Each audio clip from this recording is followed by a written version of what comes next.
Think and Grow Rich by Napoleon Hill. Author's Preface.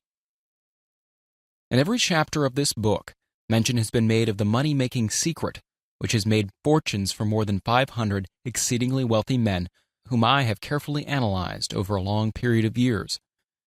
The secret was brought to my attention by Andrew Carnegie more than a quarter of a century ago. The canny, lovable old Scotsman carelessly tossed it into my mind when I was but a boy. Then he sat back in his chair, with a merry twinkle in his eyes, and watched carefully to see if I had brains enough to understand the full significance of what he had said to me. When he saw that I had grasped the idea, he asked if I would be willing to spend 20 years or more preparing myself to take it to the world, to men and women who, without the secret, might go through life as failures. I said I would, and with Mr. Carnegie's cooperation, I've kept my promise. This book contains the secret, after having been put to the practical test by thousands of people in almost every walk of life. It was Mr. Carnegie's idea that the magic formula which gave him a stupendous fortune ought to be placed within reach of people who do not have time to investigate how men make money, and it was his hope that I might test and demonstrate the soundness of the formula through the experience of men and women in every calling. He believed the formula should be taught in all public schools and colleges, and expressed the opinion that if it were properly taught, it would so revolutionize the entire educational system that the time spent in school would be reduced to less than half. His experience with Charles M. Schwab and other young men of Mr. Schwab's type convinced Mr. Carnegie that much of which was taught in schools is of no value whatsoever in connection with the business of earning a living or accumulating riches. He had arrived at this decision because he had taken into his business one young man after another, many of them with but little schooling, and by coaching them in the use of this formula, developed in them rare leadership. Moreover, his coaching made fortunes for every one of them who followed his instructions.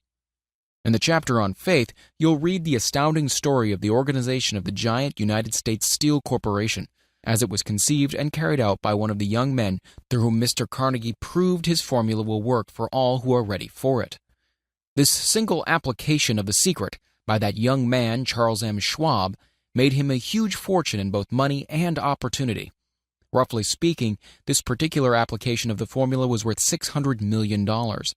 These facts, and they are facts, well known to almost everyone who knew Mr. Carnegie, give you a fair idea of what the reading of this book may bring to you, provided you know what it is that you want. Even before it had undergone 20 years of practical testing, the secret was passed on to more than 100,000 men and women who have used it for their personal benefit, as Mr. Carnegie planned that they should. Some have made fortunes with it. Others have used it successfully in creating harmony in their homes. A clergyman used it so effectively that it brought him an income of upwards of $75,000 a year. Arthur Nash, a Cincinnati tailor, used his near-bankrupt business as a guinea pig on which to test the formula. The business came to life and made a fortune for its owners, and it's still thriving, though Mr. Nash is gone. The experiment was so unique that newspapers and magazines gave it more than $1 million worth of laudatory publicity. The secret was passed on to Stuart Austin Weir of Dallas, Texas. He was ready for it, so ready that he gave up his profession and studied law. Did he succeed? That story is told too. I gave the secret to Jennings Randolph the day he graduated from college, and he has used it so successfully that he is now serving his third term as a member of Congress with an excellent opportunity to keep on using it until it carries him to the White House. While serving as an advertising manager of the LaSalle Extension University, when it was little more than a name, I had the privilege of seeing J.G. Chaplin, president of the university, use the formula so effectively that he has since made the LaSalle one of the great extension schools of the country. The secret to which I refer has been mentioned no fewer than 100 times throughout this book. It has not been named directly, for it seems to work more successfully when it is merely uncovered and left in sight, where those who are ready and searching for it may pick it up. This is why Mr. Carnegie tossed it to me so quietly, without giving me its specific name. If you are ready to put it to use, you will recognize this secret at least once in every chapter. I wish I might feel privileged to tell you how you will know if you are ready, but that would deprive you of much of the benefit you will receive when you make the discovery in your own way.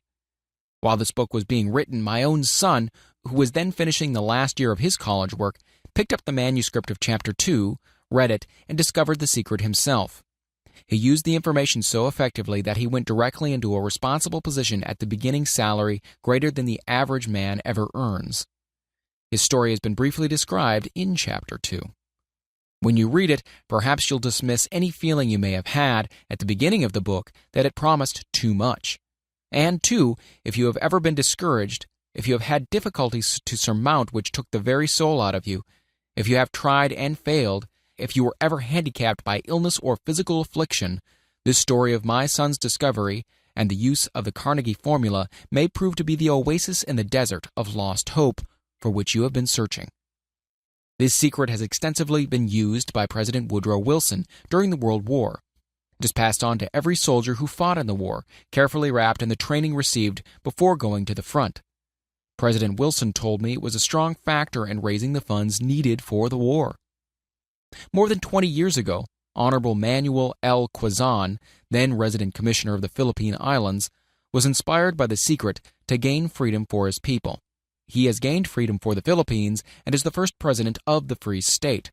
A peculiar thing about the secret is that those who once acquire it and use it find themselves literally swept on to success with but little effort, and they never again submit to failure. If you doubt this, study the names of those who have used it, wherever they've been mentioned. Check their records for yourself and be convinced. There is no such thing as something for nothing. The secret to which I refer can be had without a price, although the price is far less than its value. It cannot be had at any price by those who are not intentionally searching for it. It cannot be given away. It cannot be purchased for money, for the reason that it comes in two parts. One part is already in possession of those who already are ready for it. The secret serves equally well all who are ready for it. Education has nothing to do with it.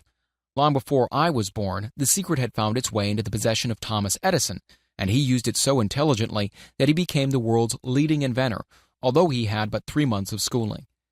The secret was passed on to a business associate of Mr. Edison. He used it so effectively that, although he was then making only $12,000 a year, he accumulated a great fortune and retired from active business while still a young man. You'll find his story at the beginning of the first chapter.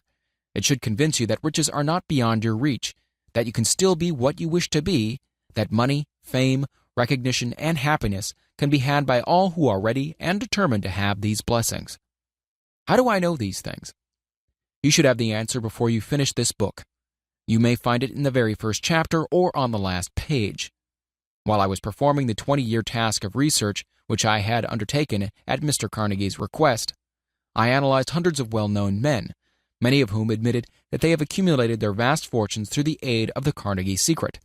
Among these men were Henry Ford, William Wrigley, Jr., John Wanamaker, James J. Hill, George S. Parker, E. M. Statler, Henry L. Doherty, Cyrus H. K. Curtis, George Eastman, Theodore Roosevelt, John W. Davis, Albert Hubbard, Wilbur Wright, William Jennings Bryan, J. Ogden Armour, Charles M. Schwab, Harris F. Williams, John D. Rockefeller, Thomas Edison, F. W. Woolworth, Woodrow Wilson, W. M. Howard Taft, Dr. Alexander Graham Bell, Arthur Nash, Clarence Darrow. These names represent but a small fraction of the hundreds of well-known Americans whose achievements, financially and otherwise, prove that those who understand and apply the Carnegie secret reach high stations in life. I have never known anyone who was inspired to use the secret who did not achieve noteworthy success in his chosen calling. I have never known any person to distinguish himself or to accumulate riches of any consequence without possession of the secret. From these two facts, I draw the conclusion that the secret is more important as a part of the knowledge essential for self-determination than any which one receives through what is popularly known as education. What is education anyway? This has been answered in full detail. As far as schooling is concerned, many of these men had very little. John Wanamaker once told me that with what little schooling he had, he acquired very much the same manner as a modern locomotive takes on water, by scooping it up as it runs. Henry Ford never reached high school, let alone college. I'm not attempting to minimize the value of schooling, But I am trying to express my earnest belief that those who master and apply the secret will reach high stations, accumulate riches, and bargain with life on their own terms, even if their schooling has been meager. Somewhere, as you read, the secret to which I refer will jump from the page and stand boldly before you, if you're ready for it. When it appears, you'll recognize it. Whether you receive the sign in the first or last chapter, stop for a moment when it presents itself and turn down a glass, for that occasion will mark the most important turning point of your life. We pass now to Chapter 1, and to the story of my dear friend who has generously acknowledged having seen the mystic sign and whose business achievements are evidence enough that he turned down a glass. As you read his story and the others, remember that they deal with the important problems of life, such as all men experience, the problems arising from one's endeavor to earn a living, to find hope, courage, contentment, and peace of mind, to accumulate riches and to enjoy freedom of body and spirit. Remember, too, as you go through the book, that it deals with facts and not with fiction, its purpose being to convey a great universal truth through which all who are ready may learn not only what to do, but also how to do it, and receive as well the needed stimulus to make a start. As a final word of preparation before you begin the first chapter, may I offer one brief suggestion which may provide a clue by which the Carnegie secret may be recognized. It is this: all achievement, all earned riches have their beginning in an idea. If you are ready for the secret, you already possess one half of it. Therefore, will readily recognize the other half the moment it reaches your mind. Chapter 1, Introduction. The man who thought his way into partnership with Thomas A. Edison. Truly, thoughts are things, and powerful things at that, when they are mixed with the definiteness of purpose, persistence, and a burning desire for their translation into riches or other material objects. A little more than 30 years ago, Edwin C. Barnes discovered how true it is that men really do think and grow rich. His discovery did not come out at one sitting. It came little by little, beginning with a burning desire to become a business associate of the great Edison. One of the great characteristics of Barnes's desire was that it was definite. He wanted to work with Edison, not for him. Observe carefully the description how he went about translating this desire into reality, and you'll have a better understanding of the 13 principles which lead to riches. When this desire, or impulse of thought, first flashed into his mind, he was in no position to act upon it. Two difficulties stood in his way. He didn't know Mr. Edison, and he did not have enough money to pay his railroad fare to Orange, New Jersey. These difficulties were sufficient to have discouraged the majority of men from making any attempt to carry out the desire. But this was no ordinary desire. He was so determined to find a way to carry out his desire that he finally decided to travel by blind baggage rather than to be defeated. To the uninitiated, this means he went to East Orange on a freight train. He presented himself at Mr. Edison's laboratory and announced he had come to go into business with the inventor. In speaking of the first meeting between Barnes and Edison years later, Mr. Edison said, "He stood there before me, looking like an ordinary tramp, but there was something in the expression of his face which conveyed the impression that he was determined to get what he had come after. I had learned from years of experience with men that when a man really desires a thing so deeply that he's willing to stake his entire future on a single turn of the wheel in order to get it, he's sure to win. I gave him the opportunity he asked for because I saw he had made up his mind to stand by until he succeeded. Subsequent events proved that no mistake was made." Just what young Barnes said to Mr. Edison on that occasion was far less important than that which he thought. Edison himself said so. It could not have been the young man's appearance which got him his start in the Edison office, for that was definitely against him. It was what he thought that counted. If the significance of this statement could be conveyed to every person who reads it, there would be no need for the remainder of this book. Barnes did not get his partnership with Edison on his first interview. He did get a chance to work in the Edison offices at a very nominal wage, doing work that was unimportant to Edison, but most important to Barnes, because it gave him an opportunity to display his merchandise, where his intended partner could see it. Months went by. Apparently nothing happened to bring the coveted goal which Barnes had set up in his mind as his definite major purpose. But something important was happening in Barnes' mind. He was constantly intensifying his desire to become the business associate of Edison. Psychologists have correctly said that when one is truly ready for a thing, it puts in its appearance. Barnes was ready for a business association with Edison. Moreover, he was determined to remain ready until he got that which he was seeking. He did not say to himself, what's the use? I guess I'll change my mind and try for a salesman's job. But he did say, I came here to go into business with Edison, and I'll accomplish this end if it takes the remainder of my life. He meant it. What a different story men would have to tell if only they would adopt a definite purpose and stand by that purpose until it had time to become an all-consuming obsession. Maybe young Barnes did not know it at the time, but his bulldog determination, his persistence in standing back of a single desire, was destined to mow down all opposition and bring him the opportunity he was seeking. When the opportunity came, it appeared in a different form, and form a different direction than Barnes had expected. This is one of the tricks of opportunity. It has a sly habit of slipping in by the back door, and often it comes disguised in the form of misfortune or temporary defeat. Perhaps this is why so many fail to recognize opportunity.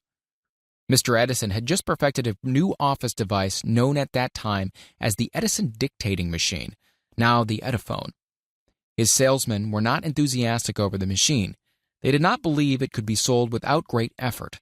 Barnes saw his opportunity right away.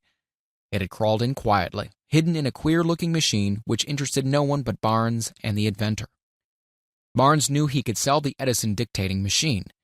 He suggested this to Edison and promptly got his chance.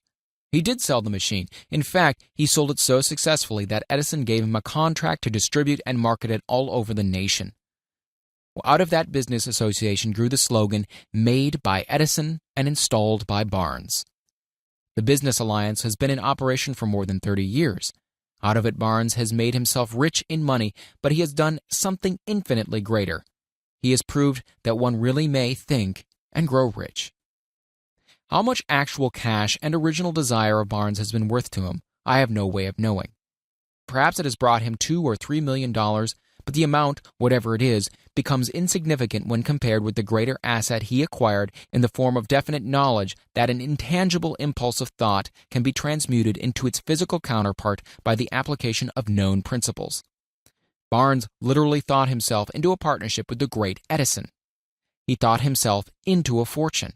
He had nothing to start with except the capacity to know what he wanted and the determination to stand by that desire until he realized it. He had no money to begin with. He had but little education. He had no influence. But he did have initiative, faith, and the will to win. With these intangible forces, he made himself number one man with the greatest inventor who has ever lived. Now, let us look at a different situation and study a man who had plenty of tangible evidence of riches, but lost it because he stopped 3 feet short of the goal he was seeking. 3 feet from gold. One of the most common causes of failure is the habit of quitting when one is overtaken by temporary defeat. Every person is guilty of this mistake at one time or another. An uncle of R.U. Darby was caught by the gold fever in the gold rush days and went west to dig and grow rich. He had never heard that more gold had been mined from the brains of men than has ever been taken from earth. He staked a claim and went to work with pick and shovel. The going was hard, but his lust for gold was definite. After weeks of labor, he was rewarded by the discovery of the shining ore. He needed machinery to bring that ore to the surface. Quietly, he covered up the mine, retraced his footsteps to his home in Williamsburg, Maryland, told his relatives and a few neighbors of the strike, and they got together money for the needed machinery to have it shipped. The uncle and Darby went back to work the mine. The first car of ore was mined and shipped to a smelter. The returns proved they had one of the richest mines in Colorado. A few more cars of that ore would clear the debts. Then would come the big killing in profits. Down went the drills. Up went the hopes of Darby and uncle. Then something happened. The vein of gold ore disappeared. They had come to the end of the rainbow, and the pot of gold was no longer there. They drilled on, desperately trying to pick up the vein again, all to no avail. Finally, they decided to quit. They sold the machinery to a junk man for a few $100s and took the train back home. Some junk men are dumb, but not this one. He called in a mining engineer to look at the mine and do a little calculating. The engineer advised that the project had failed because the owners were not familiar with fault lines. His calculation showed that the vein would be found just 3 feet from where the Darbys had stopped drilling. This is exactly where it was found. The junk man took millions of dollars in ore from the mine because he knew enough to seek expert counsel before giving up. Most of the money which went into the machinery was procured through the efforts of R.U. Darby, who was then a very young man. The money came from his relatives and neighbors because of their faith in him. He paid back every dollar of it, although he was years in doing so. Long afterward, Mr. Darby recouped his loss many times over when he made the discovery that desire can be transmuted into gold. The discovery came after he went into the business of selling life insurance. Remembering that he lost a huge fortune because he stopped 3 feet from gold, Darby profited by the experience in his chosen work by the simple method of saying to himself, "I stopped 3 feet from gold, but I'll never stop because men say no when I ask them to buy insurance." Darby is one of a small group of fewer than 50 men who sell more than $1 million in life insurance annually. He owes his stickability to the lesson he learned from his quitability in the gold mining business. Before success comes in any man's life, he is sure to meet with much temporary defeat and perhaps some failure. When defeat overtakes a man, the easiest and most logical thing to do is to quit. That is exactly what the majority of men do. More than 500 of the most successful men this country has ever known told the author their greatest success came just one step beyond the point at which defeat had overtaken them. Failure is a trickster with a keen sense of irony and cunning. It takes great delight in tripping one when success is almost within reach. A 50-cent lesson in persistence. Shortly after Mr. Darby received his degree from the University of Hard Knocks and had decided to profit by his experience in the gold mining business, he had the good fortune to be present on an occasion that proved to him that no does not necessarily mean no. One afternoon, he was helping his uncle grind wheat in an old-fashioned mill. The uncle operated a large farm on which a number of colored sharecrop farmers lived. Quietly, the door was opened, and a small colored child, the daughter of a tenant, walked in and took her place near the door. The uncle looked up, saw the child, and barked at her roughly. "What do you want?" Meekly the child replied, "My mammy said send her 50 cents. "I'll not do it," the uncle retorted. "Now you run on home." "Yes, sir," the child replied. But she did not move. The uncle went ahead with his work, so busily engaged that he did not pay enough attention to the child to observe that she did not leave. When he looked up and saw her still standing there, he yelled at her, "I told you to go home. Now go, or I'll take a switch to you." The little girl said, "Yes, sir," but she did not budge an inch. The uncle dropped a sack of grain he was about to pour into the mill hopper, picked up a barrel staff, and started toward the child with an expression on his face that indicated trouble. Darby held his breath. He was certain he was about to witness a murder. He knew his uncle had a fierce temper. He knew that colored children were not supposed to defy white people in that part of the country. When the uncle reached the spot where the child was standing, she quickly stepped forward one step, looked into his eyes, and screamed at the top of her shrill voice, "My mammy's got to have that 50 cents. The uncle stopped, looked at her for a minute, then slowly laid the barrel staff down on the floor, put his hand in his pocket, took out $50 and gave it to her. The child took the money and slowly backed towards the door, never taking her eyes off the man whom she had just conquered. After she had gone, the uncle sat down on a box and looked out the window into space for more than 10 minutes. He was pondering with awe over the whipping he had just taken. Mr. Darby, too, was doing some thinking. That was the first time in his experience that he had seen a colored child deliberately master an adult white person. How did she do it? What happened to his uncle that caused him to lose his fierceness and become as docile as a lamb? What strange power did this child use that made her master over her superior? These and other similar questions flashed into Darby's mind, but he did not find the answer until years later when he told me the story. Strangely, the story of this unusual experience was told to the author in the old mill on the very spot where the uncle took his whipping. Strangely, too, I had devoted nearly a quarter of a century to the study of the power which enabled an ignorant, illiterate colored child to conquer an intelligent man.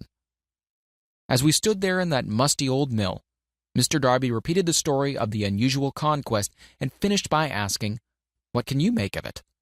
What strange power did that child use that so completely whipped my uncle?" The answer to this question will be found in the principles described in this book. The answer is full and complete.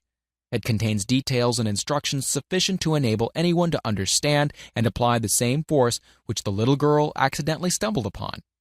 Keep your mind alert, and you'll observe exactly what strange power came to the rescue of the child. You will catch a glimpse of this power in the next chapter. Somewhere in the book, you'll find an idea that will quicken your receptive powers and place at your command, for your own benefit, the same irresistible power. The awareness of this power may come to you in the first chapter, or it may flash into your mind in some subsequent chapter. It may come in the form of a single idea, or it may come in the nature of a plan or a purpose.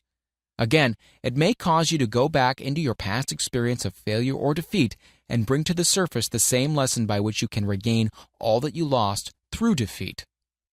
After I had described to Mr. Darby the power unwittingly used by the colored girl, he quickly retraced his 30 years of experience as a life insurance salesman, and frankly acknowledged that his success in that field was due in no small degree to the lesson he had learned from the child. Mr. Darby pointed out, "Every time a prospect tried to bow me out without buying, I saw that child standing there in the old mill, her big eyes glaring in defiance, and I said to myself, I've got to make this sale. The better portion of all sales I have made were made after people had said no." He recalled, too, his mistake in having stopped only 3 feet from gold. But, he said, that experience was a blessing in disguise. It taught me to keep on keeping on, no matter how hard the going may be, a lesson I needed to learn before I could succeed in anything. This story of Mr. Darby and his uncle, the colored girl and the gold mine, doubtless will be read by hundreds of men who make their living by selling life insurance. And to all of these, the author wishes to offer the suggestion that Darby owes to these two experiences his ability to sell more than $1 million of life insurance every year. Life is strange and often imponderable. Both the successes and failures have their roots in simple experiences. Mr. Darby's experiences were commonplace and simple enough, yet they held the answer to his destiny in life. Therefore, they were as important to him as life itself. He profited by these two dramatic experiences because he analyzed them and found the lesson they taught. But what of the man who has neither the time nor the inclination to study failure in search of knowledge that may lead to success? Where and how is he to learn the art of converting defeat into stepping stones to opportunity? In answer to these questions, this book was written. The answer called for a description of 13 principles, but remember as you read, the answer you may be seeking to the questions which have caused you to ponder over the strangeness of life may be found in your own mind through some idea, plan, or purpose which may spring into your mind as you read. One sound idea is all one needs to achieve success. The principles described in this book contain the best and the most practical of all that is known concerning ways and means of creating useful ideas. Before we may go any further in our approach to the description of these principles, we believe you are entitled to receive this important suggestion. When riches begin to come, they come so quickly in such great abundance that one wonders where they have been hiding during all those lean years. This is an astounding statement, and all the more so when we take into consideration the popular belief that riches come only to those who work hard and long. When you begin to think and grow rich, you will observe that riches begin with a state of mind, with definiteness of purpose, with little or no hard work. You and every other person ought to be interested in knowing how to acquire that state of mind which will attract riches. I spent 25 years in research analyzing more than 25,000 people because I too wanted to know how wealthy men became that way. Without that research, this book could not have been written. Here take notice of a very significant truth, viz., the business depression started in 1929 and continued on to an all-time record of destruction until sometime after President Roosevelt entered office. Then the depression began to fade into nothingness. Just as an electrician in a theater raises the light so gradually that darkness is transmuted into light before you realize it, so did the spell of fear in the minds of the people gradually fade away and become faith. Observe very closely as soon as you master the principles of this philosophy and begin to follow the instructions for applying those principles. Your financial status will begin to improve, and everything you touch will begin to transmute itself into an asset for your benefit. Impossible? Not at all. One of the main weaknesses of mankind is the average man's familiarity with the word impossible. He knows all the rules which will not work. He knows all the things which cannot be done. This book was written for those who seek the rules which have made others successful and are willing to stake everything on those rules. A great many years ago, I purchased a fine dictionary. The first thing I did with it was to turn the word impossible and neatly clip it out of the book. That would not be an unwise thing for you to do.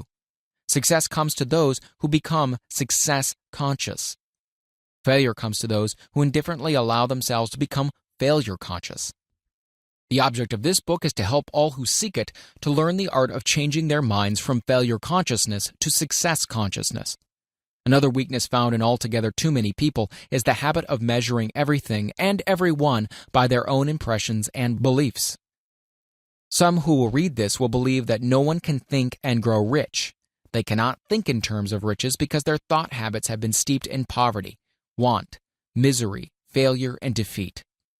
These unfortunate people remind me of a prominent Chinese person who came to America to be educated in American ways.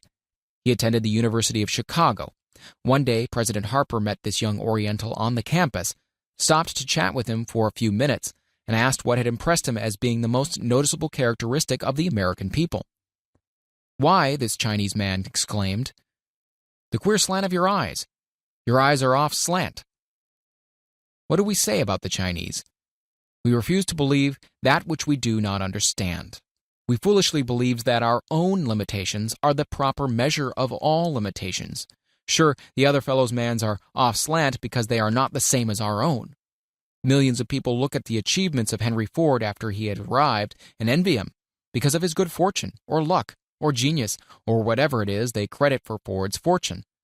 Perhaps one person in every 100,000 knows the secret of Ford's success, and those who do know are too modest or too reluctant to speak of it because of its simplicity.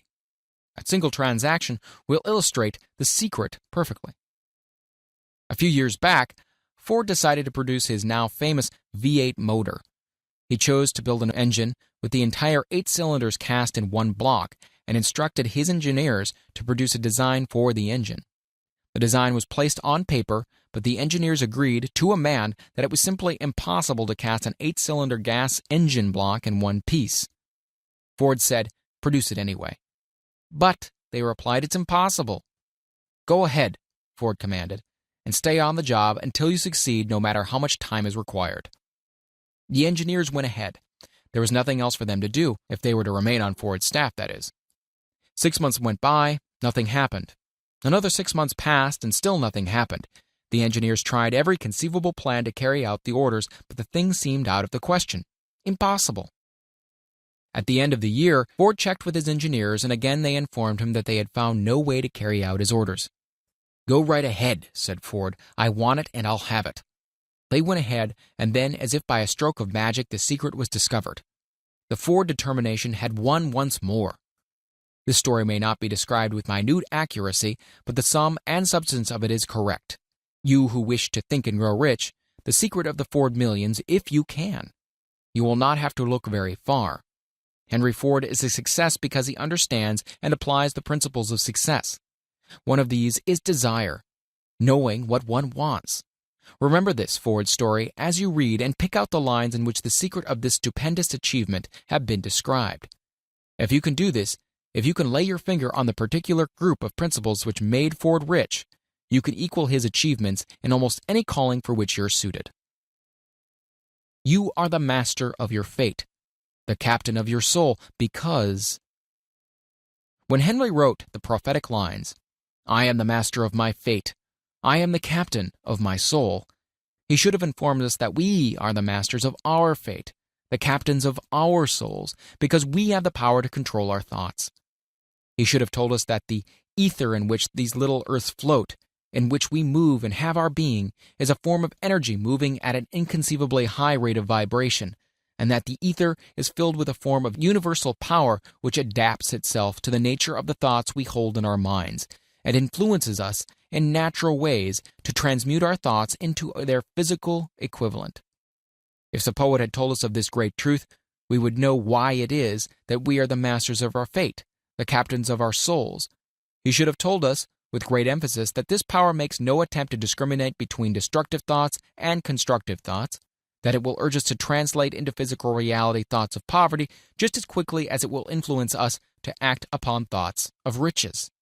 He should have told us, too, that our brains become magnetized with the dominating thoughts which we hold in our minds, and by means with which no man is familiar, these magnets attract to us the forces, the people, the circumstances of life which harmonize with the nature of our dominating thoughts.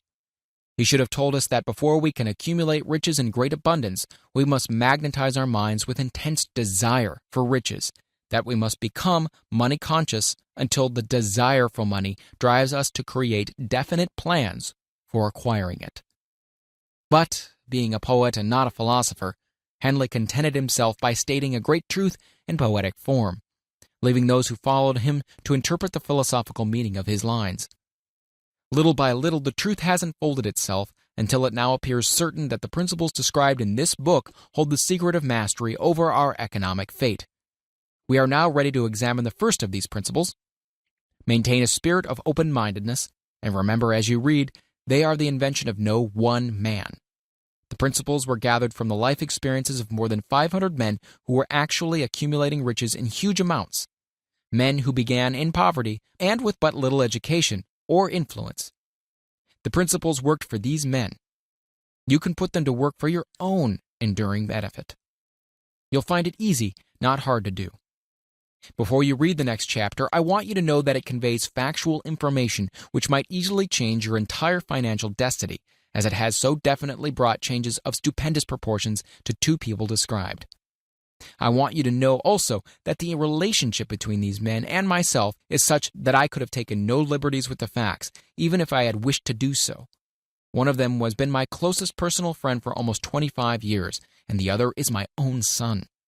The unusual success of these two men, success which they generously accredit to the principle described in the next chapter, more than justifies this personal reference as a mean of emphasizing the far-flung power of this principle.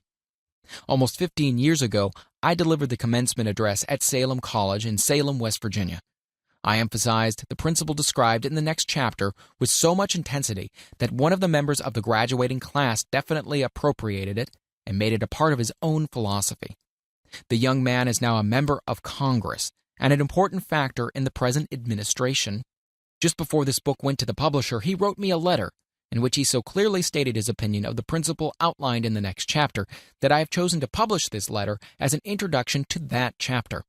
It gives you an idea of the rewards to come.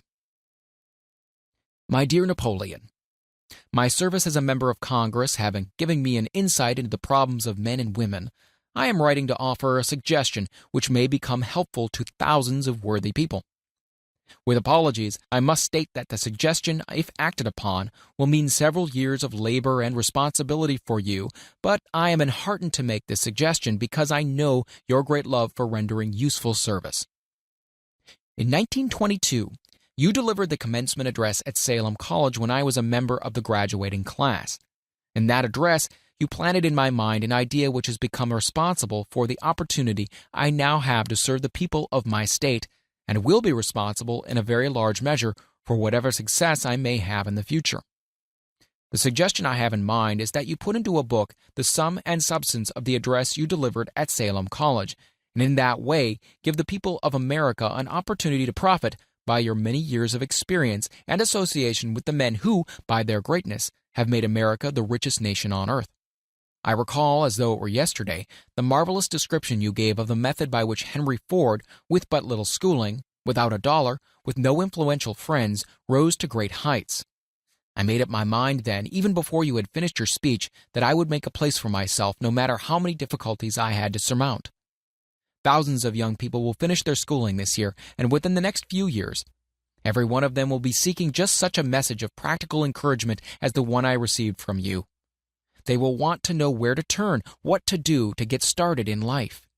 You can tell them because you have helped to solve the problems of so many people.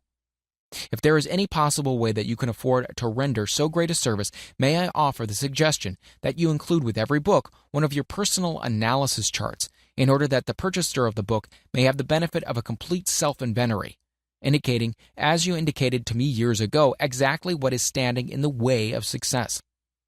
Such a service as this, providing the reader of your book with a complete, unbiased picture of their faults and their virtues, would mean to them the difference between success and failure. The service would be priceless. Millions of people are now facing the problems of staging a comeback because of the Depression. And I speak from personal experience when I say I know these earnest people would welcome the opportunity to tell you their problems and to receive your suggestions for the solution. You know the problems of those who face the necessity of beginning all over again. There are thousands of people in America today who would like to know how they can convert ideas into money. People who must start at scratch, without finances, and recoup their losses. If anyone can help them, you can. If you publish this book, I would like to own the first copy that comes from the press, personally autographed by you. With best wishes, believe me, cordially yours, Jennings Randolph. Chapter 2. Desire, the starting point of all achievement. The first step toward riches. When Edwin C. Barnes climbed down in Orange, New Jersey, more than 30 years ago, he may have resembled a tramp, but his thoughts were those of a king. As he made his way from the railroad tracks to Thomas A. Edison's office, his mind was at work. He saw himself standing in Edison's presence. He heard himself asking Mr. Edison for an opportunity to carry out that one consuming obsession of his life, a burning desire to become the business associate of the great inventor. Barnes' desire was not a hope. It was not a wish. It was a keen, pulsating desire which transcended everything else. It was definite. The desire was not new when he approached Edison. It had been Barnes' dominating desire for a long time. In the beginning, when the desire first appeared in his mind, it may have been, or probably was, only a wish, but it was no mere wish when he appeared before Edison with it. A few years later, Edwin C. Barnes again stood before Edison in the same office where he first met the inventor. This time his desire had been translated into a reality. He was in business with Edison. The dominating dream of his life had become a reality. Today, people who know Barnes envy him because of the break life yielded him. They see him in the days of his triumph without taking the trouble to investigate the cause of his success. Barnes succeeded because he chose a definite goal, placed all his energy, all his willpower, all his effort, everything back of that goal. He did not become the partner of Edison the day he arrived. He was content to start in the most menial work, as long as it provided an opportunity to take even one step towards his cherished goal. 5 years passed before the chance he had been seeking made its appearance. During all those years, not one ray of hope, not one promise of attainment of his desire had been held out to him. To everyone except himself, he appeared just another cog in the Edison business wheel. But in his own mind, he was the partner of Edison every minute of that time, from the very day he first went to work there. It is a remarkable illustration of the power of a definite desire. Barnes won his goal because he wanted to be a business associate of Mr. Edison more than he wanted anything else. He created a plan by which to attain that purpose, but he burned all bridges behind him. He stood by his desire until it became the dominating obsession of his life and finally a fact. When he went to Orange, he did not say to himself, "I'll try to induce Edison to give me a job of some sort." He said, "No, I will see Edison and put him on notice that I have come to do business with him." He did not say, "Oh, I'll work for a few months, and then if I get no encouragement, I'll just quit and go get a job somewhere else." He did say, "No, I will start anywhere. I will do anything Edison tells me to do, but before I'm through, I will be his associate." He did not say, "I will keep my eyes open for another opportunity in case I fail to get what I want in the Edison organization." No, he said, "There is but one thing in this world that I am determined to have, and that is a business association with Thomas Edison. I will burn all bridges behind me and stake my entire future on my ability to get what I want." He left himself no possible way of retreat. He had to win or perish. This is all there is to the Barnes story of success.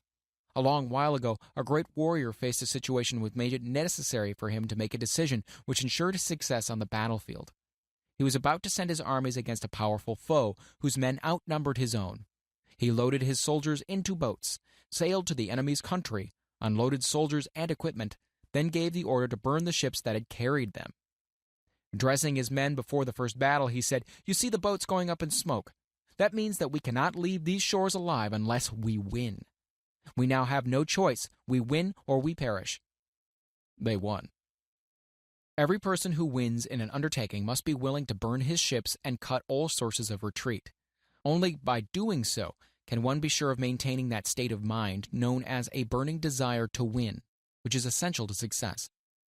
The morning after the Great Chicago Fire, a group of merchants stood on State Street, looking at the smoking remains of what had been their stores.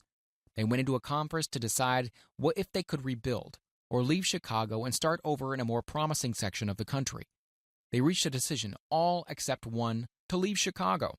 The merchant who decided to stay and rebuild pointed a finger at the remains of his store and said, "Gentlemen, on that very spot, I'm going to build the world's greatest store, no matter how many times it may burn down." This was more than 50 years ago. The store was built. It stands there today, a towering monument to the power of that state of mind known as a burning desire. The easy thing for Marshall Field to have done would have been exactly what his fellow merchants did. When the going was hard and the future looked dismal, they pulled up and went where the going seemed easier. Mark well this difference between Marshall Field and the other merchants, because it is the same difference which distinguishes Edwin C. Barnes from thousands of other young men who have worked in the Edison organization. It is the same difference which distinguishes practically all who succeed from those who fail. Every human being who reaches the age of understanding of the purpose of money wishes for it. Wishing will not bring riches, but desiring riches with a state of mind that becomes an obsession, then planning definite ways and means to acquire riches, and backing those plans with persistence, which does not recognize failure, will bring riches. The method by which desire for riches can be transmuted into its financial equivalent consists of 6 definite practical steps. These: first, fix in your mind the exact amount of money you desire. It is not sufficient merely to say, "I want plenty of money." First, be definite as to the amount. There is a psychological reason for definiteness, which will be described in a subsequent chapter. Second, determine exactly what you intend to give in return for the money you desire. There is no such reality as something for nothing. Third, establish a definite date when you intend to possess the money you desire. Fourth, create a definite plan for carrying out your desire and begin at once, whether you are ready or not, to put this plan into action. Fifth, write out a clear, concise statement of the amount of money you intend to acquire. Name the time limit for its acquisition, state what you intend to give in return for the money, and describe clearly the plan through which you intend to accumulate it. Sixth, read your written statement aloud twice daily, once just before retiring at night and once after arising in the morning. As you read, see and feel and believe yourself already in possession of the money. It is important that you follow the instructions described in these 6 steps. It is especially important that you observe and follow the instructions in the 6th paragraph. You may complain that it is impossible for you to see yourself in possession of money before you actually have it. Here is where a burning desire will come to your aid. If you truly desire money so keenly that your desire is an obsession, you will have no difficulty in convincing yourself that you will acquire it. The object is to want money and to become so determined to have it that you convince yourself you will have it. Only those who become money conscious ever accumulate great riches. Money consciousness means that the mind has become so thoroughly saturated with the desire for money that one can see one's self already in possession of it. To the uninitiated, who has not been schooled on the working principles of the human mind, these instructions may appear impractical. It may be helpful to all who fail to recognize the soundness of the 6 steps to know that the information they convey was received from Andrew Carnegie, who began as an ordinary laborer in the steel mills, but managed, despite his humble beginning, to make these principles yield him a fortune of considerably more than $100 million. It may be of further help to know that the 6 steps here recommended were carefully scrutinized by the late Thomas Edison, who placed his stamp of approval upon them as being not only the steps essential for the accumulation of money, but necessary for the attainment of any definite goal. The steps call for no hard labor. They call for no sacrifice. They do not require one to become ridiculous or credulous. To apply them calls for no great amount of education. But the successful application of these 6 steps does call for sufficient imagination to enable one to see and to understand that accumulation of money cannot be left to chance, good fortune, and luck. One must realize that all who have accumulated great fortunes first did a certain amount of dreaming, hoping, wishing, desiring, and planning before they acquired money. You may as well know right here that you can never have riches in great quantities unless you can work yourself into a white heat of desire for money and actually believe you will possess it. You may as well know also that every great leader, from the dawn of civilization down to the present, was a dreamer. Christianity is the greatest potential power in the world today because its founder was an intense dreamer who had the vision and the imagination to see realities in their mental and spiritual form before they had been transmuted into physical form. If you do not see great riches in your imagination, you will never see them in your bank balance. Never in the history of America has there been so great an opportunity for practical dreamers as now exists. The 6-year economic collapse has reduced all men, substantially, to the same level. A new race is about to be run. The stakes represent huge fortunes which will be accumulated within the next 10 years.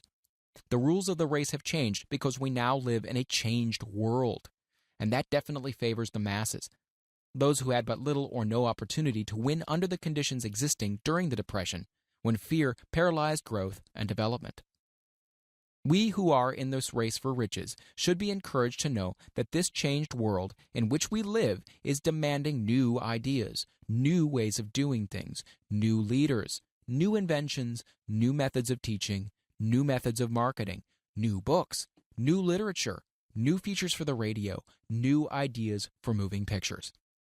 Back of all this demand for new and better things, there is one quality which one must possess to win, and that is definiteness of purpose, the knowledge of what one wants, and a burning desire to possess it.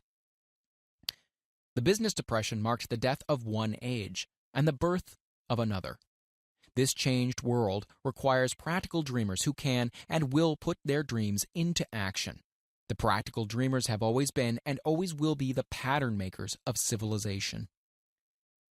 We who desire to accumulate riches should remember the real leaders of the world always have been men who harnessed and put into practical use the intangible, unseen forces of unborn opportunity, and have converted those forces, or impulses of thought, into skyscrapers, cities, factories, airplanes, automobiles, and every form of convenience that makes life more pleasant. Tolerance and an open mind are practical necessities of the dreamer of today. Those who are afraid of new ideas are doomed before they start. Never has there been a time more favorable to pioneers than the present. True, there is no wild and woolly West to be conquered, as in the days of covered wagon, but there is a vast business, financial, and industrial world to be remolded and redirected along new and better lines. In planning to acquire your share of the riches, let no one influence you to scorn the dreamer. To win the big stakes in this changed world, you must catch the spirit of the great pioneers of the past, whose dreams have given to civilization all that it has of value, the spirit which serves as the lifeblood of your own country, your opportunities, and mine, to develop and market our talents. Let us not forget, Columbus dreamed of an unknown world, staked his life on the existence of such a world, and discovered it. Copernicus, the great astronomer, dreamed of a multiplicity of worlds and revealed them. No one denounced him as impractical after he had triumphed. Instead, the world worshipped at his shrine, thus proving once more that success requires no apologies. Failure permits no alibis. If the thing you wish to do is right, go ahead and do it. Put your dream across and never mind what they say if you meet with temporary defeat, or they perhaps do not know that every failure brings with it the seeds of an equivalent success. Henry Ford, poor and uneducated, dreamed of a horseless carriage, went to work with what tools he possessed without waiting for opportunity to favor him, and now evidence of his dream belts the entire earth. He has put more wheels into operation than any man who ever lived because he was not afraid to back his dreams. Thomas Edison dreamed of a lamp that could be operated by electricity, began where he stood to put his dream into action. Despite more than 10,000 failures, he stood by that dream until he made it a physical reality. Practical dreamers do not quit. Whelan dreamed of a chain of cigar stores, transformed his dream into action, and now the United Cigar Stores occupy the best corners in America. Lincoln dreamed of freedom for the black slaves, put his dream into action, and barely missed living to see a united North and South translate his dream into reality. The Wright brothers dreamed of a machine that would fly through the air. Now one may see evidence all over the world that they dreamed soundly. Marconi dreamed of a system for harnessing the intangible forces of the ether. Evidence that he did not dream in vain may be found in every wireless and radio in the world. Moreover, Marconi's dream brought the humblest cabin and the most stately manor house side by side. It made the people of every nation on earth backdoor neighbors. It gave the President of the United States a medium by which he may talk to all the people of America at one time and on short notice. It may interest you to know that Marconi's friends had him taken into custody and examined in a psychopathic hospital when he announced he had discovered a principle through which he could send messages through the air without the aid of wires or other direct physical means of communication. The dreamers of today fare better. The world has become accustomed to new discoveries. Nay, it has shown a willingness to reward the dreamer who gives the world a new idea. Quote, "The greatest achievement was at first, and for a time, but a dream." The oak sleeps in the acorn, the bird waits in the egg, and in the highest vision of the soul, a waking angel stirs. Dreams are the seedlings of reality. Awake, arise, and assert yourself, you dreamers of the world. Your star is now in the ascendancy. The world of the Depression brought the opportunity you have been waiting for. It taught people humility, tolerance, and open-mindedness. The world is filled with an abundance of opportunity which the dreamers of the past never knew. A burning desire to be and to do is the starting point from which the dreamer must take off. Dreams are not born of indifference, laziness, or lack of ambition. The world no longer scoffs at the dreamer, nor calls him impractical. If you think it does, take a trip to Tennessee and witness what a dreamer president has done in the way of harnessing and using the great water power of America. A score of years ago, such a dream would have seemed like madness. You have been disappointed. You have undergone defeat during the Depression. You have felt the great heart within you crushed until it bled. Take courage, for these experiences have tempered the spiritual metal of which you are made. They are assets of incomparable value. Remember, too, that all who succeed in life get off to a bad start and pass through many heartbreaking struggles before they, quote-unquote, arrive. The turning point in the lives of those who succeed usually comes at a moment of some crisis, through which they are introduced to their other selves. John Bunyan wrote The Pilgrim's Progress, which is among the finest of all English literature, after he had been confined in prison and sorely punished because of his views on the subject of religion. O. Henry discovered the genius which slept within his brain after he had met with great misfortune and was confined in a prison cell in Columbus, Ohio. Forced, through misfortune, to become acquainted with his other self and to use his imagination, he discovered himself to be a great author instead of a miserable criminal and outcast. Strange and varied are the ways of life, and stranger still are the ways of infinite intelligence, through which men are sometimes forced to undergo all sorts of punishment before discovering their own brains and their own capacity to create useful ideas through imagination. Edison, the world's greatest inventor and scientist, was a quote-unquote tramp telegraph operator. He failed innumerable times before he was driven finally to the discovery of the genius which slept within his brain. Charles Dickens began by pasting labels on blacking pots. The tragedy of his first love penetrated the depths of his soul and converted him into one of the world's truly great authors. That tragedy produced first David Copperfield, then a succession of other works that made this a richer and better world for all who read his books. Disappointment over love affairs generally has the effect of driving men to drink and women to ruin, and this because most people never learn the art of transmuting their strongest emotions into dreams of a constructive nature. Helen Keller became deaf, dumb, and blind shortly after birth. Despite her greatest misfortune, she has written her name indelibly in the pages of the history of the great. Her entire life has served as evidence that no one ever is defeated until defeat has been accepted as a reality. Robert Burns was an illiterate country lad. He was cursed by poverty and grew up to be a drunkard in the bargain. The world was made better for his having lived because he clothed beautiful thoughts in poetry and thereby plucked a thorn and planted a rose in its place. Booker T. Washington was born into slavery, handicapped by race and color. Because he was tolerant, had an open mind at all times on all subjects, and was a dreamer, he left his impress for good on an entire race. Beethoven was deaf. Milton was blind, but their names will last as long as time endures because they dreamed and translated their dreams into organized thought. Before passing to the next chapter, kindle anew in your mind the fire of hope, faith, courage, and tolerance. If you have these states of mind and a working knowledge of the principles described, all else you need will come to you when you're ready for it. Let Emerson state the thought in these words: every proverb, every book, every byword that belongs to thee for aid and comfort shall surely come through open or winding passages. Every friend whom not thy fantastic will, but the great and tender soul in thee craveth, shall lock thee in his embrace. There is no difference between wishing for a thing and being ready to receive it. No one is ready for a thing until he believes he can acquire it. The state of mind must be belief, not mere hope or wish. Open-mindedness is essential for belief. Closed minds do not inspire faith, courage, and belief. Remember, no more effort is required to aim high in life, to demand abundance and prosperity, than is required to accept misery and poverty. A great poet has correctly stated this universal truth through these lines: I bargained with life for a penny, and life would pay no more. However, I begged at evening, when I counted my scanty store. For life is a just employer, he gives you what you ask, but once you have set the wages, why you must bear the task. I worked for a menial's hire, only to learn dismayed, that any wage I had hoped of life, life would have willingly paid. Desire outwits Mother Nature. As a fitting climax to this chapter, I wish to introduce one of the most unusual persons I have ever known. I first saw him 24 years ago, a few minutes after he was born.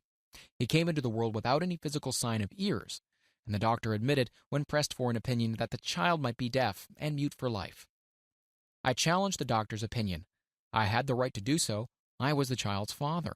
I, too, reached a decision and rendered an opinion, but I expressed the opinion silently in the secrecy of my own heart. I decided that my son would hear and speak. Nature could send me a child without ears, but nature could not induce me to accept the reality of the affliction. In my own mind, I knew that my son would hear and speak. How? I was sure there must be a way, and I knew I would find it. I thought of the words of the immortal Emerson: the whole course of things goes to teach us faith. We need only obey. There is guidance for each of us, and by lowly listening, we shall hear the right word. The right word? Desire. More than anything else, I desired that my son should not be deaf-mute. From that desire I never receded, not for a second. Many years previously I had written, our only limitations are those we set up in our own minds. For the first time I wondered if that statement were true. Lying on the bed in front of me was a newly born child without the natural equipment of hearing. Even though he might hear and speak, he was obviously disfigured for life. Surely, this was a limitation which that child had not set up in his own mind. What could I do about it? Somehow I would find a way to transplant into that child's mind my own burning desire for ways and means of conveying sound to his brain without the aid of ears. As soon as the child was old enough to cooperate, I would fill his mind so completely with the burning desire to hear that nature would, by methods of her own, translate it into physical reality. All this thinking took place in my own mind, but I spoke of it to no one. Every day I renewed the pledge I had made to myself not to accept a deaf-mute for a son. As he grew older, he began to take notice of things around him. We observed that he had a slight degree of hearing. When he reached the age when children usually begin talking, he made no attempt to speak, but we could tell by his actions that he could hear certain sounds slightly. That was all I wanted to know. I was convinced that if he could hear, even slightly, he might develop still greater hearing capacity. Then something happened that gave me hope, and it came from an entirely unexpected source. We bought a Victrola. When the child heard the music for the first time, he went into ecstasies and promptly appropriated the machine. He soon showed a preference for certain records, among them It's a Long Way to Tipperary.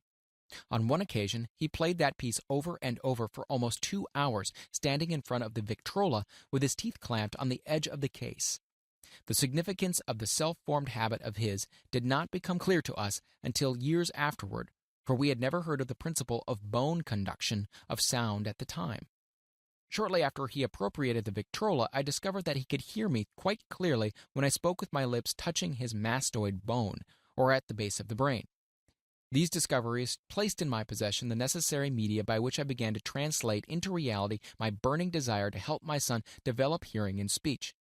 By that time he was making stabs at speaking certain words. The outlook was far from encouraging, but desire, backed by faith, knows no such word as impossible. Having determined that he could hear the sound of my voice plainly, I began immediately to transfer to his mind the desire to speak and hear. I soon discovered that the child enjoyed bedtime stories, so I went to work creating stories designed to develop in him self-reliance, imagination, and a keen desire to hear and to be normal. There was one story in particular which I emphasized by giving it some new and dramatic coloring each time it was told. It was designed to plant in his mind the thought that his affliction was not a liability but an asset of great value. Despite the fact that all the philosophy I had examined clearly indicated that every adversity brings with it the seed of an equivalent advantage, I must confess that I had not the slightest idea how this affliction could ever become an asset. However, I continued my practice of wrapping that philosophy in bedtime stories, hoping the time would come when he would find some plan by which his handicap could be made to serve some useful purpose. Reason told me plainly that there was no adequate compensation for the lack of ears and natural hearing equipment. Desire, backed by faith, pushed reason aside and inspired me to carry on. As I analyze the experience in retrospect, I can see now that my son's faith in me had much to do with the astounding results. He did not question anything I told him. I sold him the idea that he had a distinct advantage over his older brother and that his advantage would reflect itself in many ways. For example, the teachers in school would observe that he had no ears, and because of this, they would show him special attention and treat him with extraordinary kindness. They always did. His mother saw to that by visiting the teachers and arranging with them to give the child the extra attention necessary. I sold him the idea, too, that when he became old enough to sell newspapers, his older brother had already become a newspaper merchant, he would have a big advantage over his brother for the reason that people would pay him extra money for his wares because they could see that he was a bright, industrious boy, despite the fact that he had no ears. We could notice that, gradually, the child's hearing was improving. Moreover, he had not the slightest tendency to become self-conscious because of his affliction. When he was about 7, he showed the first evidence that our method of servicing his mind was bearing fruit. For several months he begged for the privilege of selling newspapers, but his mother would not give her consent. She was afraid that his deafness might make it unsafe for him to go on the street alone. Finally, he took matters into his own hands. One afternoon, when he was left at home with the servants, he climbed through the kitchen window, shinnied down to the ground, and set out on his own. He borrowed 6 cents in capital from the neighborhood shoemaker, invested it in papers, sold out, reinvested, and kept repeating until late in the evening. After balancing his accounts and paying back the 6 cents he was borrowed from his banker, he had a net profit of 42 cents. When he got home that night, we found him in bed asleep with the money tightly clenched in his hand. His mother opened his hand, removed the coins, and cried. Of all things, crying over her son's first victory seemed so inappropriate. My reaction was the reverse. I laughed heartily, for I knew that my endeavor to plant in the child's mind an attitude of faith in himself had been successful. His mother saw in his first business venture a little deaf boy who had gone out in the streets and risked his life to earn money. I saw a brave, ambitious, self-reliant little businessman whose stock in himself had been increased 100% because he had gone into business on his own initiative and had won. The transaction pleased me because I knew he had given evidence of a trait of resourcefulness that would go with him through life. Later events proved this to be a virtue. When his older brother wanted something, he would lie down on the floor, kick his feet in the air, cry for it, and get it. When the little deaf boy wanted something, he would plan a way to earn the money, then buy it for himself. He still follows that plan. Truly, my son has taught me that handicaps can be converted into stepping stones on which one may climb towards some worthy goal, unless they are accepted as obstacles and used as alibis. The little deaf boy went through the grades, high school, and college without being able to hear his teachers, excepting when they shouted loudly at close range. He did not go to a school for the deaf. We would not permit him to learn the sign language. We were determined that he would live a normal life and associate with normal children, and we stood by that decision, although it cost us many heated debates with school officials. While he was in high school, he tried an electric hearing aid, but it was of no value to him, due, we believed, to a condition that was disclosed when the child was 6 by Dr. J. Gordon Wilson of Chicago, when he operated on one side of the boy's head and discovered that there was no sign of natural hearing equipment. During his last week in college, 18 years after the operation, something happened which marked the most important turning point in his life. Through what seemed to be mere chance, he came into possession of another electrical hearing device, which was sent to him on a trial. He was slow about testing it, due to his disappointment with a similar device. Finally, he picked the instrument up, and more or less carelessly placed it on his head, hooked up the small battery, and lo, as if by a stroke of magic, his lifelong desire for normal hearing became a reality. For the first time in his life, he heard practically as well as any person with normal hearing. God moves in mysterious ways, his wonders to perform. Overjoyed because of the changed world which had been brought to him through this hearing device, he rushed to the telephone, called his mother, and heard her voice perfectly. The next day, he plainly heard the voices of his professors in class for the first time in his life. Previously, he could hear them only when they shouted at short range. He heard the radio. He heard the talking pictures. For the first time in his life, he could converse freely with other people without the necessity of their having to speak loudly. Truly, he had come into possession of a changed world. We had refused to accept nature's error, and by persistent desire, we had induced nature to correct that error through the only practical means available. Desire had commenced to pay dividends, but the victory was not yet complete. The boy still had to find a definite and practical way to convert his handicap into an equivalent asset. Hardly realizing the significance of what had already been accomplished, but intoxicated with the joy of his newly discovered world of sound, he wrote a letter to the manufacturer of the hearing aid, enthusiastically describing his experience. Something in his letter, something perhaps which was not written on the lines, but back of them, caused the company to invite him to New York. When he arrived, he was escorted through the factory, and while talking with the chief engineer, telling him about his changed world, a hunch, an idea, or an inspiration, call it what you wish, flashed into his mind. It was this impulsive thought which converted his affliction into an asset, destined to pay dividends in both money and happiness to thousands for all time to come. The sum and substance of that impulse of thought was this. It occurred to him that he might be able to help the millions of deafened people who go through life without the benefit of hearing devices if he could find a way to tell them the story of this changed world. Then and there, he reached a decision to devote the remainder of his life to rendering useful service to the hard of hearing. For an entire month, he carried on an intensive research, during which he analyzed the entire marketing systems of the manufacturer of the hearing device and created ways and means of communicating with the hard of hearing all over the world for the purpose of sharing with them his newly discovered, changed world. When this was done, he put in writing a 2-year plan, based upon his findings. When he presented the plan to the company, he was instantly given a position for the purpose of carrying out his ambition. Little did he dream, when he went to work, that he was destined to bring hope and practical relief to thousands of deafened people who, without his help, would have been doomed forever to deaf-mutism. Shortly after he became associated with the manufacturer of his hearing aid, he invited me to attend a class conducted by his company for the purpose of teaching deaf-mutes to hear and to speak.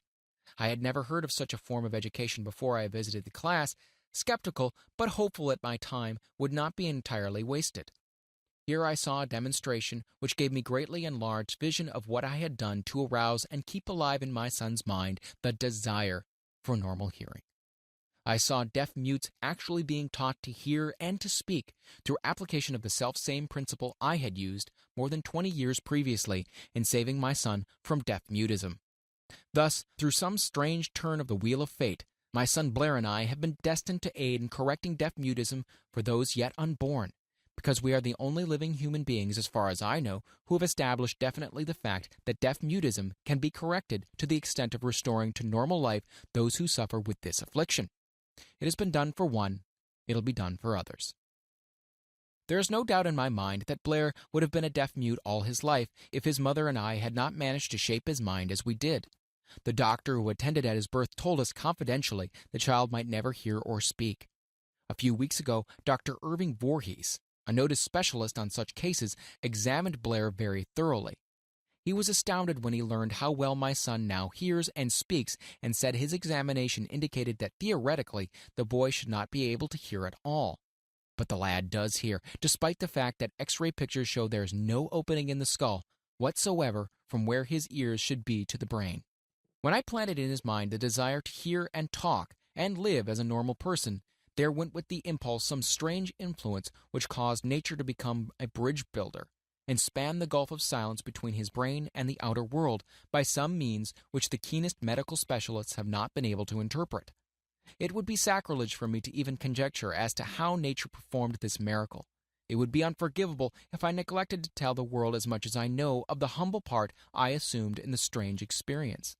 It is my duty and a privilege to say I believe, and not without reason, that nothing is impossible to the person who backs desire with enduring faith. Verily, a burning desire has devious ways of transmuting itself into its physical equivalent. Blair desired normal hearing. Now he has it.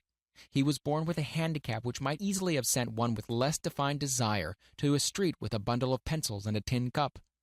That handicap now promises to serve as the medium by which he will render useful service to many millions of hard of hearing, also to give him useful employment at adequate financial compensation for the remainder of his life.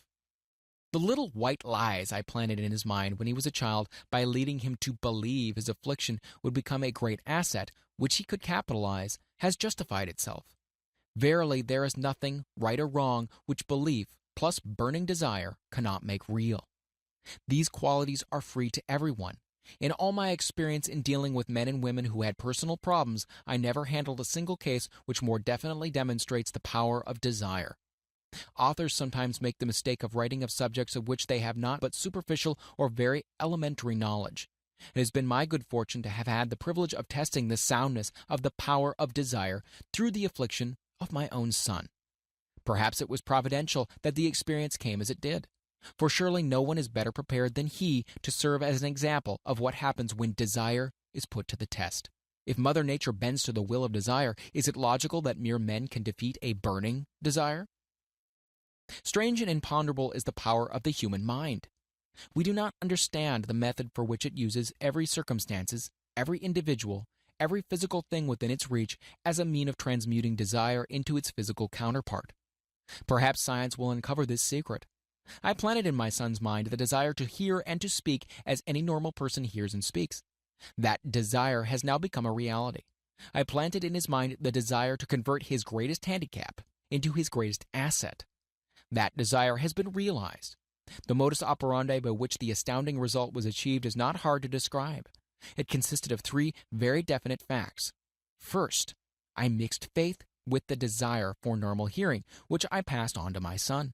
Second, I communicated my desire to him in every conceivable way available, through persistent, continuous effort over a period of years. Third, he believed me. As this chapter was being completed, news came of the death of Madame Schumann-Heink. One short paragraph of the news dispatch gives the clue to this unusual woman's stupendous success as a singer. I quote the paragraph because the clue it contains is none other than desire. Early in her career, Madame Schumann-Heink visited the director of the Vienna Court Opera to have him test her voice. But he did not test it. After taking one look at the awkward and poorly dressed girl, he exclaimed none too gently, "With such a face, and with no personality at all, how can you ever expect to succeed in opera? My good child, give up the idea. Buy a sewing machine and go to work. You can never be a singer." Never is a long time. The director of the Vienna Court Opera knew much about the technique of singing. He knew little about the power of desire when it assumes the proportion of an obsession. If he had known more of that power, he would have not made the mistake of condemning genius without giving it an opportunity. Several years ago, one of my business associates became ill. He became worse as time went on, and finally was taken to the hospital for an operation. Just before he was wheeled into the operating room, I took a look at him and wondered how anyone as thin and emaciated as he could possibly go through a major operation successfully. The doctor warned me that there was little of any chance of me ever seeing him alive again. But that was the doctor's opinion. It was not the opinion of the patient. Just before he was wheeled away, he whispered feebly, "Don't be disturbed, Chief. I'll be out of here in a few days." The attending nurse looked at me with pity, but the patient did come through safely. After it was all over, his physician said, "Nothing but his own desire to live saved him.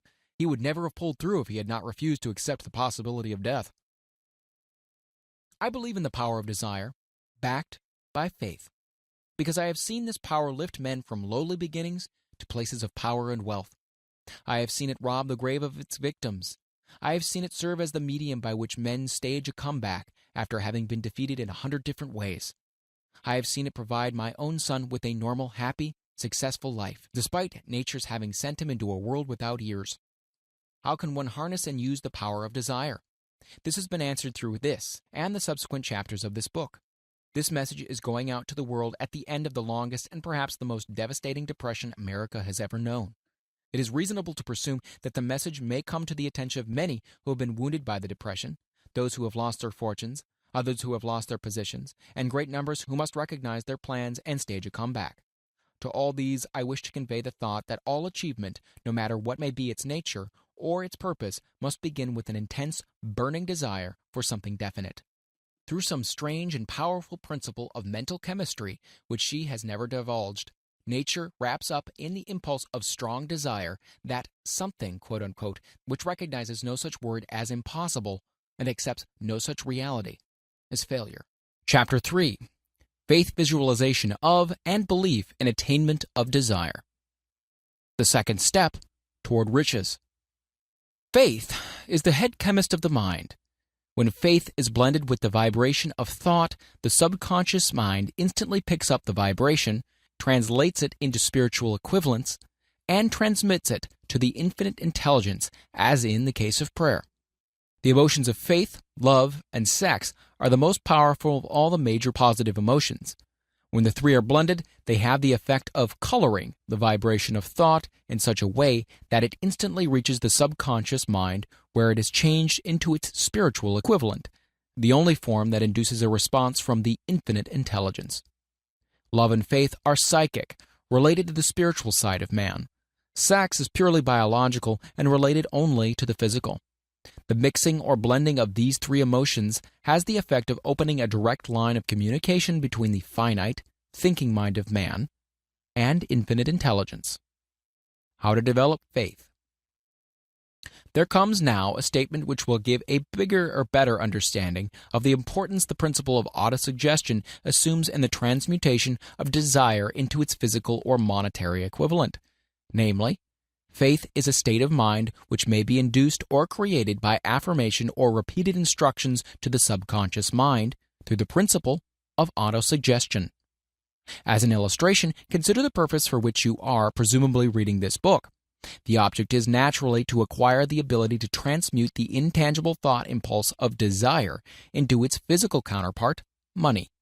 By following the instructions laid down in the chapters on autosuggestion and the subconscious mind, as summarized in the chapter on autosuggestion, you may convince the subconscious mind that you believe you will receive that for which you ask, and it will act upon that belief, which your subconscious mind passes back to you in the form of faith, followed by definite plans for procuring that which you desire. The method by which one develops faith where it does not already exist is extremely difficult to describe, almost as difficult, in fact, as it would be to describe the color of red to a blind man who has never seen color and has nothing with which to compare what you describe to him. Faith is a state of mind which you may develop at will after you have mastered the 13 principles, because it is a state of mind which develops voluntarily through application and use of these principles. Repetition of affirmation of orders to your subconscious mind is the only known method of voluntary development of the emotion of faith. Perhaps the meaning may be made clearer through the following explanation as to the way men sometimes become criminals. Stated in the words of a famous criminologist, when men first come into contact with crime, they abhor it. If they remain in contact with crime for a time, they become accustomed to it and endure it. When they remain in contact with it for long enough, they finally embrace it and become influenced by it.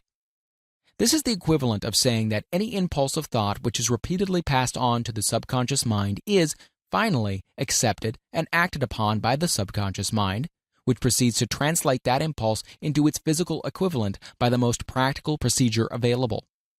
In connection with this, consider again the statement, all thoughts which have been emotionalized, given feeling, and mixed with faith, begin immediately to translate themselves into their physical equivalent or counterpart. The emotions, or the feeling portion of thoughts, are the factors which give thoughts vitality, life, and action. The emotions of faith, love, and sex, when mixed with any thought impulse, give it greater action than any of these emotions can do singly. Not only thought impulses which have been mixed with faith, but those which have been mixed with any of the positive emotions or any of the negative emotions may reach and influence the subconscious mind. From this statement, you will understand that the subconscious mind will translate into its physical equivalent a thought impulse of a negative or destructive nature, just as readily as it will act upon the thought impulses of a positive or constructive nature.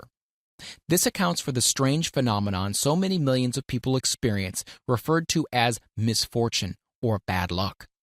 There are millions of people who believe themselves doomed to poverty and failure because of some strange force over which they believe they have no control. They are the creators of their own misfortunes because of this negative belief, which is picked up by the subconscious mind and translated into its physical equivalent. This is an appropriate place at which to suggest again that you may benefit by passing on to your subconscious mind any desire which you wish translated into its physical or monetary equivalent, in a state of expectancy or belief that transmutation will actually take place. Your belief or faith is the element which determines the action of your subconscious mind. There is nothing to hinder you from deceiving your subconscious mind when giving it instructions through autosuggestion, just as I deceived, quote-unquote, my son's subconscious mind. To make this deceit more realistic, conduct yourself just as you would if you were already in possession of the material thing which you are demanding when you call upon your subconscious mind. The subconscious mind will transmute into its physical equivalent by the most direct and practical media available any order which is given to it in a state of belief or faith that the order will be carried out. Surely, enough has been stated to give a starting point from which one may, through experiment and practice, acquire the ability to mix faith with any order given to the subconscious mind. Perfection will come through practice. It cannot come by merely reading instructions. If it be true that one may become a criminal by association with crime, and this is a known fact, it's equally true that one may develop faith by voluntarily suggesting to the subconscious mind that one has faith. The mind comes finally to take on the nature of the influences which dominate it. Understand this truth, and you will know why it is essential for you to encourage the positive emotions as dominating forces of your mind, and discourage and eliminate negative emotions. A mind dominated by positive emotions becomes a favorable abode for the state of mind known as faith. A mind so dominated may at will give the subconscious mind instructions, which it will accept and act upon immediately. Faith is a state of mind which may be induced by autosuggestion. All down the ages, religionists have admonished struggling humanity to have faith in this, that, and other dogma or creed, but they have failed to tell people how to have faith. They have not stated that faith is a state of mind and that it may be induced by self-suggestion. In language which any normal human being can understand, we will describe all that is known about the principle through which faith may be developed, where it does not already exist. Have faith in yourself, faith in the infinite. Before we begin, you should be reminded again that faith is the eternal elixir which gives life, power, and action to the impulse of thought. The foregoing sentence is worth reading a second time, and a third, and a fourth. It is worth reading aloud. Faith is the starting point of all accumulation of riches. Faith is the basis of all miracles and all mysteries which cannot be analyzed by the rules of science. Faith is the only known antidote for failure. Faith is the element, the chemical, which, when mixed with prayer, gives one direct communication with infinite intelligence. Faith is the element which transforms the ordinary vibration of thought created by the finite mind of man into the spiritual equivalent. Faith is the only agency through which the cosmic force of infinite intelligence can be harnessed and used by man. Every one of the foregoing statements is capable of proof. The proof is simple and easily demonstrated. It is wrapped up in the principle of autosuggestion. Let us center our attention, therefore, upon the subject of self-suggestion and find out what it is and what it is capable of achieving. It is a well-known fact that one comes finally to believe whatever one repeats to oneself, whether the statement be true or false. If a man repeats a lie over and over, he will eventually accept the lie as truth. Moreover, he will believe it to be the truth. Every man is what he is because of the dominating thoughts which he permits to occupy his mind. Thoughts which a man deliberately places in his own mind and encourages with sympathy, and with which he mixes any one or more of the emotions, constitute the motivating forces which direct and control his every movement, act, and deed. Comes now a very significant statement of truth. Thoughts which are mixed with any of the feeling of emotions constitute a magnetic force which attracts, from the vibrations of the ether, other similar or related thoughts. A thought thus magnetized with emotion may be compared to a seed which, when planted in fertile soil, germinates, grows, and multiplies itself over and over again until that which was originally one small seed becomes countless millions of seeds of the same brand. The ether is a great cosmic mass of eternal forces of vibration. It is made up of both destructive vibrations and constructive vibrations. It carries at all times vibrations of fear, poverty, disease, failure, misery, and vibrations of prosperity, health, success, and happiness, just as surely as it carries the sound of hundreds of orchestrations of music and hundreds of human voices, all of which maintain their own individuality and means of identification through the medium of radio. From the great storehouse of the ether, the human mind is constantly attracting vibrations which harmonize with that which dominates the human mind. Any thought, idea, plan, or purpose which one holds in one's mind attracts, from the vibrations of the ether, a host of its relatives, adds these relatives to its own force, and grows until it becomes the dominating, motivating master of the individual in whose mind it has been housed. Now let us go back to the starting point and become informed as to how the original seed of an idea, plan, or purpose may be planted in the mind. The information is easily conveyed. Any plan, idea, or purpose may be placed in the mind through repetition of thought. This is why you are asked to write out a statement of your major purpose, or definite chief aim, commit it to memory, and repeat it in audible words day after day until these vibrations of sound have reached your subconscious mind. We are what we are because of the vibrations of thought which we pick up and register through the stimuli of our daily environment. Resolve to throw off the influences of any unfortunate environment and to build your own life to order. Taking inventory of mental assets and liabilities, you will discover that your greatest weakness is a lack of self-confidence. This handicap can be surmounted and timidity translated into courage through the aid of the principle of autosuggestion. The application of this principle may be made through a simple arrangement of positive thought impulses stated in writing, memorized and repeated until they become a part of the working equipment of the subconscious faculty of your mind. Self-confidence formula. First, I know that I have the ability to achieve the object of my definite purpose in life. Therefore, I demand of myself persistent, continuous action towards its attainment, and I here and now promise to render such action. Second, I realize that the dominating thoughts of my mind will eventually reproduce themselves in outward physical action and gradually transform themselves into physical reality. Therefore, I will concentrate my thoughts for 30 minutes daily upon the task of thinking of the person I intend to become, thereby creating in my mind a clear mental picture of that person. Third, I know through the principle of autosuggestion, any desire that I persistently hold in my mind will eventually seek expression through some practical means of attaining the object back of it. Therefore, I will devote 10 minutes a day to demanding of myself the development of self-confidence. Fourth, I have clearly written down a description of my definite chief aim in life, and I will never stop trying until I have developed sufficient self-confidence for its attainment. Fifth, I fully realize that no wealth or position can long endure unless built upon truth and justice. Therefore, I will engage in no transaction which does not benefit all whom it affects. I will succeed by attracting to myself the forces I wish to use and the cooperation of other people. I will induce others to serve me because of my willingness to serve others. I will eliminate hatred, envy, jealousy, selfishness, and cynicism by developing love for all humanity, because I know that a negative attitude towards others can never bring me success. I will cause others to believe in me because I will believe in them and in myself. I will sign my name to this formula, commit it to memory, and repeat it aloud once a day with full faith that it will gradually influence my thoughts and actions so that I will become a self-reliant and successful person. Because this formula is a law of nature which no man has yet been able to explain, it has baffled the scientists of all ages. The psychologists have named this law autosuggestion and let it go at that. The name by which one calls this law is of little importance. The important fact about it is that it works for the glory and success of mankind, if, that is, it is used constructively. On the other hand, if used destructively, it will destroy just as readily. In this statement may be found a very significant truth, namely that those who go down in defeat and end their lives in poverty, misery, and distress do so because of negative application of the principle of autosuggestion. The cause may be found in the fact that all impulses of thoughts have a tendency to close themselves in their physical equivalent.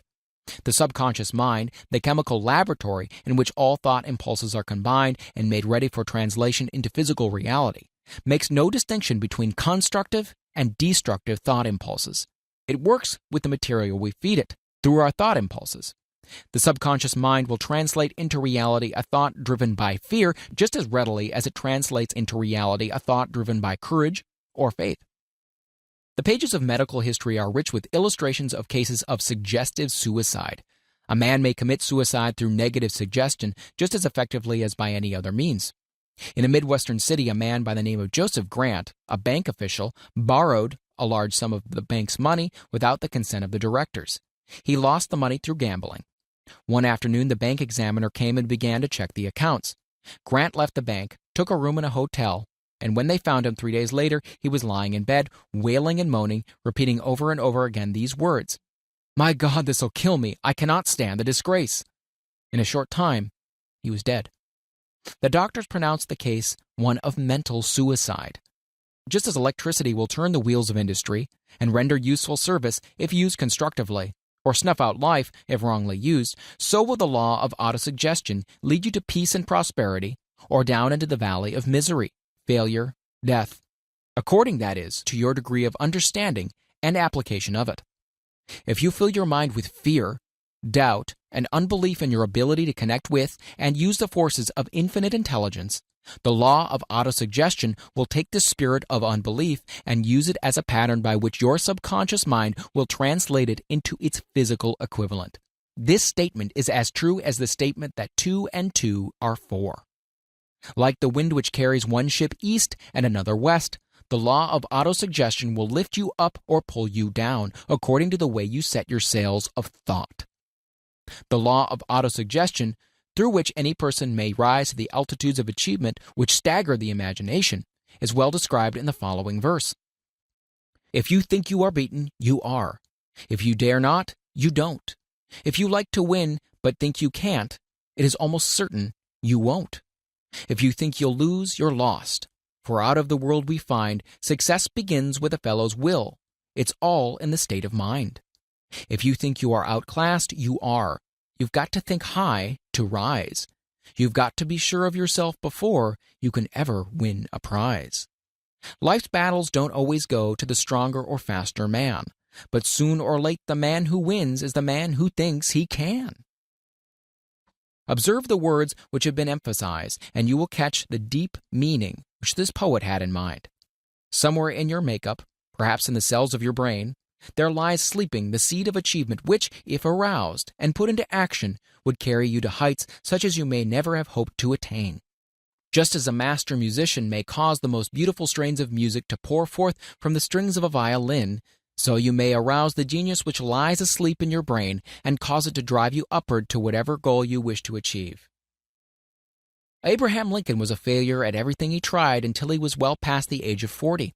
He was a Mr. Nobody from nowhere until a great experience came into his life, aroused the sleeping genius within his heart and brain, and gave the world one of its really great men. That experience was mixed with the emotions of sorrow and love. It came to him through Anne Rutledge, the only woman whom he ever truly loved. It is a known fact that the emotion of love is closely akin to the state of mind known as faith, and it's for this reason that love comes very near to translating one's thought impulses into their spiritual equivalent. During his work of research, the author discovered, from the analysis of life work and achievements of hundreds of men of outstanding accomplishment, that there was the influence of a woman's love back of nearly every one of them.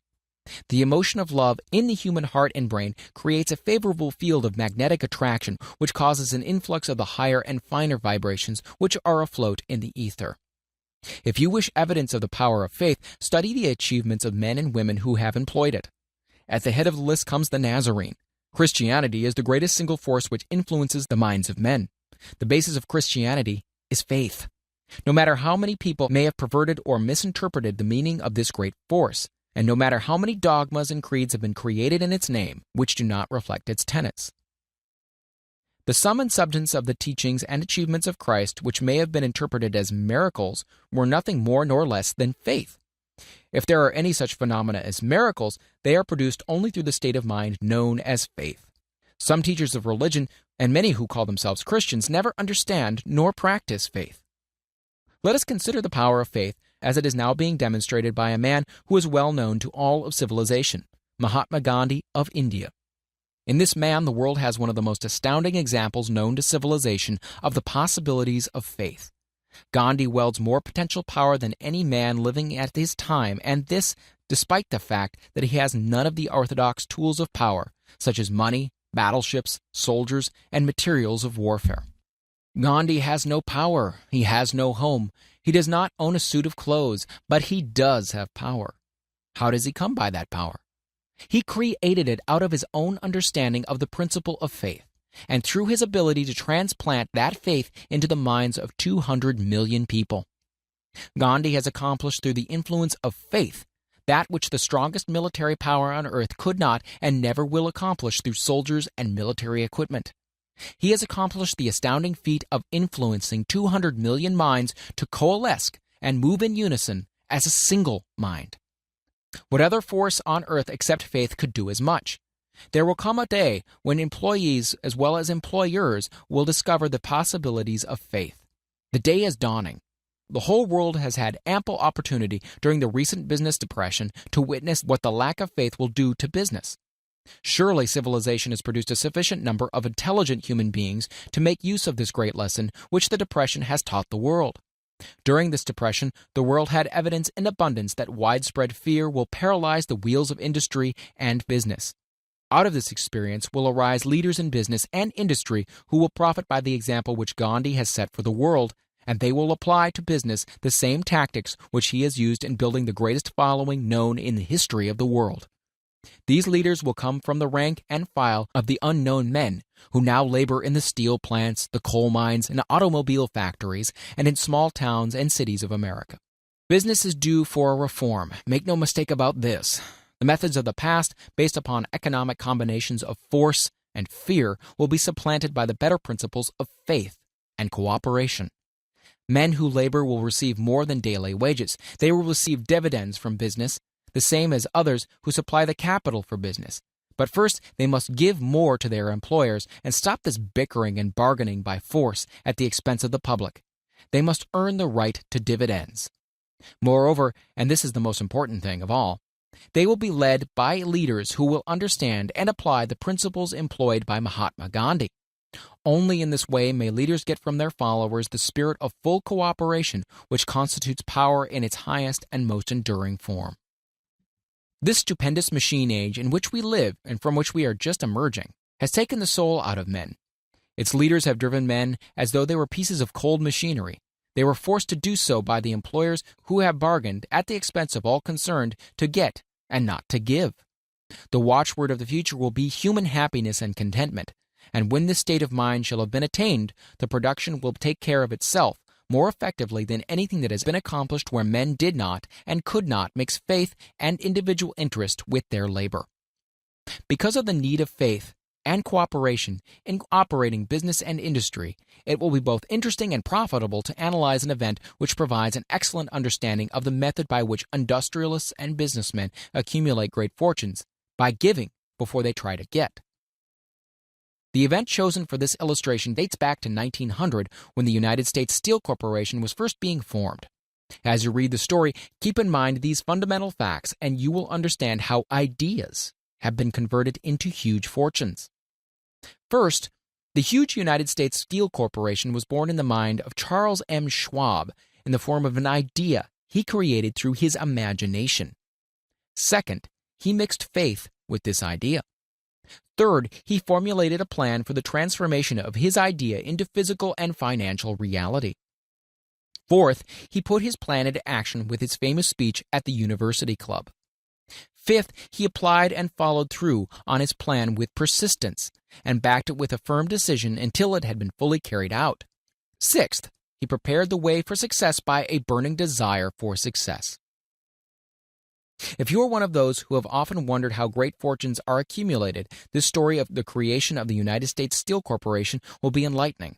If you have any doubt that men can think and grow rich, this story should dispel that doubt, because you can plainly see in the story of the United States Steel the application of a major portion of the 13 principles described in this book.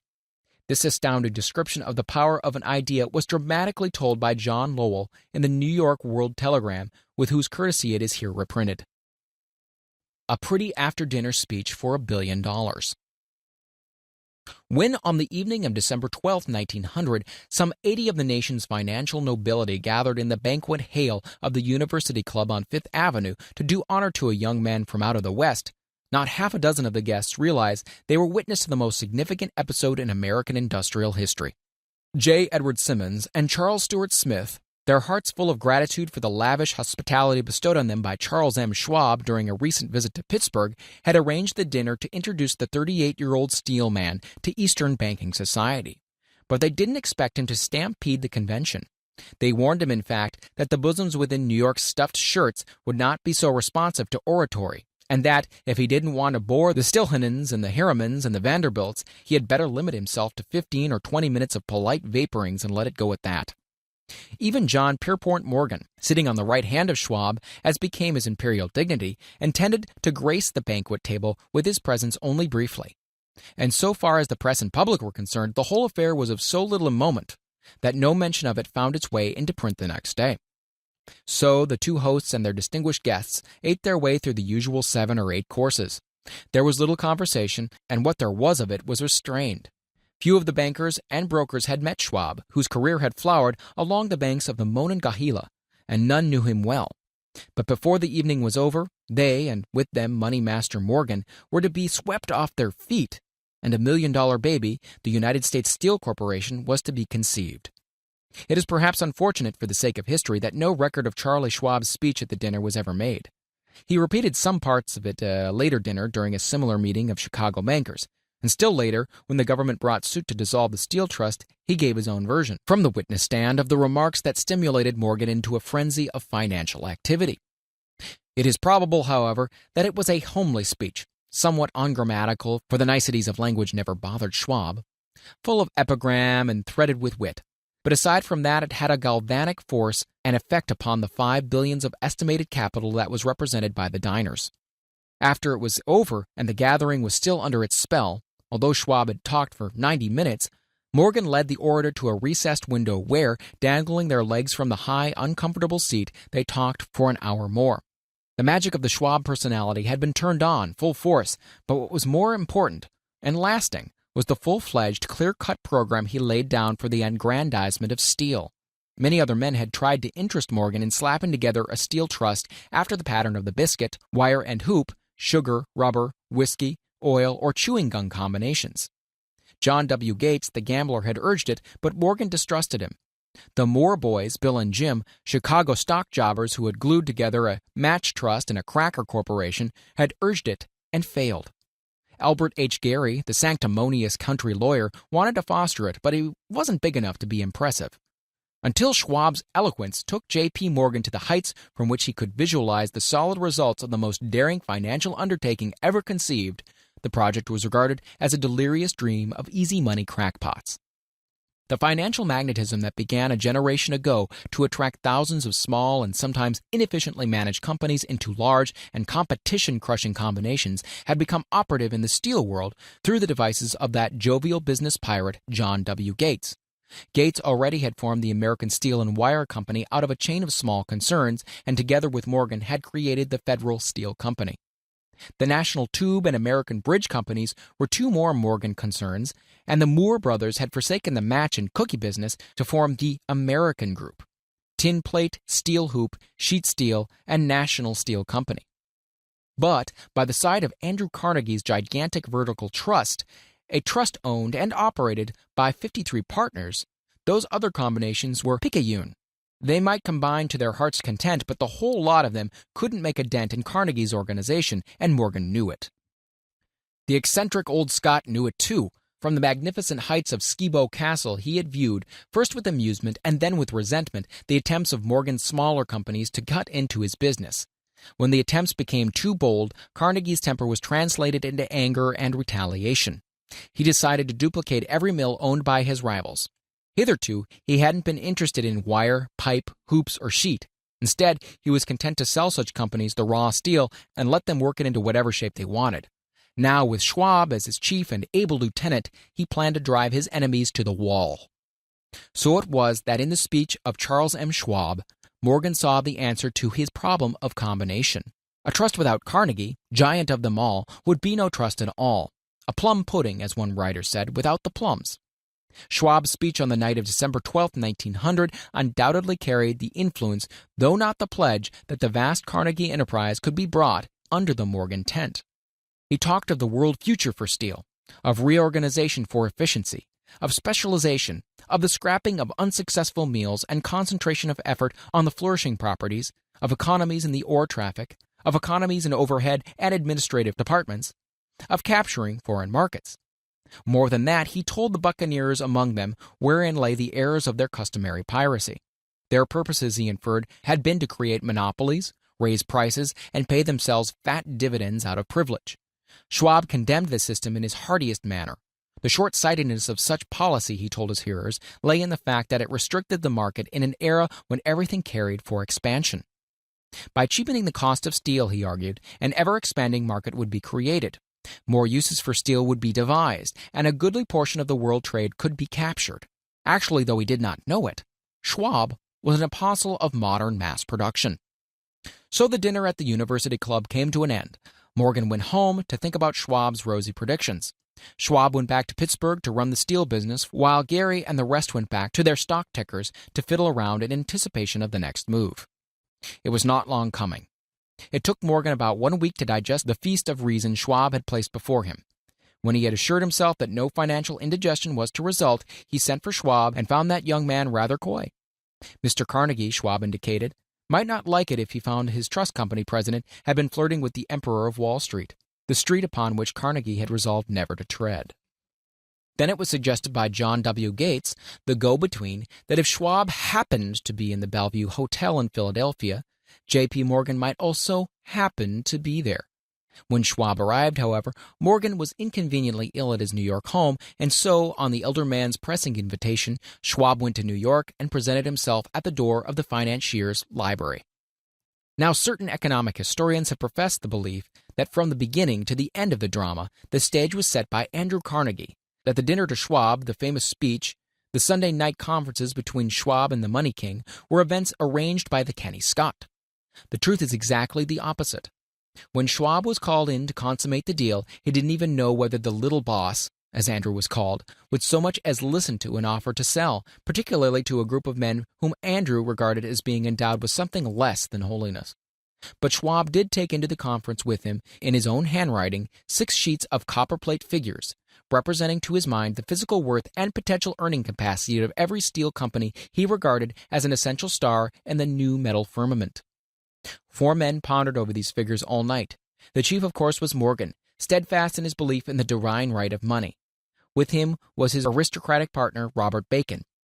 The third was John W. Gates, whom Morgan scorned as a gambler and used as a tool. The fourth was Schwab, who knew more about the processes of making and selling steel than any whole group of men then living. Throughout that conference, the Pittsburghers' figures were never questioned. If he had said a company was worth so much, then it was worth that much and no more. He was insistent, too, upon including in the combination only those concerns he nominated. He had conceived a corporation in which there would be no duplication, not even to satisfy the greed of friends who wanted to unload their companies upon the broad Morgan shoulders. Thus he left out, by design, a number of the larger concerns upon which the walruses and carpenters of Wall Street had cast hungry eyes. When dawn came, Morgan rose and straightened his back. Only one question remained. "Do you think you can persuade Andrew Carnegie to sell?" he asked. "I can try," said Schwab. "If you can get him to sell, I will undertake the matter," said Morgan.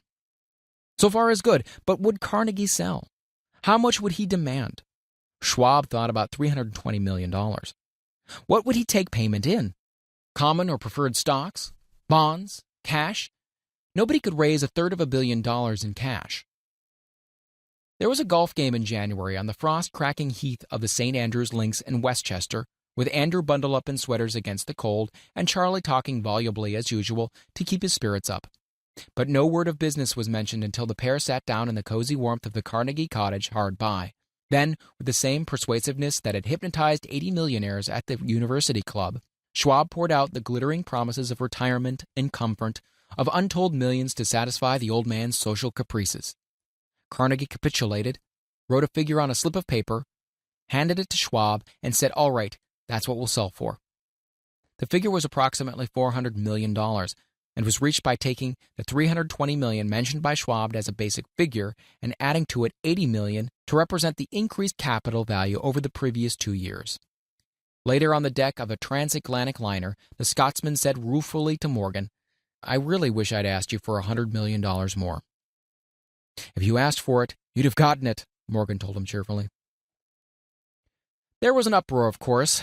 A British correspondent cabled that the foreign steel world was appalled by the gigantic combination. President Hadley of Yale declared that unless trusts were regulated, the country might expect an emperor in Washington within the next 25 years. But that able stock manipulator, Keene, went at his work of shoving the new stock at the public so vigorously that all the excess water, estimated by some at nearly $600 million, was absorbed in a twinkling. So, Carnegie had his millions, and Morgan Syndicate had $62 million for all its trouble. And all the boys from Gates to Gary had their millions. The 38-year-old Schwab had his reward. He was made president of the new corporation and remained in control until 1930. The dramatic story of Big Business, which you have just finished, was included in this book because it is a perfect illustration of the method by which desire can be transmuted into its physical equivalent. I imagine some readers will question the statement that a mere intangible desire can be converted into its physical equivalent. Doubtless some will say, you cannot convert nothing into something. The answer is in the story of United States Steel. That giant organization was created in the mind of one man. The plan by which the organization was provided with the steel mills that gave it financial stability was created in the mind of the same man. His faith, his desire, his imagination, his persistence were the real ingredients that went into United States Steel. The steel mills and mechanical equipment acquired by the corporation after it had been brought into legal existence were incidental, but careful analysis will disclose the fact that the appraised value of the properties acquired by the corporation increased in value by an estimated $600 million just by the mere transaction which consolidated them into one management. In other words, Charles M. Schwab's idea, plus the faith with which he conveyed it in the minds of J.P. Morgan and the others, was marketed for a profit of approximately $600 million. That is not an insignificant sum for a single idea. What happened to some of the men who took their share of the millions of dollars of profit made by this transaction is a matter with which we are not now concerned. The important feature of the astounding achievement is that it serves as unquestionable evidence of the soundness of the philosophy described in this book, because this philosophy was the warp and the woof of the entire transaction. Moreover, the practicability of the philosophy has been established by the fact that the United States Steel Corporation prospered and became one of the richest and most powerful corporations in America, employing thousands of people, developing new uses for steel, and opening new markets, thus proving that the $600 million in profit which the Schwab idea produced was earned. Riches begin in the form of thought. The amount is limited only by the persons in whose mind the thought is put into motion. Faith removes limitations. Remember this when you are ready to bargain with life for whatever it is that you ask as your price for having passed this way. Remember also that the man who created the United States Steel Corporation was practically unknown at the time. He was merely Andrew Carnegie's Man Friday until he gave birth to his famous idea. After that, he quickly rose to a position of power, fame, and riches. There are no limitations to the mind except those we acknowledge. Both poverty and riches are the offspring of thought. Chapter 4. Autosuggestion, the medium for influencing the subconscious mind. The third step towards riches. Autosuggestion is a term which applies to all suggestions and all self-administered stimuli which reach one's mind through the five senses. Stated in another way, autosuggestion is self-suggestion. It is the agency of communication between that part of the mind where conscious thought takes place and that which serves as the seat of action for the subconscious mind. Through the dominating thoughts which one permits to remain in the conscious mind, whether these thoughts be negative or positive is immaterial, the principle of autosuggestion voluntarily reaches the subconscious mind and influences it with these thoughts. No thought whether it be negative or positive, can enter the subconscious mind without the aid of the principle of autosuggestion, with the exception of thoughts picked up from the ether. Stated differently, all sense impressions, which are perceived through the five senses, are stopped by the conscious thinking mind, and may be either passed on to the subconscious mind or rejected at will. The conscious faculty serves, therefore, as an outer guard to the approach of the subconscious. Nature has so built man that he has absolute control over the material which reaches his subconscious mind through his five senses, although this is not meant to be construed as a statement that man always exercises this control. In the great majority of instances, he does not exercise it, which explains why so many people go through life in poverty. Recall what has been said about the subconscious mind resembling a fertile garden spot, in which weeds will grow in abundance if the seeds of more desirable crops are not sown therein.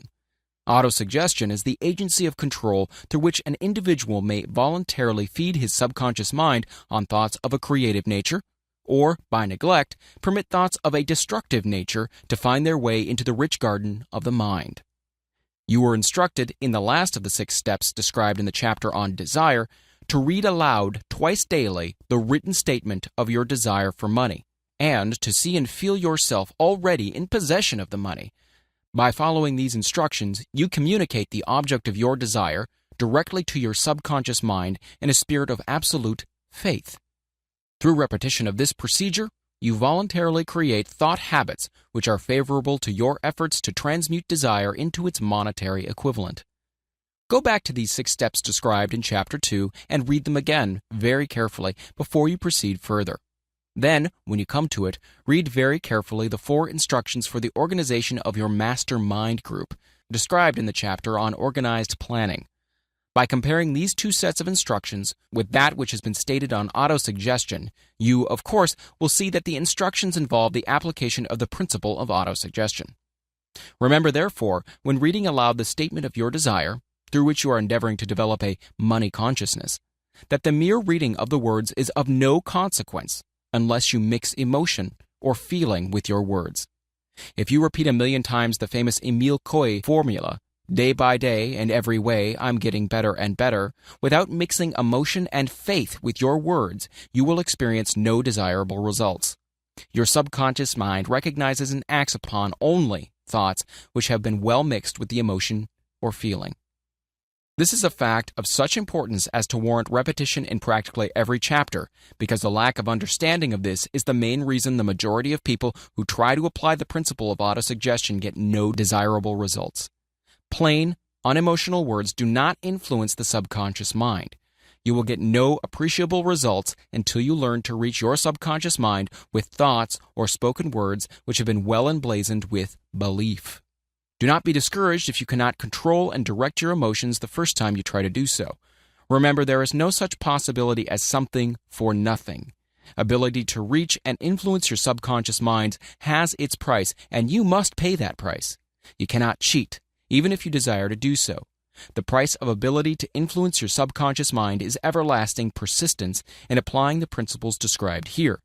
You cannot develop the desired ability for a lower price. You and you alone must decide whether or not the reward for which you are striving, the money consciousness, is worth the price you must pay for it in effort.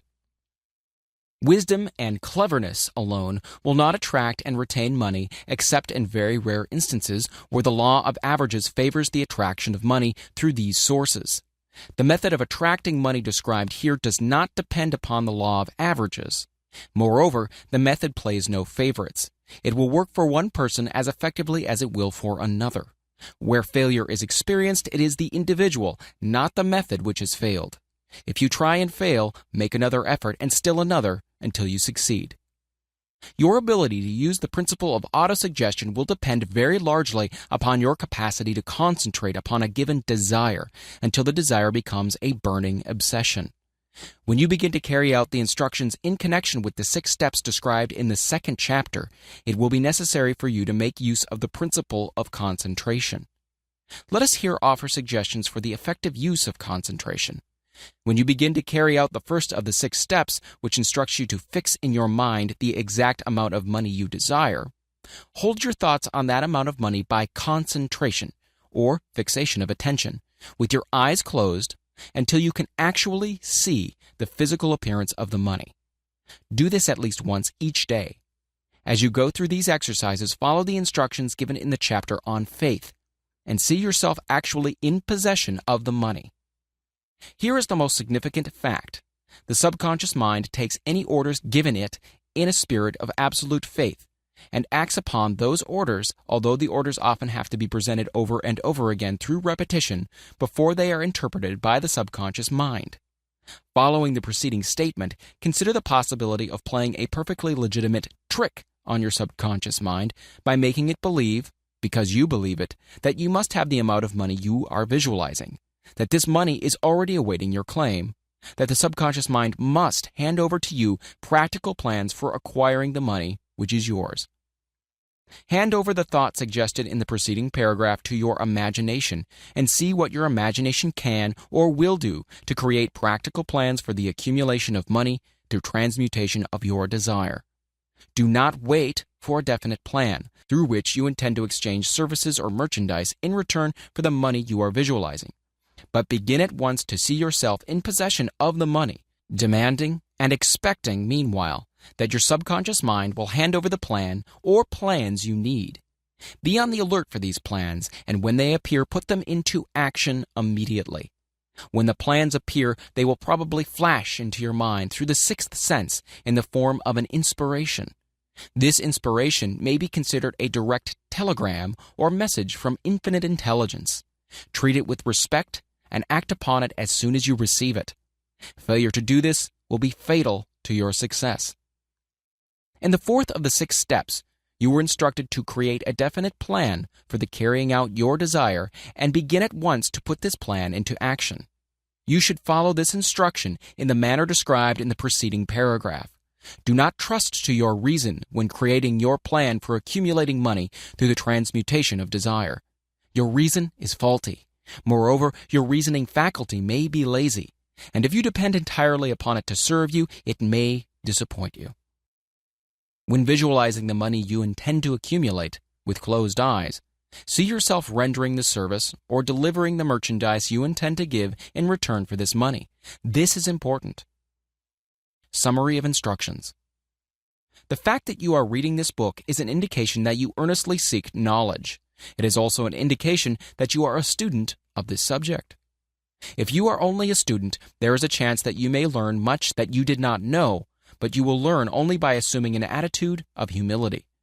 If you choose to follow some of the instructions, but neglect or refuse to follow others, you will fail. To get satisfactory results, you must follow all instructions in a spirit of faith. The instructions given in connection with the 6 steps in the 2nd chapter will now be summarized and blended with principles covered by this chapter as follows. First, go into some quiet spot, preferably in bed at night, where you will not be disturbed or interrupted. Close your eyes and repeat aloud, so you may hear your own words, the written statement of the amount of money you intend to accumulate, the time limit for its accumulation, and a description of the service or merchandise you intend to give in return for the money. As you carry out these instructions, see yourself already in possession of the money. For example, suppose that you intend to accumulate $50,000 by the 1st of January 5 years hence, that you intend to give personal service in return for the money in the capacity of a salesman. Your written statement of your purpose should be similar to the following. By the 1st day of January, such and such year, I will have in my possession $50,000, which will come to me in various amounts from time to time during the interim. In return for this money, I will give the most efficient service of what I am capable, rendering the fullest possible quantity and the best possible quality of service in the capacity of salesman of describe the service or merchandise you intend to sell. I believe that I will have this money in my possession. My faith is so strong that I can now see this money before my eyes. I can touch it with my hands. It is now awaiting transfer to me at the time and in the proportion that I deliver the service I intend to render in return for it. I am awaiting a plan by which to accumulate this money, and I will follow that plan when it is received. Second, repeat this program night and morning until you can see, in your imagination, the money you intend to accumulate. Third, place a written copy of your statement where you can see it night and morning, and read it before retiring and upon arising until it has been memorized. Remember, as you carry out these instructions, that you are applying the principle of autosuggestion for the purpose of giving orders to your subconscious mind. Remember also that your subconscious mind will act only upon instructions that are emotionalized and handed over to it with feeling. Faith is the strongest and most productive of the emotions. Follow the instructions given in the chapter on faith. These instructions may, at first, seem abstract. Do not let this disturb you. Follow the instructions no matter how abstract or how impractical they may at first appear to be. The time will soon come, if you do as you've been instructed, in spirit as well in act, when a whole new universe of power will enfold to you. Skepticism in connection with all new ideas is characteristic of all human beings. But if you follow the instructions outlined, your skepticism will soon be replaced by belief, and this in turn will soon become crystallized into absolute faith. Then you will have arrived at the point where you may truly say, I am the master of my fate. I am the captain of my soul. Many philosophers have made the statement that man is the master of his own earthly destiny, but most of them have failed to say why he is the master. The reason that man may be the master of his own earthly status, and especially his financial status, is thoroughly explained in this chapter. Man may become the master of himself and of his environment because he has the power to influence his own subconscious mind, and through it, gain the cooperation of infinite intelligence. You are now reading the chapter which represents the keystone to the arc of this philosophy. The instructions contained in this chapter must be understood and applied with persistence if you are to succeed in transmuting desire into money. The actual performance of transmuting desire into money involves the use of autosuggestion as an agency by which one may reach and influence the subconscious mind. The other principles are simply tools with which to apply autosuggestion. Keep this thought in mind, and you will at all times be conscious of the important part the principle of autosuggestion is to play in your efforts to accumulate money through the methods described in this book. Carry out these instructions as though you were a small child. Inject into your efforts something of the faith of a child. The author has been most careful to see that no impractical instructions were included because of his sincere desire to be helpful. After you have read the entire book, come back to this chapter and follow in spirit and in action this instruction. Read the entire chapter aloud once every night until you become thoroughly convinced that the principle of autosuggestion is sound, that it will accomplish for you all that has been claimed for it. As you read, underscore with a pencil every sentence which impresses you favorably. Follow the foregoing instruction to the letter, and it will open the way for complete understanding and mastery of the principles of success. Chapter 5. Specialized knowledge, personal experience or observations. The fourth step toward riches. There are two kinds of knowledge. One is general, the other specialized. General knowledge, no matter how great in quantity or variety it may be, is of but little use in the accumulation of money. The faculties of the great universities possess, in aggregate, practically every form of general knowledge known to civilization. Most of the professors have but little or no money. They specialize on teaching knowledge, but they do not specialize on the organization or the use of knowledge. Knowledge will not attract money unless it is organized and intelligently directed through practical plans of action to the definite end of accumulation of money. Lack of understanding of this fact has been the source of confusion to millions of people who falsely believe that knowledge is power. It is nothing of the sort. Knowledge is only potential power. It becomes power only when and if it is organized into definite plans of action and directed to a definite end. This missing link in all systems of education known to civilization today may be found in the failure of educational institutions to teach their students how to organize and use knowledge after they acquire it. Many people make the mistake of assuming that because Henry Ford had but little schooling, he is not a man of education. Those who make this mistake do not know Henry Ford, nor do they understand the real meaning of the word educate. That word is derived from the Latin word educo, meaning to educe, to draw out, to develop from within. An educated man is not necessarily one who has an abundance of general or specialized knowledge. An educated man is one who has so developed the faculties of his mind that he may acquire anything he wants, or its equivalent, without violating the rights of others. Henry Ford comes well within the meaning of this definition. During the World War, a Chicago newspaper published certain editorials in which, among other statements, Henry Ford was called an ignorant pacifist. Mr. Ford objected to the statements and brought suit against the paper for libeling him. When the suit was tried in the courts, the attorneys for the paper pleaded justification and placed Mr. Ford himself on the witness stand for the purpose of proving to the jury that he was ignorant. The attorneys asked Mr. Ford a great variety of questions, all of them intended to prove, by his own evidence, that while he might possess considerable specialized knowledge pertaining to the manufacture of automobiles, he was in the main ignorant. Mr. Ford was plied with such questions as the following. Who was Benedict Arnold? And how many soldiers did the British send over to America to put down the rebellion of 1776? In answer to the last question, Mr. Ford replied, I do not know the exact number of soldiers the British sent over, but I have heard that it was a considerably larger number than ever went back.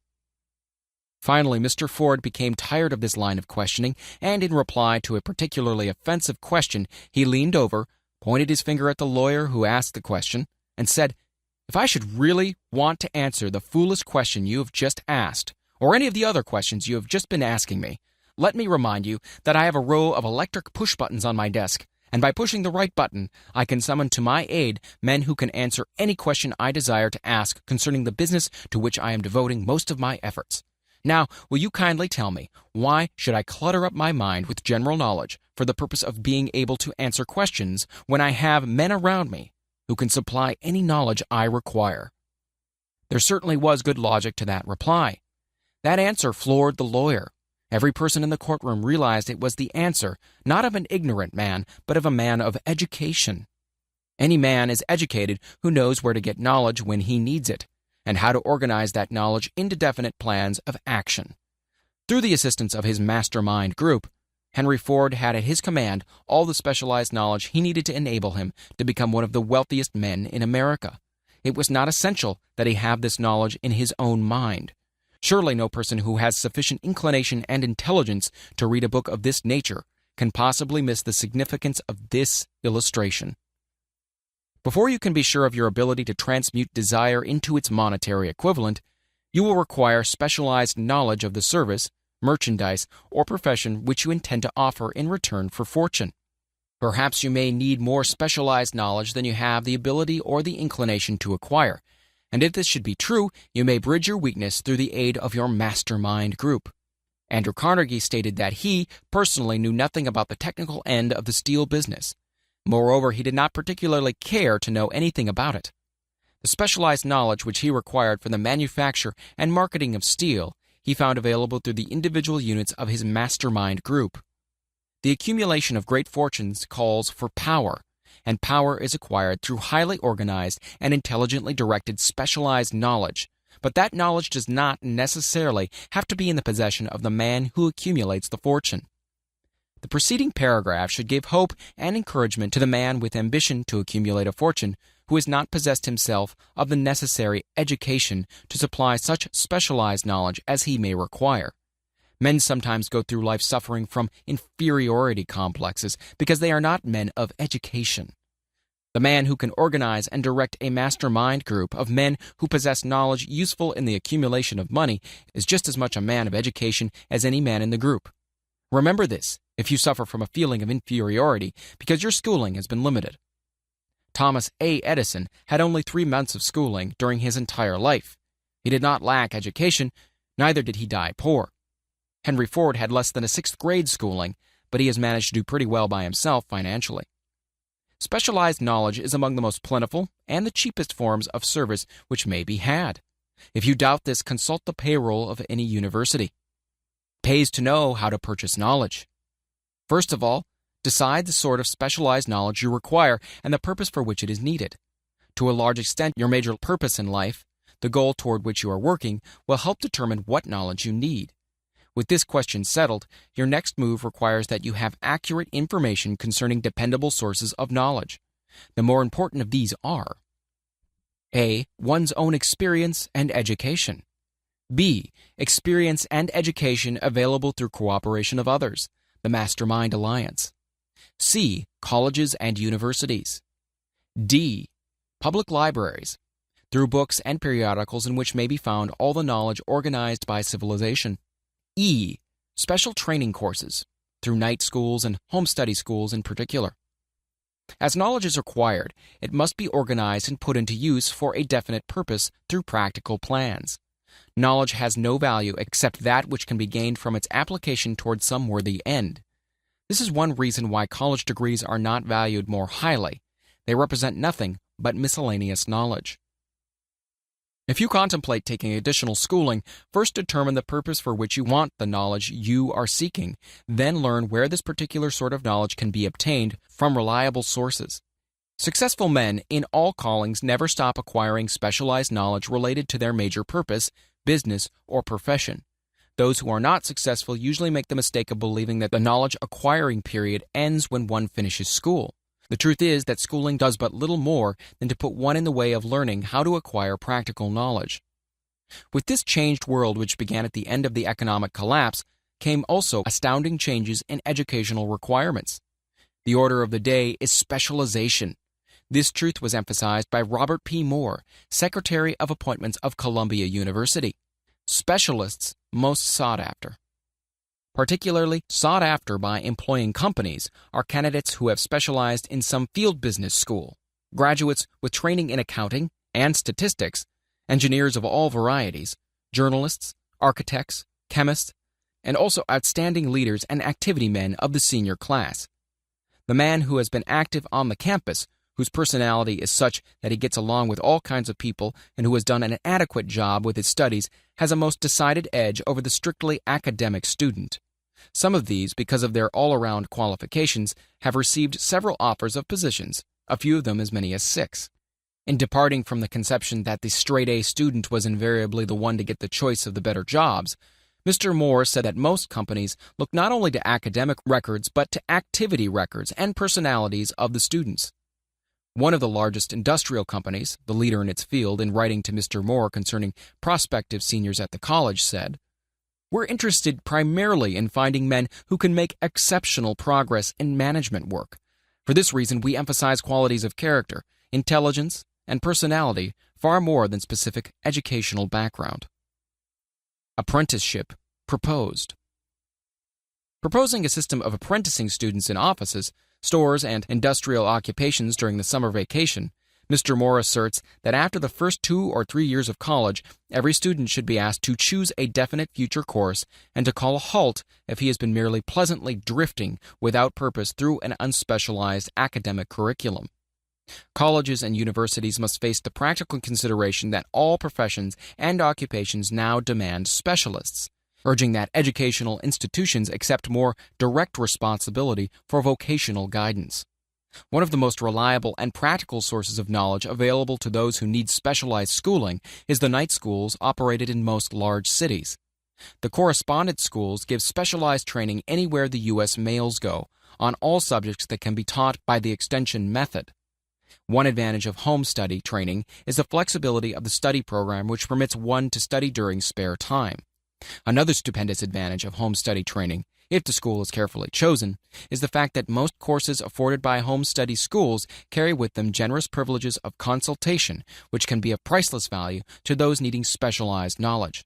No matter where you live, you can share the benefits.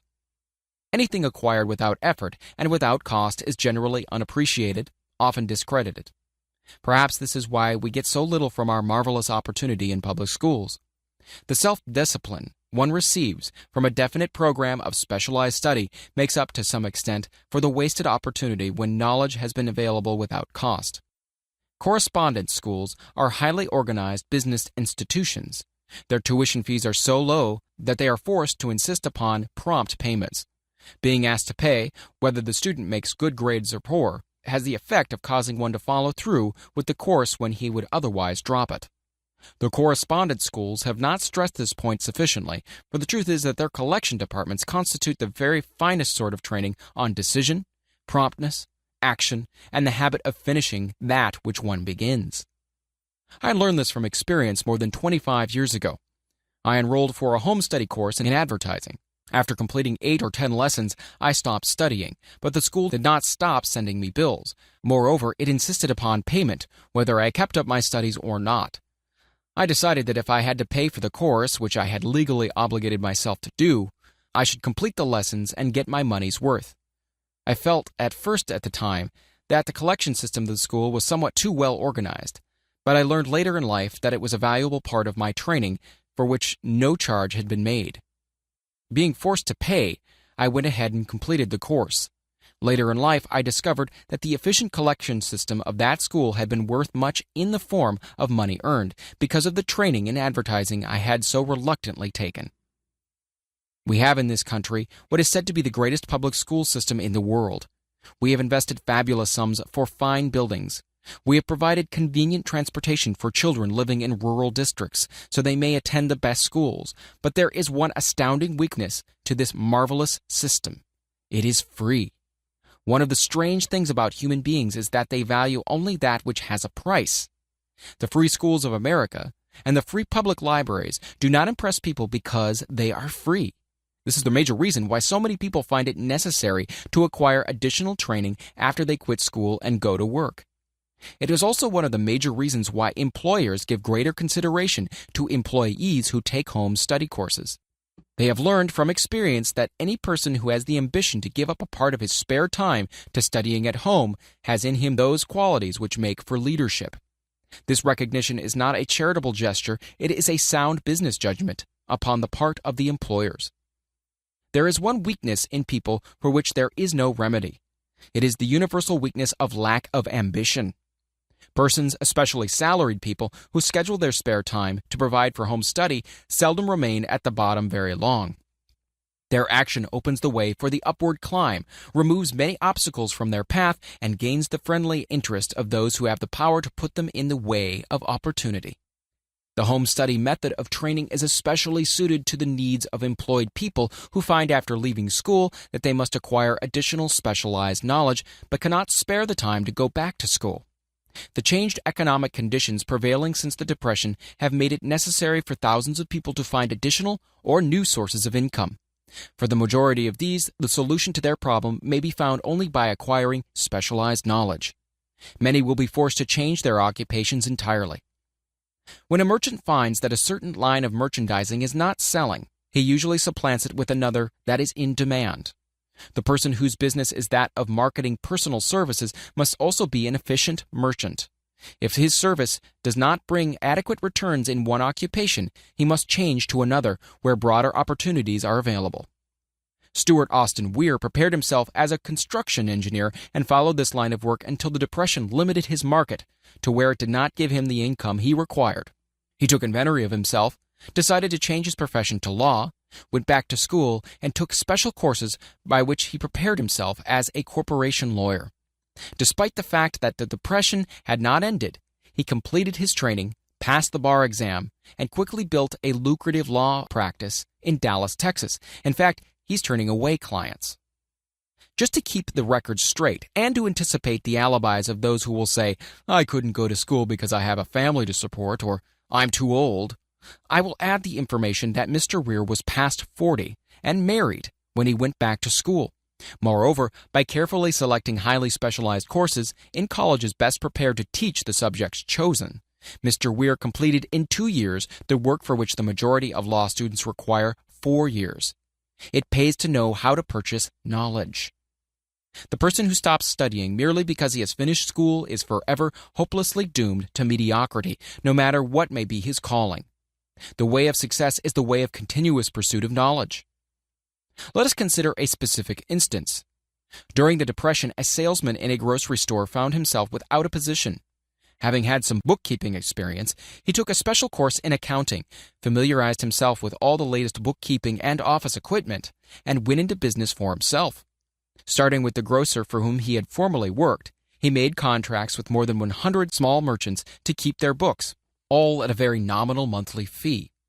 His idea was so practical that he soon found it necessary to set up a portable office in a light delivery truck, which he equipped with modern bookkeeping machinery. He now has a fleet of these bookkeeping offices on wheels, and employs a large staff of assistants, thus providing small merchants with accounting service equal to the best that money can buy at a very nominal cost. Specialized knowledge, plus imagination, were the ingredients that went into this unique and successful business. Last year, the owner of that business paid an income tax of almost 10 times as much as paid by the merchant for whom he worked when the Depression forced upon him a temporary adversity, which proved to be a blessing in disguise. The beginning of this successful business was an idea. Inasmuch as I had the privilege of supplying the unemployed salesman with that idea, I now assume the further privilege of suggesting another idea which has within it the possibility of even greater income. Also, the possibility of rendering useful service to thousands of people who badly need that service. The idea was suggested by the salesman who gave up selling and went into the business of keeping books on a wholesale basis. When the plan was suggested as a solution to his unemployment problem, he quickly exclaimed, "Well, I like the idea, but I would not know how to turn it into cash." In other words, he complained he would not know how to market his bookkeeping knowledge after he acquired it. So that brought up another problem which had to be solved. With the aid of a young woman typist, clever at hand lettering, and who could put the story together, a very attractive book was prepared describing the advantages of the new system of bookkeeping. The page was neatly typed and pasted in an ordinary scrapbook, which was used as a silent salesman through which the story of this new business was so effectively told that its owner soon had more accounts than he could handle. There are thousands of people all over the country who need the services of a merchandising specialist capable of preparing an attractive brief for use in marketing personal services. The aggregate annual income from such a service might easily exceed that received by the largest employment agency, and the benefits of that service might be made far greater to the purchaser than to any obtained from an employment agency. The idea here described was born of necessity, to bridge an emergency which had to be covered, but it did not stop by merely serving one person. The woman who created the idea has a keen imagination. She saw in her newly born brainchild the making of a new profession, one that is destined to render valuable services to thousands of people who need practical guidance in marketing personal services. Spurred to action by the instantaneous success of her first prepared plan to market personal services, this energetic woman turned next to the solution of a similar problem for her son who had just finished college, but had been totally unable to find a market for his services. The plan she originated for his use was the finest specimen of merchandising of personal services I have ever seen. When the plan book had been completed, it contained nearly 50 pages of beautifully typed, properly organized information telling the story of her son's native ability, schooling, personal experiences, and a great variety of other information too extensive for description. The plan book also contained a complete description of the position her son desired, together with a marvelous word picture of the exact plan he would use in filling the position. The preparation of the plan book required several weeks' labor, during which time its creator sent her son to the public library almost every day to procure data needed in selling his services to best advantage. She sent him also to all the competitors of his prospective employer and gathered from them vital information concerning their business methods, which was of great value in the formation of the plan he intended to use in filling the position he sought. When the plan had been finished, it contained more than half a dozen very fine suggestions for the use and benefit of the prospective employer. The suggestions were put into use by that company. One may be inclined to ask, why go to all this trouble just to secure a job? The answer is straight and to the point. Also, it is dramatic because it deals with a subject which assumes the proportion of a tragedy with millions of men and women whose sole source of income is personal services. The answer is, doing a thing well never is trouble.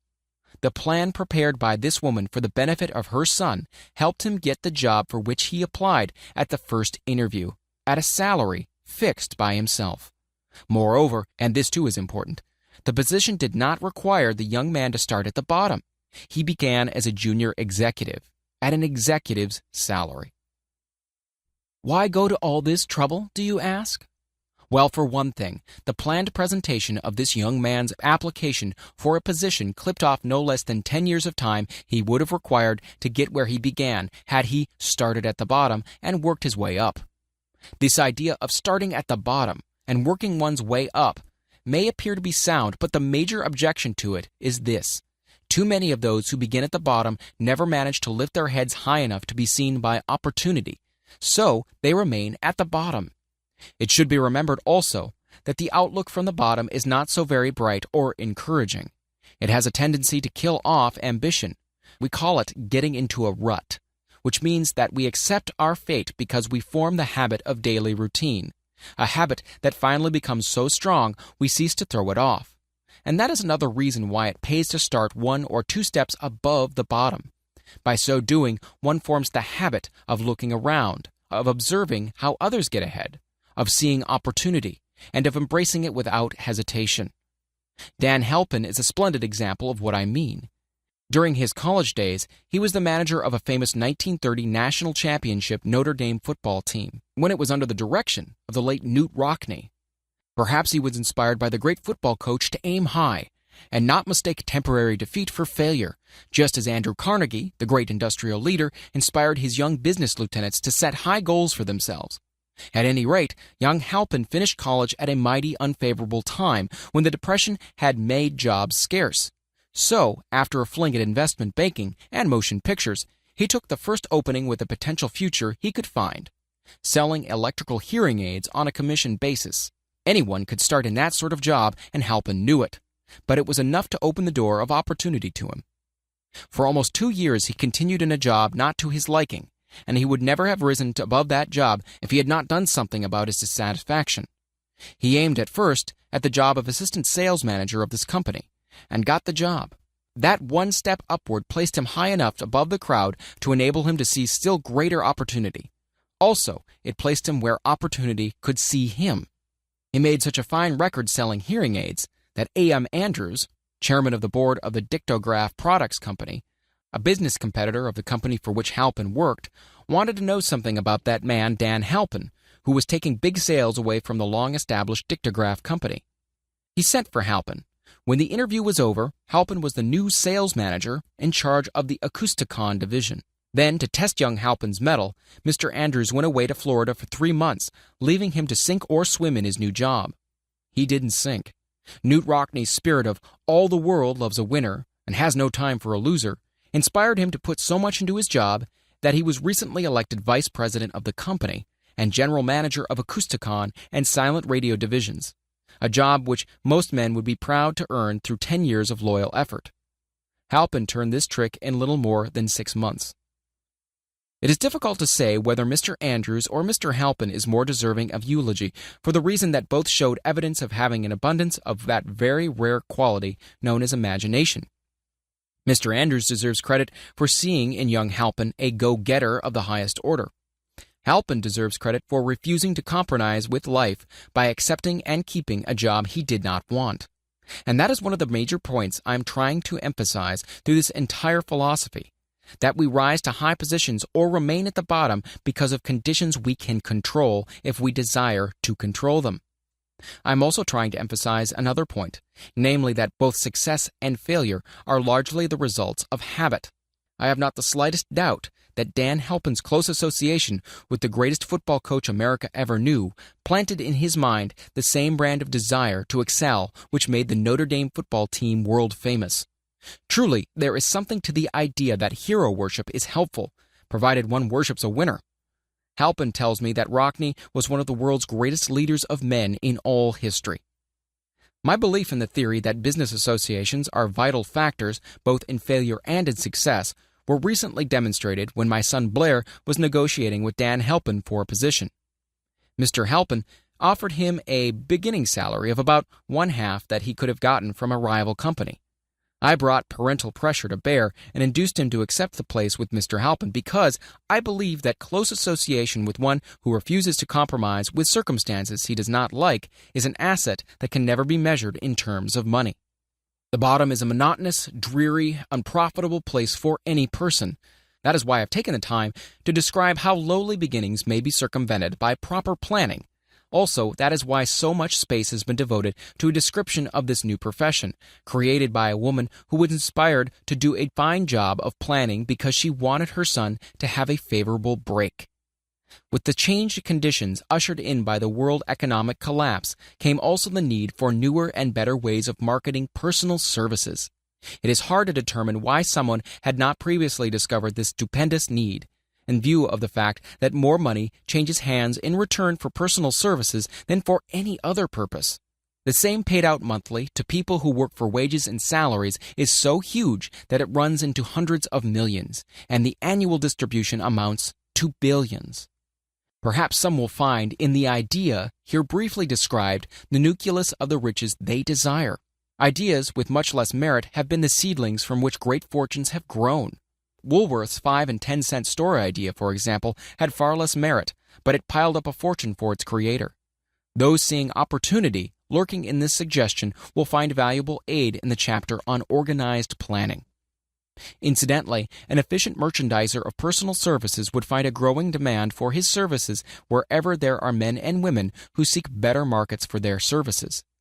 By applying the mastermind principle, a few people with a suitable talent could form an alliance and have a paying business very quickly. One would need to be a fair writer with a flair for advertising and selling, one handy at typing and hand lettering, and one should be a first-class business getter who would let the world know about the service. If one person possessed all these abilities, he might carry on the business alone until it outgrew him.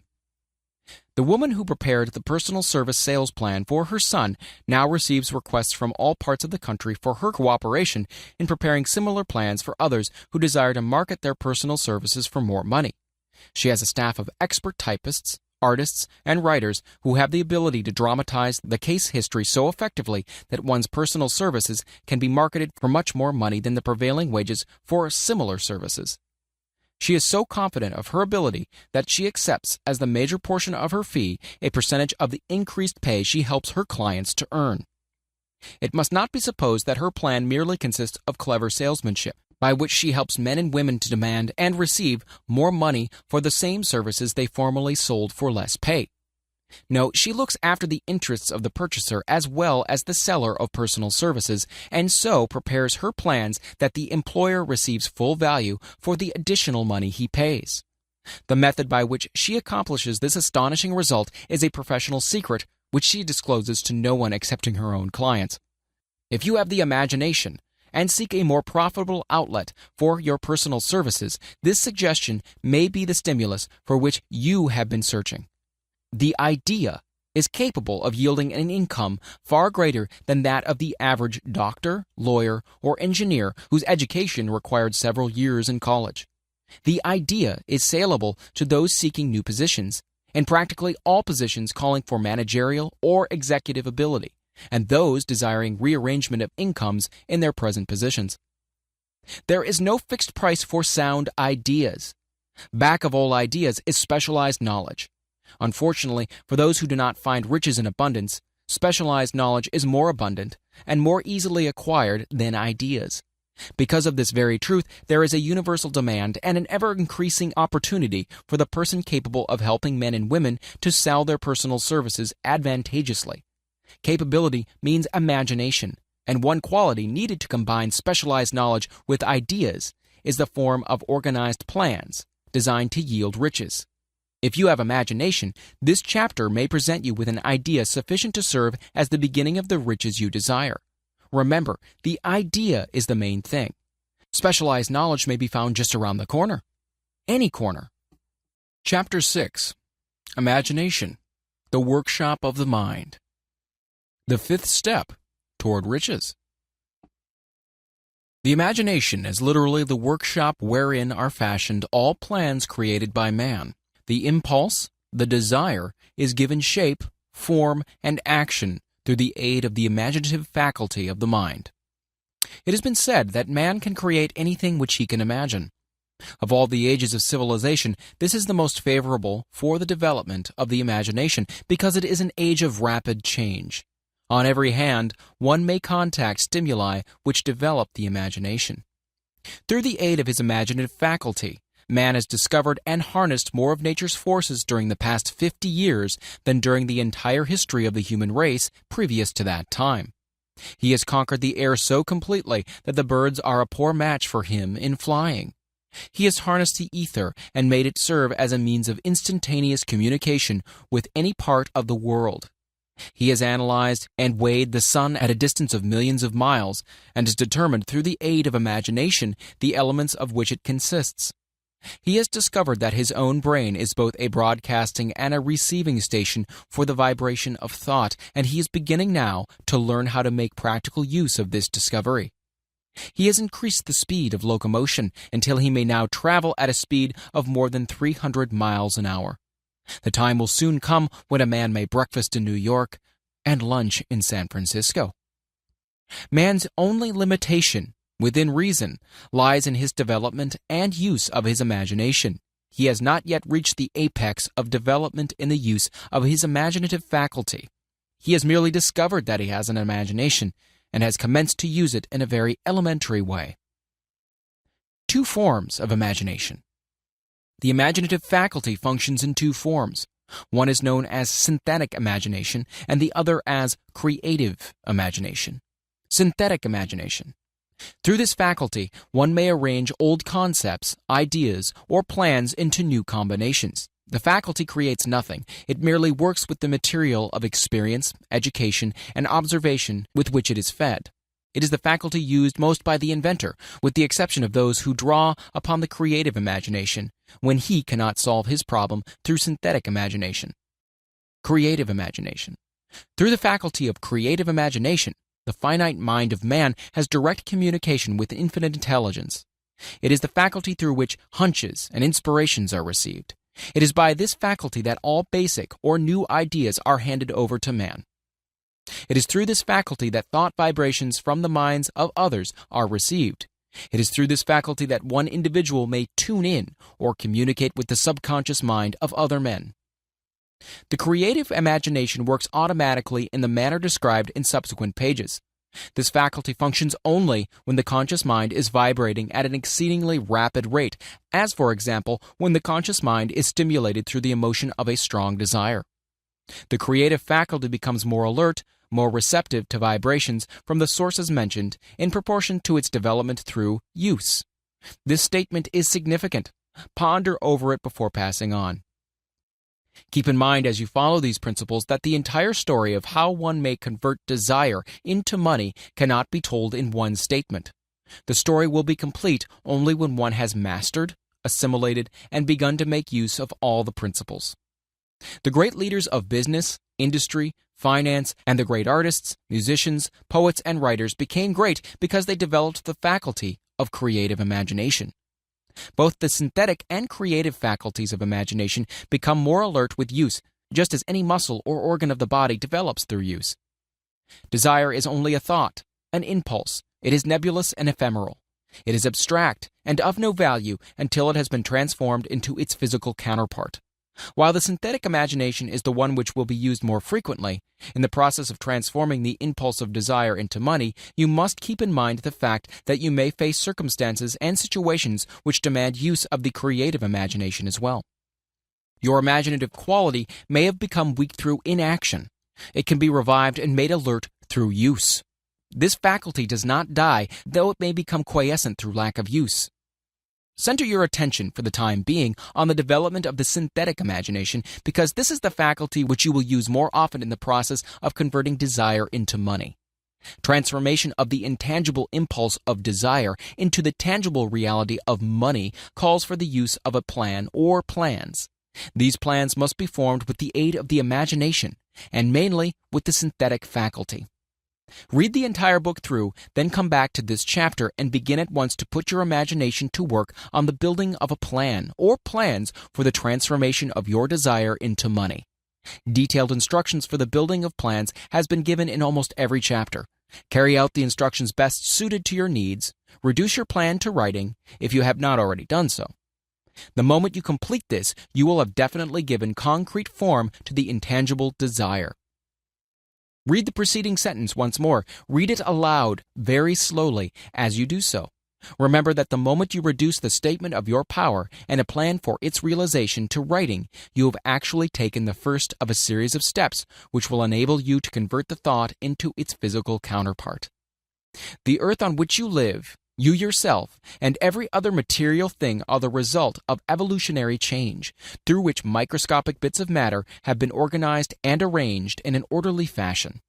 Moreover, and this statement is of stupendous importance, this earth, every one of the billions of individual cells of your bodies, and every atom of matter began as an intangible form of energy. Desire is thought impulse. Thought impulses are forms of energy. When you begin with the thought impulse, desire, to accumulate money, you are drafting into your service the same stuff that nature used in creating this earth and in every material form in the universe, including the body and brain in which the thought impulses function. As far as science has been able to determine, the entire universe consists of but two elements, matter and energy. Through the combination of energy and matter has been created everything perceptible to man, from the largest star which floats in the heavens down to and including himself. You are now engaged in the task of trying to profit by nature's method. You are sincerely and earnestly, we hope, trying to adapt yourself to nature's laws by endeavoring to convert desire into its physical or monetary equivalent. You can do it. It has been done before. You can build a fortune through the aid of laws which are immutable, but first you must become familiar with these laws and learn to use them. Through the repetition and by approaching the description of these principles from every conceivable angle, the author hopes to reveal to you the secret through which every great fortune has been accumulated. Strange and paradoxical as it may seem, the secret is not a secret. Nature herself advertises it in the earth on which we live, the stars, the planets suspended within our view, in the elements above and around us, in every blade of grass, and every form of life within our vision. Nature advertises this secret in terms of biology, in the conversion of a tiny cell so small that it may be lost on the point of a pin, into the human being now reading this line. The conversion of desire into its physical equivalent is certainly no more miraculous. Do not become discouraged if you do not fully comprehend all that has been stated. Unless you have long been a student of the mind, it is not to be expected that you will assimilate all that is in this chapter upon a first reading. But you will in time make good progress. The principles which follow will open the way for understanding of imagination.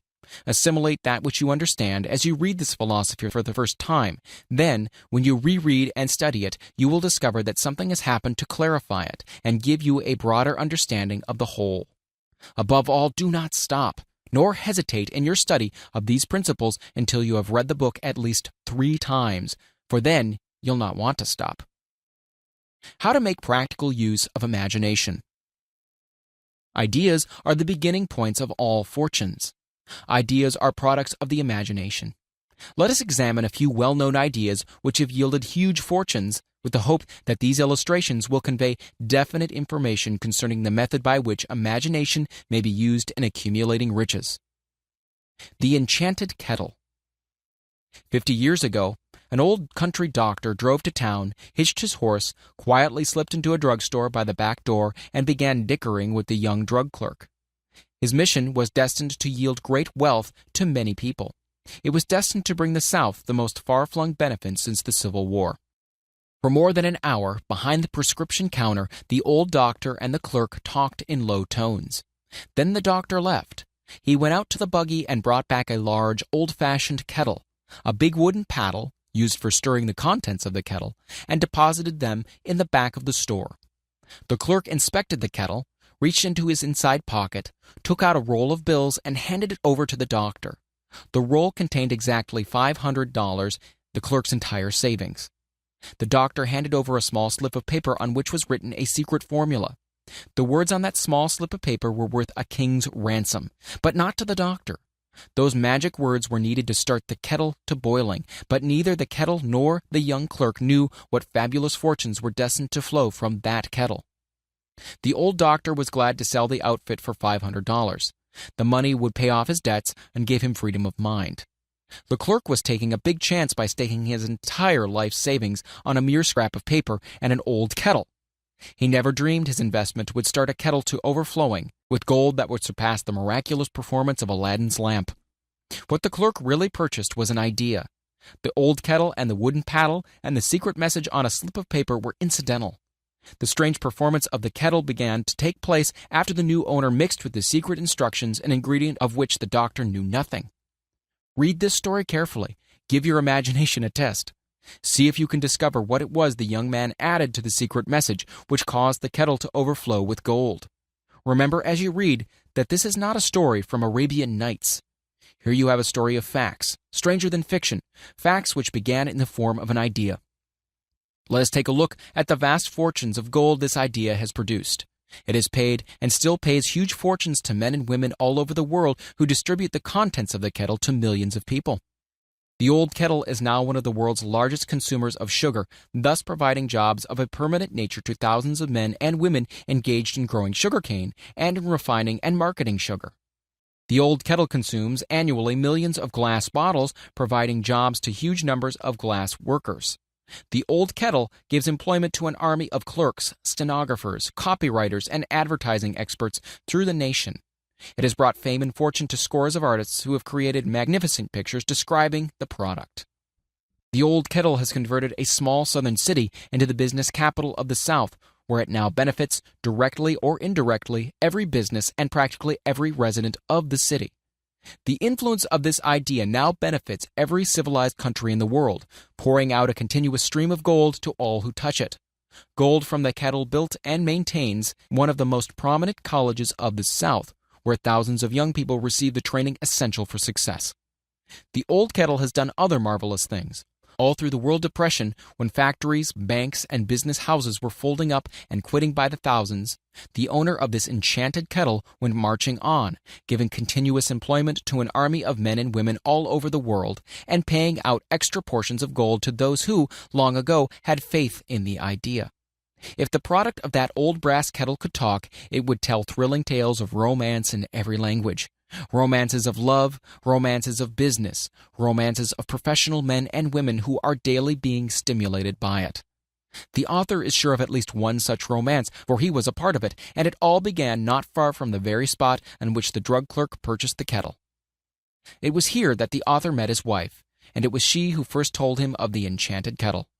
It was the product of that kettle they were drinking when he asked her to accept him, for better or worse. Now that you know the content of the enchanted kettle is a world-famous drink, it is fitting that the author confesses that the home city of that drink supplied him with a wife. Also, that the drink itself provides him with the stimulation of thought without intoxication, and thereby it gives to serve refreshment of mind, which an author must have to do his best work.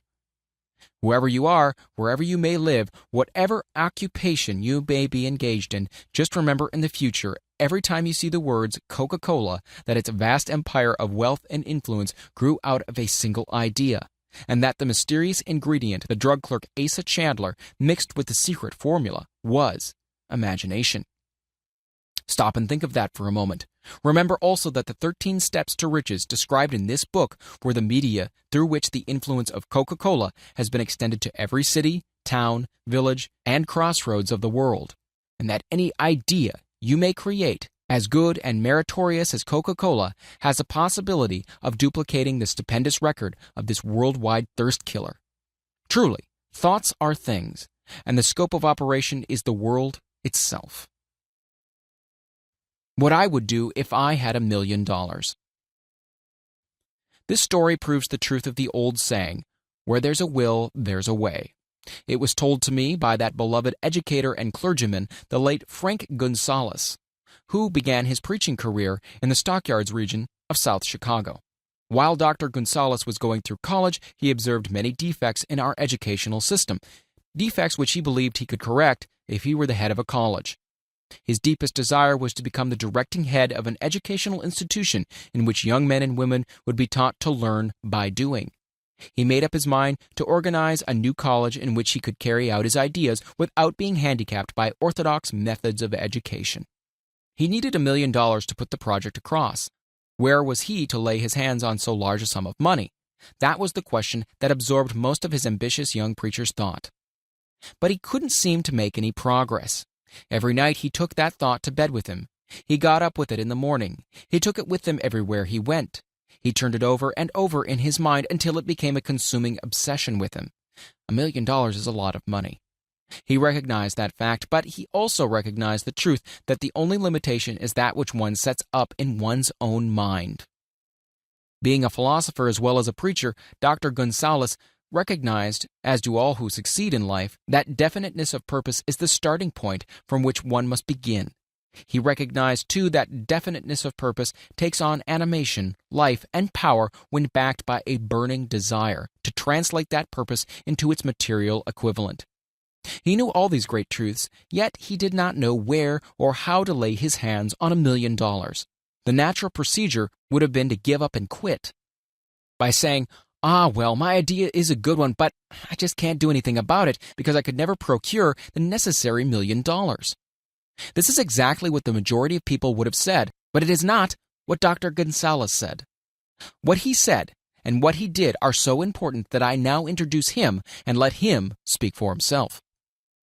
One Saturday afternoon, I sat in my room thinking of ways and means of raising the money to carry out my plans.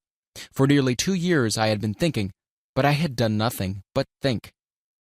The time had come for action. I made up my mind then and there that I would get the necessary $1 million within a week. How? I wasn't concerned about that. The main thing of importance was the decision to get the money within a specified time. And I want to tell you that the moment I reached a definite decision to get the money within a specified time, a strange feeling of assurance came over me, such as I had never before experienced. Something inside me seemed to say, "Why didn't you reach that decision a long time ago? The money was waiting for you all that time." Things began to happen in a hurry. I called the newspapers and announced that I would preach a sermon that following morning entitled, "What I Would Do If I Had $1 Million." I went to work on the sermon immediately, but I must tell you frankly, the task was not difficult because I had been preparing that sermon for almost 2 years. The spirit back of it was a part of me. Long before midnight, I had finished writing the sermon. I went to bed and slept with a feeling of confidence, for I could already see myself already in possession of the $1 million. Next morning, I arose early, went into the bathroom, read the sermon, then knelt on my knees and asked that my sermon might come to the attention of someone who could supply the needed money. While I was praying, I again had that feeling of assurance that the money would be forthcoming.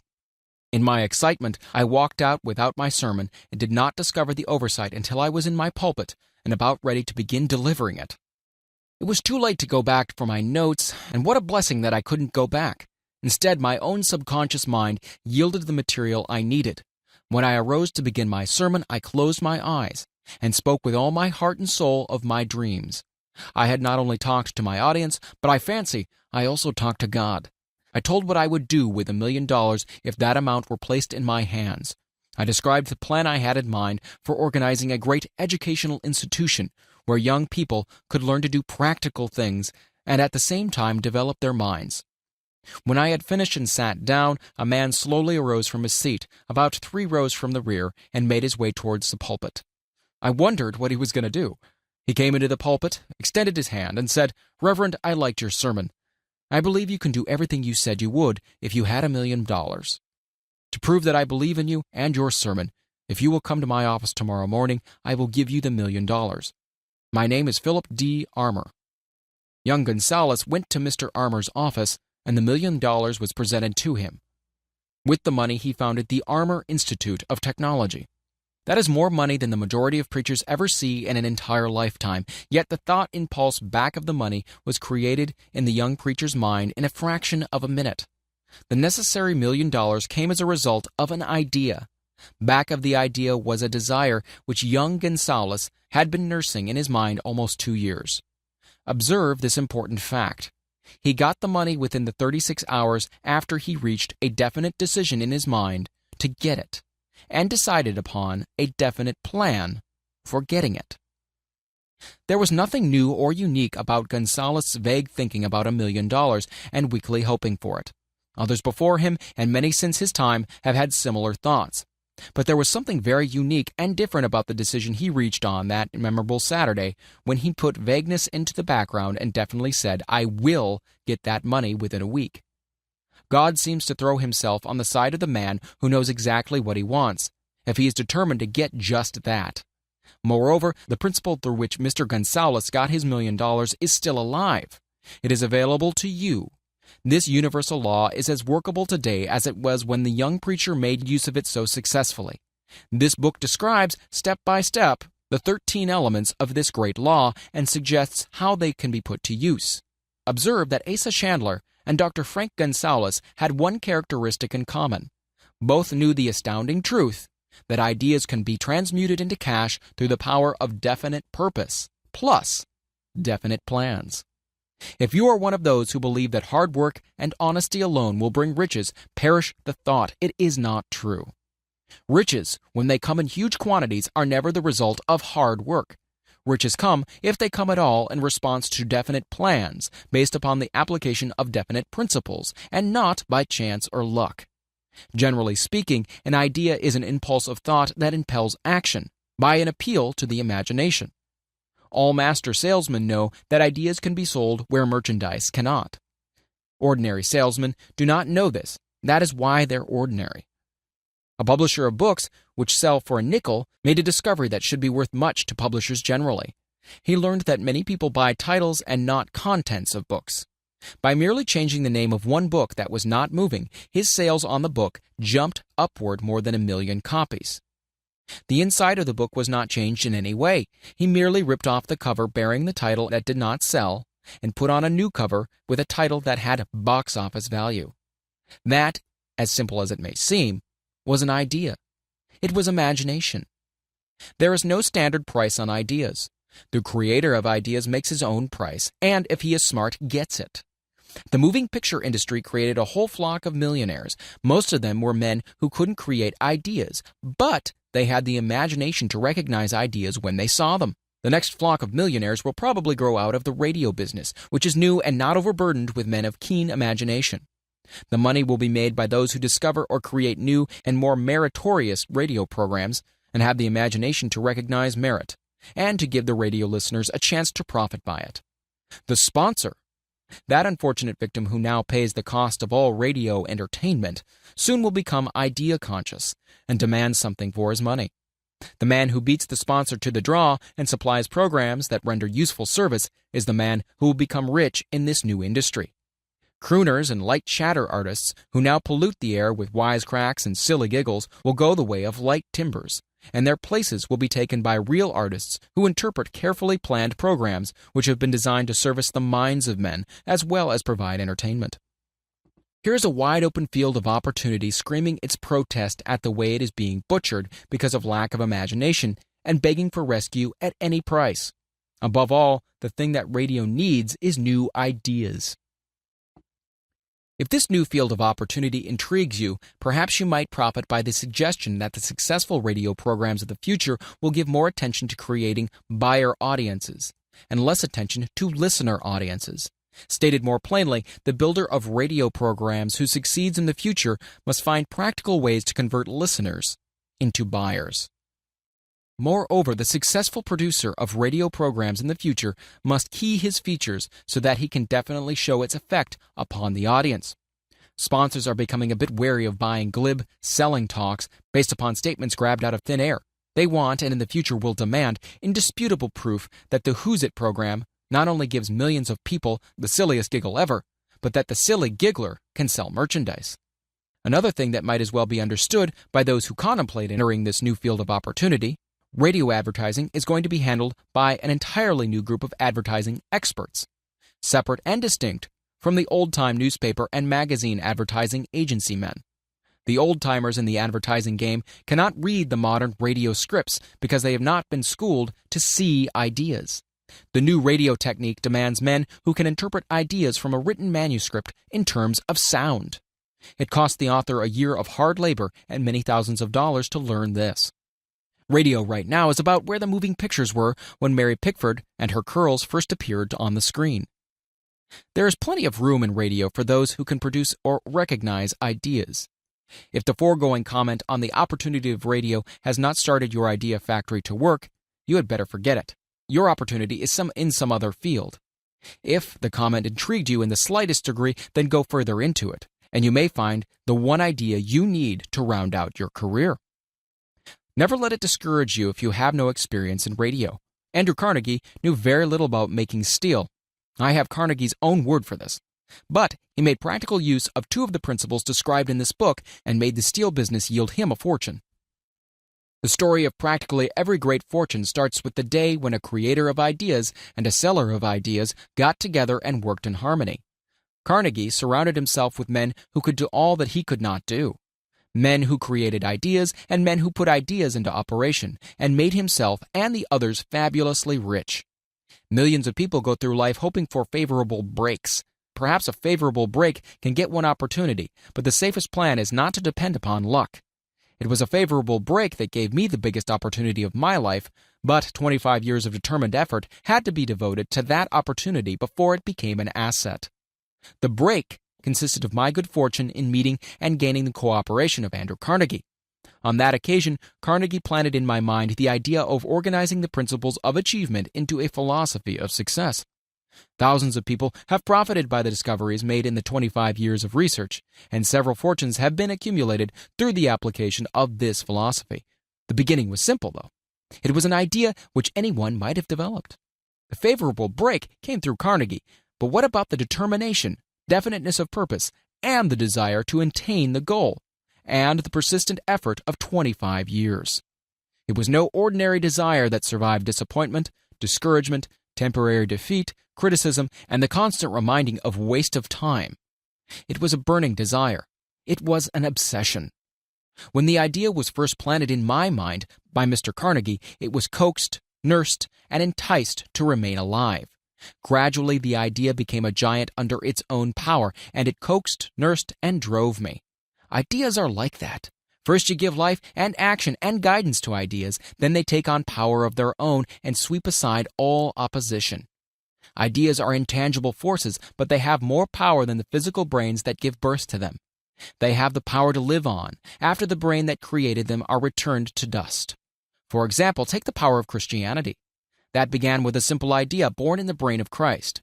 Its chief tenet was, do unto others as you would have others do unto you. Christ has gone back to the source from whence he came, but his idea goes marching on. Someday it may grow up and come into its own. Then it will have fulfilled Christ's deepest desire. The idea has been developing only 2,000 years. Give it time. Success requires no explanations. Failure permits no alibis. Chapter 7. Organized Planning. The Crystallization of Desire into Action. The sixth step toward riches. You have learned that everything man creates or acquires begins in the form of desire. That desire is taken on the first lap of its journey from the abstract to the concrete into the workshop of the imagination, where plans for its transition are created and organized. In Chapter 2, you are instructed to take 6 definite practical steps as your first move in translating the desire for money into its monetary equivalent. One of these steps is the formation of a definite, practical plan or plans through which this transformation may be made. You will now be instructed how to build plans which will be practical. These: A. Ally yourself with a group of as many people as you may need for the creation and carrying out of your plan or plans for the accumulation of money-making use of the mastermind principle described in a later chapter. Compliance with this instruction is absolutely essential. Do not neglect it. B. Before forming your mastermind alliance, decide what advantages and benefits you may offer the individual members of your group in return for their cooperation. No one will work indefinitely without some form of compensation.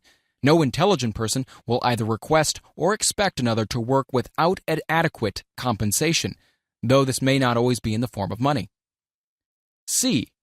Arrange to meet with the members of your mastermind group at least twice a week, and more often if possible, until you have jointly perfected the necessary plan or plans for the accumulation of money. D. Maintain perfect harmony between yourself and every member of your mastermind group. If you fail to carry out this instruction to the letter, you may expect to meet with failure. The mastermind principle cannot obtain where perfect harmony does not prevail. Keep in mind these facts. First, you are engaged in an undertaking of major importance to you. To be sure of success, you must have plans which are faultless. Second, you must have the advantage of the experience, education, native ability, and imagination of other minds. This is in harmony with the methods followed by every person who has accumulated a great fortune.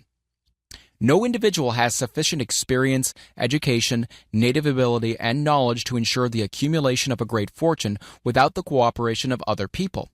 Every plan you adopt in your endeavor to accumulate wealth should be the joint creation of yourself and every other member of your mastermind group. You may originate your own plans, either in whole or in part, but see that those plans are checked and approved by the members of your mastermind alliance. If the first plan which you adopt does not work successfully, replace it with a new plan. If this new plan fails to work, replace it, in turn with still another, and so on, until you find a plan which does work. Right here is the point at which the majority of men meet with failure because of their lack of persistence in creating new plans to take the place of those which fail. The most intelligent men living cannot succeed in accumulating money, nor in any other undertaking, without plans which are practical and workable. Just keep this fact in mind and remember when your plans fail that temporary defeat is not permanent failure. It may only mean that your plans have not been sound. Build other plans. Start all over again. Thomas Edison failed 10,000 times before he perfected the incandescent electric light bulb. That is, he met with temporary defeat 10,000 times before his efforts were crowned with success. Temporary defeat should mean only one thing: the certain knowledge that there is something wrong with your plan. Millions of men go through life in misery and poverty because they lack a sound plan through which to accumulate a fortune. Henry Ford accumulated a fortune not because of his superior mind, but because he adopted and followed a plan which proved to be sound. 1,000 men could be pointed out, each with a better education than Ford's, yet each of whom lives in poverty, because he does not possess the right plan for the accumulation of money. Your achievement can be no greater than your plans are sound. That may seem to be an axiomatic statement, but it is true. Samuel Insull lost his fortune of over $100 million. The Insull fortune was built on plans which were sound. The business depression forced Mr. Insull to change his plans, and the change brought temporary defeat because his new plans were not sound. Mr. Insull is now an old man. He may consequently accept failure instead of temporary defeat, but if his experience turns out to be a failure, it will be for the reason that he lacks the fire of persistence to rebuild his plans. No man is ever whipped until he quits in his own mind. This fact will be repeated many times because it is so easy to take the count at the first sign of defeat. James J. Hill met with temporary defeat when he first endeavored to raise the necessary capital to build a railroad from east to west, but he too turned defeat into victory through new plans. Henry Ford met with temporary defeat not only at the beginning of his automobile career, but after he had gone far towards the top. He created new plans and went marching on to financial victory. We see men who have accumulated great fortunes, but we often recognize only their triumph, overlooking the temporary defeats which they had to surmount before arriving. No follower of this philosophy can reasonably expect to accumulate a fortune without experiencing temporary defeat. When defeat comes, accept it as a signal that your plans are not sound. Rebuild those plans and set sail once more towards your coveted goal. If you give up before your goal has been reached, you're a quitter. A quitter never wins, and a winner never quits. Lift this sentence out, write it on a piece of paper in letters an inch high, and place it where you will see it every night before you go to sleep, and every morning before you go to work. When you begin to select members of your mastermind group, endeavor to select those who do not take defeat seriously. Some people foolishly believe that only money can make money. That's not true. Desire, transmuted into its monetary equivalent through the principles laid down here, is the agency through which money is made. Money of itself is nothing but inert matter. It cannot move, think, or talk, but it can hear when a man who desires it calls it to come. Planning the sale of services. The remainder of this chapter has been given over to a description of ways and means of marketing personal services. The information here covered will be of practical help to any person having any form of personal services to market, but it will be of priceless benefit to those who aspire to leadership in their chosen occupations. Intelligent planning is essential for success in any undertaking designed to accumulate riches. Here will be found detailed instructions to those who must begin the accumulation of riches by selling personal services. It should be encouraging to know that practically all the great fortunes began in the form of compensation for personal services, or from the sale of ideas. What else, except ideas and personal services, would one not possessed of property have to give in return for riches? Broadly speaking, there are two types of people in the world. One type is known as leaders and the other as followers. Decide at the outset whether you intend to become a leader in your chosen calling or remain a follower. The difference in compensation is vast.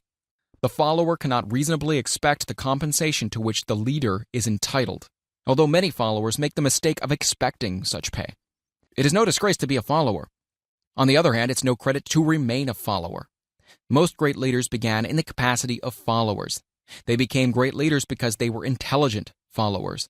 With few exceptions, the man who cannot follow a leader intelligently cannot become an efficient leader. The man who can follow a leader most efficiently is usually the man who develops into leadership most rapidly. An intelligent follower has many advantages, among them the opportunity to acquire knowledge from his leader. The major attributes of leadership.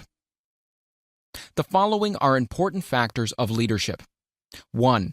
Unwavering courage based upon knowledge of self and of one's occupation. No follower wishes to be dominated by a leader who lacks self-confidence and courage. No intelligent follower will be dominated by such a leader very long. 2. Self-control. The man who cannot control himself can never control others. Self-control sets a mighty example for one's followers, which the more intelligent will emulate. 3. A keen sense of justice. Without a sense of fairness and justice, no leader can command and retain the respect of his followers. 4. Definiteness of decision. The man who wavers in his decisions shows that he is not sure of himself. He cannot lead others successfully. 5. Definiteness of plans. The successful leader must plan his work and work his plan. A leader who works by guesswork without practical, definite plans is comparable to a ship without a rudder. Sooner or later, he will land on the rocks. 6. The habit of doing more than paid for. One of the penalties of leadership is the necessity of willingness upon the part of the leader to do more than he requires of his followers. 7. A pleasing personality. No slovenly, careless person can become a successful leader. Leadership requires respect. Followers will not respect a leader who does not grade high on all the factors of a pleasing personality. 8. Sympathy and understanding. The successful leader must be in sympathy with his followers. Moreover, he must understand them and their problems. 9. Mastery of detail. Successful leadership calls for mastery of details of the leader's position. 10. Willingness to assume full responsibility. The successful leader must be willing to assume responsibility for the mistakes and the shortcomings of his followers. If he tries to shift this responsibility, he will not remain the leader. If one of his followers makes a mistake and shows himself incompetent, the leader must consider that it is he who failed. 11. Cooperation. The successful leader must understand and apply the principle of cooperative effort and to be able to induce his followers to do the same. Leadership calls for power, and power calls for cooperation. There are two forms of leadership. The first and by far the most effective is leadership by consent of and with sympathy of the followers. The second is leadership by force, without the consent and sympathy of the followers. History is filled with evidences that leadership by force cannot endure. The downfall and disappearance of dictators and kings is significant. It means that people will not follow forced leadership indefinitely. The world has just entered a new era of relationship between leaders and followers, which very clearly calls for new leaders and a new brand of leadership in business and industry. Those who belong to the old school of leadership by force must acquire an understanding of the new brand of leadership, cooperation, or be relegated to the rank and file of the followers. There is no other way out for them. The relationship of employer and employee, or of leader and follower in the future, will be one of mutual cooperation, based upon an equitable division of the profits of business. In the future, the relationship of employer and employee will be more like a partnership than it has been in the past. Napoleon, Kaiser Wilhelm of Germany, the Tsar of Russia, and the King of Spain were examples of leadership by force. Their leadership passed. Without much difficulty, one might point to the prototypes of these ex-leaders among the business, financial, and labor leaders of America who have been dethroned or slated to go. Leadership by consent of the followers is the only brand which can endure. Men may follow the forced leadership temporarily, but they will not do so willingly. The new brand of leadership will embrace the 11 factors of leadership described in this chapter, as well as some other factors.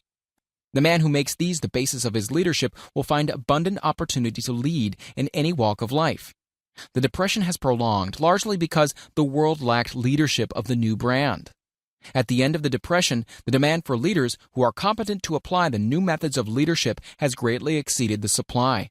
Some of the old type of leaders will reform and adapt themselves to the new brand of leadership, but generally speaking, the world will have to look for a new timber for its leadership. This necessity may be your opportunity. The 10 major causes of failure in leadership. We come now to the major faults of leaders who fail, because it is just as essential to know what not to do as it is to know what to do. 1. Inability to organize details. Efficient leadership calls for ability to organize and master details. No genuine leader is ever too busy to do anything which may be required of him in his capacity as leader. When a man, whether he is a leader or a follower, admits that he is too busy to change his plans or to give attention to any emergency, he admits his inefficiency. The successful leader must be the master of all details connected with his position. That means, of course, that he must acquire the habit of relegating details to capable lieutenants. 2. Unwillingness to render humble service. Truly great leaders are willing, when occasion demands, to perform any sort of labor which they would ask another to perform. The greatest among ye shall be the servant of all, is a truth which all able leaders observe and respect. 3. Expectation of pay for what they know instead of what they do with that which they know. The world does not pay men for that which they know. It pays them for what they do or induce others to do. 4. Fear of competition from followers. The leader who fears that one of his followers may take his position is practically sure to realize that fear sooner or later. The able leader trains understudies to whom he may delegate at will any of the details of his position. Only in this way may a leader multiply himself and prepare himself to be at many places and give attention to many things at one time. It is an eternal truth that men receive more money for their ability to get others to perform than they could possibly earn by their own efforts. An efficient leader may, through his knowledge of his job and the magnetism of his personality, greatly increase the efficiency of others and induce them to render more service and better service than they could render without his aid. 5. Lack of imagination. Without imagination, the leader is incapable of meeting emergencies and of creating plans by which to guide his followers efficiently. 6. Selfishness. The leader who claims all the honor for the work of his followers is sure to be met by resentment. The really great leader claims none of the honors. He is contented to see the honors, when there are any, to go to his followers, because he knows that most men will work harder for commendation and recognition than they will for money alone. 7. Intemperance. Followers do not respect an intemperate leader. Moreover, intemperance in any of its various forms destroys the endurance and the vitality of all who indulge in it. 8. Disloyalty. Perhaps this should have come at the head of the list. The leader who is not loyal to his trust and to his associates, those above him, and those below him, cannot long maintain his leadership. Disloyalty marks one as being less than the dust of the earth, and brings down on one's head the contempt he deserves. Lack of loyalty is one of the major causes of failure in every walk of life. 9. Emphasis of the authority of leadership. The efficient leader leads by encouraging, and not by trying to instill fear in the hearts of his followers. The leader who tries to impress his followers with his authority comes within the category of leadership through force. If a leader is a real leader, he will have no need to advertise that fact except by his conduct, his sympathy, understanding, fairness, and a demonstration that he knows his job. 10. Emphasis of title. The competent leader requires no title to give him the respect of his followers. The man who makes too much over his title generally has little else to emphasize. The doors to the office of the real leader are open to all who wish to enter, and his working quarters are free from formality or ostentation. These are among the more common of the causes of failure in leadership. Any one of these faults is sufficient to induce failure. Study the list carefully if you aspire to leadership and make sure that you are free of these faults.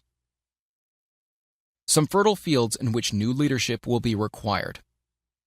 Before leaving this chapter, your attention is called to a few of the fertile fields in which there have been a decline of leadership and in which the new type of leader may find an abundance of opportunity. First, in the field of politics, there is a most insistent demand for new leaders, a demand which indicates nothing less than an emergency. The majority of politicians have seemingly become high-grade, legalized racketeers. They have increased taxes and debauched the machinery of industry and business until the people can no longer stand the burden. Second, the banking business is undergoing a reform. The leaders in this field have almost entirely lost the confidence of the public. Already the bankers have sensed the need of reform, and they have begun it. Third, industry calls for new leaders.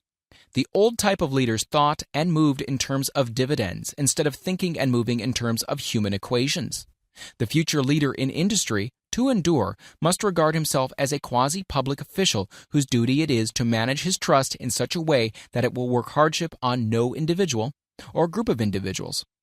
Exploitation of working men is a thing of the past. Let the man who aspires to leadership in the field of business, industry, and labor remember this. Fourth, the religious leader of the future will be forced to give more attention to the temporary needs of his followers in the solution of their economic and personal problems of the present, and less attention to the dead past and yet unborn future. Fifth, in the professions of law, medicine, and education, a new brand of leadership, and to some extent, new leaders will become a necessity. This is especially true in the field of education. The leader in that field must, in the future, find ways and means of teaching people how to apply the knowledge they receive in school. He must deal more with practice and less with theory. Sixth, new leaders will be required in the field of journalism. Newspapers of the future, to be conducted successfully, must be divorced from special privilege and relieved from the subsidy of advertising. They must cease to be organs of propaganda for the interests which patronize their advertising columns. The type of newspaper which publishes scandal and lewd pictures will eventually go the way of all forces which debauch the human mind. These are but a few of the fields in which opportunities for new leaders and new brands of leadership are now available. The world is undergoing a rapid change. This means that the media through which the changes in human habits are promoted must be adapted to the changes. The media here described are the ones which, more than any others, determine the trends of civilization. When and how to apply for a position. The information described here is the net result of many years of experience during which thousands of men and women were helped to market their services effectively. It can therefore be relied upon as sound and practical. Media through which services may be marketed. Experience has proved that the following media offer the most direct and effective methods of bringing the buyer and seller of personal services together. 1. Employment bureaus. Care must be taken to select only reputable bureaus, the management of which can show adequate records of achievement of satisfactory results. There are comparatively few such bureaus. 2. Advertising in newspapers, trade journals, magazines, and radio. Classified advertising may usually be relied upon to produce satisfactory results in the case of those who apply for clerical or ordinary salaried positions. Display advertising is more desirable in the case of those who seek executive connections. The copy to appear in the section of the paper which is most apt to come into the attention of the class of employer being sought. The copy should be prepared by an expert who understands how to inject sufficient selling qualities to produce replies. 3. Personal letters of application. Directed to particular forms or individuals most apt to need such services as being offered. Letters should be neatly typed, always, and signed by hand. With the letter should be sent a complete brief or outline of the applicant's qualifications. Both the letter of application and the brief of experience or qualifications should be prepared by an expert. Again, see instructions as to information to be supplied. 4. Application through personal acquaintances. When possible, the applicant should endeavor to approach prospective employers through some mutual acquaintance. This method of approach is particularly advantageous in the case of those who seek executive connections and do not wish to appear to be peddling themselves. 5. Application in person. In some instances, it may be more effective if the applicant offers personally his services to prospective employers, in which event a complete written statement of qualifications for the position should be presented, for the reason that prospective employers often wish to discuss with associates one's record. Information to be supplied in a written brief. This brief should be prepared as carefully as a lawyer would prepare the brief of a case to be tried in court. Unless the applicant is experienced in the preparation of such briefs, an expert should be consulted, and his services enlisted for this purpose. Successful merchants employ men and women who understand the art and the psychology of advertising to present the merits of their merchandise. One who has personal services for sale should do the same. The following information should appear in the brief. 1. Education. State briefly but definitely what schooling you've had and in what subjects you specialized in school, giving the reasons for that specialization. 2. Experience. If you have had experience in connection with positions similar to the one you seek, describe it fully. State names and addresses of former employers. Be sure to bring out clearly any special experience you may have had which would equip you to fill the position you seek. 3. References.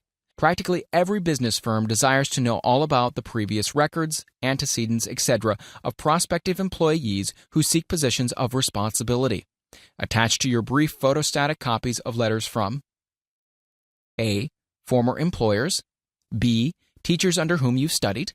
C. Prominent people whose judgment may be relied upon. 4. Photograph of self. Attach to your brief a recent, unmounted photograph of yourself. 5. Apply for a specific position. Avoid application for a position without describing exactly what particular position you seek. Never apply for just a position. That indicates you lack specialized qualifications. 6. State your qualifications for the particular position for which you apply.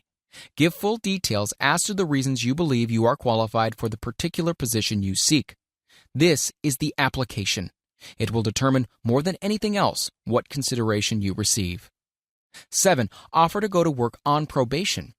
In the majority of instances, if you are determined to have the position for which you apply, it will be most effective if you offer to work for a week or a month, or for sufficient length of time to enable your prospective employer to judge your value without pay. This may appear to be a radical suggestion, but experience has proved that it seldom fails to win at least a trial. If you are sure of your qualifications, a trial is all you need. Incidentally, such an offer indicates that you have confidence in your ability to fill the position you seek. It is most convincing. If your offer is accepted and you make good, more than likely you'll be paid for your probation period. Make clear the fact that your offer is based upon A.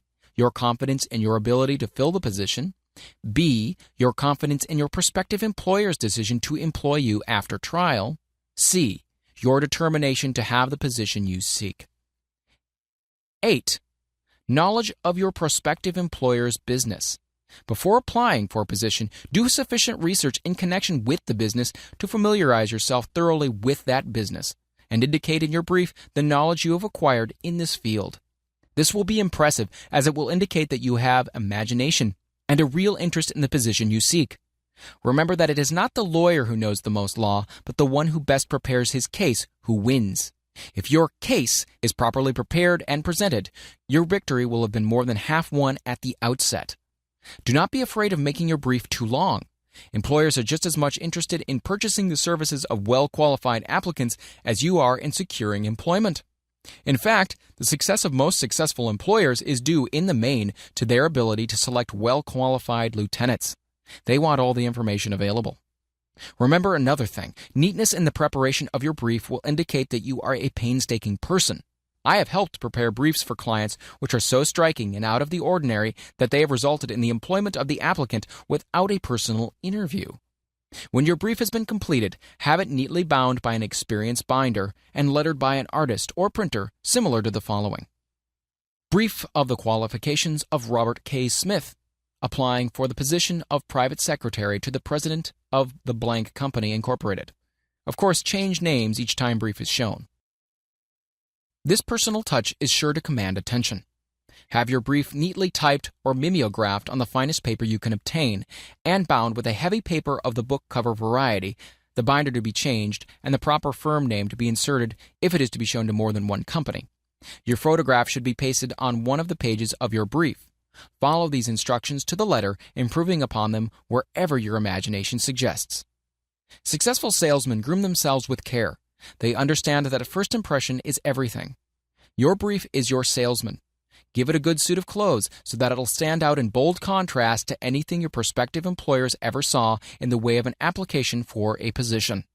If the position you seek is worth having, it is worth going after with care.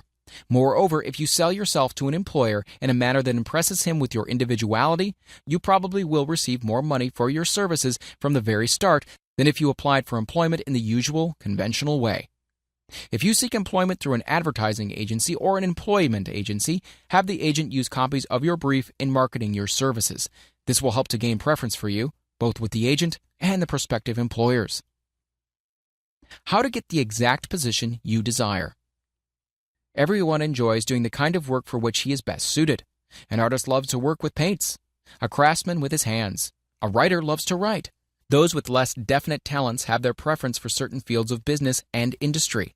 If America does anything well, it offers a full range of occupations: tilling the soil, manufacturing, marketing, and the professions. First, decide exactly what kind of job you want. If the job doesn't already exist, perhaps you can create it. Second, choose the company or individual for whom you wish to work. Third, study your prospective employer as to policies, personnel, and chances of advancement. Fourth, by analysis of yourself, your talents and capabilities, figure out what you can offer and plan ways and means of giving advantages, services, developments, and ideas that you believe you can successfully deliver. Fifth, forget about a job. Forget whether or not there is an opening. Forget the usual routine of "have you got a job for me?" Concentrate rather on what you can give. Sixth, once you have your plan in mind, arrange with an experienced writer to put it in paper in neat form and in full detail. Seventh, present it to the proper person with authority and he will do the rest. Every company is looking for men who can give something of value, whether it be ideas, services, or connections. Every company has room for the man who has a definite plan of action, which is to the advantage of that company. This line of procedure may take a few days or weeks of extra time, but the difference in income, in advancement, in gaining recognition will save years of hard work at small pay. It has many advantages, the main one being that it will often save from 1 to 5 years of time in reaching a chosen goal. Every person who starts or gets in halfway up the ladder does so by deliberate and careful planning, excepting, of course, the boss's son. The new way of marketing services, jobs, are now partnerships. Men and women who market their services to best advantage in the future must recognize the stupendous change which has taken place in connection with the relationship between employer and employee. In the future, the golden rule, and not the rule of gold, will be the dominating factor in marketing of merchandise as well as personal services. The future relationship between employers and their employees will be more in the nature of a partnership consisting of A. The employer, B. The employee, C. The public they serve. This new way of marketing personal services is called new for many reasons. First, both the employer and the employee of the future will be considered as fellow employees whose business it will be to serve the public efficiently. In times past, employers and employees have bartered among themselves, driving the best bargains they could with one another, not considering that in the final analysis they were in reality bargaining at the expense of the third party, the public they served. The Depression served as a mighty protest from an injured public whose rights have been trampled upon in every direction by those who are clamoring for individual advantages and profits. When the debris of the Depression shall have cleared away and business shall have been once again restored to balance, both employers and employees will recognize that they are no longer privileged to drive bargains at the expense of those whom they serve. The real employer of the future will be the public. This should be kept uppermost in mind by every person seeking to market personal services effectively. Nearly every railroad in America is in financial difficulty. Who does not remember the day when, if a citizen inquired at the ticket office the time of departure of a train, he was abruptly referred to the bulletin board instead of being politely given the information? The streetcar companies have experienced a change of times also. There was a time not so long ago when streetcar conductors took pride in giving argument to passengers. Many of the streetcar tracks have been removed and passengers ride on a bus, whose driver is the last word in politeness. All over the country, streetcar tracks are rusting from abandonment or have been taken up. Wherever streetcars are still in operation, passengers may now ride without argument, and one may even hail the car in the middle of the block, and the motorman will obligingly pick him up. How times have changed.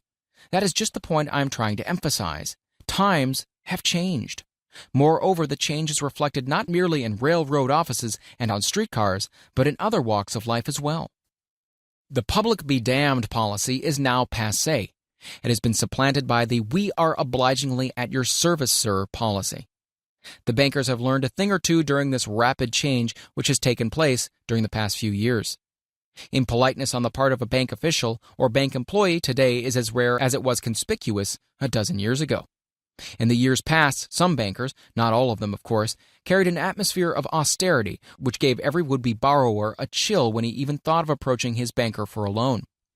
The thousands of bank failures during the Depression had the effect of removing the mahogany doors behind which bankers formerly barricaded themselves. They now sit at desks in the open, where they may be seen and approached at will by any depositor or by anyone who wishes to see them, and the whole atmosphere of the bank is one of courtesy and understanding. It used to be customary for customers to have to stand and wait at the corner grocery until the clerks were through passing the time of day with friends and the proprietor had finished making up his bank deposit before being waited upon. Chain stores, managed by courteous men who do everything in the way of service, short of shining the customer's shoes, have pushed the old-time merchants into the background. Time marches on. Courtesy and service are the watchwords of merchandising today and apply to the person who is marketing personal services even more directly than to the employer whom he serves, because, in the final analysis, both the employer and his employee are employed by the public they serve. If they fail to serve well, they pay by the loss of their privilege of serving. We can all remember the time when the gas meter reader pounded on the door hard enough to break the panels. When the door was open, he pushed his way in, uninvited, with a scowl on his face, which plainly said, "What the hell did you keep me waiting for?" All that has undergone a change. The meter man now conducts himself as a gentleman who is delighted to be at your service, sir. Before the gas companies learned that their scowling meter men were accumulating liabilities never to be cleared away, the polite salesman of oil burners came along and did a land office business. During the Depression, I spent several months in the anthracite coal region of Pennsylvania, studying conditions which all but destroyed the coal industry. Among several very significant discoveries was the fact that greed on the part of operators and their employers was the chief cause of the loss of business for the operators and loss of jobs for the miners. Through the pressure of a group of overzealous labor leaders representing the employees and the greed for profits on the part of the operators, the anthracite business suddenly dwindled. The coal operators and their employees drove sharp bargains with one another, adding the cost of the bargaining to the price of the coal, until finally they discovered they had built up a wonderful business for the manufacturers of oil-burning outfits and the producers of crude oil. The wages of sin is death. Many have read this in the Bible, but few have discovered its meaning. Now and for several years, the entire world has been listening by force to a sermon which might well be called, "Whatsoever a man soweth, that shall he also reap." Nothing as widespread and effective as the Depression could possibly be just a coincidence. Behind the Depression was a cause. Nothing ever happens without a cause. In the main, the cause of the Depression is traceable directly to the worldwide habit of trying to reap without sowing. This should not be mistaken to mean that the Depression represents a crop which the world is being forced to reap without having sown. The trouble is that the world sowed the wrong sort of seed. Any farmer knows he cannot sow the seed of thistles and reap a harvest of grain. Beginning at the outbreak of the World War, the people of the world began to sow the seed of service inadequate in both quality and quantity. Nearly everyone was engaged in the pastime of trying to get without giving. These illustrations are brought to the attention of those who have personal services to market, to show that we are where we are and what we are because of our own conduct. If there is a principle of cause and effect which controls business, finance, and transportation, this same principle controls individuals and determines their economic status. What is your QQS rating? The cause of success in marketing services effectively and permanently have been clearly described. Unless those causes are studied analyzed, understood, and applied, no man can market his services effectively and permanently. Every person must be his own salesman of personal services. The quality and the quantity of services rendered, and the spirit in which it is rendered, determine to a large extent the price and the duration of employment. To market personal services effectively, which means a permanent market at a satisfactory price under pleasant conditions, one must adopt and follow the QQS formula, which means the quality plus quantity plus the proper spirit of cooperation, which equals perfect salesmanship of service. Remember the QQS formula, but do more. Apply it as a habit. Let us analyze the formula to make sure we understand exactly what it means. 1. Quality of service shall be construed to mean the performance of every detail in connection with your position in the most efficient manner possible, with the object of greater efficiency always in mind. 2. Quantity of service shall be understood to mean the habit of rendering all the service of which you are capable at all times with the purpose of increasing the amount of service rendered as greater skill is developed through practice and experience. Emphasis is again placed on the word habit. Spirit of service shall be construed to mean the habit of agreeable, harmonious conduct, which will induce cooperation from associates and fellow employees. Adequacy of quality and quantity of service is not sufficient to maintain a permanent market for your services. The conduct or the spirit in which you deliver service is a strong determining factor in connection with both the price you receive and the duration of employment. Andrew Carnegie stressed this point more than others in connection with his description of the factors which lead to success in the marketing of personal services. He emphasized again and again the necessity for harmonious conduct. He stressed the fact that he would not retain any man, no matter how great a quantity or how efficient the quality of his work, unless he worked in a spirit of harmony. Mr. Carnegie insisted upon men being agreeable. To prove that he placed a high value upon this quality, he permitted many men who conformed to his standards to become very wealthy. Those who did not conform had to make room for others. The importance of pleasing personality has been stressed because it is a factor which enables one to render service in the proper spirit. If one has a personality which pleases and renders service in a spirit of harmony, these assets often make up for deficiencies in both the quality and the quantity of services one renders. Nothing, however, can be successfully substituted for pleasing conduct.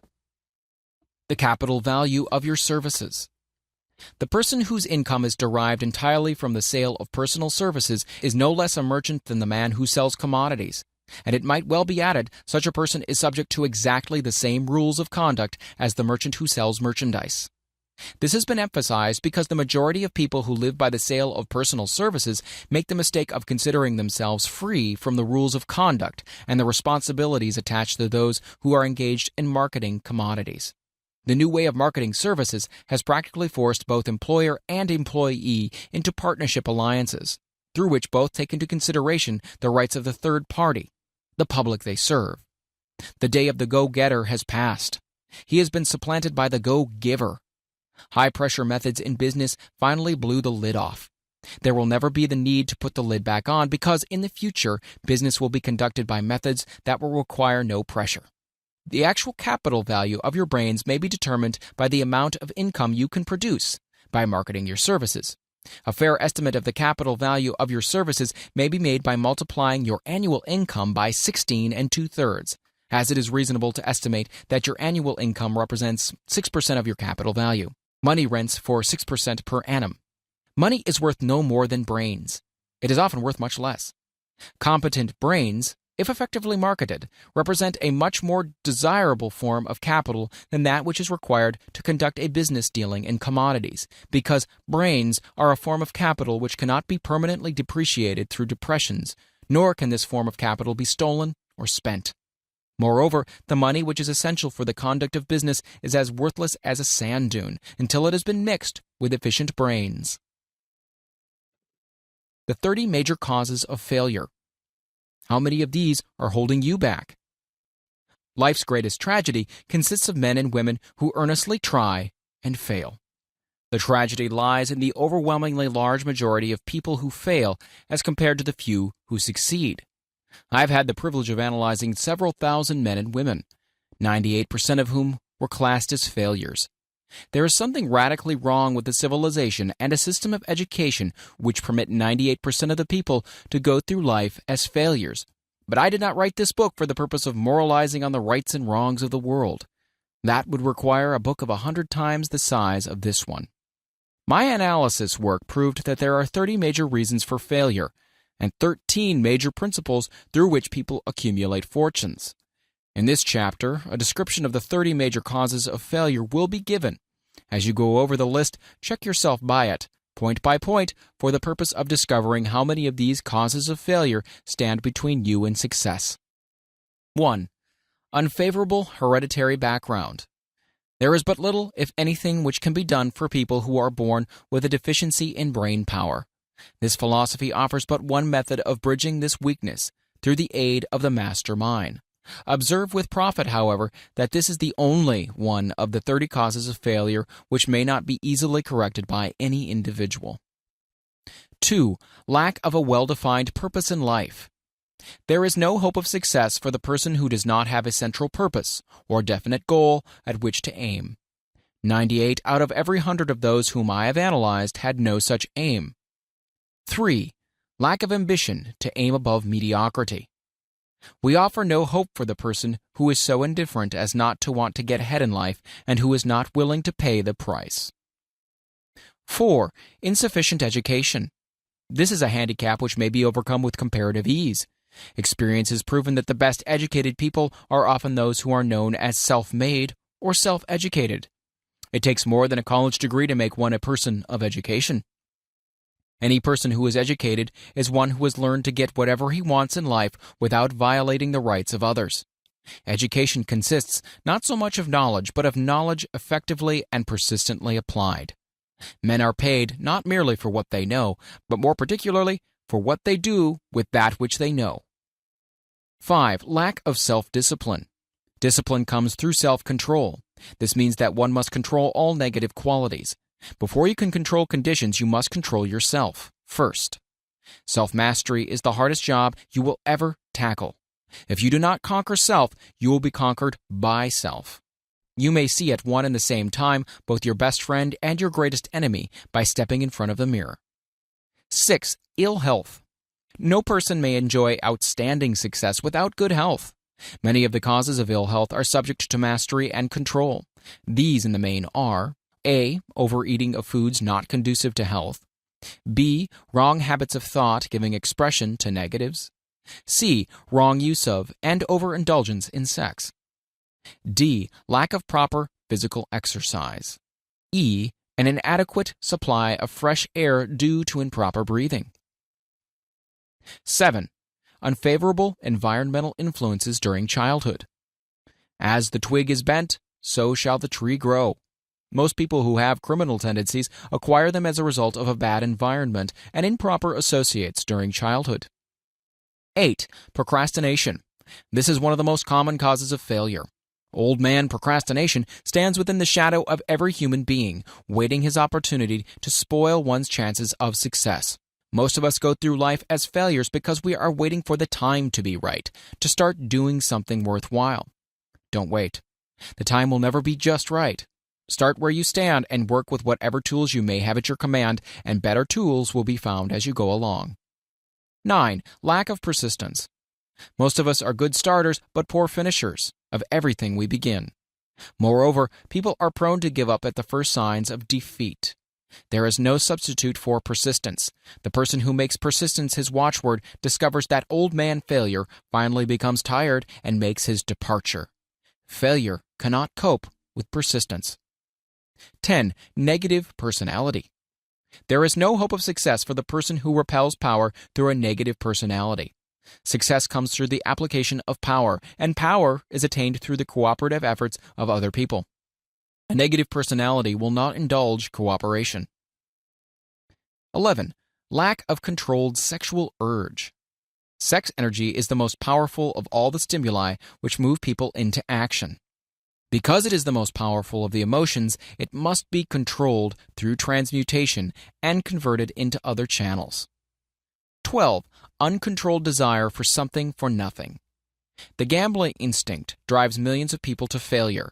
Evidence may be found for this in a study of the Wall Street crash of '29, during which millions of people tried to make money by gambling on stock margins. 13. Lack of a well-defined power of decision. Men who succeed reach decisions promptly and change them, if at all, very slowly. Men who fail reach decisions, if at all, very slowly and change them frequently and quickly. Indecision and procrastination are twin brothers. Where one is found, the other usually will be found also.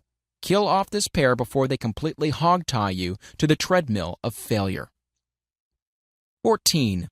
One or more of the 6 basic fears. These fears have been analyzed for you in a later chapter.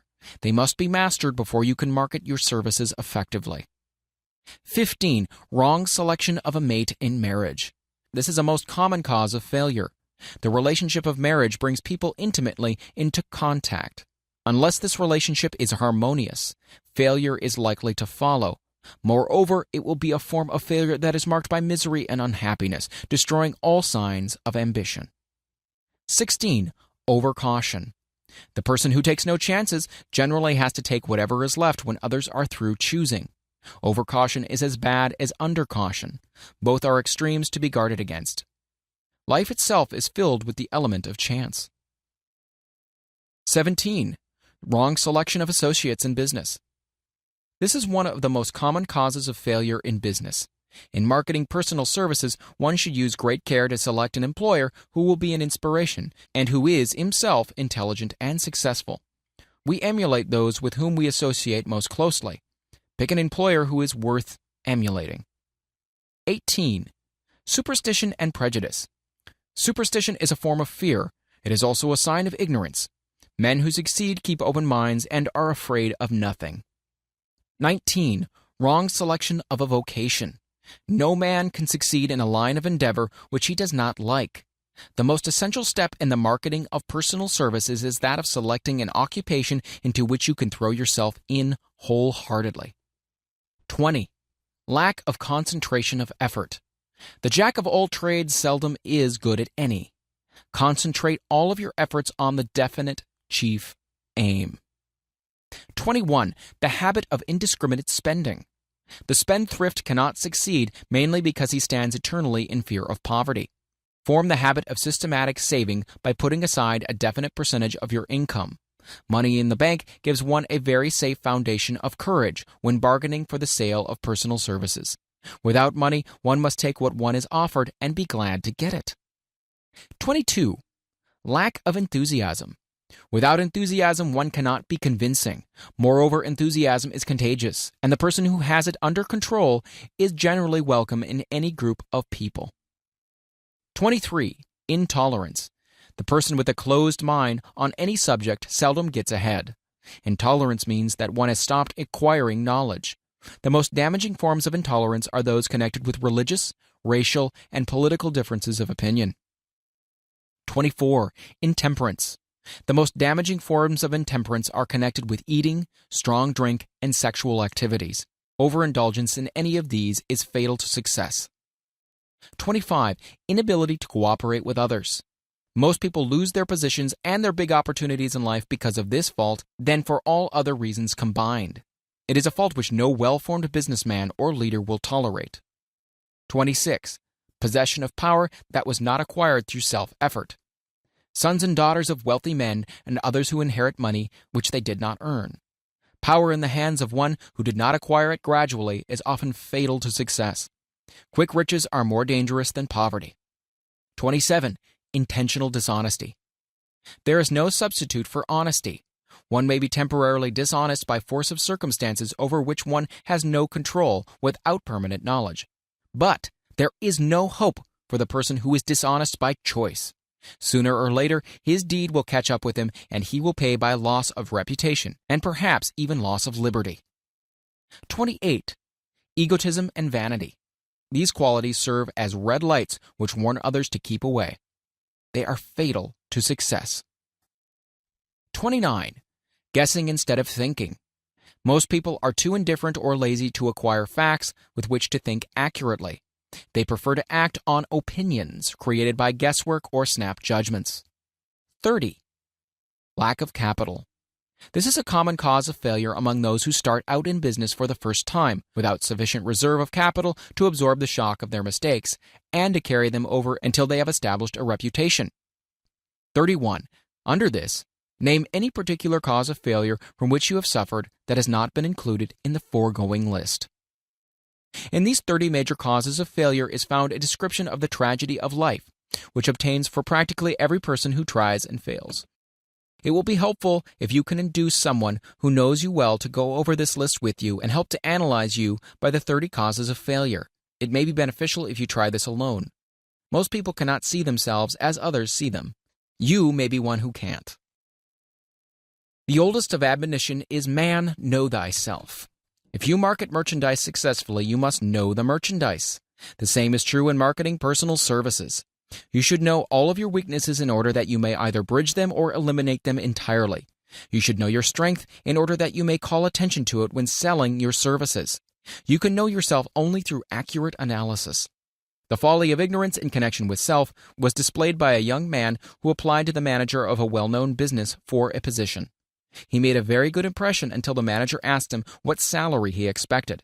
He replied that he had no fixed sum in mind, which is a lack of a definite aim. The manager then said, "We'll pay you all you're worth after we try you out for a week." "I will not accept it," the applicant replied, "because I'm getting more than that where I am now employed." Before you even start to negotiate for a readjustment of your salary in your present position or to seek employment elsewhere, be sure that you are worth more than you now receive. It is one thing to want money. Everyone wants more, but it is something entirely different to be worth more.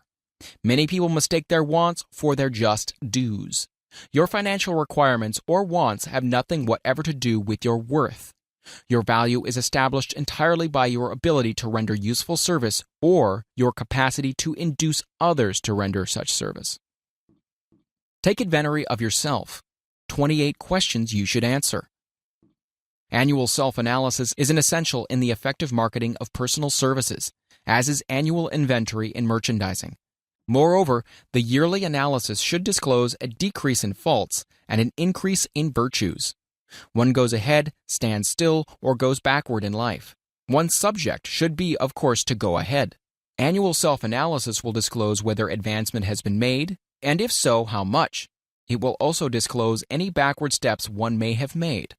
The effective marketing of personal services requires one to move forward even if the progress is slow. Your annual self-analysis should be made at the end of each year, so you can include in your New Year's resolution any improvements which the analysis indicates should be made. Take this inventory by asking yourself the following questions and by checking your answers with the aid of someone who will not permit you to deceive yourself as to their accuracy. Self-analysis questionnaire for personal inventory. 1.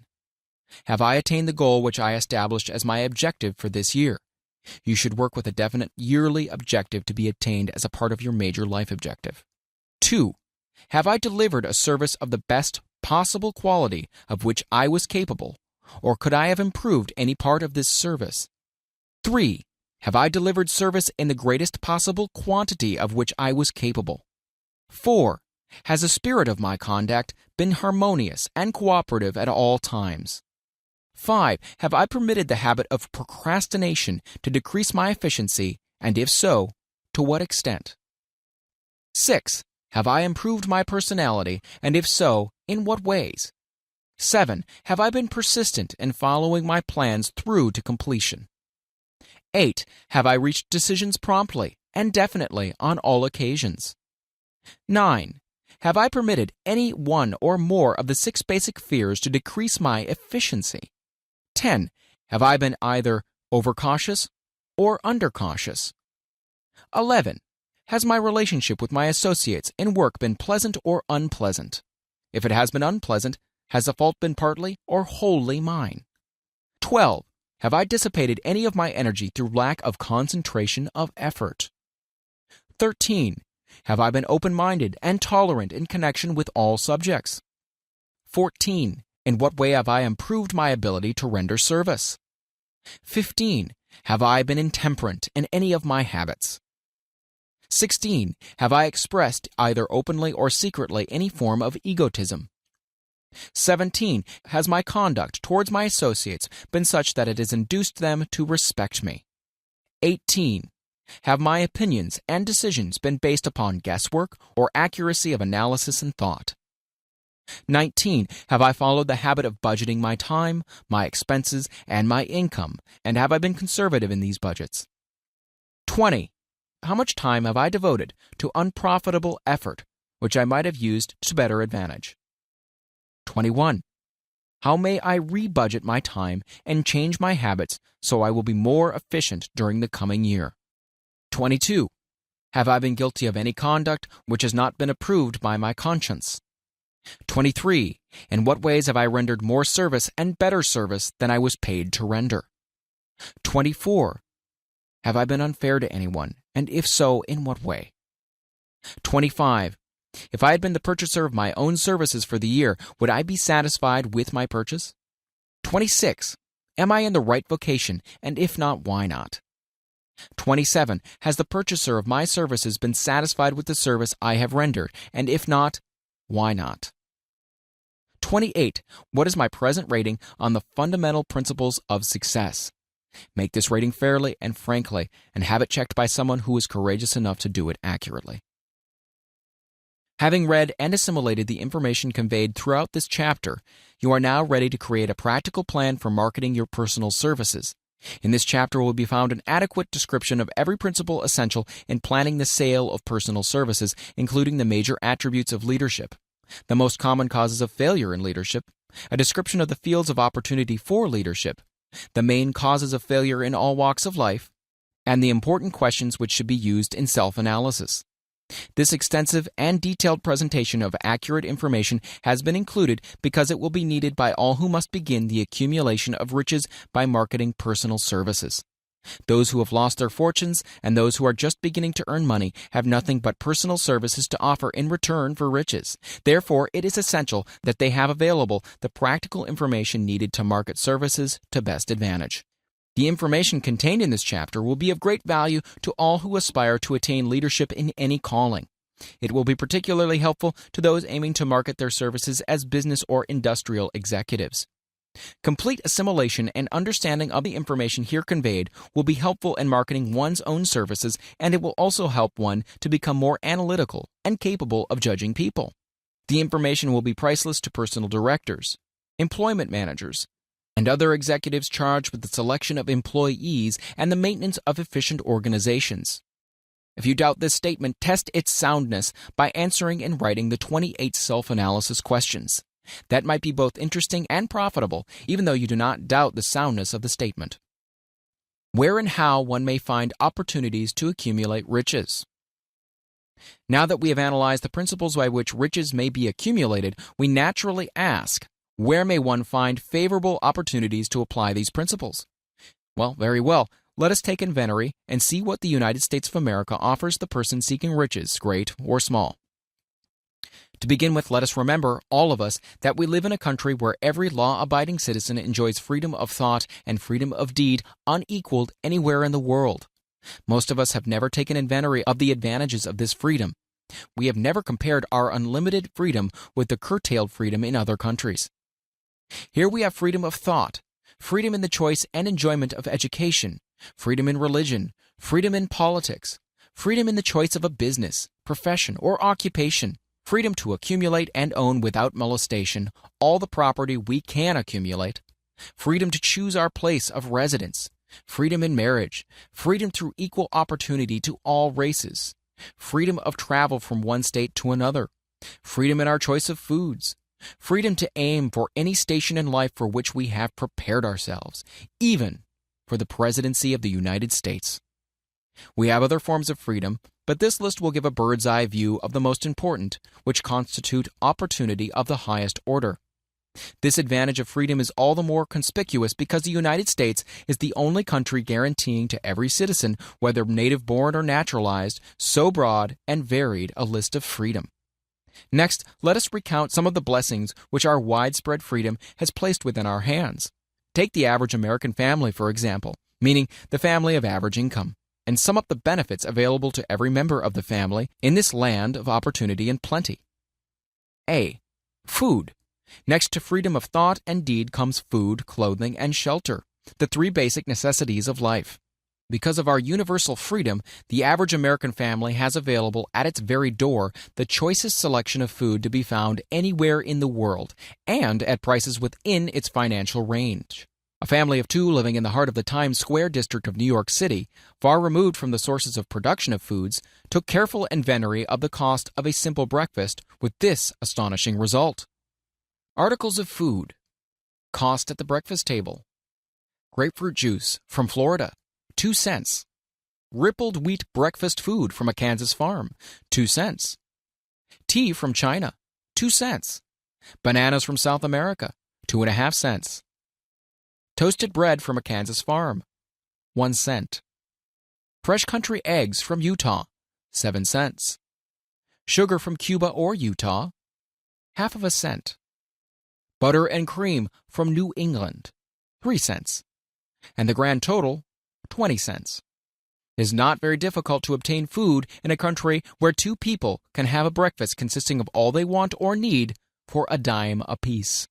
Observe that this simple breakfast was gathered by some strange form of magic from China, South America, Utah, Kansas, and the New England states, and delivered on the breakfast table, ready for consumption, in the very heart of the most crowded city in America, at a cost well within the means of the most humble laborer.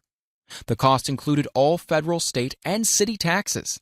Here is a fact that politicians did not mention when they were crying out to the voters to throw their opponents out of office because the people were being taxed to death. B. Shelter.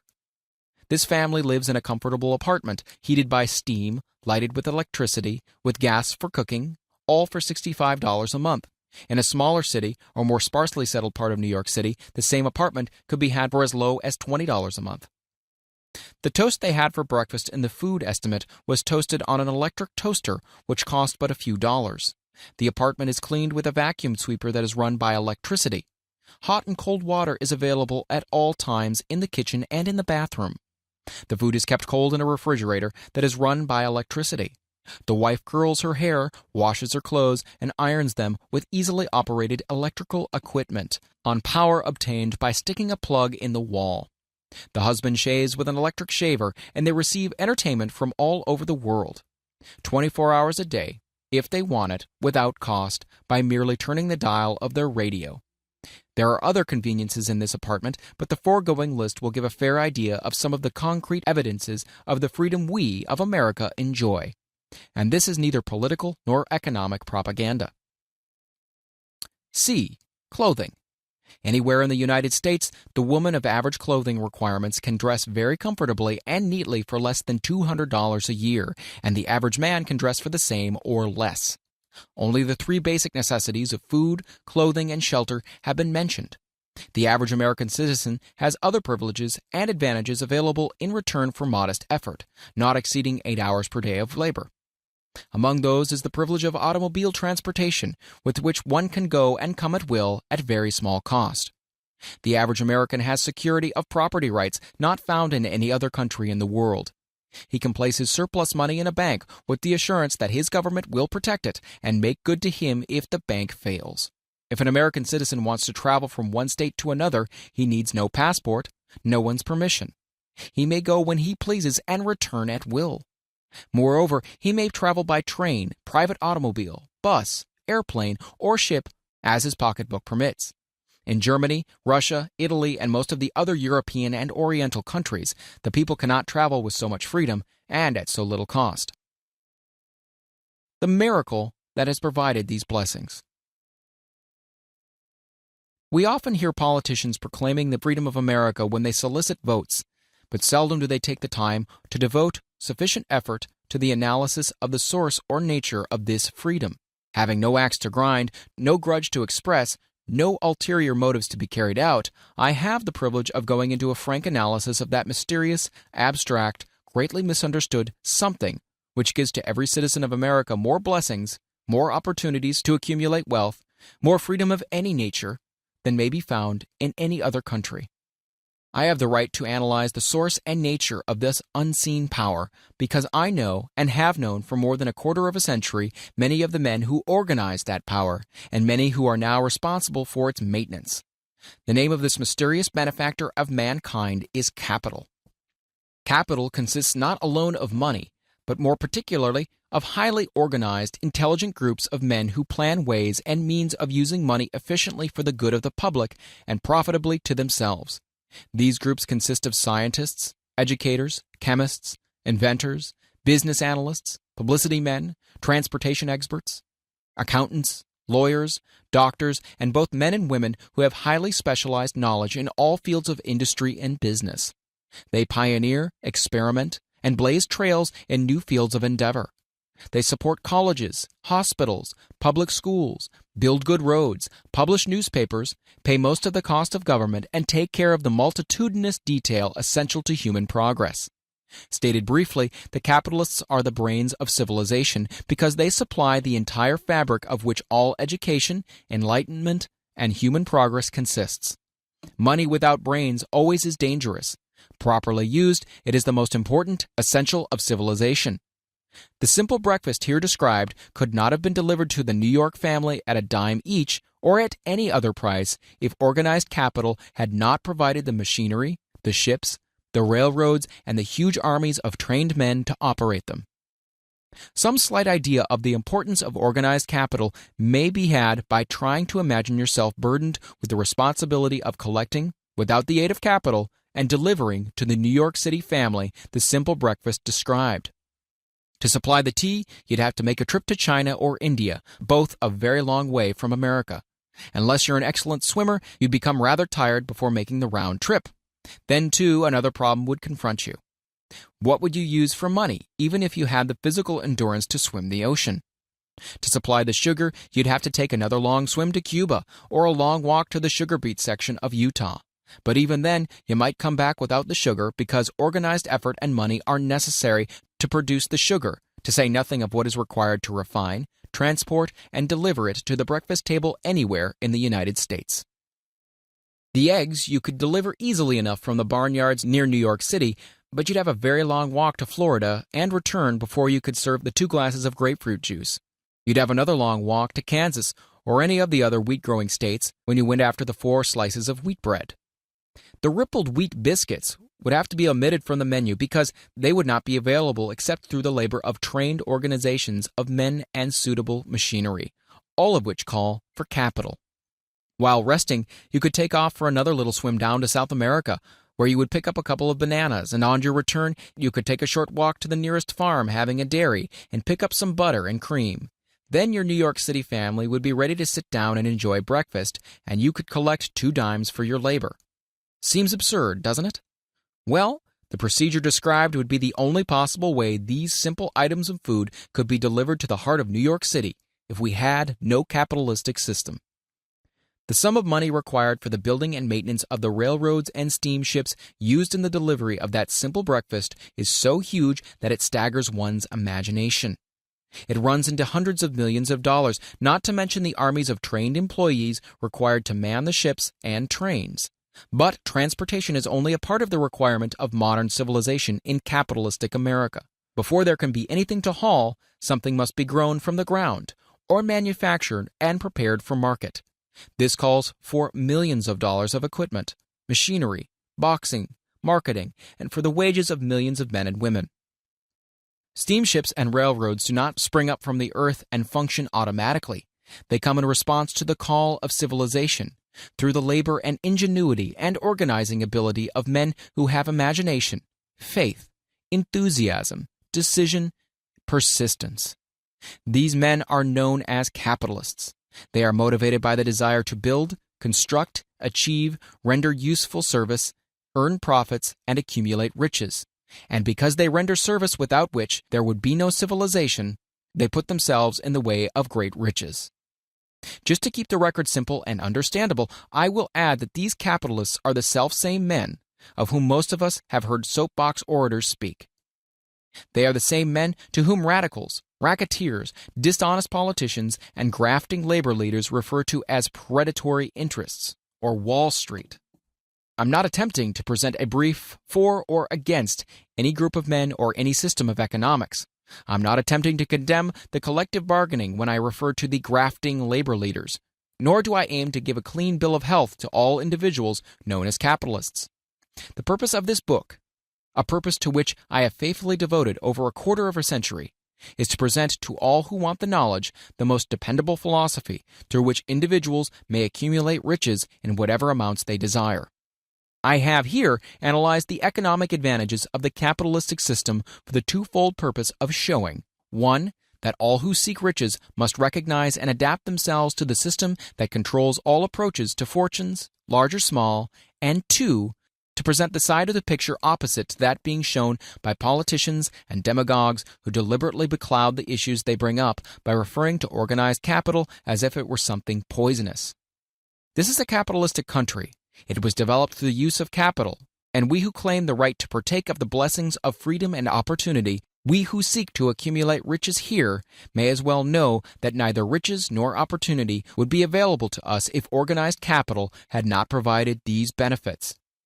For more than 20 years, it has been a somewhat popular and growing pastime for radicals, self-seeking politicians, racketeers, crooked labor leaders, and on occasion religious leaders to take potshots at Wall Street, the money changers, and big business. The practice became so general that we witnessed during the business depression the unbelievable sight of high government officials lining up with the cheap politicians and labor leaders with the openly avowed purpose of throttling the system which had made industrial America the richest country on earth. The lineup was so general and so well organized that it prolonged the worst depression America has ever known. It cost millions of men their jobs because those jobs were inseparably a part of the industrial and capitalistic system which form the very backbone of the nation. During this unusual alliance of government officials and self-seeking individuals who were endeavoring to profit by declaring open season on the American system of industry, a certain type of labor leader joined forces with the politicians and offered to deliver voters in return for legislation designed to permit men to take riches away from industry by organized force of numbers, instead of the better method of giving a fair day's work for a fair day's pay. Millions of men and women throughout the nation are still engaged in this popular pastime of trying to get without giving. Some of them are lined up with labor unions, where they demand shorter hours and more pay. Others do not take the trouble to work at all. They demand government relief and are getting it. Their idea of their rights of freedom was demonstrated in New York City, where a violent complaint was registered with the postmaster by a group of relief beneficiaries, so-called, because the postman awakened them at 7:30 a.m. to deliver government relief checks. They demanded that the time of delivery be set up to 10 o'clock. If you are one of those who believe that riches can be accumulated by the mere act of men who organize themselves into groups and demand more pay for less service, if you're one of those who demand government relief without early morning disturbance when the money is delivered to you, if you are one of those who believe in trading their votes to politicians in return for the passing of laws which permit the raiding of the public treasury, you may rest securely on your belief with certain knowledge that no one will disturb you, because this is a free country, where every man may think as he pleases, where nearly everyone can live with but little effort, where many may live well without doing any work whatsoever. However, you should know the full truth concerning this freedom, of which so many people boast and so few understand. As great as it is, as far as it reaches, as many privileges as it provides, it does not and cannot bring riches without effort. There is but one dependable method of accumulating and legally holding riches, and that is by rendering useful service. No system has ever been created by which men can legally acquire riches through mere force of numbers or without giving in return an equivalent value of one form or another. This is the principle known as the law of economics. This is more than a theory. It is a law no man can beat. Mark well the name of the principle and remember it, because it is far more powerful than all the politicians and political machines. It is above and beyond the control of all the labor unions. It cannot be swayed, nor influenced, nor bribed by racketeers or self-appointed leaders in any calling. Moreover, it has an all-seeing eye and a perfect system of bookkeeping in which it keeps an accurate account of the transactions of every human being engaged in the business of trying to get without giving. Sooner or later, its auditors come around, look over the records of individuals both great and small, and demand an accounting. Wall Street, big business, capital predatory interests, or whatever name you choose to give the system which has given us American freedom, represents a group of men who understand, respect, and adapt themselves to this powerful law of economics. Their financial continuation depends upon their respecting the law. Most people living in America like this country, its capitalistic system and all. I must confess I know of no better country where one may find greater opportunities to accumulate riches. Judging by their acts and deeds, there are some in this country who don't like it. That, of course, is their privilege. If they don't like this country, its capitalistic system, its boundless opportunities, they have the privilege of clearing out. Always there are other countries, such as Germany, Russia, and Italy, where one may try one's hand at enjoying freedom and accumulating riches, providing one is not too particular. America provides all the freedom and all the opportunity to accumulate riches that any honest person may require. When one goes hunting for game, one selects hunting grounds where game is plentiful. When seeking riches, the same rules would naturally obtain. If it is riches you're seeking, do not overlook the possibilities of a country whose citizens are so rich that women alone spend over $200 million annually for lipsticks, rouge, and cosmetics.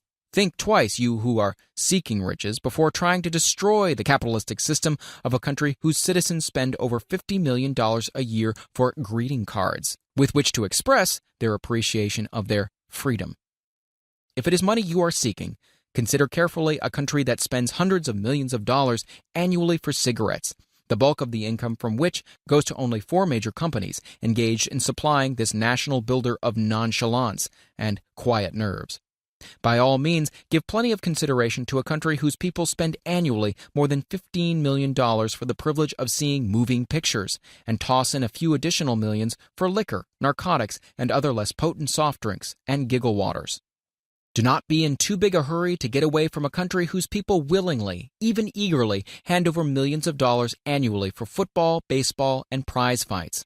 And by all means, stick by a country whose inhabitants give up more than $1 million a year for chewing gum and another $1 million for safety razor blades. Remember also that this is but the beginning of the available resources for the accumulation of wealth. Only a few of the luxuries and non-essentials have been mentioned, but remember that the business of producing, transporting, and marketing these few items of merchandise gives regular employment to many millions of men and women, who receive for their services many millions of dollars monthly, and spend it freely for both the luxuries and the necessities. Especially remember that back of all this exchange of merchandise and personal services may be found an abundance of opportunity to accumulate riches. Here our American freedom comes to one's aid. There is nothing to stop you or anyone from engaging in any portion of the effort necessary to carry on these businesses. If one has superior talent, training, experience, one may accumulate riches in large amounts. Those not so fortunate may accumulate smaller amounts. Anyone may earn a living in return for a very nominal amount of labor. So there you are. Opportunity has spread its wares before you. Step up to the front, select what you want, create your plan, put the plan into action, and follow through with persistence. Capitalistic America will do the rest. You can depend upon this much.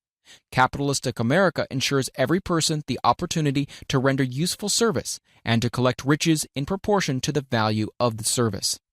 The system denies no one this right, but it does not and cannot promise something for nothing, because the system itself is irrevocably controlled by the law of economics, which neither recognizes nor tolerates for long getting without giving. The law of economics was passed by nature. There is no Supreme Court to which violators of this law may appeal. The law hands out both penalties for its violation and appropriate rewards for its observance, without interference or the possibility of interference by any human being. The law cannot be repealed. It is as fixed as the stars in the heavens and subject to and a part of the same system that controls the stars. May one refuse to adapt oneself to the law of economics? Certainly. This is a free country where all men are born with equal rights, including the privilege of ignoring the law of economics. What happens then? Well, nothing happens until large numbers of men join forces for the avowed purpose of ignoring the law and taking what they want by force. Then comes the dictator, with well-organized firing squads and machine guns. We have not yet reached that stage in America, but we have heard all we want to know about how that system works. Perhaps we'll be fortunate enough not to demand personal freedom of so gruesome a reality. Doubtless, we shall prefer to continue with our freedom of speech, freedom of deed, and freedom to render useful service in return for riches. The practice by government officials of extending to men and women the privilege of raiding the public treasury in return for votes sometimes results in election.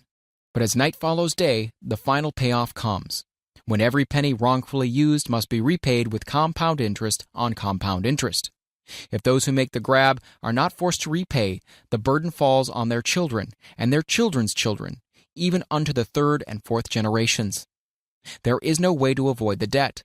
Men can, and sometimes do, form themselves into groups for the purpose of crowding wages up and working hours down. There is a point beyond which they cannot go. It is the point at which the law of economics steps in, and the sheriff gets both the employer and the employees. For 6 years, from 1929 to 1935, the people of America, both rich and poor, barely missed seeing the old man economics hand over to the sheriff all the businesses and industries and banks. It was not a pretty sight. It did not increase our respect for mob psychology, through which men cast reason to the winds and start trying to get without giving. We who went through those 6 discouraging years, when fear was in the saddle and faith was on the ground, cannot forget how ruthlessly the law of economics exacted its toll from both rich and poor, weak and strong, old and young. We shall not wish to go through another such experience. These observations are not found upon short-time experience. They are the result of 25 years of careful analysis of the methods of both the most successful and the most unsuccessful men America has known. Chapter 8. Decision: The Mastery of Procrastination. The 7th step toward riches. Accurate analysis of over 25,000 men and women who had experienced failure disclosed the fact that lack of decision was near the head of the list of the 30 major causes of failure. This is no mere statement of theory, it is a fact. Procrastination, the opposite of decision, is a common enemy which practically every man must conquer. You'll have an opportunity to test your capacity to reach quick and definite decisions when you finish reading this book and are ready to begin putting into action the principles which it describes. Analysis of several hundred people who had accumulated fortunes well beyond the $1 million mark disclosed the fact that every one of them had the habit of reaching decisions promptly and of changing these decisions slowly, if and when they were changed. People who fail to accumulate money, without exception, have the habit of reaching decisions, if at all, very slowly, and of changing these decisions quickly and often. One of Henry Ford's most outstanding qualities is his habit of reaching decisions quickly and definitely and changing them slowly. This quality is so pronounced in Mr. Ford that it has given him the reputation of being obstinate. It was this quality which prompted Mr. Ford to continue to manufacture his famous Model T, the world's ugliest car, when all of his advisors and many of the purchasers of the car were urging him to change it. Perhaps Mr. Ford delayed too long in making the change, but the other side of the story is that Mr. Ford's firmness of decision yielded a huge fortune before the change in model became necessary. There is but little doubt that Mr. Ford's habit of definiteness of decision assumes the proportion of obstinacy, but this quality is preferable to slowness in reaching decisions and quickness in changing them. The majority of people who fail to accumulate money sufficient for their needs are generally easily influenced by the opinions of others. They permit the newspapers and gossiping neighbors to do their thinking for them. Opinions are the cheapest commodities on earth. Everyone has a flock of opinions ready to be wished upon anyone who will accept them.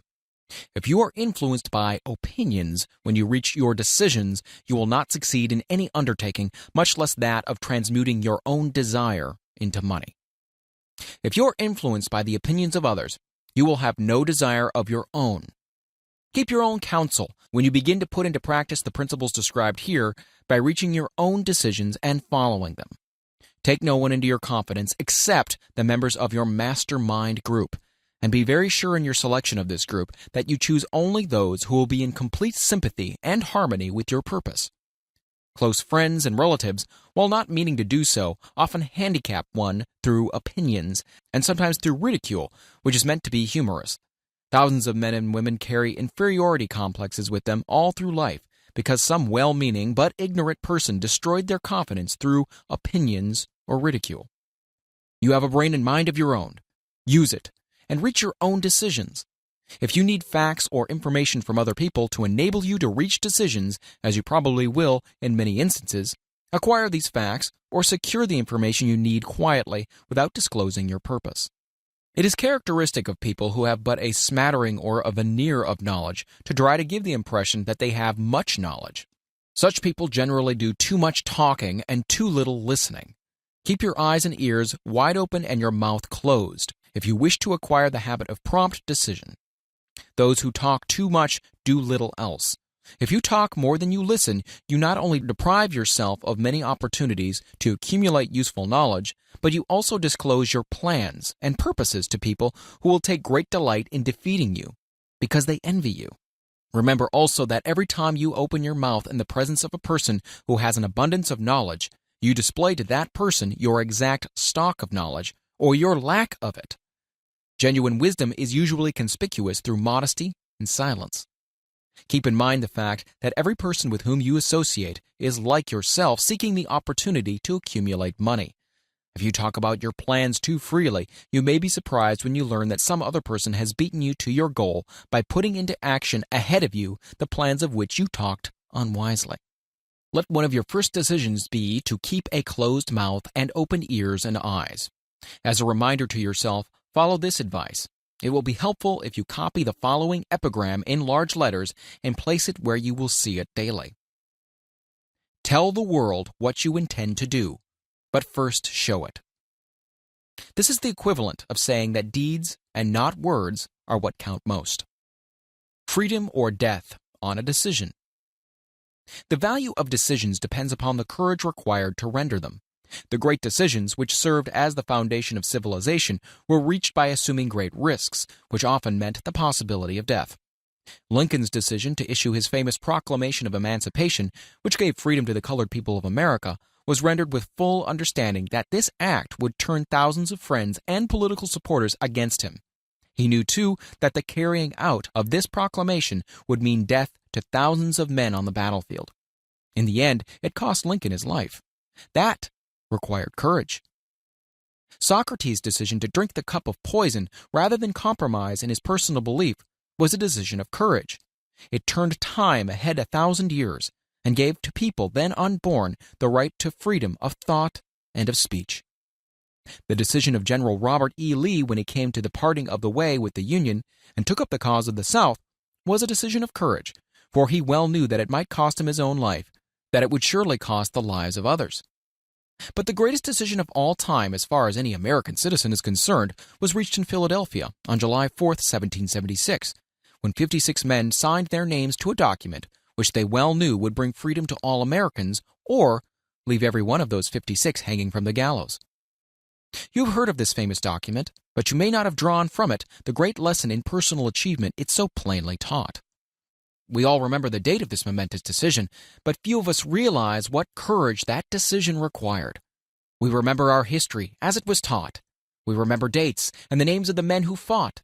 We remember Valley Forge and Yorktown. We remember George Washington and Lord Cornwallis. But we know little of the real forces back of these names, dates, and places.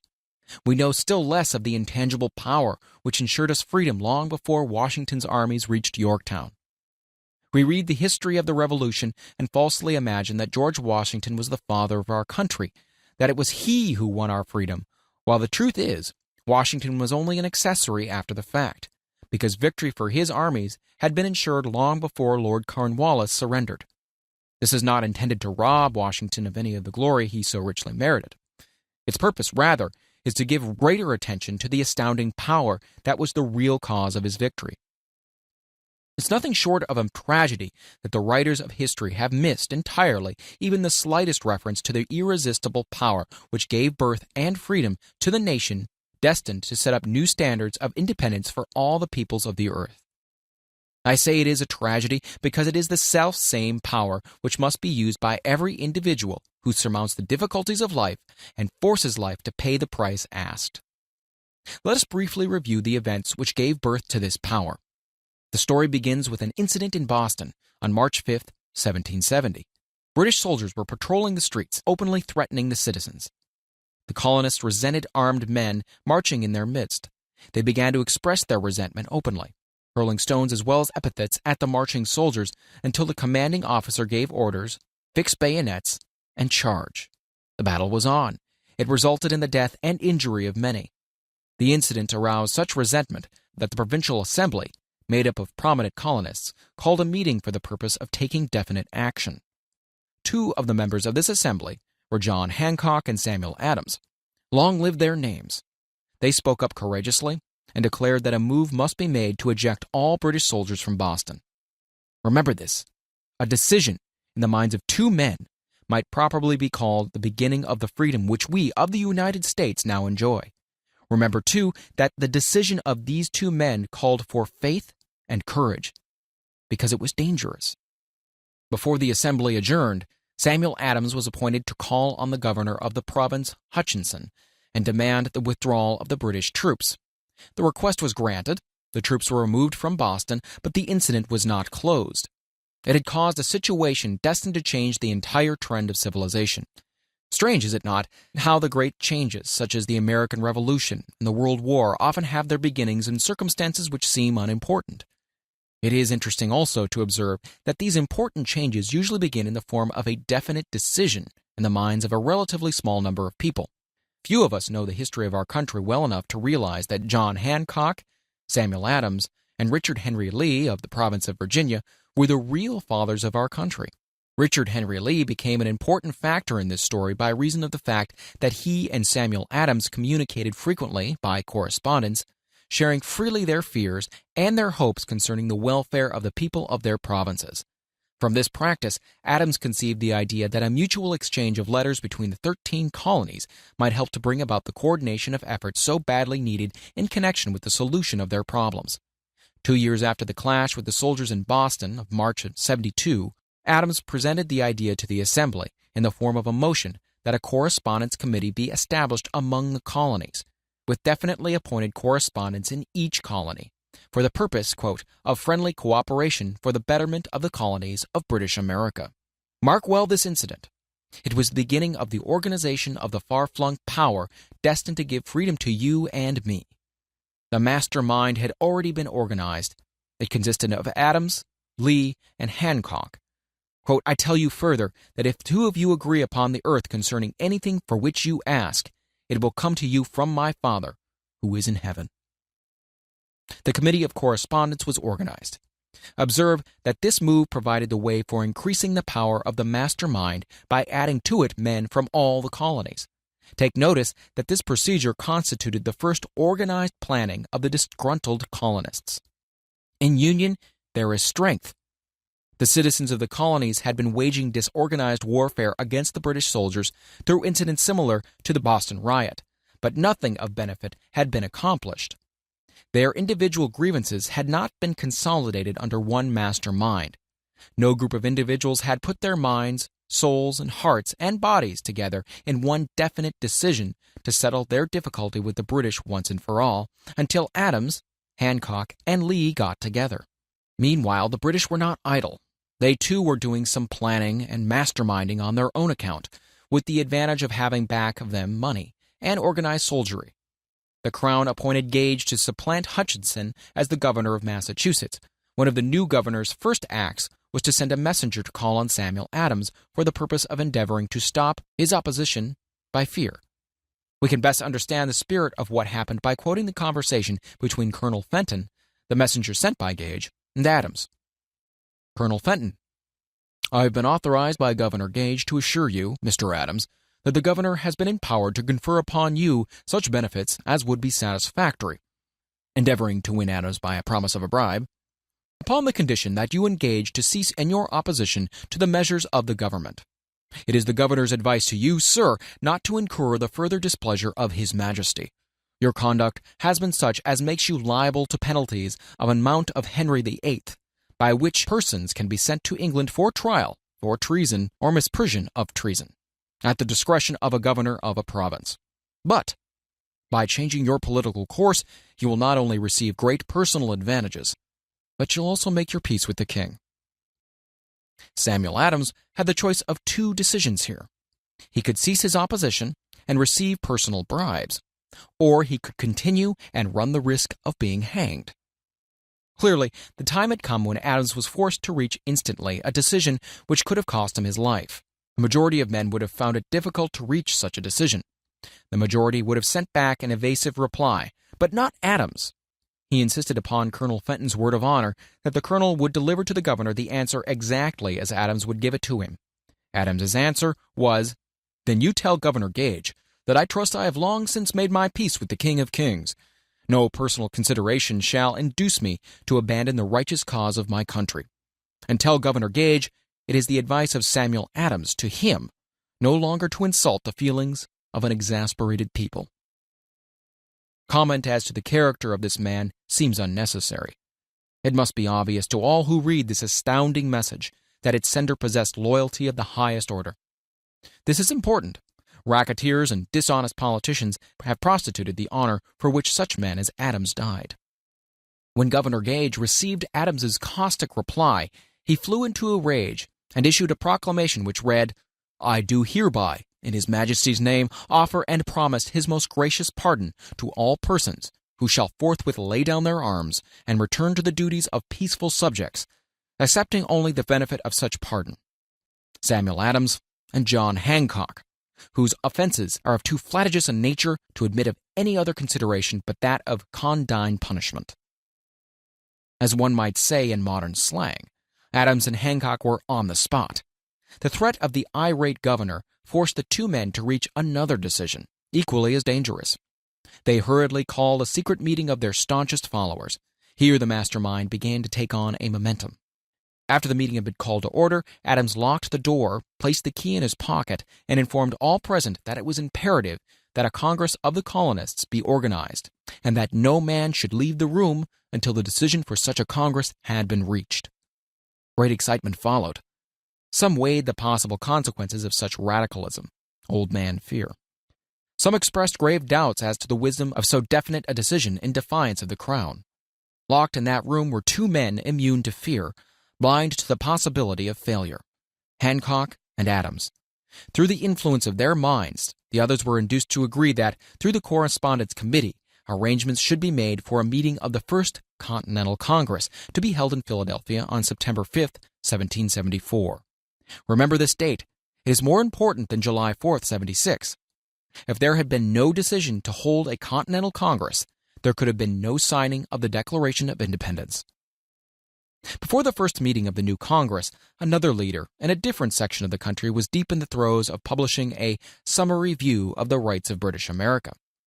He was Thomas Jefferson of the province of Virginia, whose relationship to Lord Dunmore, representative of the Crown in Virginia, was as strained as that of Hancock and Adams with their governor. Shortly after his famous Summary of Rights was published, Jefferson was informed that he was subject to prosecution for high treason against His Majesty's government. Inspired by the threat, one of Jefferson's colleagues, Patrick Henry, boldly spoke his mind, concluding his remarks with a sentence which shall remain forever a classic. "If this be treason, then make the most of it." It was such men as these who, without power, without authority, without military strength, without money, sat in solemn consideration of the destiny of the colonies. Beginning at the opening of the First Continental Congress and continuing at intervals for 2 years until on July 7, 1776, Richard Henry Lee arose, addressed the chair, and to the startled assembly made this motion: "Gentlemen, I make the motion that these united colonies are, and of right, ought to be free and independent states, that they be absolved from all allegiance to the British Crown, and that all political connection between them and the state of Great Britain is, and ought to be, totally dissolved." Lee's astounding motion was discussed fervently and at such length that he began to lose patience. Finally, after days of argument, he again took the floor and declared in a clear, firm voice, "Mr. President, we have discussed this issue for days. It is the only course for us to follow. Why, then, sir, do we longer delay? Why still deliberate? Let this happy day give birth to an American republic. Let her arise, not to devastate and to conquer, but to reestablish the reign of peace and of law. The eyes of Europe are fixed on us. She She demands of us a living example of freedom that may exhibit a contrast in the felicity of the citizen to the ever-increasing tyranny. Before his motion was finally voted upon, Lee was called back to Virginia because of serious family illness. But before leaving, he placed his cause in the hands of his friend Thomas Jefferson, who promised to fight until favorable action was taken. Shortly thereafter, the President of the Congress, Hancock, appointed Jefferson as chairman of a committee to draw up a Declaration of Independence. Long and hard the committee labored on a document which would mean, when accepted by the Congress, that every man who signed it would be signing his own death warrant, should the colonies lose in the fight with Great Britain, which was sure to follow. The document was drawn, and on June 28th, the original draft was read before the Congress. For several days it was discussed, altered, and made ready. On July 4th, 1776, Thomas Jefferson stood before the Assembly and fearlessly read the most momentous decision ever placed upon paper. When in the course of human events, it is necessary for one people to dissolve the political bands which have connected them with another, and to assume among the powers of the earth the separate and equal station to which the laws of nature and of nature's God entitle them, a decent respect to the opinions of mankind requires that they should declare the causes which impel them to the separation. When Jefferson finished, the document was voted upon, accepted, and signed by 56 men, every one staking his own life upon his decision to write his name. By that decision came into existence a nation destined to bring to mankind forever the privilege of making decisions. By decisions made in a similar spirit of faith, and only by such decisions can men solve their personal problems and win for themselves high estates of material and spiritual wealth. Let us not forget this. Analyze the events which led to the Declaration of Independence and be convinced that this nation, which now holds a position of commanding respect and power among all nations of the world, was born of a decision, created by a master mind, consisting of 56 men. Note well the fact that it was their decision that ensured the success of Washington's armies, because the spirit of that decision was in the heart of every soldier who fought with him, and served as spiritual power which recognizes no such thing as failure. Note also, with great personal benefit, that the power which gave this nation its freedom is the selfsame power that must be used by every individual who becomes self-determining. This power is made up of the principles described in this book. It will not be difficult to detect in the story of the Declaration of Independence at least 6 of these principles: desire, decision, faith, persistence, the master mind, and the organized planning. Throughout this philosophy will be found the suggestions that thought, backed by strong desire, has a tendency to transmute itself into its physical equivalent. Before passing on, I wish to leave you with the suggestion that one may find in this story, and in the story of the organization of the United States Steel Corporation, a perfect description of the method by which thought makes this astounding transformation. In your search for the secret of the method, do not look for a miracle, because you'll not find it. You'll find only the eternal laws of nature. These laws are available to every person who has the faith and the courage to use them. They may be used to bring freedom to a nation or to accumulate riches. There is no charge save the time necessary to understand and appropriate them. Those who reach decisions promptly and definitely know what they want, and generally get it. The leaders in every walk of life decide quickly and firmly. That is the major reason why they are leaders. The world has the habit of making room for the man whose words and actions show that he knows where he's going. Indecision is a habit which usually begins in youth. The habit takes on a permanency as the youth goes through graded school, high school, and even through college, without definiteness of purpose. The major weakness of all educational systems is that they neither teach nor encourage the habit of definite decision. It would be beneficial if no college would permit the enrollment of any student unless and until the student declared his major purpose in matriculating. It would be of still greater benefit if every student who enters the graded schools were compelled to accept training in the habit of decision, and forced to pass a satisfactory examination on this subject before being permitted to advance in the grades. The habit of indecision acquired because of the deficiencies of our school system goes with the student into the occupation he chooses, if, in fact, he chooses an occupation. Generally, the youth just out of school seeks any job that can be found. He takes the first place he finds because he has fallen into the habit of indecision. 98 out of every 100 people working for wages today are in the positions they hold because they lacked the definiteness of decision to plan a definite position and the knowledge of how to choose an employer. Definiteness of decision always requires courage, sometimes very great courage. The 56 men who signed the Declaration of Independence staked their lives on the decision to affix their signatures to that document. The person who reaches a definite decision to procure the particular job and make life pay the price he asks does not stake his life on that decision. He stakes his economic freedom. Financial independence, riches, desirable business, and professional positions are not within reach of the person who neglects or refuses to expect, plan, and demand these things. The person who desires riches in the same spirit that Samuel Adams desired freedom for the colonies is sure to accumulate wealth. In the chapter on organized planning, you'll find complete instructions for marketing every type of personal service. You'll also find detailed information on how to choose the employer you prefer and the particular job you desire. These instructions will be of no value to you unless you definitely decide to organize them into a plan of action. Chapter 9. Persistence, the sustained effort necessary to induce faith. The 8th step toward riches.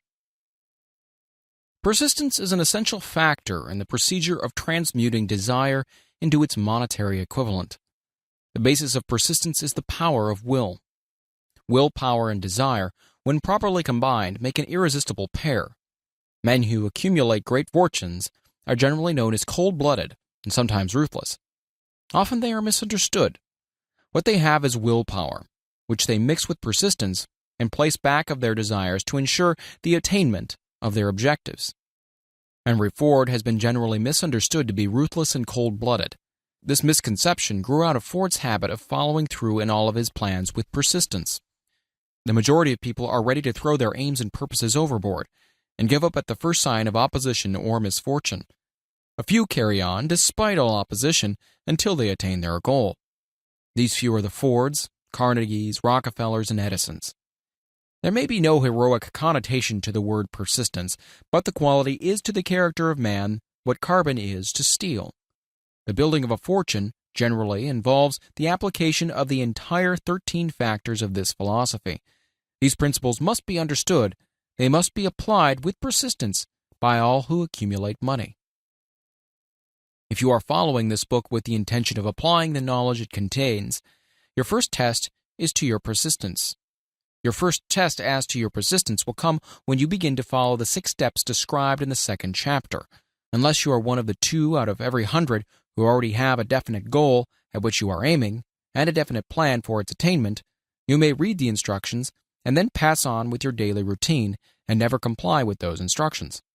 The author is checking you up at this point because lack of persistence is one of the major causes of failure. Moreover, experience with thousands of people has proved that lack of persistence is a weakness common to the majority of men. It is a weakness which may be overcome by effort. The ease with which lack of persistence may be conquered will depend entirely upon the intensity of one's desire. The starting point of all achievement is desire. Keep this constantly in mind. Weak desires bring weak results, just as a small amount of fire makes a small amount of heat. If you find yourself lacking in persistence, this weakness may be remedied by building a stronger fire under your desires. Continue to read through to the end, then go back to Chapter 2 and start immediately to carry out the instructions given in connection with the 6 steps. The eagerness with which you follow these instructions will indicate clearly how much or how little you'd really desire to accumulate money. If you find that you are indifferent, you may be sure that you have not yet acquired the money consciousness which you must possess before you can be sure of accumulating a fortune. Fortunes gravitate to men whose minds have been prepared to attract them, just as surely as water gravitates to the ocean. In this book may be found all the stimuli necessary to attune any normal mind to the vibrations which will attract the object of one's desires. If you find you're weak in persistence, center your attention upon the instructions contained in the chapter on power. Surround yourself with a mastermind group, and through the cooperative efforts of the members of this group, you can develop persistence. You will find additional instructions for the development of persistence in the chapters on autosuggestion and on the subconscious mind. Follow the instructions outlined in these chapters until your habit nature hands over to your subconscious mind a clear picture of the object of your desire. From that point on, you will not be handicapped by a lack of persistence. Your subconscious mind works continuously while you're awake and while you're asleep. Spasmodic or occasional effort to apply the rules will be of no value to you. To get results, you must apply all of the rules until their application becomes a fixed habit with you. In no other way can you develop the necessary money consciousness. Poverty is attracted to the one whose mind is favorable to it, as money is attracted to him whose mind has been deliberately prepared to attract it, and through the same laws. Poverty consciousness will voluntarily seize the mind which is not occupied with the money consciousness. A poverty consciousness develops without conscious application of habits favorable to it. The money consciousness must be created to order, unless one is born with such a consciousness. Catch the full significance of the statements in the preceding paragraph, and you will understand the importance of persistence in the accumulation of a fortune. Without persistence, you will be defeated, even before you start. With persistence, you will win. If you have ever experienced a nightmare, you'll realize the value of persistence. You're lying in bed, half awake, with a feeling that you're about to smother. You're unable to turn over or to move a muscle. You realize that you must begin to regain control over your muscles. Through persistent effort of willpower, you finally manage to move the fingers of one hand. By continuing to move your fingers, you extend your control to the muscles of one arm until you can lift it. Then you gain control of the other arm in the same manner. You finally gain control over the muscles of one leg and then extend it to the other leg. Then, with one supreme effort of will, you regain complete control over your muscular system and snap out of your nightmare. The trick has been turned step by step. You may find it necessary to snap out of your mental inertia through a similar procedure, moving slowly at first, then increasing your speed until you gain complete control over your will. Be persistent no matter how slowly you may at first have to move. With persistence will come success.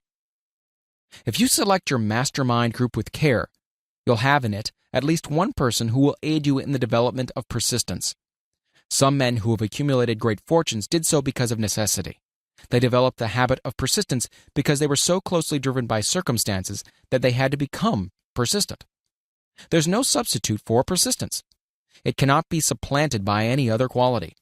Remember this, and it will hearten you in the beginning when the going may seem difficult and slow. Those who have cultivated the habit of persistence seem to enjoy insurance against failure. No matter how many times they're defeated, they finally arrive up toward the top of the ladder. Sometimes it appears that there is a hidden guide whose duty is to test men through all sorts of discouraging experiences. Those who pick themselves up after defeat and keep on trying arrive, and the world cries, "Bravo, I knew you could do it." The hidden guide lets no one enjoy great achievement without passing the persistence test. Those who can't take it simply can't make the grade. Those who can take it are bountifully rewarded for their persistence. They receive as their compensation whatever goal they're pursuing. This is not all. They receive something infinitely more important than material compensation, the knowledge that every failure brings with it the seed of an equivalent advantage. There are exceptions to this rule. A few people know from experience the soundness of persistence. They are the ones who have not accepted defeat as being anything more than temporary. They are the ones whose desires are so persistently applied that defeat is finally changed into victory.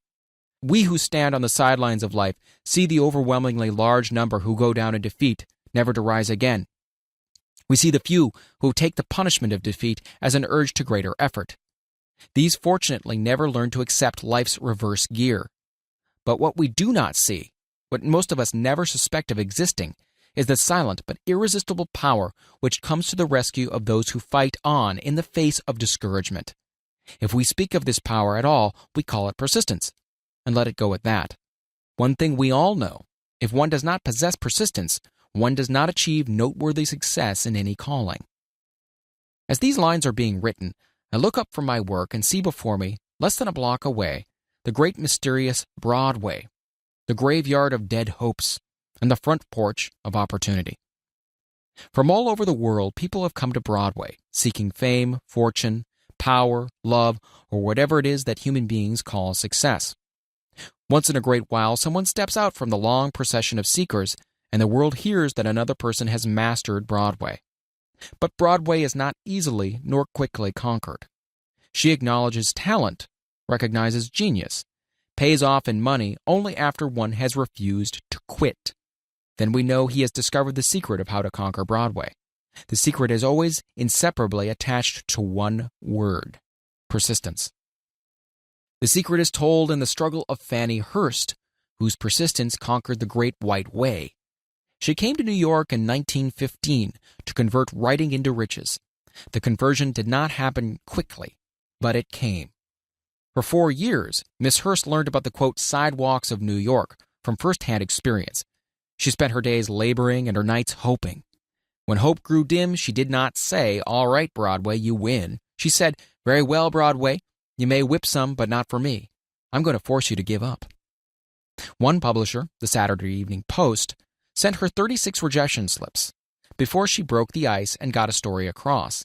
The average writer, like the average in other walks of life, would have given up the job when the first rejection slip came. She pounded the pavement for 4 years to the tune of the publisher's no, because she was determined to win.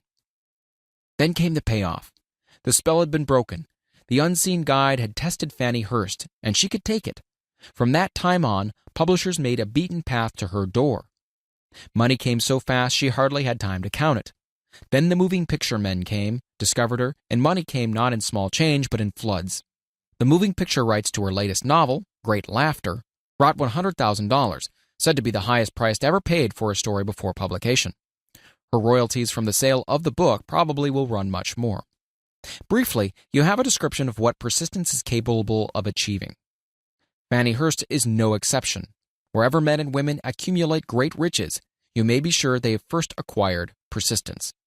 Broadway will give any beggar a cup of coffee and a sandwich, but it demands persistence of those who go after the big stakes. Kate Smith will say amen when she reads this. For years, she sang without money and without price before any microphone she could reach. Broadway said to her, "Come on, get it, if you can take it." She did take it, until one happy day Broadway got tired and said, "What's the use? You don't know when you're whipped, so name your price and go to work in earnest." Miss Smith named her price, and it was plenty, a way up in figures so high that 1 week's salary is far more than most people make in a whole year. Verily, it pays to be persistent. And here is an encouraging statement which carries with it a suggestion of great significance. Thousands of singers who excel Kate Smith are walking up and down Broadway looking for a break without success. Countless others have come and gone. Many of them sang well enough, but they failed to make the grade because they lacked the courage to keep on keeping on, until Broadway became tired of turning them away. Persistence is a state of mind, therefore it can be cultivated. Like all states of mind, persistence is based upon definite causes, among them these. A. Definiteness of purpose. Knowing what one wants is the first and perhaps the most important step towards the development of persistence. A strong motive forces one to surmount many difficulties. B. Desire. It is comparably easy to acquire and to maintain persistence in pursuing the object of intense desire. C. Self-reliance. Belief in one's ability to carry out a plan encourages one to follow the plan through with persistence. Self-reliance can be developed through the principle described in the chapter on autosuggestion. D. Definiteness of plans. Organized plans, even though they may be weak and entirely impractical, encourage persistence. E. Accurate knowledge. Knowing that one's plans are sound, based upon experience or observation, encourages persistence.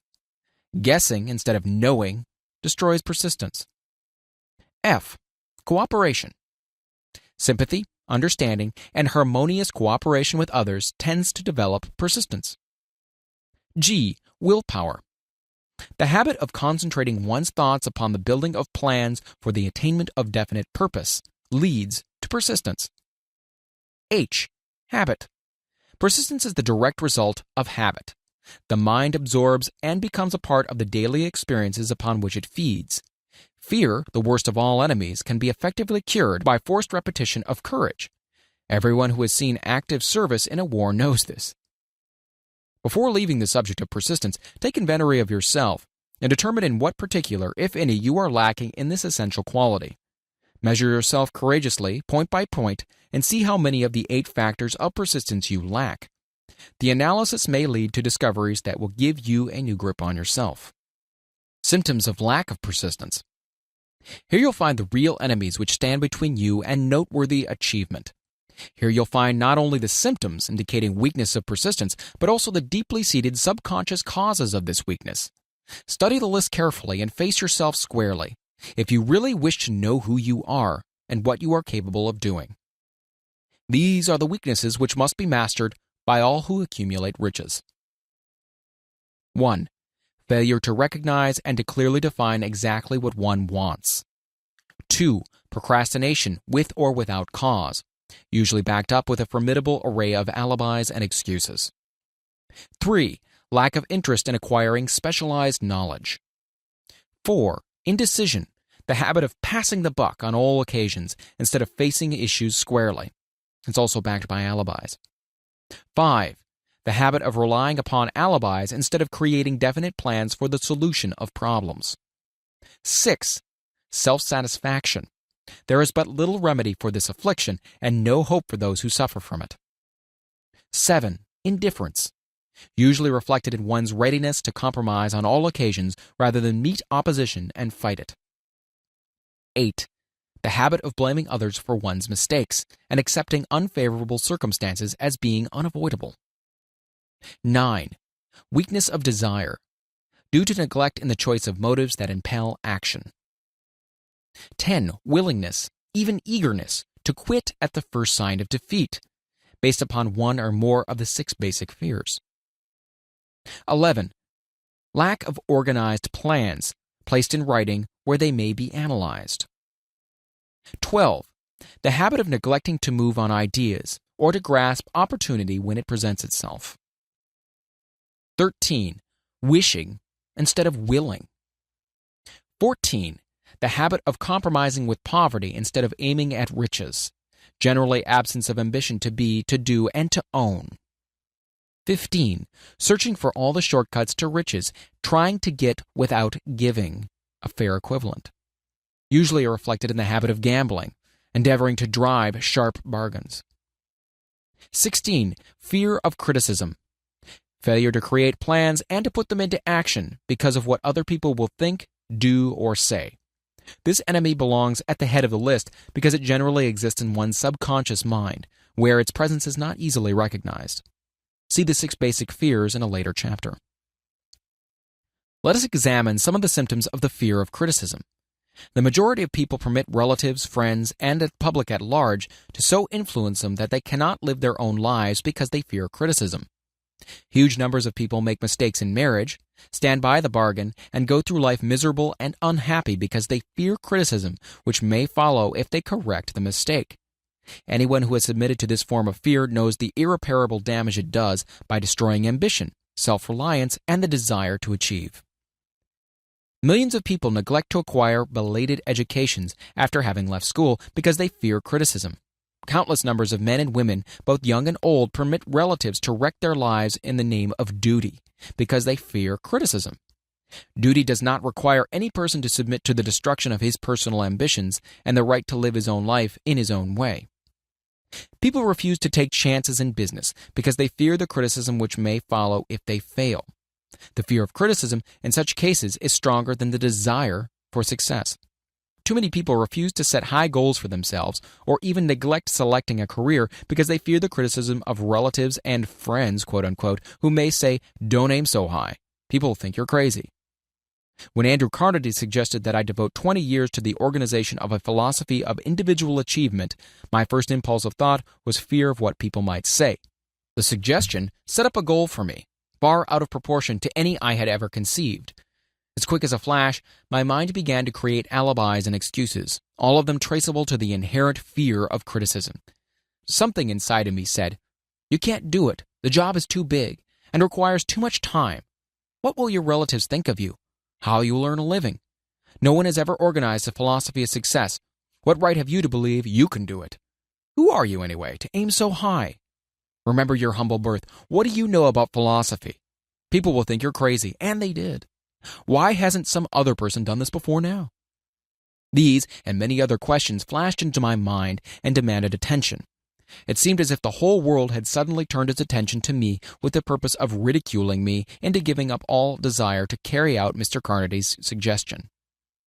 I had a fine opportunity then and there to kill off ambition before it gained control of me. Later in life, after having analyzed thousands of people, I discovered that most ideas are stillborn and need the breath of life injected into them through definite plans of immediate action. The time to nurse an idea is at the time of its birth. Every minute it lives gives it a better chance of surviving. The fear of criticism is at the bottom of the destruction of most ideas which never reach the planning and action stage.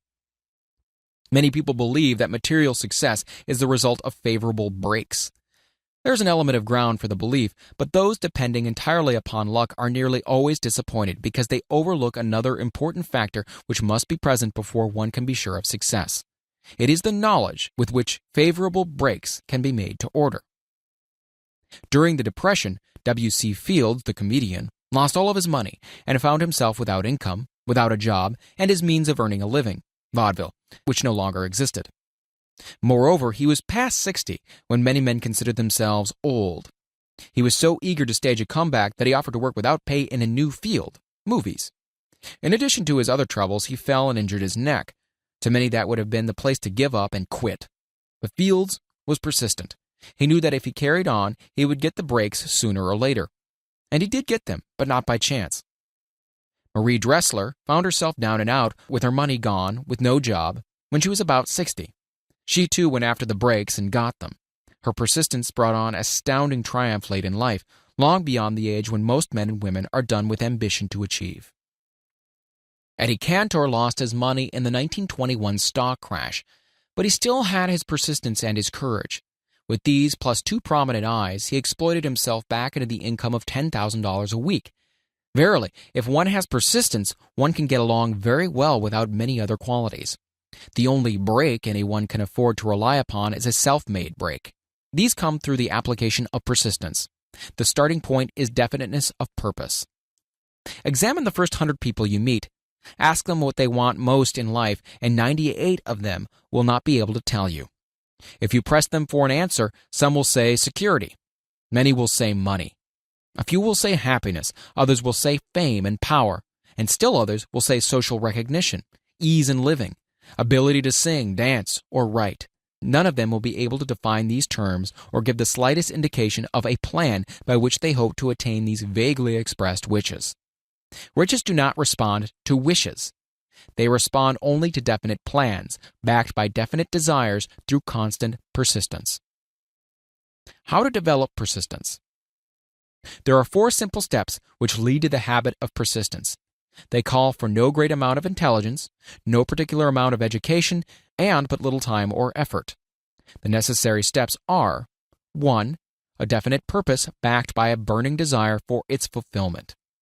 2. A definite plan expressed in continuous action. 3.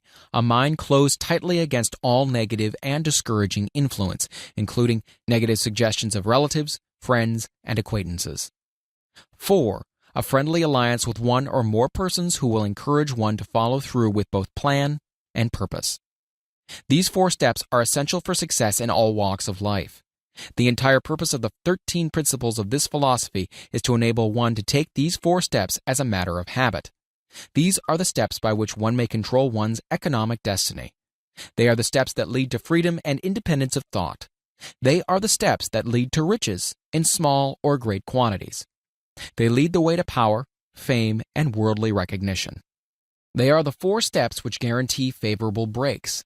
They are the steps that convert dreams into physical realities. They lead also to the mastery of fear, discouragement, indifference. There is a magnificent reward for all who learn to take these 4 steps. It is the privilege of writing one's own ticket and of making life yield whatever price is asked. I have no way of knowing the facts, but I venture to conjecture that Mrs. Wallace Simpson's great love for a man was not accidental, nor the result of favorable breaks alone. There was a burning desire and careful searching at every step of the way. Her first duty was to love. What is the greatest thing on earth? The master called it love, not man, made rules. Criticism, bitterness, slander, or political marriages, but love. The master called it love, not man-made rules, criticism, bitterness, slander, or political marriages, but love. She knew what she wanted, not after she met the Prince of Wales, but long before that. Twice when she had failed to find it, she had the courage to continue her search. To thine own self be true, and it must follow, as the night the day, thou canst not be false to any man. Her rise from obscurity was of the slow, progressive, persistent order, but it was sure.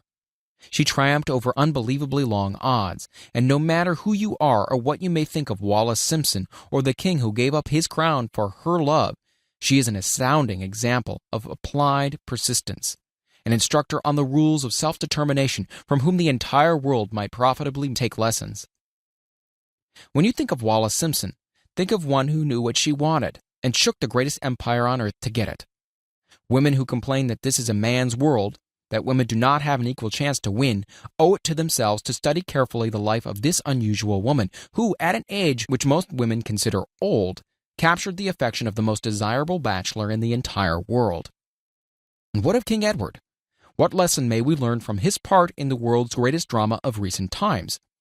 Did he pay too high a price for the affection of the woman of his choice? Surely no one but he can give the correct answer. The rest of us can only conjecture.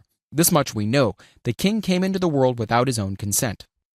He was born to great riches without requesting them. He was persistently sought in marriage. Politicians and statesmen throughout Europe tossed dowagers and princesses at his feet. Because he was the firstborn of his parents, he inherited a crown, which he did not seek and perhaps did not desire. For more than 40 years he was not a free agent, could not live his life in his own way, but had little privacy, and finally assumed duties inflicted upon him when he ascended the throne. Some will say, with all these blessings, King Edward should have found peace of mind, contentment, and joy of living. The truth is that back of all the privileges of a crown, all the money, the fame, and the power inherited by King Edward, there was an emptiness which could be filled only by love. His greatest desire was for love. Long before he met Wallace Simpson, he doubtless felt this great universal emotion tugging at the strings of his heart, beating upon the door of his soul, and crying out for expression. But when he met a kindred spirit, crying out for the same holy privilege of expression, he recognized it, and without fear or apology, opened his heart and bade it enter.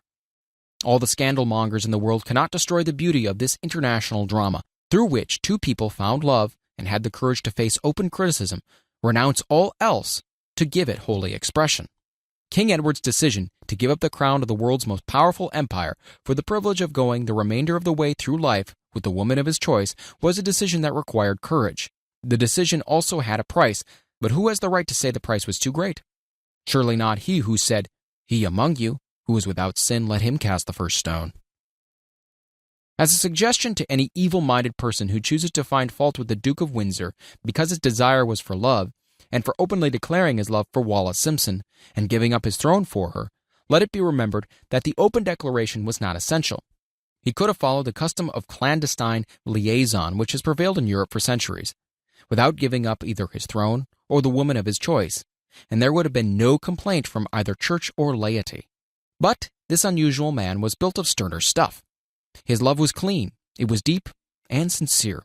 It represented one thing which above all else he truly desired. Therefore, he took what he wanted and paid the price demanded.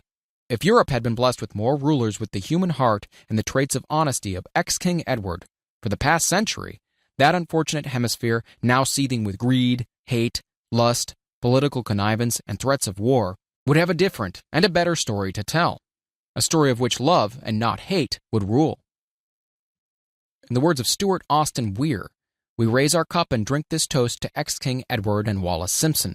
Blessed is the man who has come to know that our muted thoughts are our sweetest thoughts. Blessed is the man who, from the blackest depths, can see the luminous figure of love, and seeing, sing, and singing say, "Sweeter far than uttered lays are the thoughts I have of you." In these words would we pay tribute to the people who, more than all others of modern times, have been the victims of criticism and the recipients of abuse, because they found life's greatest treasure and claimed it. Mrs. Simpson read and approved this analysis. Most of the world will applaud the Duke of Windsor and Wallace Simpson because of their persistence in searching until they found life's greatest reward. All of us can profit by following their example in our own search for which we demand of life. What mystical power gives to men of persistence the capacity to master difficulties? Does the quality of persistence set up in one's mind some form of spiritual, mental, or chemical activity which gives one access to supernatural forces? Does infinite intelligence throw itself on the side of the person who still fights on after the battle has been lost, with the whole world on the opposing side? These and many other similar questions have arisen in my mind as I observed men like Henry Ford, who started at scratch and built an industrial empire of huge proportions, with little else in the way of a beginning but persistence. Or Thomas Edison, who, with less than 3 months of schooling, became the world's leading inventor and converted persistence into the talking machine, the moving picture machine, and the incandescent light, to say nothing of 100 or other useful inventions. I had the happy privilege of analyzing both Mr. Edison and Mr. Ford year by year over a long period of years, and therefore the opportunity to study them at close range. So I speak from actual knowledge when I say I find no quality save persistence in either of them that even remotely suggested the major source of their stupendous achievements. As one makes an impartial study of the prophets, philosophers, miracle men, and religious leaders of the past, one is drawn to the inevitable conclusion that persistence, concentration of effort, and definiteness of purpose were the major sources of their achievements. Consider, for example, the strange and fascinating story of Muhammad. Analyze his life, compare him with the men of achievement in his modern age of industry and finance, and observe how they have one outstanding trait in common: persistence. If you are keenly interested in studying the strange power which gives potency to persistence, read a biography of Muhammad, especially the one by Asad Bey. This brief review of that book by Thomas Sugrow in the Herald Tribune will provide a preview of the rare treat in store for those who take the time to read the entire story of one of the most astounding examples of the power of persistence known to civilization. The Last Great Prophet, reviewed by Thomas Sugrow. Muhammad was a prophet, but he never performed a miracle. He was not a mystic. He had no formal schooling. He did not begin his mission until he was 40. When he announced that he was the messenger of God bringing word of the true religion, he was ridiculed and labeled a lunatic. Children tripped him and women threw filth upon him. He was banished from his native city, Mecca, and his followers were stripped of all their worldly goods and sent into the desert after him.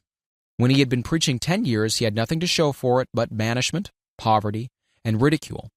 Yet before another 10 years had passed, he was a dictator of all Arabia, ruler of Mecca, and the head of a new world religion, which was to sweep to the Danube and the Pyrenees before exhausting the impetus he gave it.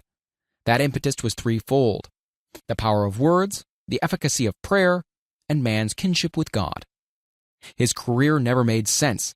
Muhammad was born to impoverished members of a leading family of Mecca. Because Mecca, the crossroads of the world, home of the magic stone called the Kaaba, great city of trade and the center of trade routes, was unsanitary, its children were sent to be raised in the desert by Bedouins. Muhammad was thus nurtured, drawing strength and health from the milk of nomad, vicarious mothers. He tended sheep and soon hired out to a rich widow as leader of her caravans. He traveled to all parts of the Eastern world, talked with many men of diverse beliefs, and observed the decline of Christianity into warring sects. When he was 28, Khadijah, the widow, looked upon him with favor and married him. Her father would have objected to such a marriage, so she got him drunk and held him up while he gave paternal blessing. For the next 12 years, Muhammad lived as a rich and respected and very shrewd trader. Then he took to wandering in the desert, and one day he returned with the first verse of the Quran and told Khadijah that the archangel Gabriel had appeared to him and said he was the messenger of God. The Quran, the revealed word of God, was the closest thing to a miracle in Muhammad's life. He had not been a poet, he had no gift of words. Yet the verses of the Quran, as he received them and recited them to the faithful, were better than any verses which the professional poets of the tribes could produce. This to the Arabs was a miracle. To them the gift of words was the greatest gift. The poet was all wonderful. In addition, the Quran said that all men were equal before God, that the world should be a democratic state, Islam.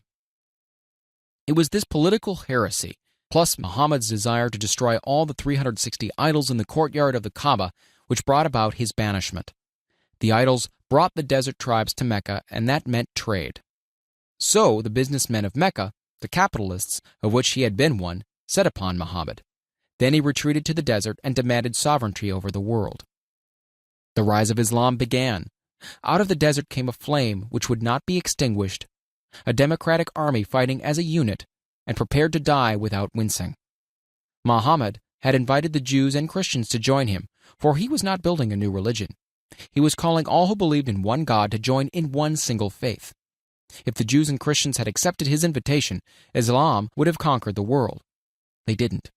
They would not even accept Muhammad's innovation of humane warfare. When the armies of the Prophet entered Jerusalem, not a single person was killed because of his faith. When the Crusaders entered the city centuries later, not a Muslim man, woman, or child was spared. But the Christians did accept one Muslim idea, the place of learning, the university. Chapter 10. Power of the Mastermind, the Driving Force. The ninth step toward riches. Power is essential for success in the accumulation of money. Plans are inert and useless without sufficient power to translate them into action. This chapter will describe the method by which an individual may attain and apply power. Power may be defined as organized and intelligently directed knowledge. Power, as the term is here used, refers to organized effort, sufficient to enable an individual to transmute desire into its monetary equivalent. Organized effort is produced through the coordination of effort of two people or more who work toward a definite end in the spirit of harmony. Power is required for the accumulation of money. Power is necessary for the retention of money after it has been accumulated. Let us ascertain how power may be acquired. If power is organized knowledge, let us examine the sources of knowledge. A. Infinite intelligence. This source of knowledge may be contacted through the procedure described in another chapter with the aid of creative imagination. B. Accumulated experience. The accumulated experience of man, or that portion of which it has been organized and recorded, may be found in any well-equipped public library. An important part of this accumulated experience is taught in public schools and colleges where it has been classified and organized. C. Experiment and research. In the field of science, and in practically every other walk of life, men are gathering, classifying, and organizing new facts daily. This is the source of which one must turn when knowledge is not available through accumulated experience. Here, too, the creative imagination must often be used. Knowledge may be acquired from any of the foregoing sources. It may be converted into power by organizing it into definite plans and by expressing those plans in terms of action. Examination of the three major sources of knowledge will readily disclose the difficulty an individual would have if he depended upon his efforts alone in assembling knowledge and expressing it through definite plans in terms of action. If his plans are comprehensive, and if they contemplate large proportions, he must generally induce others to cooperate with him before he can inject into them the necessary element of power. Gaining power through the mastermind. The mastermind may be defined as coordination of knowledge and effort in a spirit of harmony between two or more people for the attainment of a definite purpose. No individual may have great power without availing himself of the mastermind. In a preceding chapter, instructions were given for the creation of plans for the purpose of translating desire into its monetary equivalent. If you carry out these instructions with persistence and intelligence and use discrimination in the selection of your mastermind group, your objective will have been halfway reached even before you begin to recognize it. So you may better understand the intangible potentialities of power available to you through a properly chosen mastermind group, we will here explain the two characteristics of the mastermind principle, one of which is economic in nature and the other psychic. The economic feature is obvious. Economic advantages may be created by any person who surrounds himself with the advice, counsel, and personal cooperation of a group of men who are willing to lend him wholehearted aid in the spirit of perfect harmony. This form of cooperative alliance has been the basis of nearly every great fortune. Your understanding of this great truth may definitely determine your financial status. The psychic phase of the mastermind principle is much more abstract, much more difficult to comprehend. because it has reference to the spiritual forces with which the human race as a whole is not well acquainted. You may catch a significant suggestion from the statement, "No two minds ever come together without thereby creating a third, invisible, intangible force which may be likened to a third mind." Keep in mind the fact that there are only two known elements in the whole universe, energy and matter. It is a well-known fact that matter may be broken down into units of molecules, atoms, and electrons. There are units of matter which may be isolated, separated, and analyzed. Likewise, there are units of energy. The human mind is a form of energy, a part of it being spiritual in nature. When the minds of two people are coordinated in a spirit of harmony, the spiritual units of energy of each mind form an affinity, which constitutes the psychic phase of the mastermind. The mastermind principle, or rather the economic feature of it, were first called to my attention by Andrew Carnegie over 25 years ago. Discovery of this principle was responsible for the choice of my life's work. Mr. Carnegie's mastermind group consisted of a staff of approximately 50 men, with whom he surrounded himself for the definite purpose of manufacturing and marketing steel. He attributed his entire fortune to the power he accumulated through this mastermind. Analyze the record of any man who has accumulated a great fortune and many of those who have accumulated modest fortunes, and you will find that they have either consciously or unconsciously employed the mastermind principle. Great power can be accumulated through no other principle. Energy is nature's universal set of building blocks out of which she constructs every material thing in the universe, including man and every form of animal and vegetable life. Through a process which only nature completely understands, she translates energy into matter. Nature's building blocks are available to man in the energy involved in thinking. Man's brain may be compared to an electric battery. It absorbs energy from the ether, which permeates every atom of matter and fills the entire universe. It's a well-known fact that a group of electric batteries will provide more energy than a single battery. It's also a well-known fact that an individual battery will provide energy in proportion to the number and capacity of the cells it contains. The brain functions in a similar fashion. This accounts for the fact that some brains are more efficient than others and leads to this significant statement. A group of brains coordinated or connected in a spirit of harmony will provide more thought energy than a single brain, just as a group of electric batteries will provide more energy than a single battery. Through this metaphor, it becomes immediately obvious that the mastermind principle holds the secret of the power welded by men who surround themselves with other men of brains. There follows now another statement which will lead still nearer to an understanding of the psychic phase of the mastermind principle. When a group of individual brains are coordinated and function in harmony, the increased energy created through the alliance becomes available to every individual brain in the group. It's a well-known fact that Henry Ford began his business career under the handicap of poverty, illiteracy, and ignorance. It is an equally well-known fact that within the inconceivably short period of 10 years, Mr. Ford mastered these three handicaps, and that within 25 years he made himself one of the richest men in America. Connect with this fact the additional knowledge that Mr. Ford's most rapid strides became noticeable from the time he became a personal friend of Thomas Edison, and you'll begin to understand what the influence of one mind upon another can accomplish. Go a step further and consider the fact that Mr. Ford's most outstanding achievements began from the time that he formed the acquaintances of Harvey Firestone, John Burroughs, and Luther Burbank, each a man of great brain capacity. And you'll have further evidence that power may be produced through friendly alliance of minds. There is little if any doubt that Henry Ford is one of the best informed men in the business and industrial world. The question of his wealth needs no discussion. Analyze Mr. Ford's intimate personal friends, some of whom have already been mentioned, and you'll be prepared to understand the following statement. Men take on the nature and the habits and the power of thought of those with whom they associate, in a spirit of sympathy and harmony. Henry Ford whipped poverty, illiteracy, and ignorance by allying himself with great minds, whose vibrations of thought he absorbed into his own mind. Through his association with Edison, Burbank, Burroughs, and Firestone, Mr. Ford added to his own brain power the sum and substance of the intelligence, experience, knowledge, and spiritual forces of these four men. Moreover, he appropriated and made use of the mastermind principle through the methods of procedure described in this book. This principle is available to you. We have already mentioned Mahatma Gandhi. Perhaps the majority of those who have heard of Gandhi look upon him as merely an eccentric little man who goes around without formal wearing apparel and makes trouble for the British government. In reality, Gandhi is not eccentric, but he is the most powerful man now living, estimated by the number of his followers and their faith in their leader. Moreover, he is probably the most powerful man who has ever lived.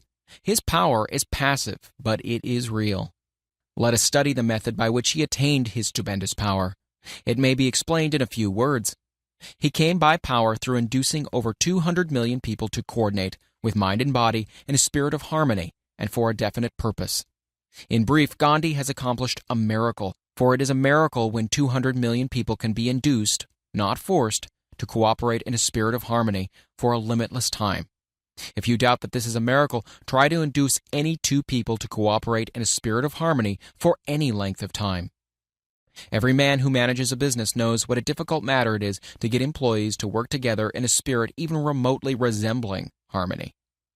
The list of the chief sources from which power may be attained is, as you have seen, headed by the infinite intelligence. When two or more people coordinate in a spirit of harmony and work towards a definite objective, they place themselves in position through that alliance to absorb power directly from the great universal storehouse of infinite intelligence. This is the greatest of all sources of power. It is the source to which the genius turns. It is the source to which every great leader turns, whether he may be conscious of that fact or not. The other two major sources from which the knowledge necessary for the accumulation of power may be obtained are no more reliable than the five senses of man. The senses are not always reliable. Infinite intelligence does not err. In subsequent chapters, the methods by which infinite intelligence may be most readily contacted will be adequately described. This is not a course on religion. No fundamental principle described in this book should be interpreted as being intended to interfere either directly or indirectly with any man's religious habits. This book has been confined exclusively to instructing the reader how to transmute the definite purpose of desire for money into its monetary equivalent. Read, think, and meditate as you read. Soon, the entire subject will unfold, and you will see it in perspective. You are now seeing the detail of the individual chapters. Money is as shy and elusive as the old-time maiden. It must be wooed and won by methods not unlike those used by a determined lover in pursuit of the girl of his choice. And coincidental as it is, the power used in the wooing of money is not greatly different from that used in wooing a maiden. That power, when successfully used in the pursuit of money, must be mixed with faith. It must be mixed with desire. It must be mixed with persistence. It must be applied through a plan, and that plan must be set into action. When money comes in quantities known as the big money, it flows to the one who accumulates it as easily as water flows downhill. There exists a great unseen stream of power, which may be compared to a river, except that one side flows in one direction, carrying all who get into that side of the stream onward and upward to wealth, and the other side flows in the opposite direction, carrying all who are unfortunate enough to get into it, and not able to extricate themselves from it, downward, to misery and poverty. Every man who has accumulated a great fortune has recognized the existence of this stream of life. It consists of one's thinking process. The positive emotions of thought form the side of the stream which carries one to fortune. The negative emotions form the side which carries one down to poverty. This carries a thought of stupendous importance to the person who is following this book with the object of accumulating a fortune. If you are on the side of the stream of power which leads to poverty, this may serve as an oar by which you may propel yourself over into the other side of the stream. It can serve you only through application and use. Merely reading and passing judgment on it, either one way or another, will in no way benefit you. Some people undergo the experience of alternating between the positive and negative sides of the stream, being at times on the positive side and at times on the negative side. The Wall Street crash of '29 swept millions of people from the positive to the negative side of the stream. These millions are struggling, some of them in desperation and fear, to get back to the positive side of the stream. This book was written especially for these millions. Poverty and riches often change places. The crash taught the world this truth, although the world will not long remember the lesson. Poverty may, and generally does, voluntarily take the place of riches. When riches take the place of poverty, the change is usually brought out through well-conceived and carefully executed plans. Poverty needs no plan. It needs no one to aid it, because it's bold and ruthless. Riches are shy and timid. They have to be attracted. Anybody can wish for riches, and most people do, but only a few know that a definite plan, plus a burning desire for wealth, are the only dependable means of accumulating wealth. Chapter 11. The Mystery of Sex, Transmutation. The 10th step toward riches. The meaning of the word transmute is, in simple language, the changing or transferring of one element or form of energy into another. The emotion of sex brings into being a state of mind. Because of ignorance on the subject, this state of mind is generally associated with the physical, and because of improper influences, to which most people have been suggested, in acquiring knowledge of sex, things essentially physical have highly biased the mind. The emotion of sex has back of it the possibility of three constructive potentialities. They are 1.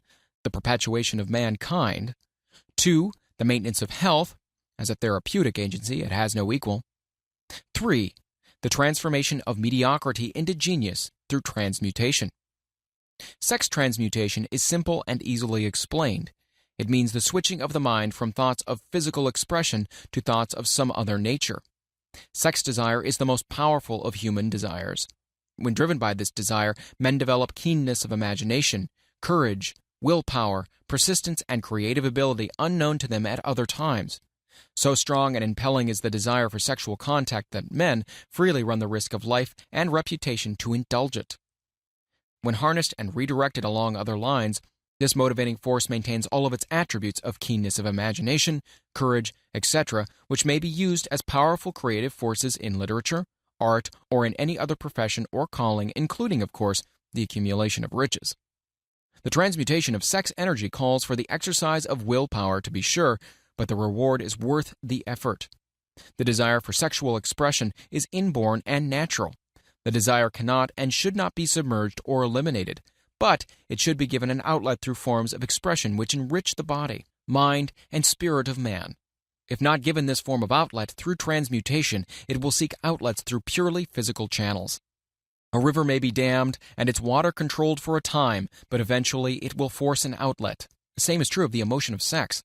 It may be submerged and controlled for a time, but its very nature causes it to be ever-seeking means of expression. If it is not transmuted into some creative effort, it'll find a less worthy outlet.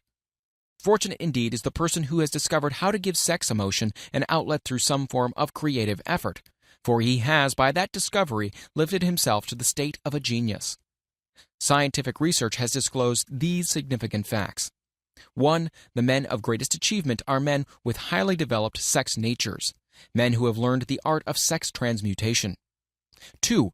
The men who have accumulated great fortunes and achieved outstanding recognition in literature, art, industry, architecture, and the professions were motivated by the influence of a woman.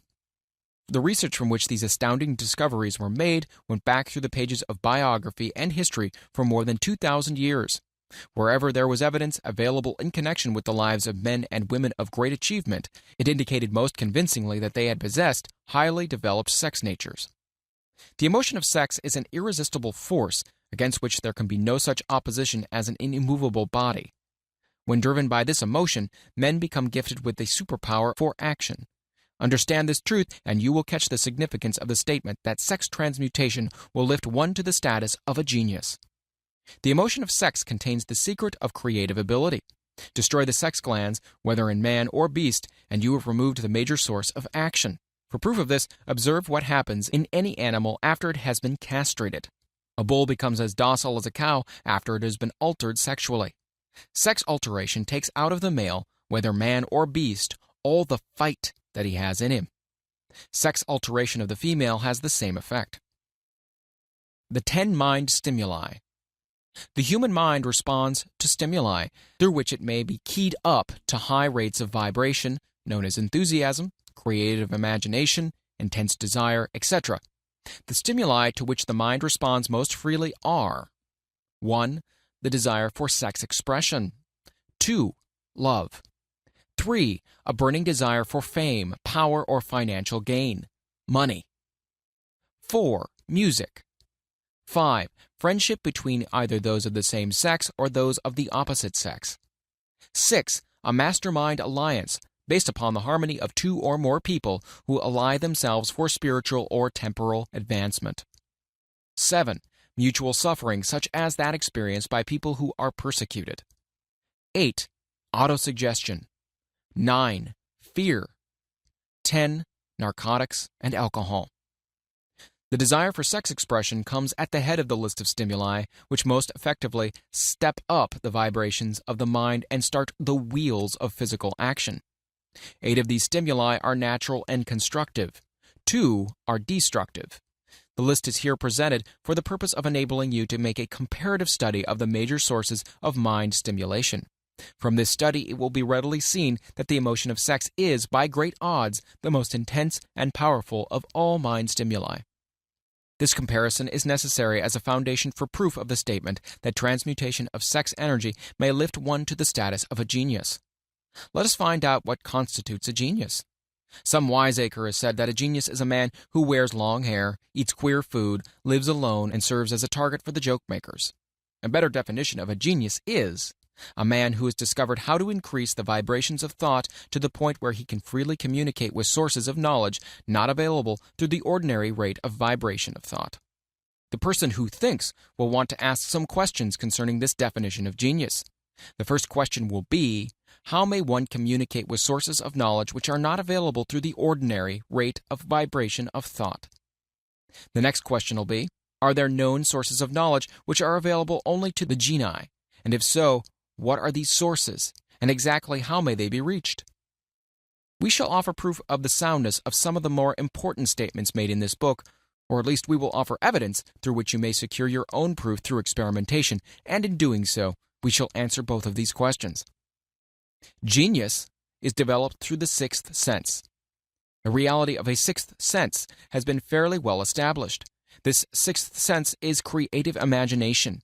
The faculty of creative imagination is one which the majority of people never use during an entire lifetime, and if used at all, it usually happens by mere accident.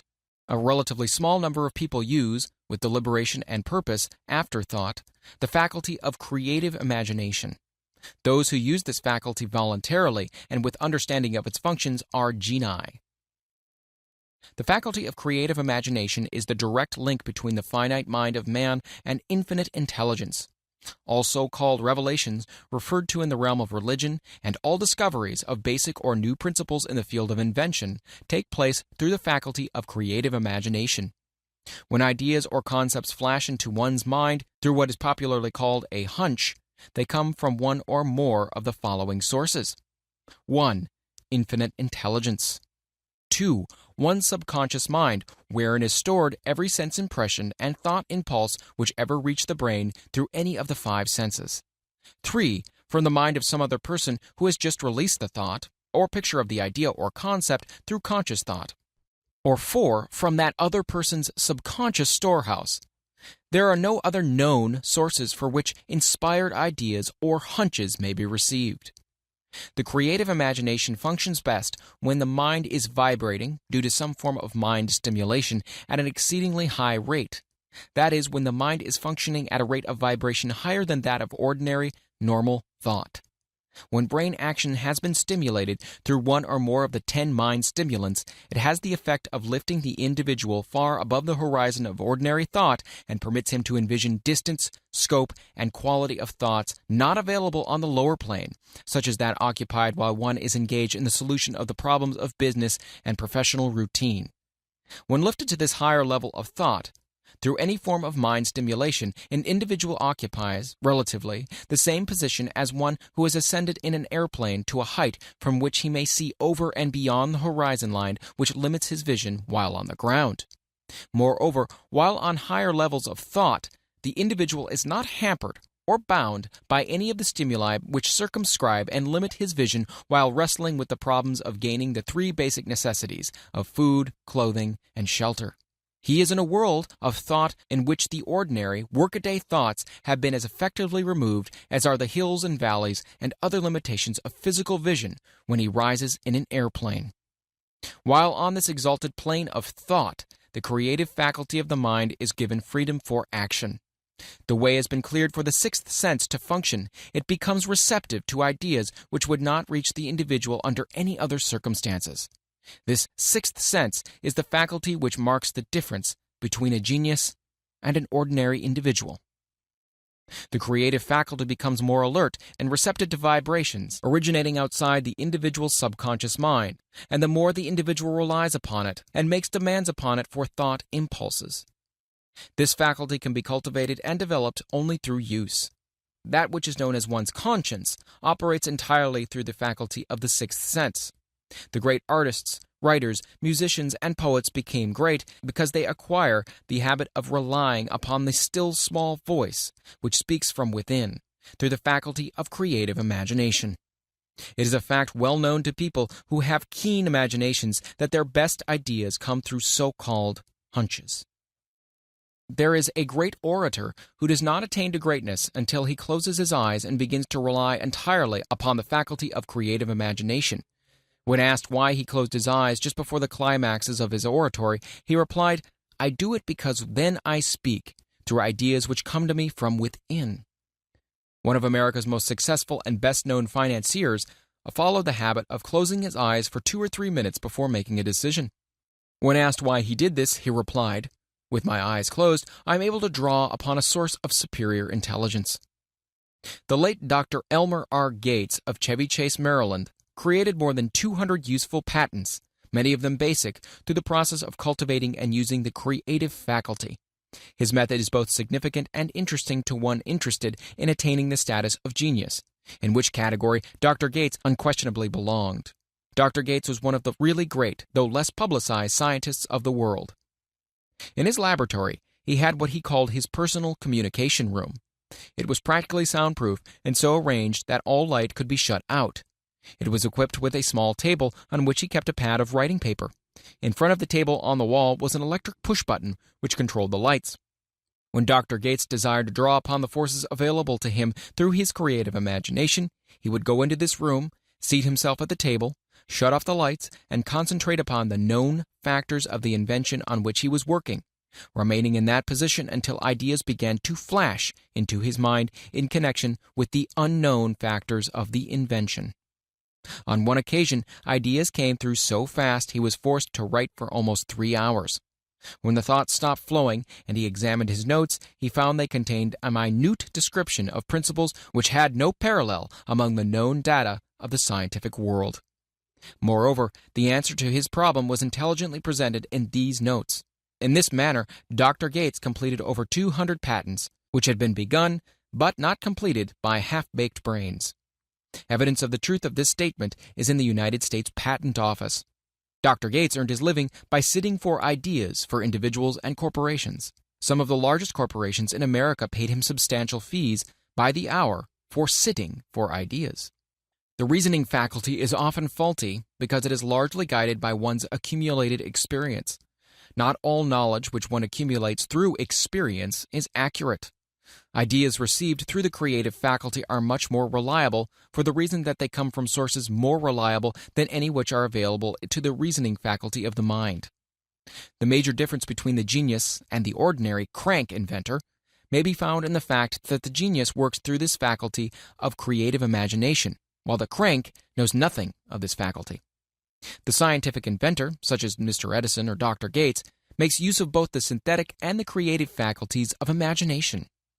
For example, the scientific inventor or genius begins an invention by organizing and combining the known ideas or principles accumulated through experience through the synthetic faculty, the reasoning faculty. If he finds this accumulated knowledge to be insufficient for the completion of his invention, he then draws upon the sources of knowledge available to him through his creative faculty. The method by which he does this varies with the individual, but this is the sum and substance of this procedure. 1. He stimulates his mind so that it vibrates on a higher than average plane, using one or more of the 10 mind stimulants or some other stimulant of his choice. 2, he concentrates upon the known factors, the finished part of his invention, and creates in his mind a perfect picture of unknown factors, the unfinished part of his invention. He holds this picture in his mind until it has been taken over by the subconscious mind, then relaxes by clearing his mind of all thought, and waits for his answer to flash into his mind. Sometimes the results are both definite and immediate. At other times the results are negative, depending upon the state of development of the sixth sense, or creative faculty. Mr. Edison tried out more than 10,000 different combinations of ideas through the synthetic faculty of his imagination before he tuned in through the creative faculty and got the answer which perfected the incandescent light. His experience was similar when he produced the talking machine. There is plenty of reliable evidence that the faculty of creative imagination exists. This evidence is available through accurate analysis of men who have become leaders in their respective callings, without having had extensive educations. Lincoln was a notable example of a great leader who achieved greatness through the discovery and the use of his faculty of creative imagination. He discovered and began to use this faculty as a result of the stimulation of love which he experienced when he met Anne Rutledge, a statement of the highest significance in connection with the study of the source of genius. The pages of history are filled with the records of great leaders whose achievements may be traced directly to the influence of women who aroused the creative faculties of their minds through the stimulation of sex desire. Napoleon Bonaparte was one of these. When inspired by his first wife, Josephine, he was irresistible and invincible. When his better judgment or reasoning faculty prompted him to put Josephine aside, he began to decline. His defeat at St. Helena was not far distant. If good taste would permit, we might easily mention scores of men, well known to the American people, who climbed to the great heights of achievement under the stimulating influence of their wives, only to drop back to destruction after money and power went to their heads, and they put aside the old wife for a new one.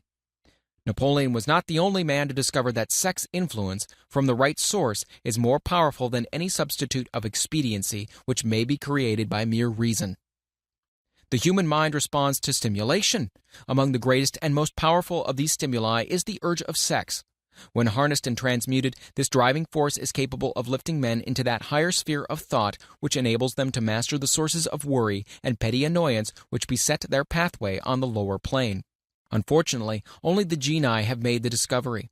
Others have accepted the experience of sex urge without discovering one of its major potentialities, a fact which accounts for the great number of others as compared to the limited number of genii.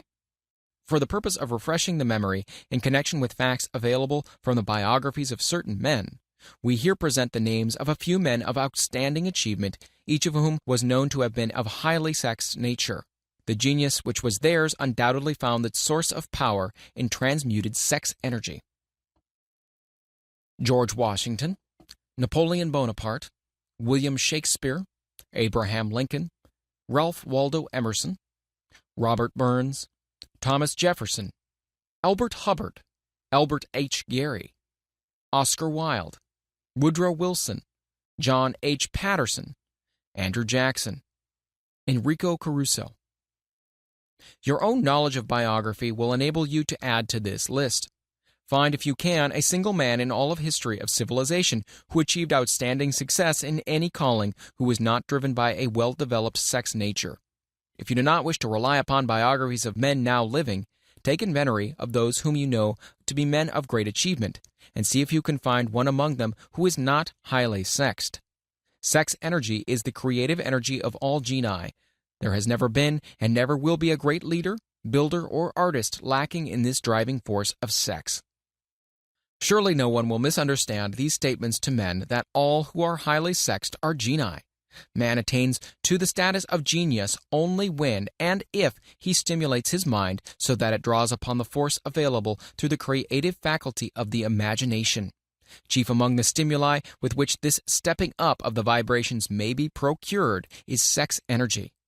The mere possession of this energy is not sufficient to produce a genius. The energy must be transmuted from desire for physical contact into some other form of desire and action before it will lift one to the status of genius. Far from becoming genii because of the great sex desires, the majority of men lower themselves through the misunderstanding and misuse of this great force to the status of the lower animals. Why men seldom succeed before 40. I discovered from the analysis of over 25,000 people that men who succeed in an outstanding way seldom do so before the age of 40, and more often they do not strike their real place until they are well beyond the age of 50. This fact was so astounding that it prompted me to go into the study of its cause most carefully, carrying the investigation over a period of more than 12 years. This study disclosed the fact that the major reason why the majority of men who succeed do not begin to do so before the age of 40 or 50 is their tendency to dissipate their energies through overindulgence in physical expression of the emotion of sex. The majority of men never learn that the urge of sex has other possibilities, which far transcend in importance that of mere physical expression. The majority of those who make this discovery do so after having wasted many years at a period when the sex energy is at its height, prior to the age of 45 to 50. This usually is followed by noteworthy achievement. The lives of many men up to and sometimes well past the age of 40 reflect continued dissipation of energies which could have been more profitably turned into better channels. Their finer and more powerful emotions are sown wildly to the four winds. Out of this habit of the male grew the term sowing his wild oats. The desire for sexual expression is by far the strongest and most impelling of all the human emotions, and for this very reason, this desire, when harnessed and transmuted into action other than that of physical expression, may raise one to the status of genius. One of America's most able businessmen frankly admitted that his attractive secretary was responsible for most of the plans he created. He admitted that her presence lifted him to the heights of creative imagination, such as he could experience under no other stimulus. One of the most successful men in America owes most of his success to the influence of a very charming young woman who has served as his source of inspiration for more than 12 years. Everyone knows that man to whom this reference is made, but not everyone knows the real source of his achievements. History is not lacking in examples of men who attained the status of genii as a result of the use of artificial mind stimulus in the form of alcohol and narcotics. Edgar Allan Poe wrote The Raven while under the influence of liquor, dreaming dreams that mortal never dared to dream before. James Whitcomb Riley did his best writing while under the influence of alcohol. Perhaps it was thus he saw the ordered intermingling of the real and the dream, the mill above the river and the mist above the stream. But let it be remembered that many such men have destroyed themselves in the end. Nature has prepared her own potions with which men may safely stimulate their minds so they vibrate on a plane that enables them to tune in to fine and rare thoughts which come from no one knows where. No satisfactory substitute for nature's stimulants has ever been found. It is a fact well known to psychologists that there is a very close relationship between sex desires and spiritual urges, a fact which accounts for the peculiar behavior of people who participate in orgies known as religious revivals, common among the primitive types. The world is ruled and the destiny of civilization is established by the human emotions. People are influenced in their actions not by reason so much as by feelings. The creative faculty of the mind is set into action entirely by emotions and not by cold reason. The most powerful of all human emotions is that of sex. There are other mind stimulants, some of which have been listed, but no one of them, nor all of them combined, can equal the driving power of sex. A mind stimulant is any influence which will either temporarily or permanently increase the vibrations of thought. The 10 major stimulants described are those most commonly resorted to. Through these sources, one may commune with infinite intelligence or enter, at will, the storehouse of the subconscious mind, either one's own or that of another person, a procedure which is all there is of genius. A teacher who has trained and directed the efforts of more than 30,000 salespeople made the astounding discovery that highly sexed men are the most efficient salesmen. The explanation is that the factor of personality, known as personal magnetism, is nothing more or less than sex energy. Highly sexed people always have a plentiful supply of magnetism.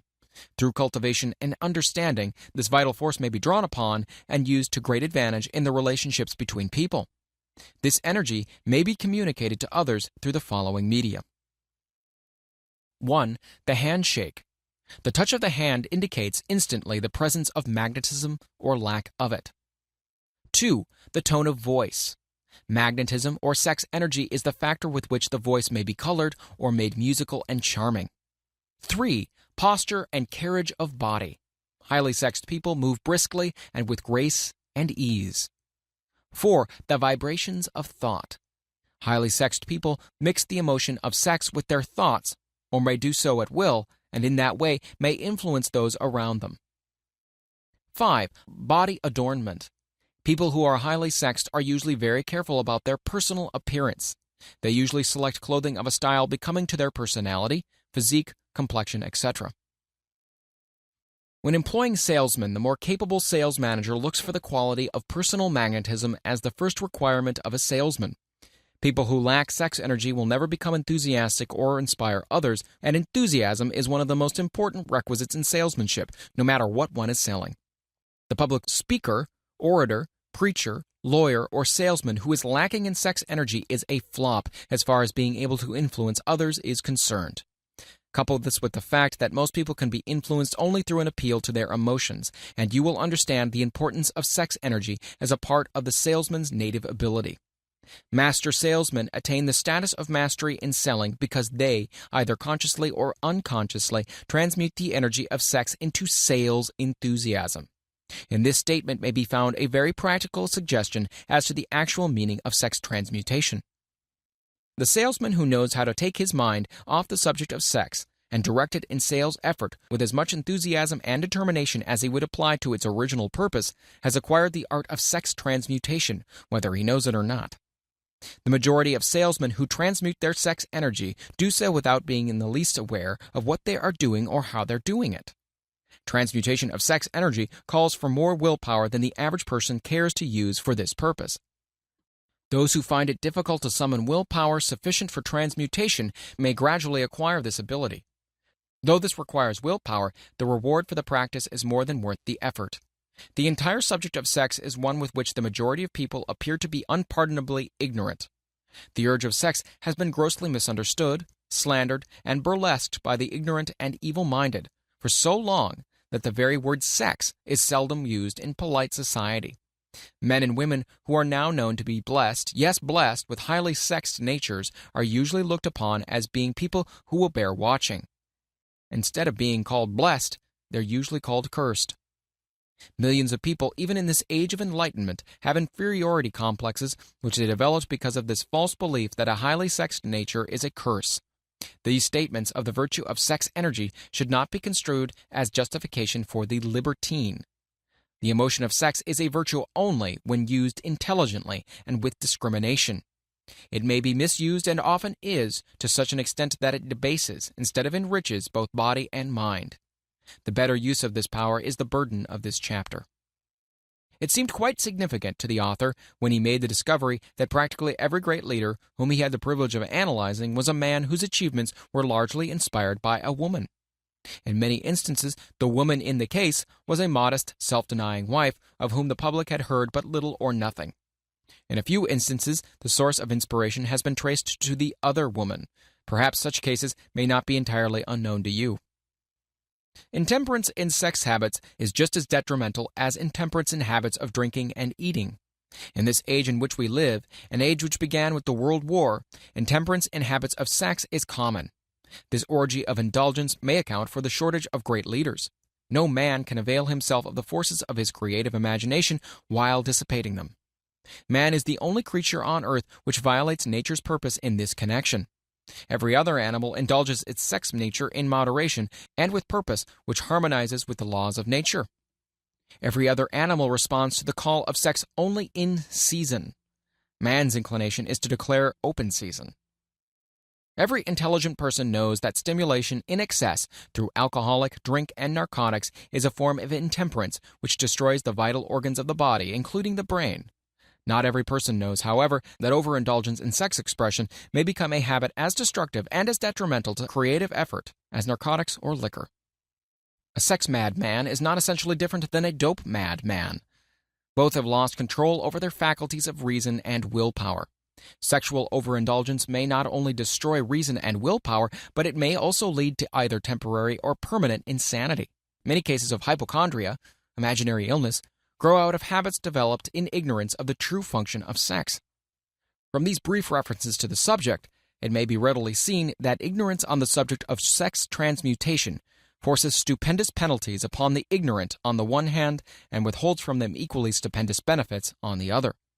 Widespread ignorance on the subject of sex is due to the fact that the subject has been surrounded with mystery and beclouded by dark silence. The conspiracy of the mystery and silence has had the same effect upon the minds of young people that the psychology of prohibition had. The result has been increased curiosity and desire to acquire more knowledge on this verboten subject, and, to the shame of all lawmakers and most physicians, by training best qualified to educate youth on the subject, information has not been made easily available. Seldom does an individual enter upon highly creative efforts in any field of endeavor before the age of 40. The average man reaches the period of his greatest capacity to create between 40 and 60. These statements are based upon analysis of thousands of men and women who have been carefully observed. They should be encouraging to those who fail to arrive before the age of 40, and to those who become frightened at the encroachment of old age around the 40-year mark. The years between 40 and 50 are, as a rule, the most fruitful. Men should approach this age not with fear and trembling, but with hope and eager anticipation. If you want evidence that most men do not begin to do their best work before the age of 40, study the records of the most successful men known to the American people, and you'll find it. Henry Ford did not hit his pace of achievement until he had passed the age of 40. Andrew Carnegie was well past 40 before he began to reap the reward of his efforts. James J. Hill was still running a telegraph key at the age of 40. His stupendous achievements took place after that age. Biographies of American industrialists and financiers are filled with evidence that the period from 40 to 60 is the most productive age of man. Between the ages of 30 and 40, man begins to learn, if he ever learns, the art of sex transmutation. This discovery is generally accidental, and more often than otherwise, the man who makes it is totally unconscious of this discovery. He may observe that his powers of achievement have increased around the age of 35 to 40, but in most cases he isn't familiar with the cause of this change. That nature begins to harmonize the emotions of love and sex in the individual between the ages of 30 and 40, so that he may draw upon these great forces and apply them jointly as stimuli to action. Sex alone is a mighty urge to action, but its forces are like cyclones. They are often uncontrollable. When the emotion of love begins to mix itself with the emotion of sex, the result is calmness of purpose, poise, accuracy of judgment, and balance. What person who has attained the age of 40 is so unfortunate as to be unable to analyze these statements and to corroborate them by his own experience? When driven by his desire to please a woman based solely upon the emotion of sex, a man may be, and usually is, capable of great achievement, but his actions may be disorganized, distorted, and totally destructive. When driven by his desire to please a woman based upon the motive of sex alone, a man may steal, cheat, and even commit murder. But when the emotion of love is mixed with the emotion of sex, that same man will guide his actions with more sanity, balance, and reason. Criminologists have discovered that the most hardened criminals can be reformed through the influence of a woman's love. There is no record of a criminal having been reformed solely through the sex influence. These facts are well known, but their cause is not. Reformation comes, if at all, through the heart, or the emotional side of man, not through his head or reasoning side. Reformation means a change of heart. It does not mean a change of head.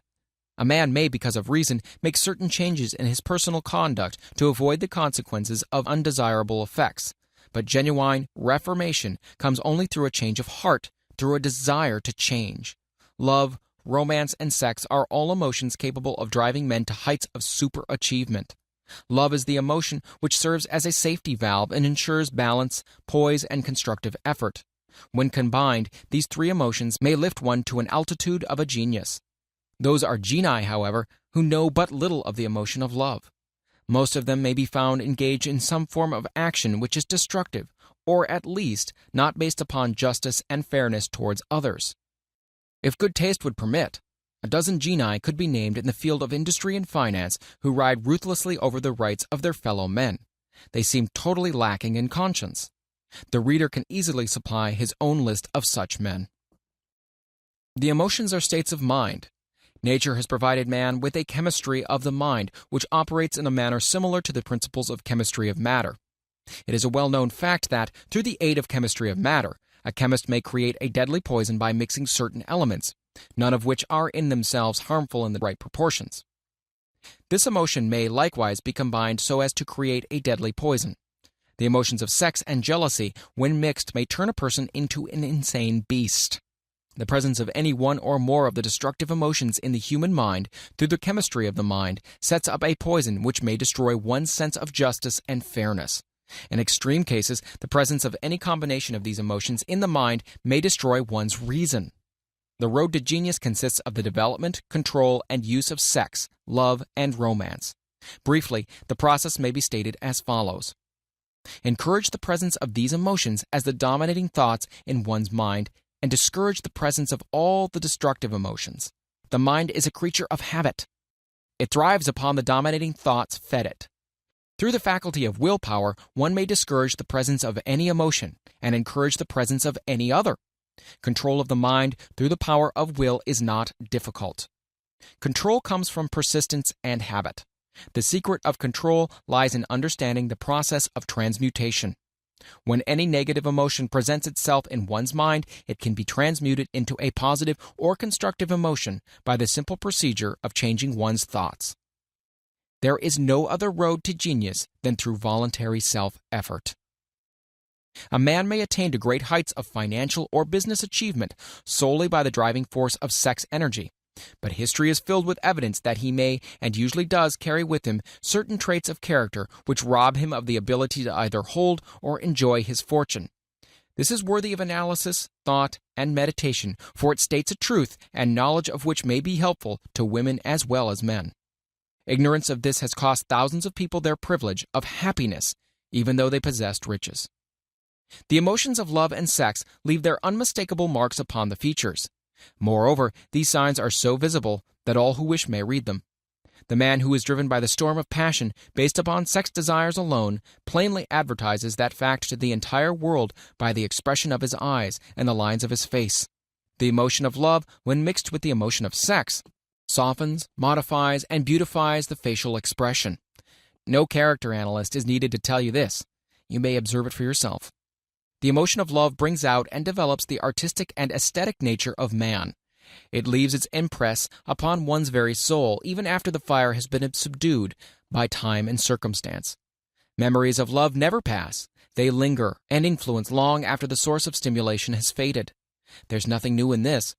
Every person who has been moved by genuine love knows that it leaves enduring traces upon the human heart. The effect of love endures because love is spiritual in nature. The man who cannot be stimulated to great heights of achievement by love is hopeless. He's dead, though he may seem to be alive. Even the memories of love are sufficient to lift one to a higher plane of creative effort. The major force of love may spend itself and pass away, like a fire which has burned itself out. But it leaves behind incredible marks as evidence that it passed this way.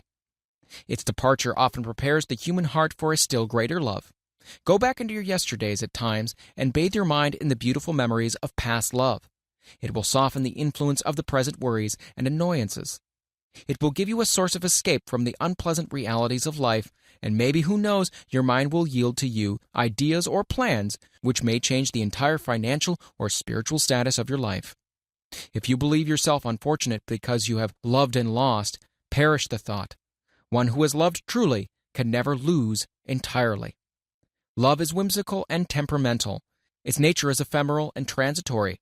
It comes when it pleases, and goes away without warning. Accept and enjoy it while it remains, but spend no time worrying over its departure. Worry will never bring it back. Dismiss also the thought that love never comes but once. Love may come and go, times without number, but there are no two love experiences which affect one in just the same way. There may be, and there usually is, one love experience which leaves a deeper imprint on the heart than all the others. But all love experiences are beneficial except to the person who becomes resentful and cynical when love makes its departure. There should be no disappointment over love, and there should be none if people understood the difference between the emotions of love and sex. The major difference is that love is spiritual, while sex is biological. No experience which touches the human heart with a spiritual force can possibly be harmful, except through ignorance or jealousy. Love is, without question, life's greatest experience. It brings one into communion with the infinite intelligence. When mixed with the emotions of romance and sex, it may lead one far up the ladder of creative effort.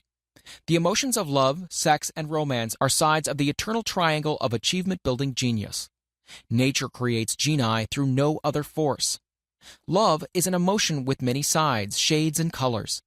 The love which one feels for parents or children is quite different from that which one feels for one's sweetheart. The one is mixed with the emotion of sex, while the other's is not. The love which one feels in true friendship is not the same as that felt for one's sweetheart, parents, or children, but it too is a form of love. Then there's the emotion of love for things inanimate, such as the love of nature's handiwork. But the most intense and burning of all those various kinds of love is that experience in the blending of the emotions of love and sex. Marriage is not blessed with the eternal affinity of love, properly balanced and proportioned with sex, cannot be happy ones, and seldom endure. Love alone will not bring happiness in marriage, nor will sex alone. When these two beautiful emotions are blended, marriage may bring about a state of mind closest to the spiritual that one may ever know on this earthly plane. When the emotion of romance is added to those of love and sex, the obstructions between the finite mind of the man and the infinite intelligence are removed. Then a genius has been born. What a different story is this than those usually associated with the emotion of sex. Here is an interpretation of the emotion which lifts it out of the commonplace and makes of it potter's clay in the hands of God, from which he fashions all that is beautiful and inspiring. It is an interpretation which would, when properly understood, bring harmony out of the chaos which exists in too many marriages. The disharmonies often expressed in the form of nagging may usually be traced to a lack of knowledge on the subject of sex. Where love, romance, and the proper understanding of the emotions and function of sex abide, there is no disharmony between married people. Fortunate is the husband whose wife understands the true relationship between the emotions of sex, love, and romance. When motivated by this holy triumvirate, no form of labor is burdensome, because even the most lowly form of effort takes on the nature of a labor of love. It's a very old saying that a man's wife may either make him or break him, but the reason is not always understood. The making and the breaking is the result of the wife's understanding or lack of understanding of the emotions of love, sex, and romance. Despite the fact that men are polygamous by the very nature of their biological inheritance, it is true that no woman has as great an influence on a man as his wife unless he is married to a woman totally unsuited to his nature. If a woman permits her husband to lose interest in her and become more interested in other women, it's usually because of her ignorance or indifference towards the subjects of sex, love, and romance. This statement presupposes, of course, that genuine love once existed between a man and his wife. The facts are equally applicable to a man who permits his wife's interests in him to die. Married people often bicker over a multitude of trivialities. If these are analyzed accurately, the real question of the trouble will often be found to be indifference or ignorance on these subjects. Man's greatest motivating force is his desire to please woman. The hunter who excelled during prehistoric days before the dawn of civilization did so because of his desire to appear great in the eyes of a woman. Man's nature has not changed in this respect. The hunter of today brings home no skins of wild animals, but he indicates his desire for her favor by supplying fine clothes, motor cars, and wealth. Man has the same desire to please woman that he had before the dawn of civilization. The only thing that has changed is his method of pleasing. Men who accumulate large fortunes and attain to great heights of power and fame do so mainly to satisfy their desire to please women. Take women out of their lives, and great wealth would be useless to most men. It is the inherent desire of man to please woman which gives woman the power to make or break a man. The woman who understands man's nature and tactfully caters to it need no fear of competition from other women. Men may be giants with indomitable willpower when dealing with other men, but they are easily managed by the woman of their choice. Most men will not admit that they are easily influenced by the women they prefer because it is in the nature of the male to want to be recognized as the stronger of the species. Moreover, the intelligent woman recognizes this manly trait and very wisely makes no issue of it. Some men know that they are being influenced by the woman of their choice, their wives, sweethearts, mothers, or sisters, but they tactfully refrain from rebelling against the influence because they are intelligent enough to know no man is happy or complete without the modifying influence of the right woman. The man who does not recognize this important truth deprives himself of the power which has done more to help men achieve success than all other forces combined. Chapter 12. The Subconscious Mind. The connecting link. The 11th step toward riches. The subconscious mind consists of a field of consciousness in which every impulsive thought that reaches the objective mind through any of the 5 senses is classified and recorded, and from which thoughts may be recalled or withdrawn as letters may be taken from a filing cabinet. It receives and files sense impressions or thoughts regardless of their nature. You may voluntarily plant into your subconscious mind any plan, thought, or purpose which you desire to translate into its physical or monetary equivalent. The subconscious acts first on the dominating desires which have been mixed with emotional feeling, such as faith. Consider this in connection with the instructions given in the chapter on desire for taking the 6 steps there outlined, and the instructions given in the chapter on the building and execution of plans, and you will understand the importance of the thought conveyed. The subconscious mind works day and night. Through a method of procedure unknown to man, the subconscious mind draws upon the forces of infinite intelligence for the power with which it voluntarily transmutes one's desires into their physical equivalent, making use always of the most practical media by which this end may be accomplished. You cannot entirely control your subconscious mind, but you can voluntarily hand over to it any plan, desire, or purpose which you wish transformed into concrete form. Read again instructions for using the subconscious mind in the chapter on autosuggestion. There's plenty of evidence to support the belief that the subconscious mind is the connecting link between the finite mind of man and infinite intelligence. It is the intermediary through which one may draw upon the forces of infinite intelligence at will. It alone contains the secret process by which mental impulses are modified and changed into their spiritual equivalent. It alone is the medium through which prayer may be transmitted to the source capable of answering prayer. The possibilities of creative effort connected with the subconscious mind are stupendous and imponderable. They inspire one with awe. I never approached the discussion of the subconscious mind without a feeling of littleness and inferiority, due perhaps to the fact that man's entire stock of knowledge on the subject is so pitifully limited. The very fact that the subconscious mind is the medium of communication between the thinking mind of man and infinite intelligence is of itself a thought which most paralyzes one's reason. After you have accepted as a reality the existence of the subconscious mind and understand its possibilities as a medium for transmuting your desires into their physical or monetary equivalent, you will comprehend the full significance of the instructions given in the chapter on desire. You'll also understand why you have been repeatedly admonished to make your desires clear and to reduce them to writing. You will also understand the necessity of persistence in carrying out instructions. The 13 principles are the stimuli with which you acquire the ability to reach and to influence your subconscious mind. Do not become discouraged if you cannot do this upon the first attempt. Remember that the subconscious mind may be voluntarily directed only through habit under the directions given in the chapter on faith. You have not yet had time to master faith, but be patient and be persistent. A good many statements on the chapters on faith and autosuggestion will be repeated here for the benefit of your subconscious mind. Remember, your subconscious mind functions voluntarily whether you make any effort to influence it or not.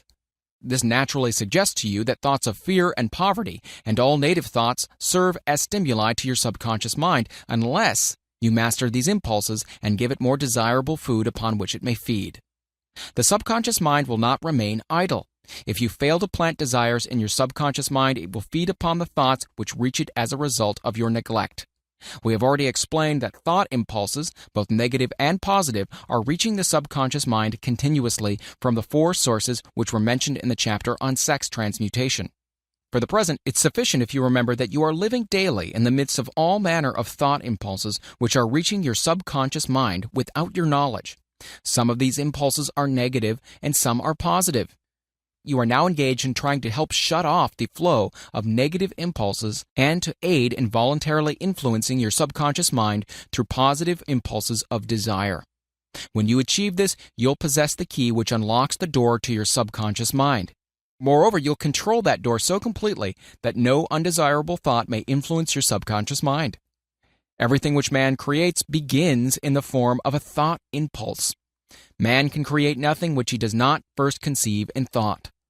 Through the aid of the imagination, thought impulses may be assembled into plans. The imagination, when under control, may be used for the creation of plans or purposes that lead to success in one's chosen occupation. All thought impulses intended for transmutation into their physical equivalent, voluntarily planted in the subconscious mind, must pass through the imagination and be mixed with faith. The mixing of faith with a plan or purpose intended for submission to the subconscious mind may be done only through the imagination. From these statements, you'll readily observe that voluntary use of the subconscious mind calls for coordination and application of all the principles. Ella Wheeler Wilcox gave evidence of her understanding of the power of the subconscious mind when she wrote, "You never can tell what a thought will do in bringing you hate or love. For thoughts are things, and their airy wings are swifter than carrier doves. They follow the law of the universe. Each thing creates its kind, and they speed o'er the track to bring you back whatever went from your mind." Mrs. Wilcox understood the truth that thoughts which go out from one's mind also embed themselves deeply in one's subconscious mind, where they serve as a magnet, pattern, or blueprint by which the subconscious mind is influenced while translating them into their physical equivalent. Thoughts are truly things for the reason that every material thing begins in the form of thought energy. The subconscious mind is more susceptible to influence by impulses of thought mixed with feeling or emotion than by those originating solely in the reasoning portion of the mind. In fact, there's much evidence to support the theory that only emotionalized thoughts have any action influence upon the subconscious mind. It's a well-known fact that emotion or feeling rules the majority of people. If it is true that the subconscious mind responds more quickly to and is influenced more readily by thought impulses that are well mixed with emotion, it is essential to become familiar with the more important of the emotions. There are 7 major positive emotions and 7 major negative emotions. The negatives voluntarily inject themselves into the thought impulses, which ensure passage into the subconscious mind. The positives must be injected through the principle of autosuggestion into the thought impulses, which an individual wishes to pass on to his subconscious mind. Instructions have been given in the chapter on autosuggestion. These emotions or feeling impulses may be likened to yeast in a loaf of bread because they constitute the action element, which transforms thought impulses from the passive to the active state. Thus may one understand why thought impulses which have been well mixed with emotion, are acted upon more readily than thought impulses originating in cold reason. You are preparing yourself to influence and control the inner audience of your subconscious mind in order to hand over to it the desire for money, which you wish transmuted into its monetary equivalent. It is essential, therefore, that you understand the method of approach to this inner audience. You must speak its language, or it will not heed your call. It understands best the language of emotion or feeling. Let us therefore describe here the 7 major positive emotions and the 7 major negative emotions so that you may draw upon the positives and avoid the negatives when giving the instructions to your subconscious mind. The 7 major positive emotions. The emotion of desire, the emotion of faith, the emotion of love, the emotion of sex, the emotion of enthusiasm, the emotion of romance, the emotion of hope. There are other positive emotions, but these are the most powerful and the ones most commonly used in creative effort. Master these 7 emotions. They can be mastered only by use, and the other positive emotions will be at your command when you need them. Remember in this connection that you are studying a book which is intended to help you develop a money consciousness by filling your mind with positive emotions. One does not become money conscious by filling one's mind with negative emotions. The 7 major negative emotions to be avoided. The emotion of fear, the emotion of jealousy, the emotion of hatred, the emotion of revenge, the emotion of greed, the emotion of superstition, the emotion of anger. Positive and negative emotions cannot occupy the mind at the same time. One or the other must dominate. It is your responsibility to make sure that the positive emotions constitute the dominating influence of your mind. Here, the law of habit will come to your aid. Form the habit of applying and using positive emotions. Eventually, they will dominate your mind so completely that the negatives cannot enter it. Only by following these instructions literally and continuously can you gain control over your subconscious mind. The presence of a single negative in your conscious mind is sufficient to destroy all chances of constructive aid from your subconscious mind. If you are an observing person, you may have noticed that most people resort to prayer only after everything has failed, or else they pray by a ritual of meaningless words. And because it is a fact that most people who pray do so only after everything else has failed, they go to prayer with their minds filled with fear and doubt, which are the emotions the subconscious mind acts upon and passes on to infinite intelligence. Likewise, this is the emotion which infinite intelligence receives and acts upon. If you pray for a thing, but you have fear as you pray that you might not receive it, or that your prayer will not be acted upon by infinite intelligence, your prayer will have been in vain. Prayer does sometimes result in the realization of that for which one prays. If you have had the experience of receiving that for which you prayed, go back in your memory and recall your actual state of mind while you were praying, and you'll know for sure that the theory here described is more than a theory. The time will come when the schools and educational institutions of the country will teach the science of prayer. Moreover, then prayer may be and will be reduced to a science. When that time comes, and it'll come as soon as mankind is ready for it and demands it, no one will approach the universal mind in a state of fear, for the very good reason that there will be no such emotion as fear. Ignorance, superstition, and false teaching will have disappeared, and man will have attained his true status as a child of infinite intelligence. A few have already attained this blessing. If you believe this prophecy is far-fetched, take a look at the human race in retrospect. Less than 100 years ago, men believed the lightning to be evidence of the wrath of God and feared it. Now, thanks to the power of faith, men have harnessed the lightning and made it turn the wheels of industry. Much less than 100 years ago, men believed the space between the planets to be nothing but a great void, a stretch of dead nothingness. Now, thanks to this same power of faith, men know that far from being either dead or a void, the space between the planets is very much alive, that it is the highest form of vibration known, excepting perhaps the vibration of thought. Moreover, men know that this living, pulsating, vibratory energy, which permeates every atom of matter and fills every niche of space, connects every human brain with every other human brain. What reason have men to believe that this same energy does not connect every human brain with infinite intelligence? There are no toll gates between the finite mind of man and infinite intelligence. The communication costs nothing except patience, faith, persistence, understanding, and a sincere desire to communicate. Moreover, the approach can be made only by the individual himself. Paid prayers are worthless. Infinite intelligence does no business by proxy. You either go direct or you do not communicate. You may buy prayer books and repeat them until the day of your doom without avail.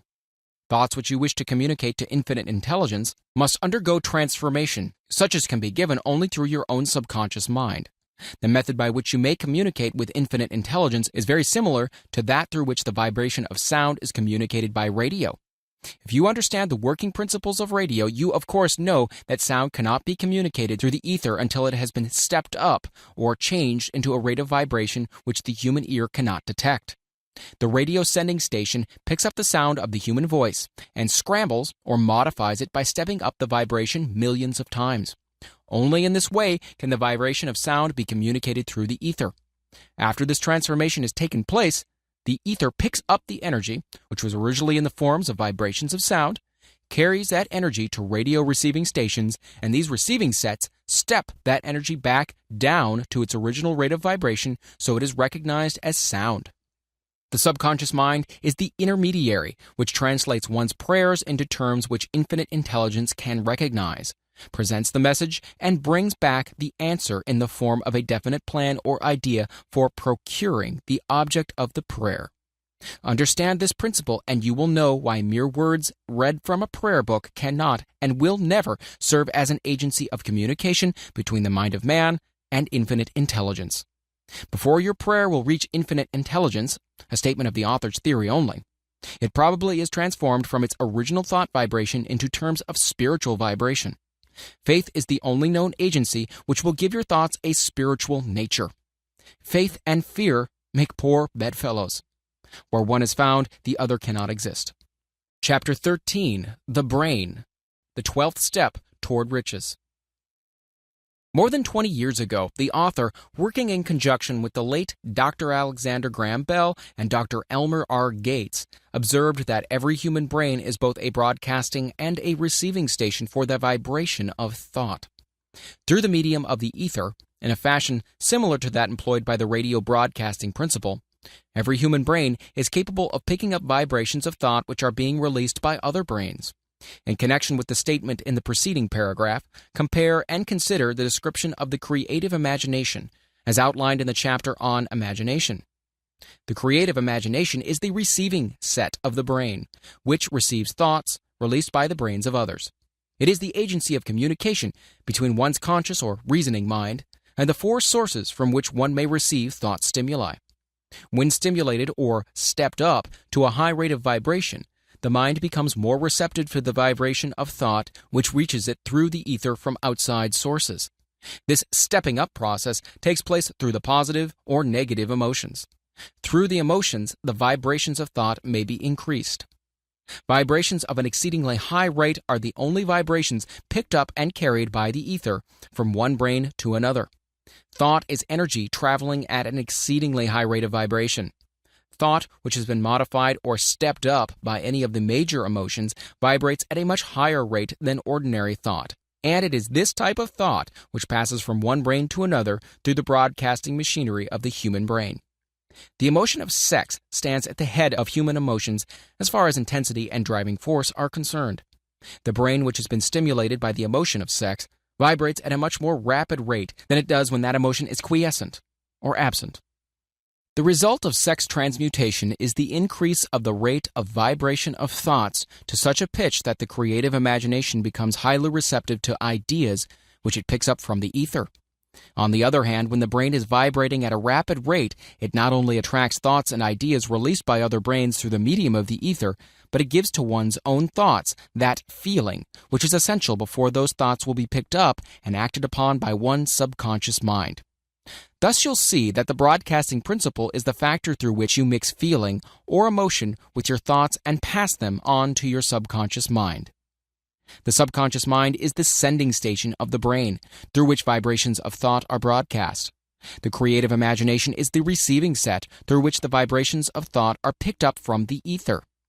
Along with the important factors of the subconscious mind and the faculty of the creative imagination, which constitutes the sending and receiving sets of your mental broadcasting machinery, consider now the principle of autosuggestion, which is the medium by which you may put into operation your broadcasting station. Through the instructions described in the chapter on autosuggestion, you were definitely informed of the method by which desire may be transmuted into its monetary equivalent. Operation of your mental broadcasting station is a comparatively simple procedure. You have but three principles to bear in mind and to apply when you wish to use your broadcasting station: the subconscious mind, creative imagination, and autosuggestion. The stimuli through which you put these three principles into action have been described. The procedure begins with desire. The greatest forces are intangible. The Depression brought the world to the very borderline of understanding the forces which are intangible and unseen. Through the ages which have passed, man has depended too much upon his physical senses, and has limited his knowledge to physical things which he could see, touch, weigh, and measure. We are now entering the most marvelous of all ages, an age which will teach us something of the intangible forces of the world about us. Perhaps we shall learn as we pass through this age that the other self is more powerful than the physical self we see when we look into a mirror. Sometimes men speak lightly of the intangibles, the things that they cannot perceive through any of their five senses, and when we hear them, it should remind us that all of us are controlled by forces which are unseen and intangible. The whole of mankind has not the power to cope with nor to control the intangible force wrapped up in the rolling waves of the oceans. Man has not the capacity to understand the intangible force of gravity which keeps his little earth suspended into mid-air and keeps man from falling from it, much less the power to control that force. Man is entirely subservient to the intangible force which comes with a thunderstorm, and he is just as helpless in the presence of the intangible force of electricity. Nay, he does not even know what electricity is, where it comes from, or what its purpose is. Nor is this by any means the end of man's ignorance in connection with things unseen and intangible. He does not understand the intangible force and intelligence wrapped up in the soil of the earth, The force which provides him with every morsel of food he eats, every article of clothing he wears, and every dollar he carries in his pockets. The dramatic story of the brain. Last but not least, man, with all of his boasted culture and education, understands little or nothing of the intangible force, the greatest of all the intangibles, of thought. He knows but little concerning the physical brain and its vast network of intricate machinery through which the power of thought is translated into its material equivalent. But he is now entering an age which shall yield enlightenment on the subject. Already men of science have begun to turn their attention to the study of this stupendous thing called a brain, and while they are still in the kindergarten stage of their studies, they have uncovered enough knowledge to know that the central switchboard of the human brain, the number of lines which connect the brain cells one with the other, equal the figure 1, followed by 15 million ciphers. "The figure is so stupendous," said Dr. C. Judson Herrick of the University of Chicago, "that astronomical figures dealing with hundreds of millions of light years become insignificant by comparison." It has been determined that there are 10 billion to 14 billion nerve cells in the human cerebral cortex, and we know that these are arranged in definite patterns. These arrangements are not haphazard, they are orderly. Recently developed methods of electrophysiology draw off action currents from very precisely located cells, or fibers, with microelectrodes, amplify them with radio tubes, and record potential differences to the millionth of a volt. It is inconceivable that such a network of intricate machinery should be in existence for the sole purpose of carrying on the physical functions incidental to growth and maintenance of the physical body. Is it not likely that the same system which gives billions of brain cells the media of communication one with another provides also the means of communication with other intangible forces? After this book had been written, just before the manuscript went to the publisher, there appeared in the New York Times an editorial showing that at least one great university and one intelligent investigator in the field of mental phenomena are carrying out an organized research through which conclusions have been reached that parallel many of these described in this and the following chapter.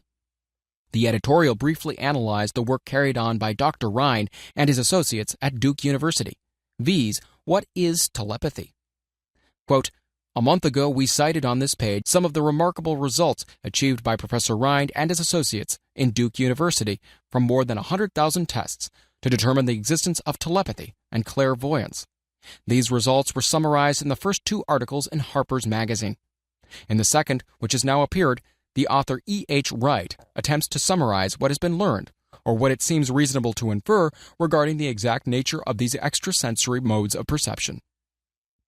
The actual existence of telepathy and clairvoyance now seems to some scientists enormously probable as a result of Rhine's experiments. Various percipients were asked to name as many cards in a special pack as they could without looking at them and without their sensory access to them. About a score of men and women were discovered who could regularly name so many of the cards correctly that there was not one chance in many million of their having done their feats by luck or accident. But how did they do them? These powers, assuming that they exist, do not seem to be sensory. There is no known organ for them. The experiment worked just as well at distances of several hundred miles as they did in the same room. These facts also dispose, in Mr. Wright's opinion, of the attempt to explain telepathy or clairvoyance through any physical theory of radiation.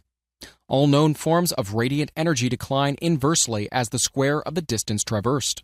Telepathy and clairvoyance don't, but they do vary through physical causes, as our other mental powers do. Contrary to widespread opinion, they do not improve when the percipient is asleep or half asleep, but, on the contrary, when he is most wide awake and alert. Rhine discovered that a narcotic will invariably lower a percipient's score, while a stimulant will always send it higher. The most reliable performer apparently cannot make a good score unless he tries to do his best. One conclusion that Wright draws with some confidence is that telepathy and clairvoyance are really one and the same gift. That is, the faculty that sees a card face down and on a table seems to be exactly the same one that reads a thought residing only in another mind. There are several grounds for believing this. So far, for example, the 2 gifts have been found in every person who enjoys either of them. In every one so far, the 2 have been of equal vigor, almost exactly. Screens, walls, distances have no effect at all on either. One conclusion that Wright draws with some confidence is that telepathy and clairvoyance are really one and the same gift. That is, the faculty that sees a card face down on a table seems to be exactly the same one that reads a thought, residing only in another mind. There are several grounds for believing this. So far, for example, the two gifts have been found in every person who enjoys either of them. In everyone so far, the two have been of equal vigor, almost exactly. Screens, walls, distances have no effect at all on either. Wright advances from this conclusion to express that he puts forward as no more than the mere hunch that other extrasensory experiences, such as prophetic dreams, premonitions of disaster, and the like, may also prove to be part of the same faculty. The reader is not asked to accept any of these conclusions unless he finds it necessary, but the evidence that Rhine has piled up must remain impressive. In view of Dr. Rhine's announcement in connection with the conditions under which the mind responds to what he terms extrasensory modes of perception, I now feel privileged to add to this testimony by stating that my associates and I have discovered what we believe to be the ideal conditions under which the mind can be stimulated so that the sixth sense described in the next chapter can be made to function in a practical way. The conditions to which I refer consist of a close working alliance between myself and two members of my staff. Through experimentation and practice, we have discovered how to stimulate our minds by applying principles used in connection with the invisible counselors described in the next chapter, so that we can, by a process of blending our three minds into one, find the solution to a great variety of personal problems which are submitted by my clients. The procedure is very simple. We sit down at a conference table, clearly state the nature of the problem we have under consideration, then begin discussing it. Each contributes whatever thoughts that may occur. The strange thing about this method of mind stimulation is that it places each participant in communication with unknown sources of knowledge definitely outside his own experience. If you understand the principle described in the chapter on the master mind, you of course recognize the round table procedure here described as being a practical application of the mastermind. This method of mind stimulation, through harmonious discussion of definite subjects between three people, illustrates the simplest and most practical use of the mastermind. By adopting and following a similar plan, any student of this philosophy may come into possession of the famous Carnegie formula briefly described in the introduction. If it means nothing to you at this time, mark this page and read it again after you have finished the last chapter. The Depression was a blessing in disguise. It reduced the whole world to a new starting point that gives everyone a new opportunity. Chapter 14. The Sixth Sense. The Door to the Temple of Wisdom. The 13th Step Toward Riches. The 13th principle is known as the sixth sense, through which infinite intelligence may and will communicate voluntarily without any effort from or demands by the individual. This principle is the apex of the philosophy. It can be assimilated, understood, and applied only by first mastering the other 12 principles. The sixth sense is that portion of the subconscious mind which has been referred to as the creative imagination. It has also been referred to as the receiving set through which ideas, plans, and thoughts flash into the mind. The flashes are sometimes called hunches or inspirations. The sixth sense defies description. It cannot be described to a man who has not mastered the other principles of this philosophy because such a person has no knowledge and no experience with which the sixth sense may be compared. Understanding of the sixth sense comes only by meditation through mind development from within. The sixth sense probably is the medium of contact between the finite mind of man and infinite intelligence, and for this reason it is a mixture of both the mental and the spiritual. It is believed to be the point at which the mind of man contacts the universal mind. After you've mastered the principle described in this book, you will be prepared to accept as truth a statement which may otherwise be incredible to you, namely, through the aid of the sixth sense, you'll be warned of impending dangers in time to avoid them, and notified of opportunities in time to embrace them. There comes to your aid, and to do your bidding with the development of the sixth sense, a guardian angel who will open to you at all times the door to the temple of wisdom. Whether or not this is a statement of truth you will never know except by following the instructions described in the pages of this book or some similar method of procedure.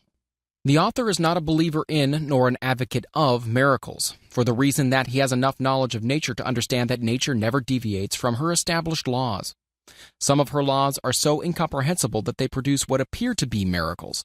The sixth sense comes as near to being a miracle as anything I have ever experienced, and it appears so only because I do not understand the method by which this principle is operated. This much the author does know, that there is a power or a first cause, or an intelligence which permeates every atom of matter, and embraces every unit of energy perceptible to man. That this infinite intelligence converts acorns into oak trees, causes water to flow downhill in response to the law of gravity, follows night with day and winter with summer, each maintaining its proper place and relationship to the other. This intelligence may, through the principles of this philosophy, be induced to aid in transmuting desires into concrete or material form. The author has this knowledge because he has experimented with it and has experienced it. Step by step, through the preceding chapters, you have been led to this, the first principle. If you have mastered each of the preceding principles, you are now prepared to accept, without being skeptical, the stupendous claims made here. If you have not mastered the other principles, you must do so before you may determine definitely whether or not the claims made in this chapter are fact or fiction. While I was passing through the age of hero worship, I found myself trying to imitate with those whom I admired. Moreover, I discovered that the element of faith with which I endeavored to imitate my idols gave me great capacity to do so quite successfully.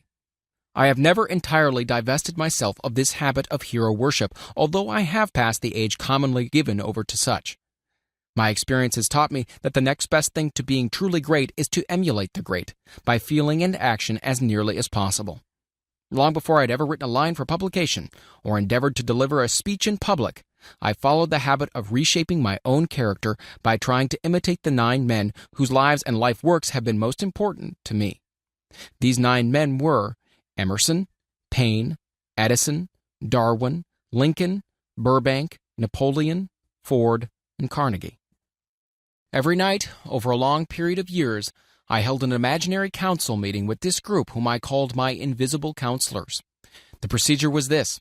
Just before going to sleep at night, I would shut my eyes and see in my imagination this group of men seated with me around my council table. Here, I had not only an opportunity to sit among these men, whom I considered to be great, but I actually dominated the group by serving as the chairman. I had a very definite purpose in indulging my imagination through these nightly meetings. My purpose was to rebuild my own character so it would represent a composite of the characters of my imaginary counselors. Realizing as I did early in life that I had to overcome the handicap of birth in an environment of ignorance and superstition, I desperately assigned myself the task of voluntary rebirth through the method here described. Building character through autosuggestion. Being an earnest student of psychology, I knew, of course, that all men have become what they are because of their dominating thoughts and desires. I knew that every deeply seated desire has the effect of causing one to seek outward expression through which that desire may be transmuted into reality. I knew that self-suggestion is a powerful factor in building character, that it is, in fact, the sole principle through which character is builded. With this knowledge of the principles of mind operation, I was fairly well armed with the equipment needed in rebuilding my character. In these imaginary council meetings, I called on my cabinet members for the knowledge I wished each to contribute, addressing myself to each member in audible words as follows. Mr. Emerson, I desire to acquire from you the marvelous understanding of nature which distinguished your life. I ask that you make an impress upon my subconscious mind of whatever qualities you possessed, which enabled you to understand and adapt yourself to the laws of nature. I ask that you assist me in reaching and drawing upon whatever sources of knowledge are available to this end. Mr. Burbank, I request that you pass on to me the knowledge which enabled you to so harmonize the laws of nature that you caused the cactus to shed its thorns and become an edible food. Give me access to the knowledge which enabled you to make 2 blades of grass grow where but one grew before, and helped you to blend the coloring of the flowers with more splendor and harmony, for you alone have successfully gilded the lily. Napoleon, I desire to acquire from you, by emulation, the marvelous ability you possess to inspire men, and to arouse them to greater and more determined spirits of action. Also to acquire the spirit of enduring faith, which enabled you to turn defeat into victory and to surmount staggering obstacles. Emperor of fate, king of chance, man of destiny, I salute you. Mr. Paine, I desire to acquire from you the freedom of thought and the courage and clarity with which to express convictions, which so distinguished you. Mr. Darwin, I wish to acquire from you the marvelous patience and ability to study cause and effect without bias or prejudice, so exemplified by you in the field of natural science. Mr. Lincoln, I desire to build into my own character the keen sense of justice, an untiring spirit of patience, the sense of humor, the human understanding, and the tolerance which were your distinguishing characteristics. Mr. Carnegie, I am already indebted to you for my choice of a life work, which has brought me great happiness and peace of mind. I wish to acquire a thorough understanding of the principles of organized effort which you use so effectively in the building of a great industrial enterprise. Mr. Ford, you have been among the most helpful of the men who have supplied much of the material essential to my work. I wish to acquire your spirit of persistence, the determination, poise, and self-confidence which has enabled you to master poverty, organize, unify, and simplify human effort so I may help others to follow in your footsteps. Mr. Edison, I've seated you nearest to me at my right because of the personal cooperation you've given me during my research into the causes of success and failure. I wish to acquire from you the marvelous spirit of faith, with which you have uncovered so many of nature's secrets, the spirit of unremitting toil, with which you have so often wrested victory from defeat. My method of addressing the members of the imaginary cabinet would vary according to the traits of character in which I was for the moment most interested in acquiring. I studied the records of their lives with painstaking care.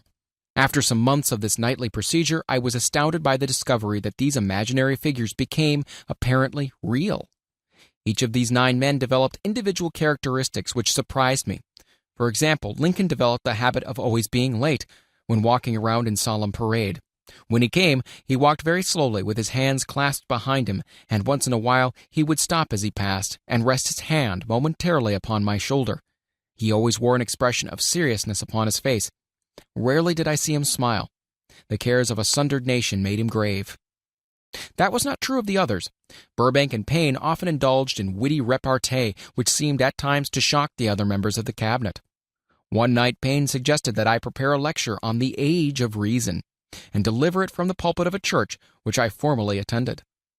Many around the table laughed heartily at the suggestion, but not Napoleon. He drew his mouth down at the corners and groaned so loudly that all turned and looked at him with amazement. To him the church was but a pawn of the state, not to be reformed, but to be used as a convenient inciter to mass activity by the people. On one occasion Burbank was late. When he came, he was excited with enthusiasm and explained that he had been late because of an experiment he was making, through which he hoped to be able to grow apples on any sort of tree. Payne chided him by reminding him that it was an apple which started all the trouble between man and woman. Darwin chuckled heartily as he suggested that Payne should watch out for little serpents when he went into the forest to gather apples, as they had the habit of growing into big snakes. Emerson observed, "No serpents, no apples," and Napoleon remarked, "No apples, no state." Lincoln developed the habit of always being the last one to leave the table after each meeting. On one occasion he leaned across the end of the table, his arms folded, and remained in that position for many minutes. I made no attempt to disturb him. Finally, he lifted his head slowly, got up and walked to the door, then turned around, came back, and laid his hand on my shoulder and said, "My boy, you will need much courage if you remain steadfast in carrying out your purpose in life. But remember, when difficulties overtake you, the common people have common sense. Adversity will develop it." One evening, Edison arrived ahead of all the others. He walked over and seated himself at my left, where Emerson was accustomed to sit, and said, "You are destined to witness the discovery of the secret of life. When the time comes, you will observe that life consists of great swarms of energy, or entities, each as intelligent as human beings think themselves to be. These units have differences of opinion, the same as human beings, and often fight among themselves. These meetings which you are conducting will be very helpful to you. They will bring to your rescue some of the same units of life which serve the members of your cabinet during their lives. These units are eternal. They never die. Your own thoughts and desires serve as the magnet which attracts units of life from the great ocean of life that is out there. Only the friendly units are attracted, the ones which harmonize with the nature of your desires." The other members of the cabinet began to enter the room. Edison got up and slowly walked around to his own seat. Edison was still living when this happened. It impressed me so greatly that I went to see him and told him about the experience. He smiled broadly and said, Your dream has more a reality than you may have imagined it to have been. He added no further explanation to this statement. These meetings became so realistic that I became fearful of their consequences and discontinued them for several months. The experiences were so uncanny, I was afraid if I continued them, I would lose sight of the fact that the meetings were purely experiences of my imagination. Some 6 months after I had discontinued the practice, I was awakened one night, or thought I was, when I saw Lincoln standing at my bedside. He said, "The world will soon need your services. It's about to undergo a period of chaos which will cause men and women to lose faith and become panic-stricken. Go ahead with your work and complete your philosophy. That is your mission in life. If you neglect it for any cause whatsoever, you will be reduced to a primal state and be compelled to retrace the cycles through which you have passed during thousands of years."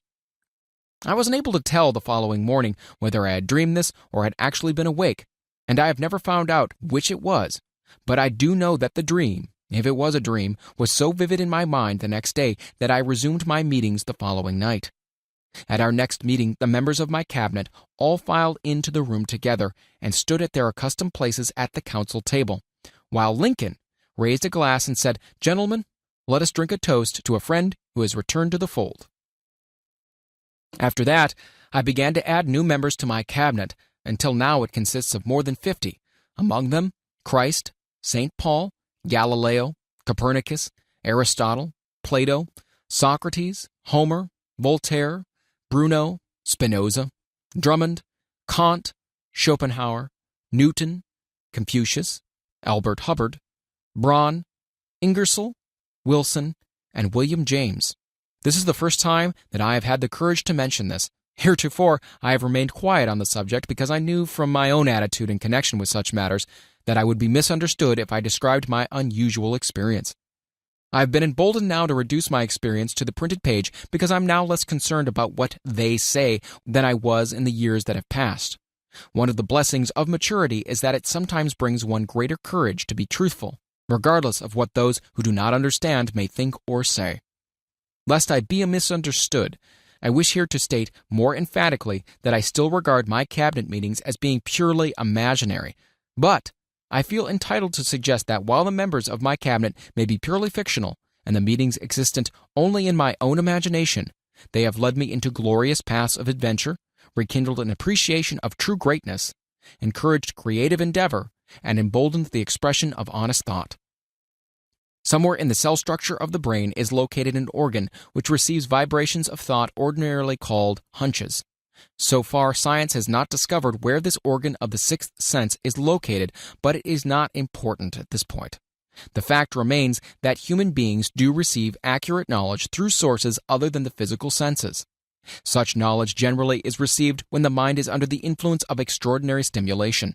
Any emergency which arouses the emotions and causes the heart to beat more rapidly than normal may, and generally does, bring the sixth sense into action.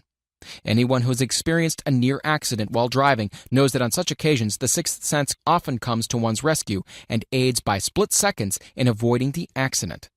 These facts are mentioned preliminary to a statement of fact which I shall now make, namely, that during my meetings with the invisible counselors, I find my mind more receptive to ideas, thoughts, and knowledge which reach me through the sixth sense. I can truthfully say that I owe entirely to my invisible counselors full credit for such ideas, facts, or knowledge as I received through inspiration. On scores of occasions, when I have faced emergencies, some of them so grave that my life was in jeopardy, I've been miraculously guided past these difficulties through the influence of my invisible counselors. My original purpose in conducting council meetings with imaginary beings was solely that of impressing my own subconscious mind through the principle of autosuggestion with certain characteristics which I desired to acquire. In more recent years, my experimentation has taken on an entirely different trend. I now go to my imaginary counselors with every difficult problem which confronts me and my clients. The results are often astonishing, although I do not depend entirely on this form of counsel. You, of course, have recognized that this chapter covers a subject with which a majority of people are not familiar. The sixth sense is a subject that will be of great interest and benefit to the person whose aim is to accumulate vast wealth, but it need not claim the attention of those whose desires are more modest. Henry Ford undoubtedly understands and makes practical use of the sixth sense. His vast business and financial operations make it necessary for him to understand and use this principle. The late Thomas Edison understood and used the sixth sense in connection with the development of inventions, especially those involving basic patents, in connection with which he had no human experience and no accumulated knowledge to guide him, as was the case while he was working on the talking machine and the moving picture machine. Nearly all great leaders, such as Napoleon, Bismarck, Joan of Arc, Christ, Buddha, Confucius, and Muhammad, understood and probably made use of the sixth sense almost continuously. The major portion of their greatness consisted of their knowledge of this principle. The sixth sense is not something that one can take off and put on at will. Ability to use this power comes slowly through application of the other principles outlined in this book. Seldom does any individual come into workable knowledge of the sixth sense before the age of 40. More often, the knowledge is not available until one is well past 50, and this for the reason that the spiritual forces, with which the sixth sense is so closely related, do not mature and become usable except through years of meditation, self-examination, and serious thought. No matter who you are or what may have been your purpose in reading this book, you can profit by it without understanding the principle described in this chapter. This is especially true if your major purpose is that of accumulation of money or other material things. The chapter on the sixth sense was included because the book is designed for the purpose of presenting a complete philosophy by which individuals may unerringly guide themselves in attaining whatever they ask of life. The starting point of all achievement is desire. The finishing point is that brand of knowledge which leads to understanding. Understanding of self, understanding of others, understanding of the laws of nature, recognition, and understanding of happiness. This sort of understanding comes in its fullness only through familiarity with and the use of the principle of the sixth sense. Hence, that principle had to be included as a part of this philosophy for the benefit of those who demand more than money. Having read the chapter, you must have observed that while reading it, you were lifted to a high level of mental stimulation. Well, that's splendid. Come back to this again a month from now, read it once more, and observe that your mind will soar to a still higher level of stimulation. Repeat this experience from time to time, giving no concern as to how much or how little you learn at the time, and eventually you'll find yourself in possession of a power that will enable you to throw off discouragement, master fear, overcome procrastination, and draw freely upon your imagination.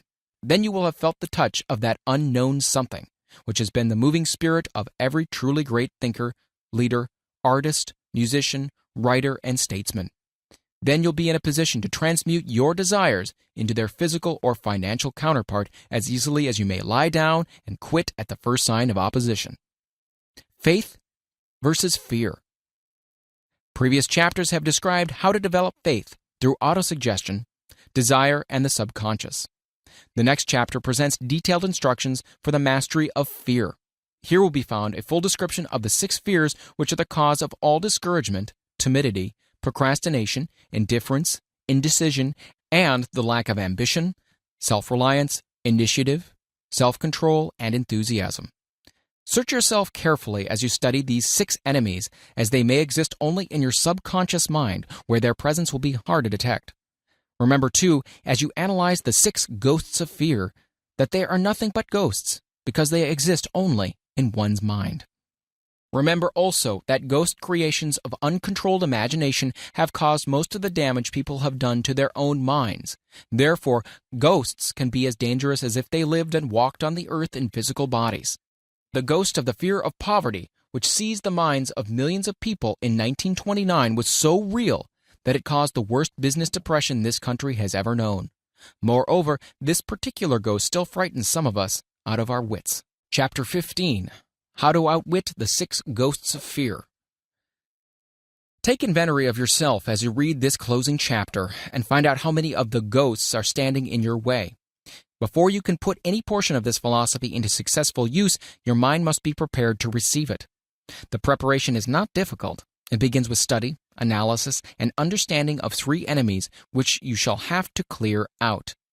These are indecision, doubt, and fear.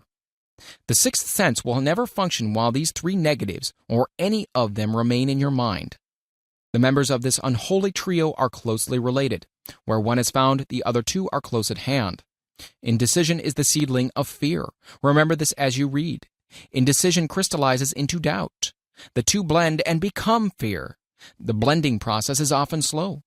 This is one reason why these three enemies are so dangerous. They germinate and grow without their presence being observed. The remainder of this chapter describes an end which must be attained before the philosophy as a whole can be put into practical use.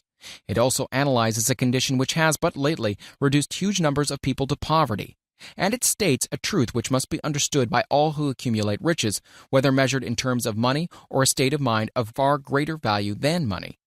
The purpose of this chapter is to turn the spotlight of attention upon the cause and the cure and of the 6 basic fears. Before we can master an enemy, we must know its name, its habits, and its place of abode. As you read, analyze yourself carefully and determine which, if any, of the 6 common fears have attached themselves to you. Do not be deceived by the habits of these subtle enemies. Sometimes they remain hidden in the subconscious mind where they are difficult to locate and still more difficult to eliminate. The 6 basic fears. There are 6 basic fears with some combination of which every human suffers at one time or another. Most people are fortunate if they do not suffer from the entire 6.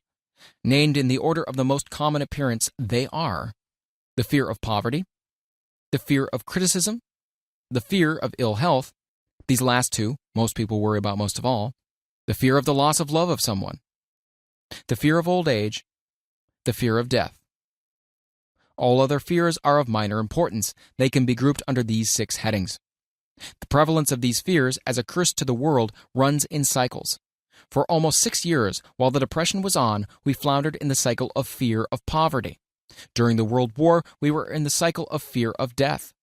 Just following the war, we were in the cycle of the fear of ill health, as evidenced by the epidemic of disease which spread itself all over the world. Fears are nothing more than states of mind. One state of mind is subject to control and direction. Physicians, as everyone knows, are less subject to attack by disease than ordinary laymen, for the reason that physicians do not fear disease. The physicians, without fear or hesitation, have been known to physically contact hundreds of people daily who are suffering from such contagious diseases as smallpox without being infected. Their immunity against the disease consisted largely, if not solely, in their absolute lack of fear. Man can create nothing which he does not first conceive in the form of an impulsive thought. Following this statement comes another of still greater importance, namely, man's thought impulses begin immediately to translate themselves into their physical equivalent, whether those thoughts are voluntary or involuntary. Thought impulses which are picked up through the ether by mere chance, thoughts which have been released by other minds, may determine one's financial, business, professional, or social destiny just as surely as do the thought impulses which one creates by intent and design. We are here laying the foundation for the presentation of a fact of great importance to the person who does not understand why some people appear to be lucky, while others of equal or greater ability, training, experience, and brain capacity seem destined to ride with misfortune. This fact may be explained by the statement that every human being has the ability to completely control his own mind, and with this control, obviously, every person may open his mind to the tramp thought impulses which are being released by other brains, or close the doors tightly and admit only thought impulses of his own choice. Nature has endowed man with absolute control over but one thing, and that is thought. This fact, coupled with the additional fact that everything which man creates begins in the form of a thought, leads one very near to the principle by which fear may be mastered. If it is true that all thought has a tendency to clothe itself in its physical equivalent, and this is true beyond any reasonable room for doubt, it is equally true that thought impulses of fear and poverty cannot be translated into terms of courage and financial gain. The people of America began to think of poverty following the Wall Street crash of 1929. Slowly but surely, that mass thought was crystallized into its physical equivalent, which is now known as a depression. This had to happen. It is in conformity with the laws of nature. The fear of poverty. There can be no compromise between poverty and riches. The two roads that lead to poverty and riches travel in opposite directions. If you want riches, you must refuse to accept any circumstances that lead toward poverty. The word riches is here used in its broadest sense, meaning financial, spiritual, mental, and material estates. The starting point of the path that leads to riches is desire. In Chapter 1, you received full instructions for the proper use of desire. In this chapter on fear, you have complete instructions for preparing your mind to make practical use of desire. Here, then, is the place to give yourself a challenge which will definitely determine how much of this philosophy you have absorbed. Here is the point at which you can turn prophet and foretell accurately what the future holds in store for you. If, after reading this chapter, you are willing to accept poverty, you may as well make up your mind to receive poverty. This is one decision you cannot avoid.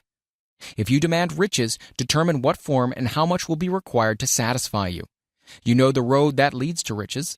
You have been given a road map which, if followed, will keep you on that road. If you neglect to make the start or stop before you arrive, no one will be to blame but you. This responsibility is yours. No alibi will save you from accepting the responsibility if you now fail or refuse to demand riches of life. Because the acceptance calls for but one thing, incidentally, the only thing you can control, and that is a state of mind. A state of mind is something that one assumes. It cannot be purchased, it must be created. Fear of poverty is a state of mind, nothing else, but it is sufficient to destroy one's chances of achievement in any undertaking, a truth which became painfully evident during this depression. This fear paralyzes the faculty of reason, destroys the faculty of imagination, kills off self-reliance, undermines enthusiasm, discourages initiative, leads to uncertainty of purpose, encourages procrastination, wipes out enthusiasm, and makes self-control an impossibility. It takes the charm from one's personality, destroys the possibility of accurate thinking, diverts concentration of effort. It masters persistence, turns the willpower into nothingness, destroys ambition, beclouds memory, and invites failure in every conceivable form.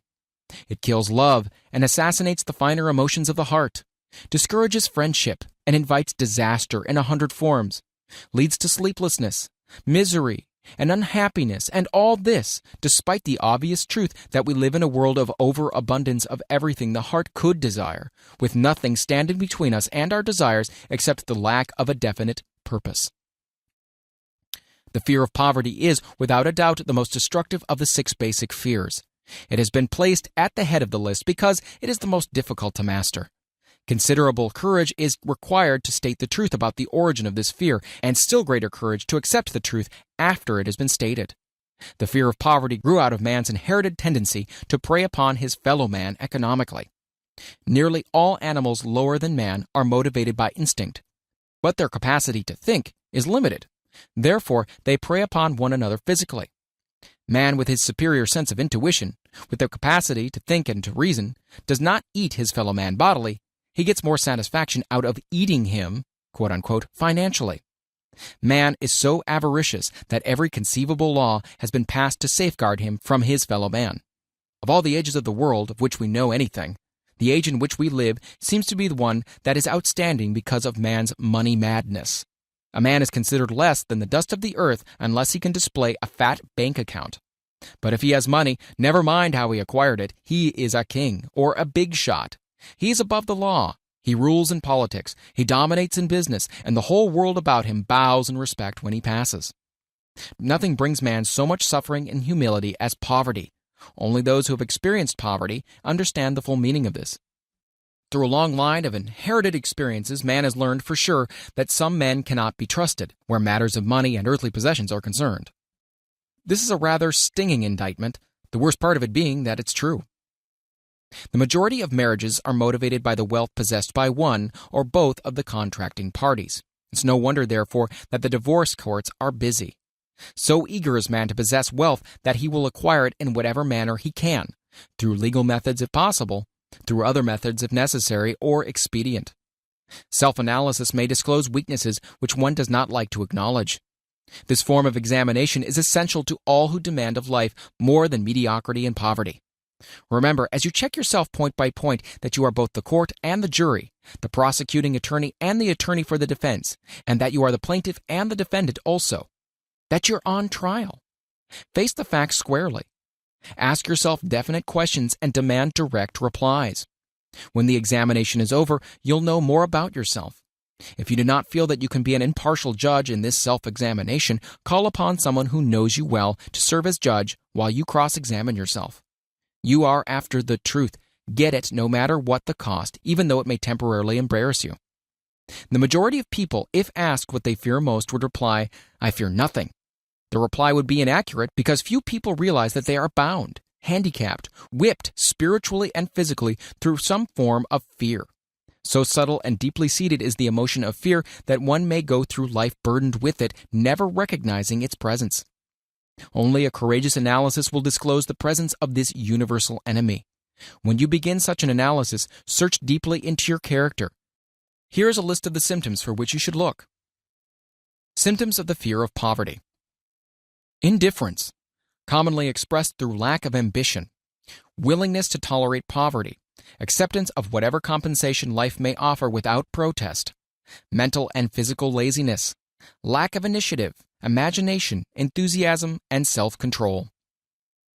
Indecision, the habit of permitting others to do one's thinking. Staying on the fence. Doubt, generally expressed through alibis and excuses designed to cover up, explain away, or apologize for one's failures, sometimes expressed in the form of envy of those who are successful or by criticizing them. Worry, usually expressed by finding fault with others, a tendency to spend beyond one's income, neglect of personal appearance, scowling and frowning, intemperance in the use of alcoholic drink, sometimes through the use of narcotics, nervousness, lack of poise, self-consciousness, and lack of self-reliance. Overcaution, the habit of looking for the negative side of every circumstance, thinking and talking of possible failure instead of concentrating upon the means of succeeding, knowing all the roads to disaster but never searching for the plans to avoid failure, waiting for the right time to begin putting ideas and plans into action until the waiting becomes a permanent habit, remembering those who have failed and forgetting those who have succeeded, seeing the hole in the donut but overlooking the donut itself, pessimism leading to indigestion, poor elimination, auto-intoxication, bad breath, and bad disposition. Procrastination, the habit of putting off until tomorrow that which should have been done last year, spending enough time in creating alibis and excuses to have done the job. This system is closely related to overcaution, doubt, and worry. Refusal to accept responsibility when it can be avoided. Willingness to compromise rather than to put up a stiff fight. Compromising with difficulties instead of harnessing and using them as stepping stones to advancement. Bargaining with life for a penny instead of demanding prosperity, opulence, riches, contentment, and happiness. Planning what to do if and when overtaken by failure instead of burning all bridges and making retreat impossible. Weakness of and often total lack of self-confidence, definiteness of purpose, self-control, initiative, enthusiasm, ambition, thrift, and sound reasoning ability. Expecting poverty instead of demanding riches.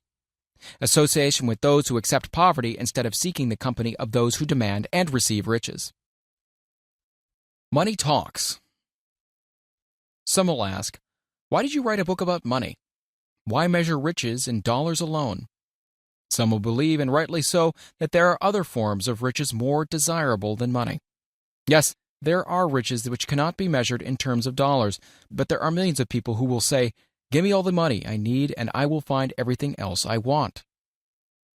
The major reason why I wrote this book on how to get money is the fact that the world has but lately passed through an experience that left millions of men and women paralyzed with the fear of poverty. What this sort of fear does to one was well described by Westbridge Pegler in the New York World Telegram, viz. Money is only clamshells or metal discs or scraps of paper, and there are treasures of the heart and soul which money cannot buy. But most people, being broke, are unable to keep this in mind and sustain their spirits. When a man is down and out and on the street, unable to get any job at all, something happens to his spirit which can be observed in the droop of his shoulders, the set of his hat, his walk, and his gaze. Cannot escape a feeling of inferiority among people with regular employment, even though he knows that they are definitely not his equals in character, intelligence, or ability. These people, even his friends, feel, on the other hand, a sense of superiority, and regard him, perhaps unconsciously, as a casualty. He may borrow for a time, but not enough to carry on in his accustomed way, and he cannot continue to borrow very long. But borrowing in itself, when a man is borrowing merely to live, is a depressing experience, and the money lacks the power of earned money to revive his spirits. Of course, none of this applies to bums or habitual never-do-wells, but only to men of normal ambition and self-respect. Women conceal despair. Women in the same predicament must be different. We somehow do not think of women at all in considering the down-and-outers. They are scarce in the breadlines, they're rarely seen begging on the streets, and they're not recognizable in crowds by the same plain signs which identify busted men.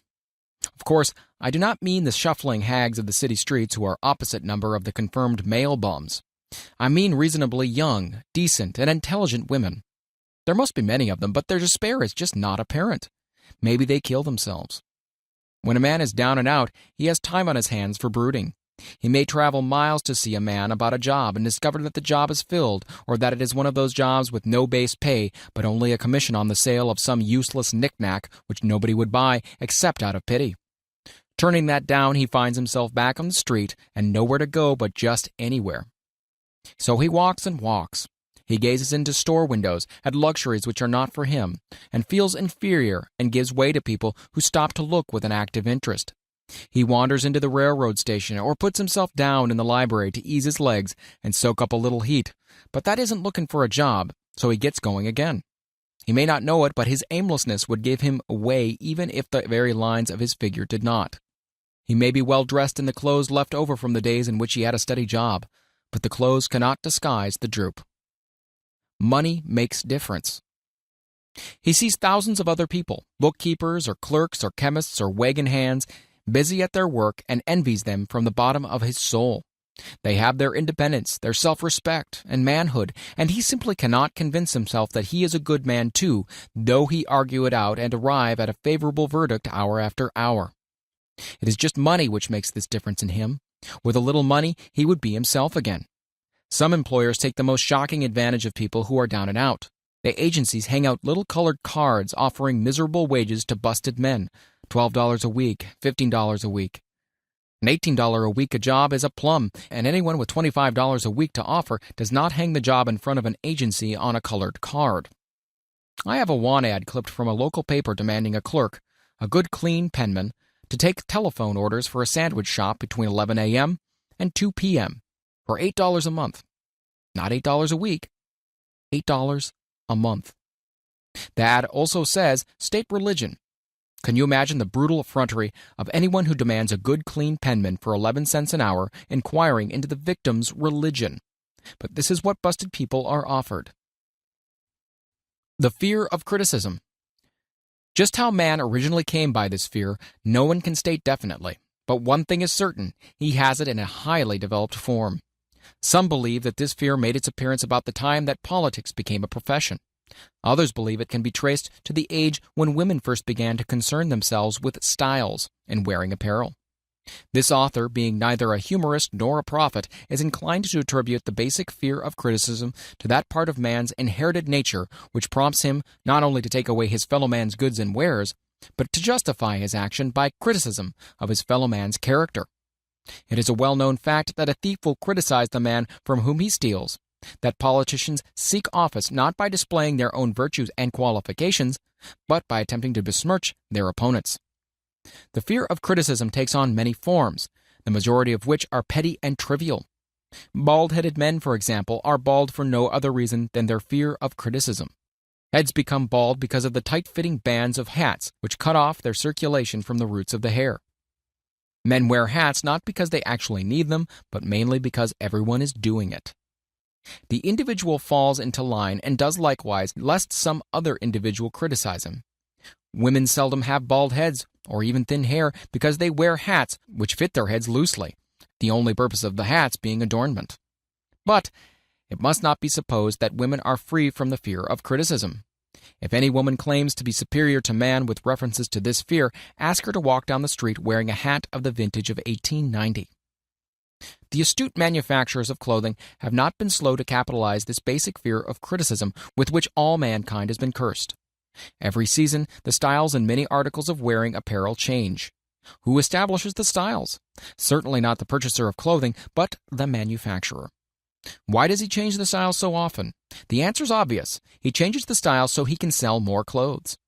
For the same reasons, the manufacturers of automobiles, with a few rare and very sensible exceptions, change the style of models every season. No man wants to drive an automobile which is not of the latest style, although the older model may actually be the better car. We've been describing the manner in which people behave under the influence of a fear of criticism as applied to the small and petty things of life. Let us now examine human behavior when this fear affects people in connection with the more important events of human relationship. Take, for example, practically any person who has reached the age of mental maturity, from about 35 to 40 years of age is general average. And if you could read the secret thoughts of his mind, you would find a very decided belief in most of the fables taught by the majority of the dogmatists and theologians a few decades back. Not often, however, will you find a person who has the courage to openly state his belief on this subject. Most people will, if pressed far enough, tell a lie rather than admit that they do not believe the stories associated with the form of religion which held people in bondage prior to the age of scientific discovery and education. Why does the average person, even in this day of enlightenment, shy away from denying his belief in the fables which were the basis of most of the religions a few decades ago? The answer is because of the fear of criticism. Men and women have been burned at the stake for daring to express disbelief in ghosts. It is no wonder we have inherited a consciousness which makes us fear criticism. The time was, not so far in the past, when criticism carried severe punishments. It still does so in some countries. The fear of criticism robs man of his initiative, destroys his power of imagination, limits his individuality, takes away his self-defense, and does him damage in 100 other ways. Parents often do their children irreparable injury by criticizing them.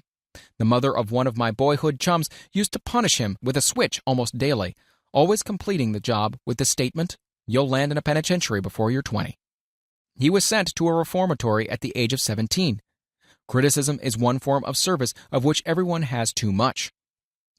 Everyone has a stock of which is handed out gratis, whether called for or not. One's nearest relatives often are the worst offenders.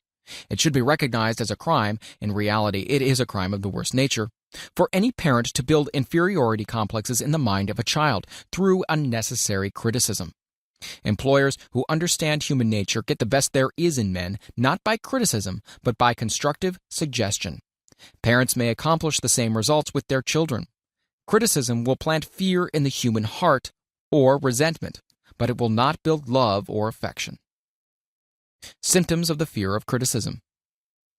This fear is almost as universal as the fear of poverty, and its effects are just as fatal to personal achievement, mainly because this fear destroys initiative and discourages the use of imagination.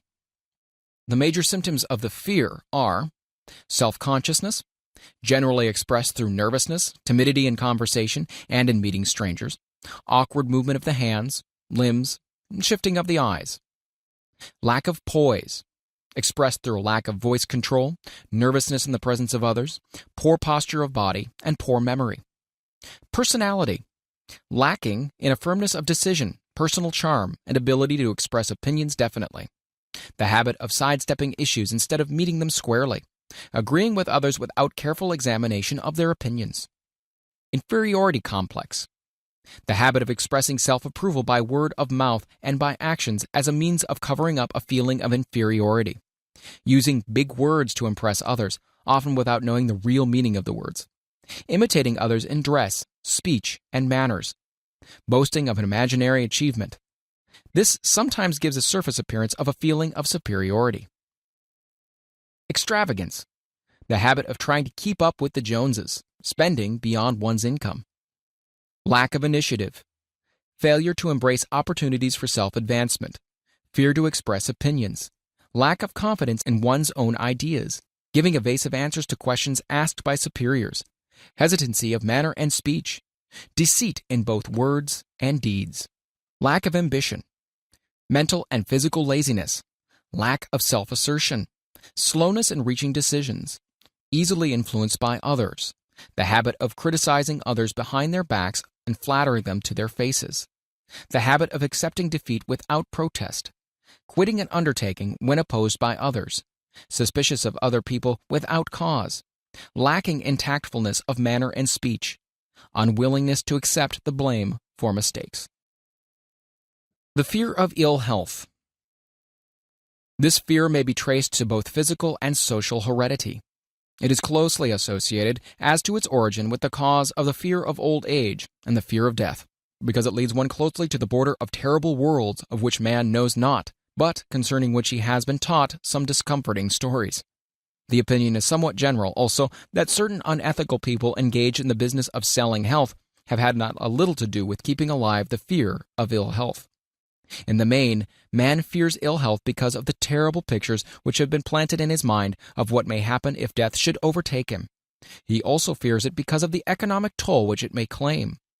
A reputable physician estimated that 75% of all people who visit physicians for professional services are suffering with hypochondria, imaginary illness.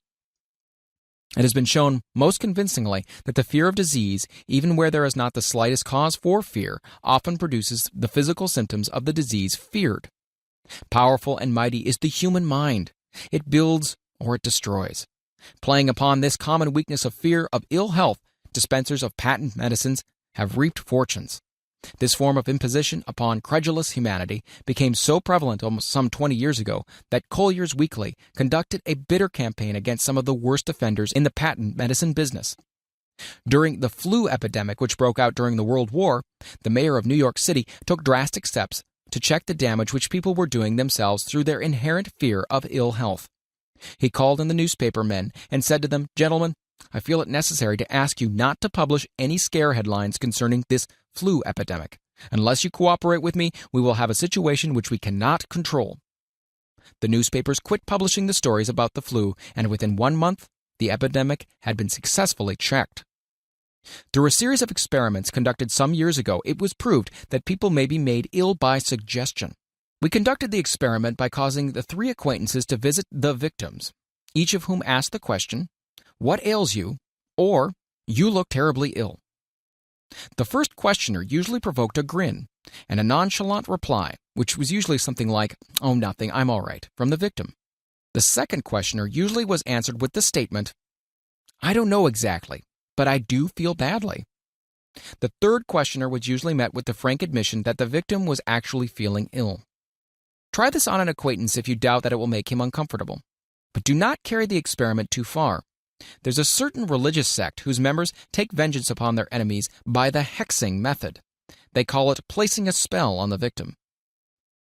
There is overwhelming evidence that disease sometimes begins in the form of negative thought impulse. Such an impulse may be passed from one's mind to another by suggestion or created by an individual in his own mind. A man who was blessed with more wisdom than his incident might indicate once said, "When anyone asks me how I feel, I always want to answer by knocking him down." Doctors send patients into new climates for their health because a change of mental attitude is necessary. The seed of fear of ill health lives in every human mind. Worry, fear, discouragement, disappointment in love and business affairs cause this seed to germinate and grow. The recent business depression kept the doctors on the run because every form of negative thinking may cause ill health. Disappointments in business and in love stand at the head of the list of causes of the fear of ill health. A young man suffered a disappointment in love which sent him to the hospital. For months he hovered between life and death. A specialist in suggesting therapeutics was called in. The specialist changed nurses, placing him in charge of a very charming young woman who began, by prearrangement with the doctor, to make love to him the first day of her arrival on the job. Within 3 weeks, the patient was discharged from the hospital, still suffering, but with an entirely different malady. He was in love again. The remedy was a hoax, but the patient and the nurse were later married. Both are in good health at the time of this writing.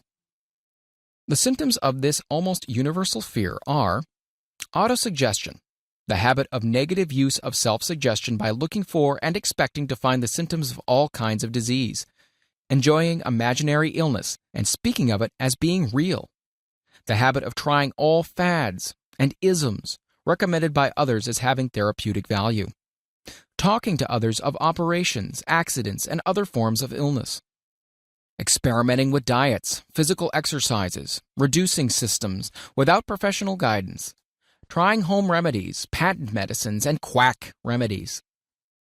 Hypochondria, The habit of talking of illness, concentrating the mind upon disease, and expecting its appearance until a nervous break occurs. Nothing that comes in bottles can cure this condition. It is brought on by negative thinking, and nothing but positive thought can effect a cure. Hypochondria, a medical term for imaginary disease, is said to do as much damage on occasion as the disease one fears might do. Most so-called cases of nerves come from imaginary illness. Exercise. Fear of ill health often interferes with proper physical exercise and results in overweight by causing one to avoid outdoor life. Susceptibility. Fear of ill health breaks down nature's body resistance and creates favorable condition for any form of disease one may contact. The fear of ill health is often related to the fear of poverty, especially in the case of the hypochondriac, who constantly worries about the possibility of having to pay doctor's bills, hospital bills, etc. This type of person spends much time preparing for sickness, talking about death, saving money for cemetery lots and burial expenses and other things. Self-coddling. The habit of making a bid for sympathy, using imaginary illness as the lure. People often resort to this trick to avoid work. The habit of feigning illness to cover plain laziness or to serve as an alibi for lack of ambition. Intemperance. The habit of using alcohol or narcotics to destroy pains such as headaches, neuralgia, etc., instead of eliminating the cause. The habit of reading about illness and worrying about the possibility of being stricken by it. The habit of reading patent medicine advertisements. The fear of loss of love. The origin source of this inherent fear needs but little description because it obviously grew out of man's polygamous habit of stealing his fellow man's mate and his habit of taking liberties with her whenever he could. Jealousy and other similar forms of dementia grow out of a man's inherited fear of the loss of love of someone. This fear is the most painful of all the 6 basic fears. It probably plays more havoc with the body and mind than any of the other basic fears, as it often leads to permanent insanity. The fear of the loss of love probably dates back to the Stone Age, when men stole women by brute force. They continue to steal females, but their techniques have changed. Instead of force, they now use persuasion, the promise of pretty clothes, motor cars, and other bait, much more effective than physical force. Man's habits are the same as they were at the dawn of civilization, but he expresses them differently now. Careful analysis has shown that women are more susceptible to this fear than men. This fact is easily explained. Women have learned from experience that men are polygamous by nature and that they are not to be trusted in the hands of rivals. Symptoms of the fear of the loss of love. The distinguishing symptoms of this fear are jealousy, the habit of being suspicious of friends and loved ones without any reasonable evidence of sufficient grounds. Jealousy is a form of dementia, which sometimes becomes violent without the slightest cause. The habit of accusing wife or husband of infidelity without grounds. General suspicion of everyone, absolute faith in no one. Fault-finding. The habit of finding fault with friends, relatives, business associates, and loved ones upon the slightest provocation, or without any cause whatsoever. Gambling. The habit of gambling, stealing, cheating, and otherwise taking hazardous chances to provide money for loved ones with the belief that love can be bought. The habit of spending beyond one's means, or incurring debts to provide gifts for loved ones with the object of making a favorable showing. Insomnia, nervousness, lack of persistence, weakness of will, lack of self-control, lack of self-reliance, bad temper. The fear of old age. In the main, this fear grows out of 2 sources. First, the thought that old age may bring with it poverty. Secondly, and by far the most common source of origin, from false and cruel teachings of the past which have been well mixed with fire and brimstone and other bogies cunningly designed to enslave men through fear. In the basic fear of old age, man has 2 very sound reasons for his apprehension. One, growing out of his distrust of his fellow man, who may seize whatever worldly goods he may possess, and the other arising from the terrible pictures of the world beyond, which were planted in his mind through social heredity before he came into full possession of his mind. The possibility of ill health, which is more common as people grow older, is also a contributing cause of this common fear of old age. Eroticism also enters into the cause of the fear of old age, as no man cherishes the thought of diminishing sex attraction. The most common cause of a fear of old age is associated with the possibility of poverty. Poor house, is not a pretty word. It throws a chill into the mind of every person who faces the possibility of having to spend his declining years on a poor farm. Another contributing cause of the fear of old age is the possibility of loss of freedom and independence, as old age may bring with it the loss of both physical and economic freedom. Symptoms of the fear of old age. The commonest symptoms of this fear are the tendency to slow down and develop an inferiority complex at the age of mental maturity, around the age of 40, falsely believing oneself to be slipping because of age. The truth is that man's most useful years, mentally and spiritually, are those between 40 and 60. The habit of speaking apologetically of oneself as being old merely because one has reached the age of 40 or 50, instead of reversing the rule and expressing gratitude for having reached the age of wisdom and understanding. The habit of killing off initiative, imagination, and self-reliance by falsely believing oneself too old to exercise these qualities.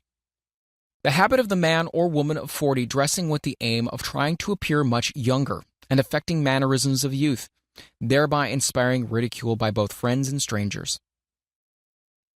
The fear of death. To some, this is the cruelest of all the basic fears. The reason is obvious.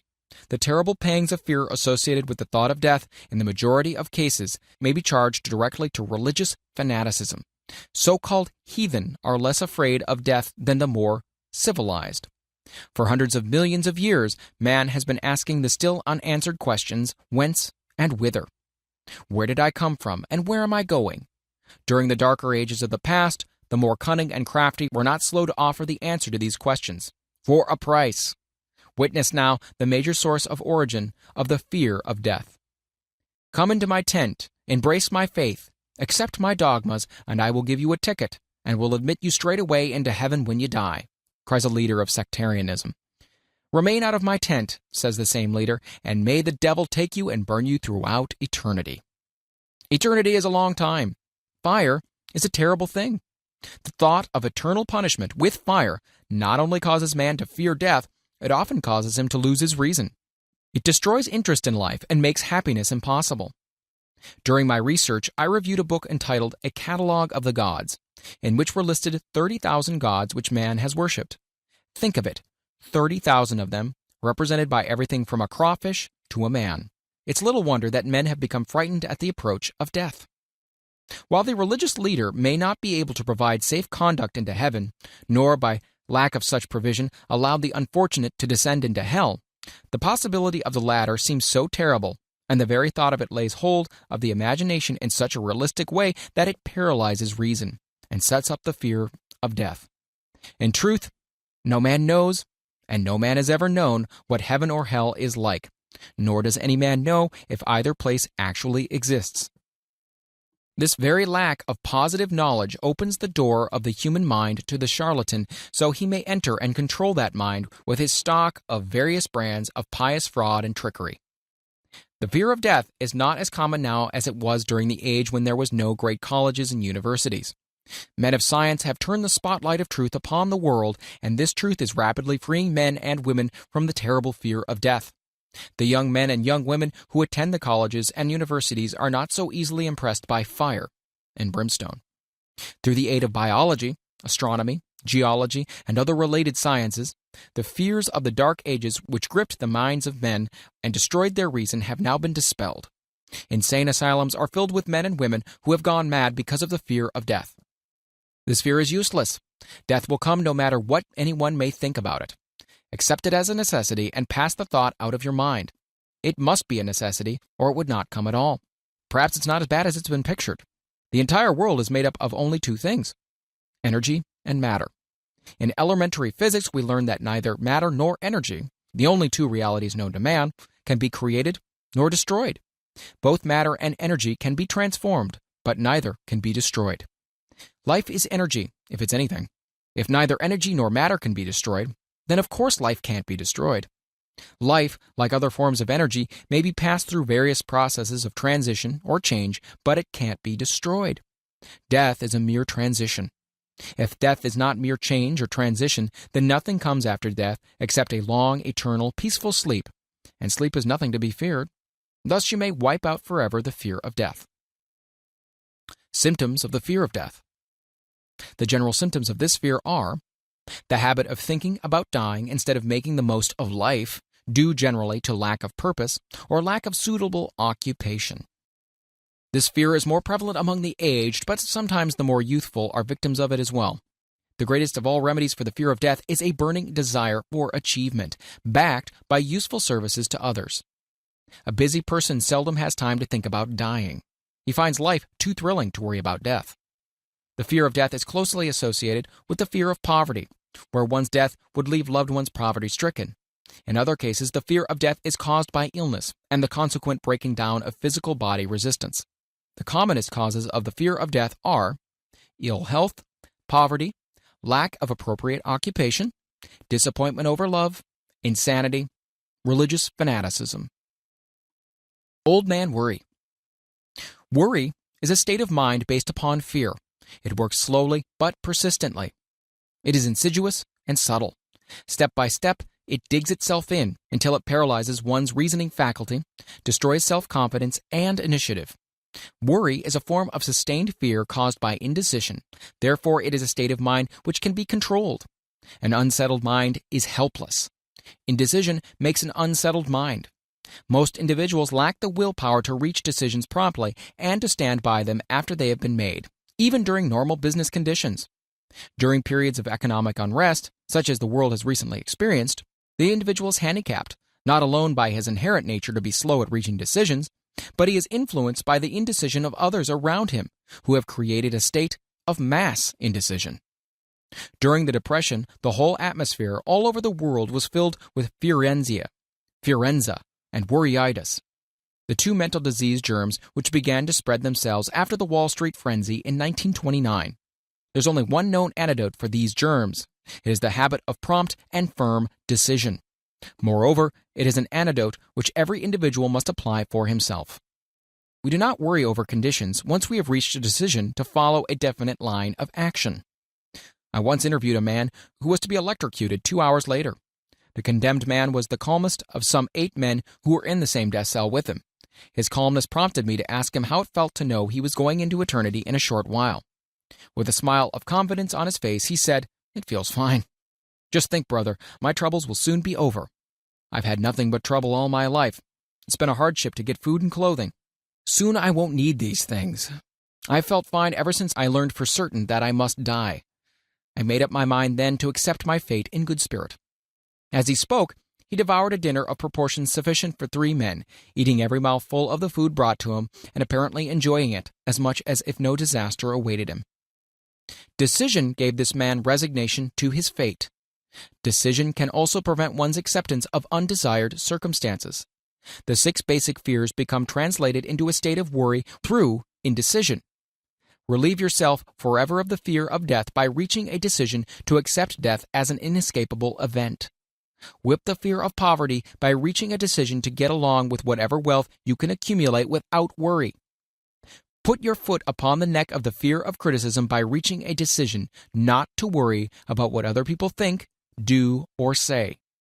Eliminate the fear of old age by reaching a decision to accept it, not as a handicap, but as a great blessing which carries with it wisdom, self-control, and understanding not known to youth. Acquit yourself of the fear of ill health by the decision to forget symptoms. Master the fear of loss of love by reaching a decision to get along without love if that is necessary. Kill the habit of worry in all its forms by reaching a general blanket decision that nothing which life has to offer is worth the price of worry. With this decision will come poise, peace of mind, and calmness of thought which will bring happiness. A man whose mind is filled with fear not only destroys his own chances of intelligent action, but he transmits these destructive vibrations to the minds of all who come into contact with him, and destroys also their chances. Even a dog or a horse knows when its master lacks courage. Moreover, a dog or a horse will pick up the vibrations of fear thrown off by its master and behave accordingly. Lower down the line of intelligence in the animal kingdom, one finds this same capacity to pick up the vibrations of fear. A honeybee immediately senses fear in the mind of a person for reasons unknown. A bee will sting the person whose mind is releasing vibrations of fear much more readily than it will molest the person whose mind registers no fear. The vibrations of fear pass from one mind to another just as quickly and as surely as the sound of the human voice passes from the broadcasting station to the receiving set of a radio, and by the selfsame medium. Mental telepathy is a reality. Thoughts pass from one mind to another, voluntarily, whether or not this fact is recognized by either the person releasing the thoughts or the persons who pick up those thoughts. The person who gives expression by word of mouth to negative or destructive thoughts is practically certain to experience the results of those words in the form of a destructive kickback. The release of destructive thought impulses, alone without the aid of words, produces also a kickback in more ways than one. First of all, and perhaps the most important to be remembered, the person who releases thoughts of a destructive nature must suffer damage through the breaking down of the faculty of creative imagination. Secondly, the presence in the mind of any destructive emotion develops a negative personality which repels people and often converts them into antagonists. The third source of damage to the person who entertains or releases negative thoughts lies in this significant fact. These thought impulses are not only damaging to others, but they embed themselves in the subconscious mind of the person releasing them, and there become a part of his character. One is never through with a thought merely by releasing it. When a thought is released, it spreads in every direction through the medium of the ether, but it also plants itself permanently in the subconscious mind of the person releasing it. Your business in life is, presumably, to achieve success. To be successful, you must find peace of mind, acquire the material needs of life, and above all, attain happiness. All of these evidences of success begin in the form of thought impulses. You may control your own mind. You have the power to feed it whatever thought impulses you choose. With this privilege also goes the responsibility of using it constructively. You are the master of your own earthly destiny just as surely as you have the power to control your own thoughts. You may influence, direct, and eventually control your own environment, making your life what you want it to be. Or you may neglect to exercise the privilege which is yours, to make your life to order, thus casting yourself upon the broad sea of circumstance, where you will be tossed hither and yon like a chip on the waves of the ocean. The Devil's Workshop, the seventh basic evil. In addition to the 6 basic fears, there's another evil by which people suffer. It constitutes a rich soil in which the seeds of failure grow abundantly. It's so subtle that its presence often is not detected. This affliction cannot properly be classed as a fear. It's more deeply seated and more often fatal than all of the 6 fears. For want of a better name, let us call this evil susceptibility to negative influences. Men who accumulate great riches always protect themselves against this evil. The poverty-stricken never do. Those who succeed in any calling must prepare their minds to resist the evil. If you are reading this philosophy for the purpose of accumulating riches, you should examine yourself very carefully to determine whether you are susceptible to negative influences. If you neglect this self-analysis, you will forfeit your right to attain the object of your desires. Make the analysis searching. After you read the questions prepared for this self-analysis, hold yourself to a strict accounting in your answers. Go at the task as carefully as you would search for any other enemy you knew to be awaiting you in an ambush, and deal with your own faults as you would with a more tangible enemy. You can easily protect yourself against highway robbers, because the law provides organized cooperation for your benefit. But the 7th basic evil is more difficult to master because it strikes when you are not aware of its presence, when you're asleep, and while you're awake. Moreover, its weapon is intangible because it consists of merely a state of mind. This evil is also dangerous because it strikes in as many different forms as there are human experiences. Sometimes it enters the mind through the well-meant words of one's own relatives. At other times it bores from within, through one's own mental attitude. Always it is as deadly as poison, even though it may not kill as quickly. How to protect yourself against negative influences? To protect yourself against negative influences, whether of your own making or the result of the activities of negative people around you, recognize that you have a willpower and put it into constant use until it builds a wall of immunity against negative influences in your own mind.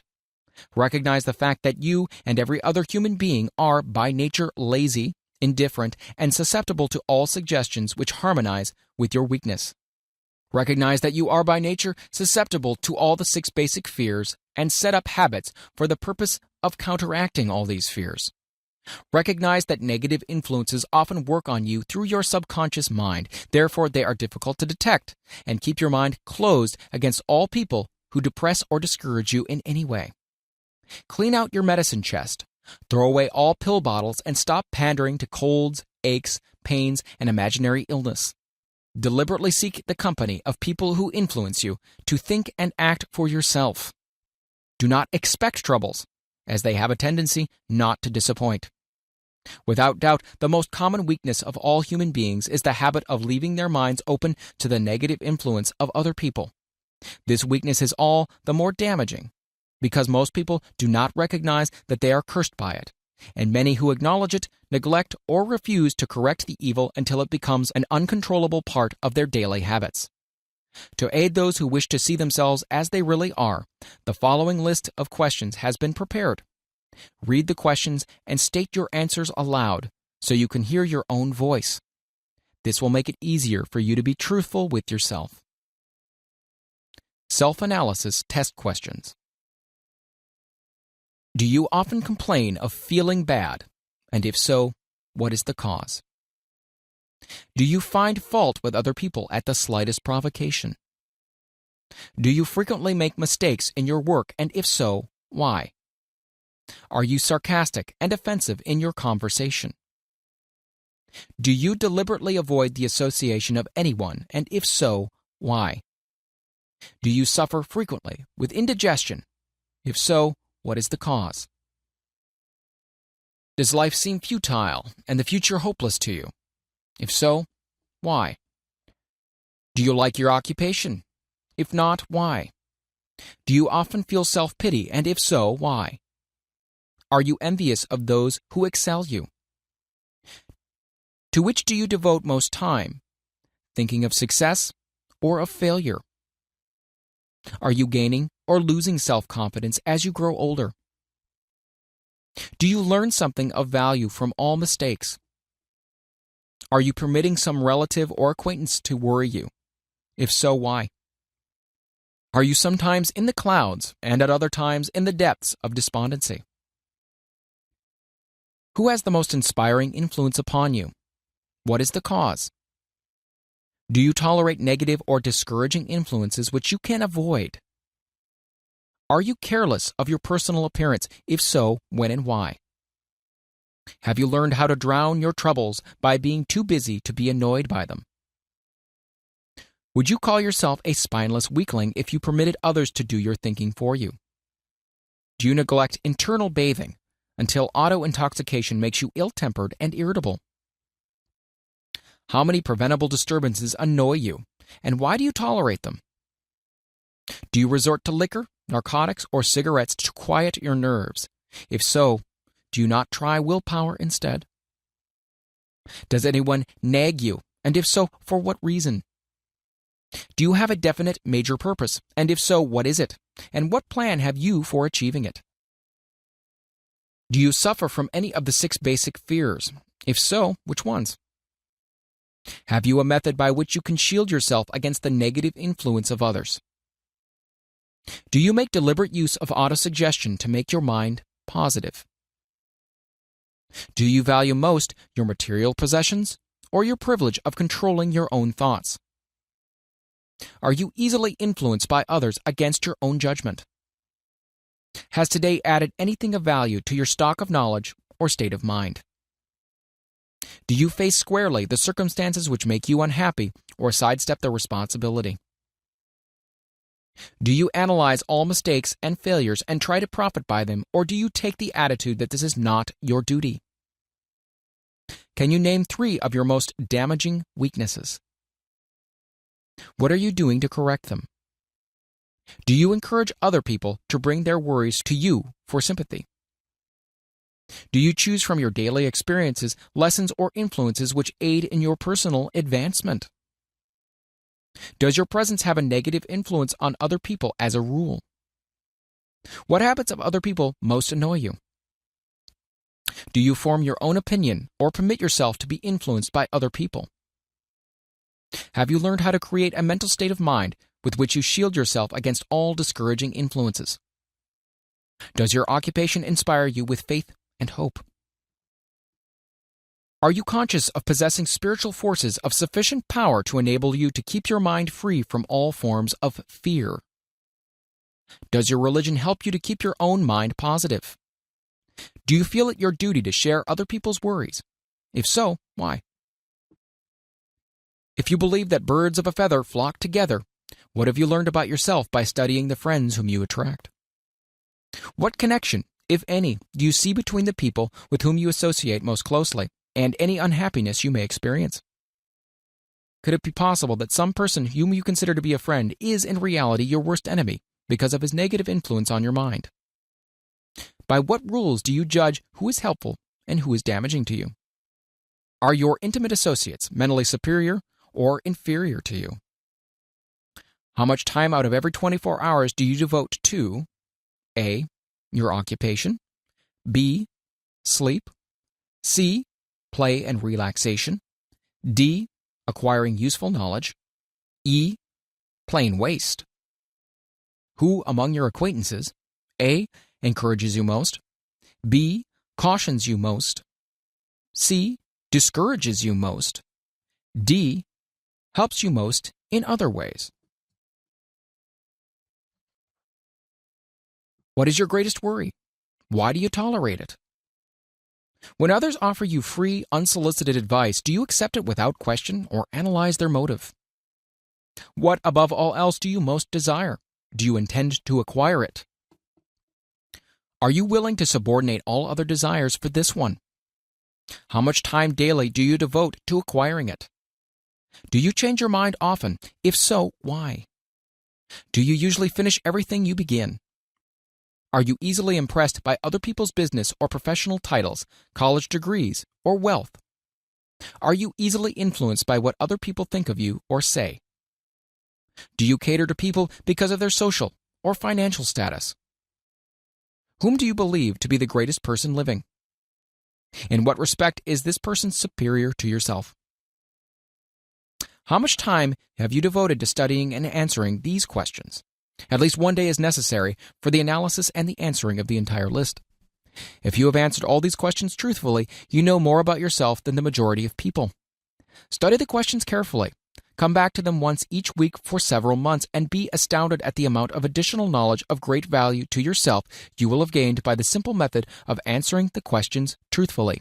If you're not certain concerning the answers to some of these questions, seek the counsel of those who know you well, especially those who have no motive in flattering you, and see yourself through their eyes.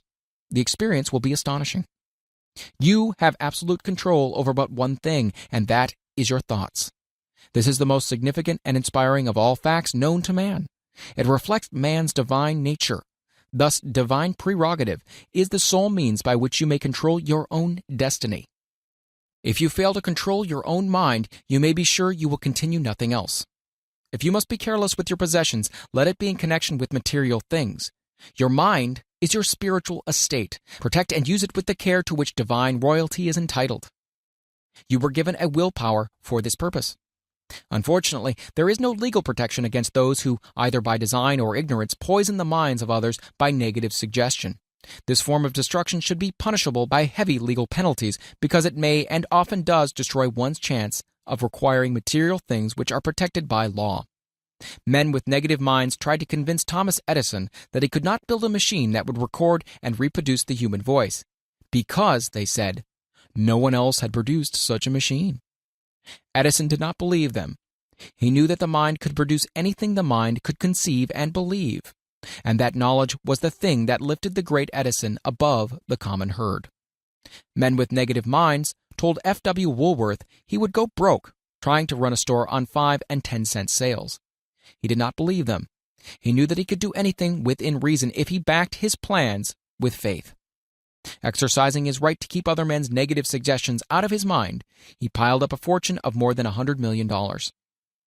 Men with negative minds told George Washington he would not hope to win against the vastly superior forces of the British, but he exercised his divine right to believe. Therefore, this book was published under the protection of the Stars and Stripes, while the name of Lord Cornwallis has been all but forgotten. Doubting Thomases scoffed scornfully when Henry Ford tried out his first crudely built automobile on the streets of Detroit. Some said the thing never would become practical. Others said no one would pay money for such a contraption. Ford said, "I'll belt the earth with dependable motor cars." And he did. His decision to trust his own judgment has already piled up a fortune far greater than the next 5 generations of his descendants can squander.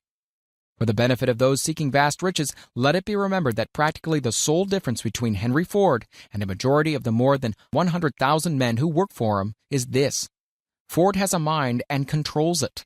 The others have minds which they do not try to control.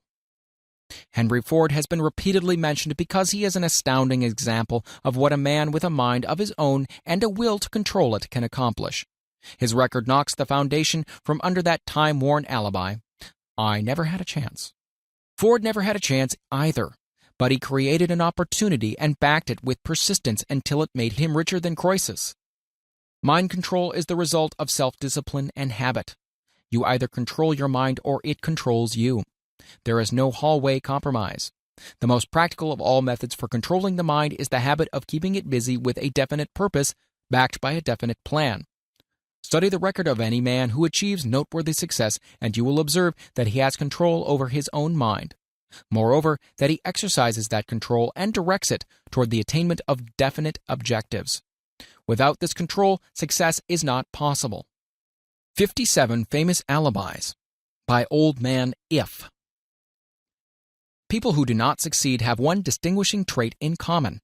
They know all the reasons for failure and have what they believe to be airtight alibis to explain away their own lack of achievement. Some of these alibis are clever and a few of them are justifiable by the facts, but alibis cannot be used for money. The world wants to know only one thing: have you achieved success? A character analyst compiled a list of the most commonly used alibis. As you read the list, examine yourself carefully and determine how many of these alibis, if any, are your own property. Remember, too, the philosophy presented in this book makes every one of these alibis obsolete.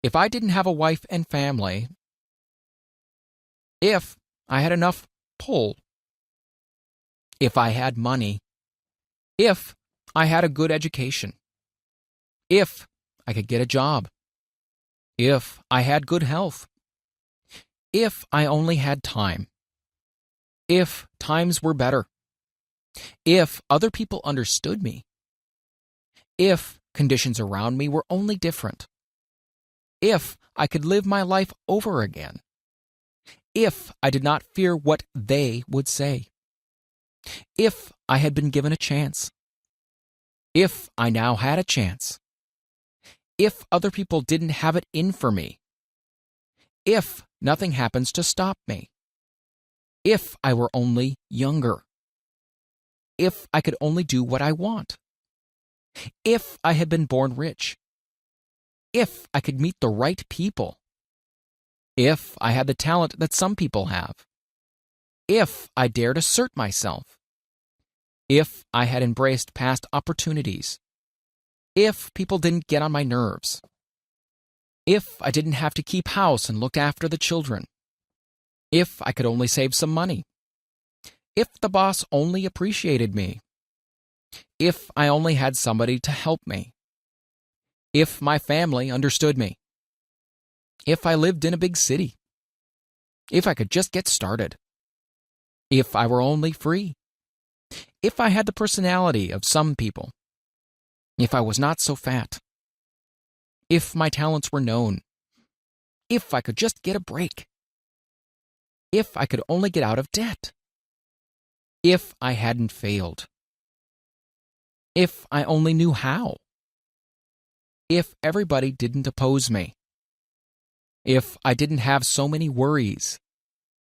if I could marry the right person, if people weren't so dumb, if my family were not so extravagant, if I were sure of myself, if luck were not against me, if I had not been born under the wrong star, if it were not true that what is to be will be, if I did not have to work so hard, if I hadn't lost my money, if I lived in a different neighborhood, if I didn't have a past, if only I had a business of my own, if other people would only listen to me. If, and this is the greatest of them all, I had the courage to see myself as I really am, I would find out what is wrong with me and correct it.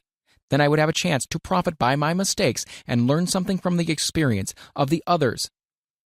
For I know that there is something wrong with me, or I would now be where I would have been if I had spent more time analyzing my weaknesses and less time building alibis to cover them. Building alibis with which to explain away failure is a national pastime. The habit is as old as the human race, and it is fatal for success. Why do people cling to their pet alibis? The answer is obvious. They defend their alibis because they create them. A man's alibi is the child of his own imagination. It is human nature to defend one's own brainchild. Building alibis is a deeply rooted habit. Habits are difficult to break, especially when they provide justification for something we do. Plato had this truth in mind when he said, "The first and best victory is to conquer self. To be conquered by self is, of all things, the most shameful and vile." Another philosopher had the same thought in mind when he said, "It was a great surprise to me when I discovered that most of the ugliness I saw in others was but a reflection of my own nature." "It has always been a mystery to me," said Albert Hubbard, "why people spend so much time deliberately fooling themselves by creating alibis to cover their weaknesses. If used differently, this same time would be sufficient to cure the weaknesses, then no alibis would be needed." In parting, I would remind you that life is a checkerboard, and the player opposite you is time. If you hesitate before moving or neglect to move promptly, your men will be wiped off the board by time. You are playing against a partner who will not tolerate indecision. Previously, you have made a logical excuse for not having forced life to come through with whatever you asked. But the alibi is now obsolete because you are in possession of the master key that unlocks the door to life's bountiful riches. The master key is intangible, but it is powerful. It is the privilege of creating, in your own mind, a burning desire for a definite form of riches. There is no penalty for the use of the key, but there is a price you must pay if you do not use it. The price is failure. There is a reward of stupendous proportions if you put the key to use. It is the satisfaction that comes to all who conquer self and force life to pay whatever is asked. The reward is worthy of your effort. Will you make the start and be convinced? "If we are related," said the immortal Emerson, "we shall meet." In closing, may I borrow this thought and say, if we are related, we have through these pages met.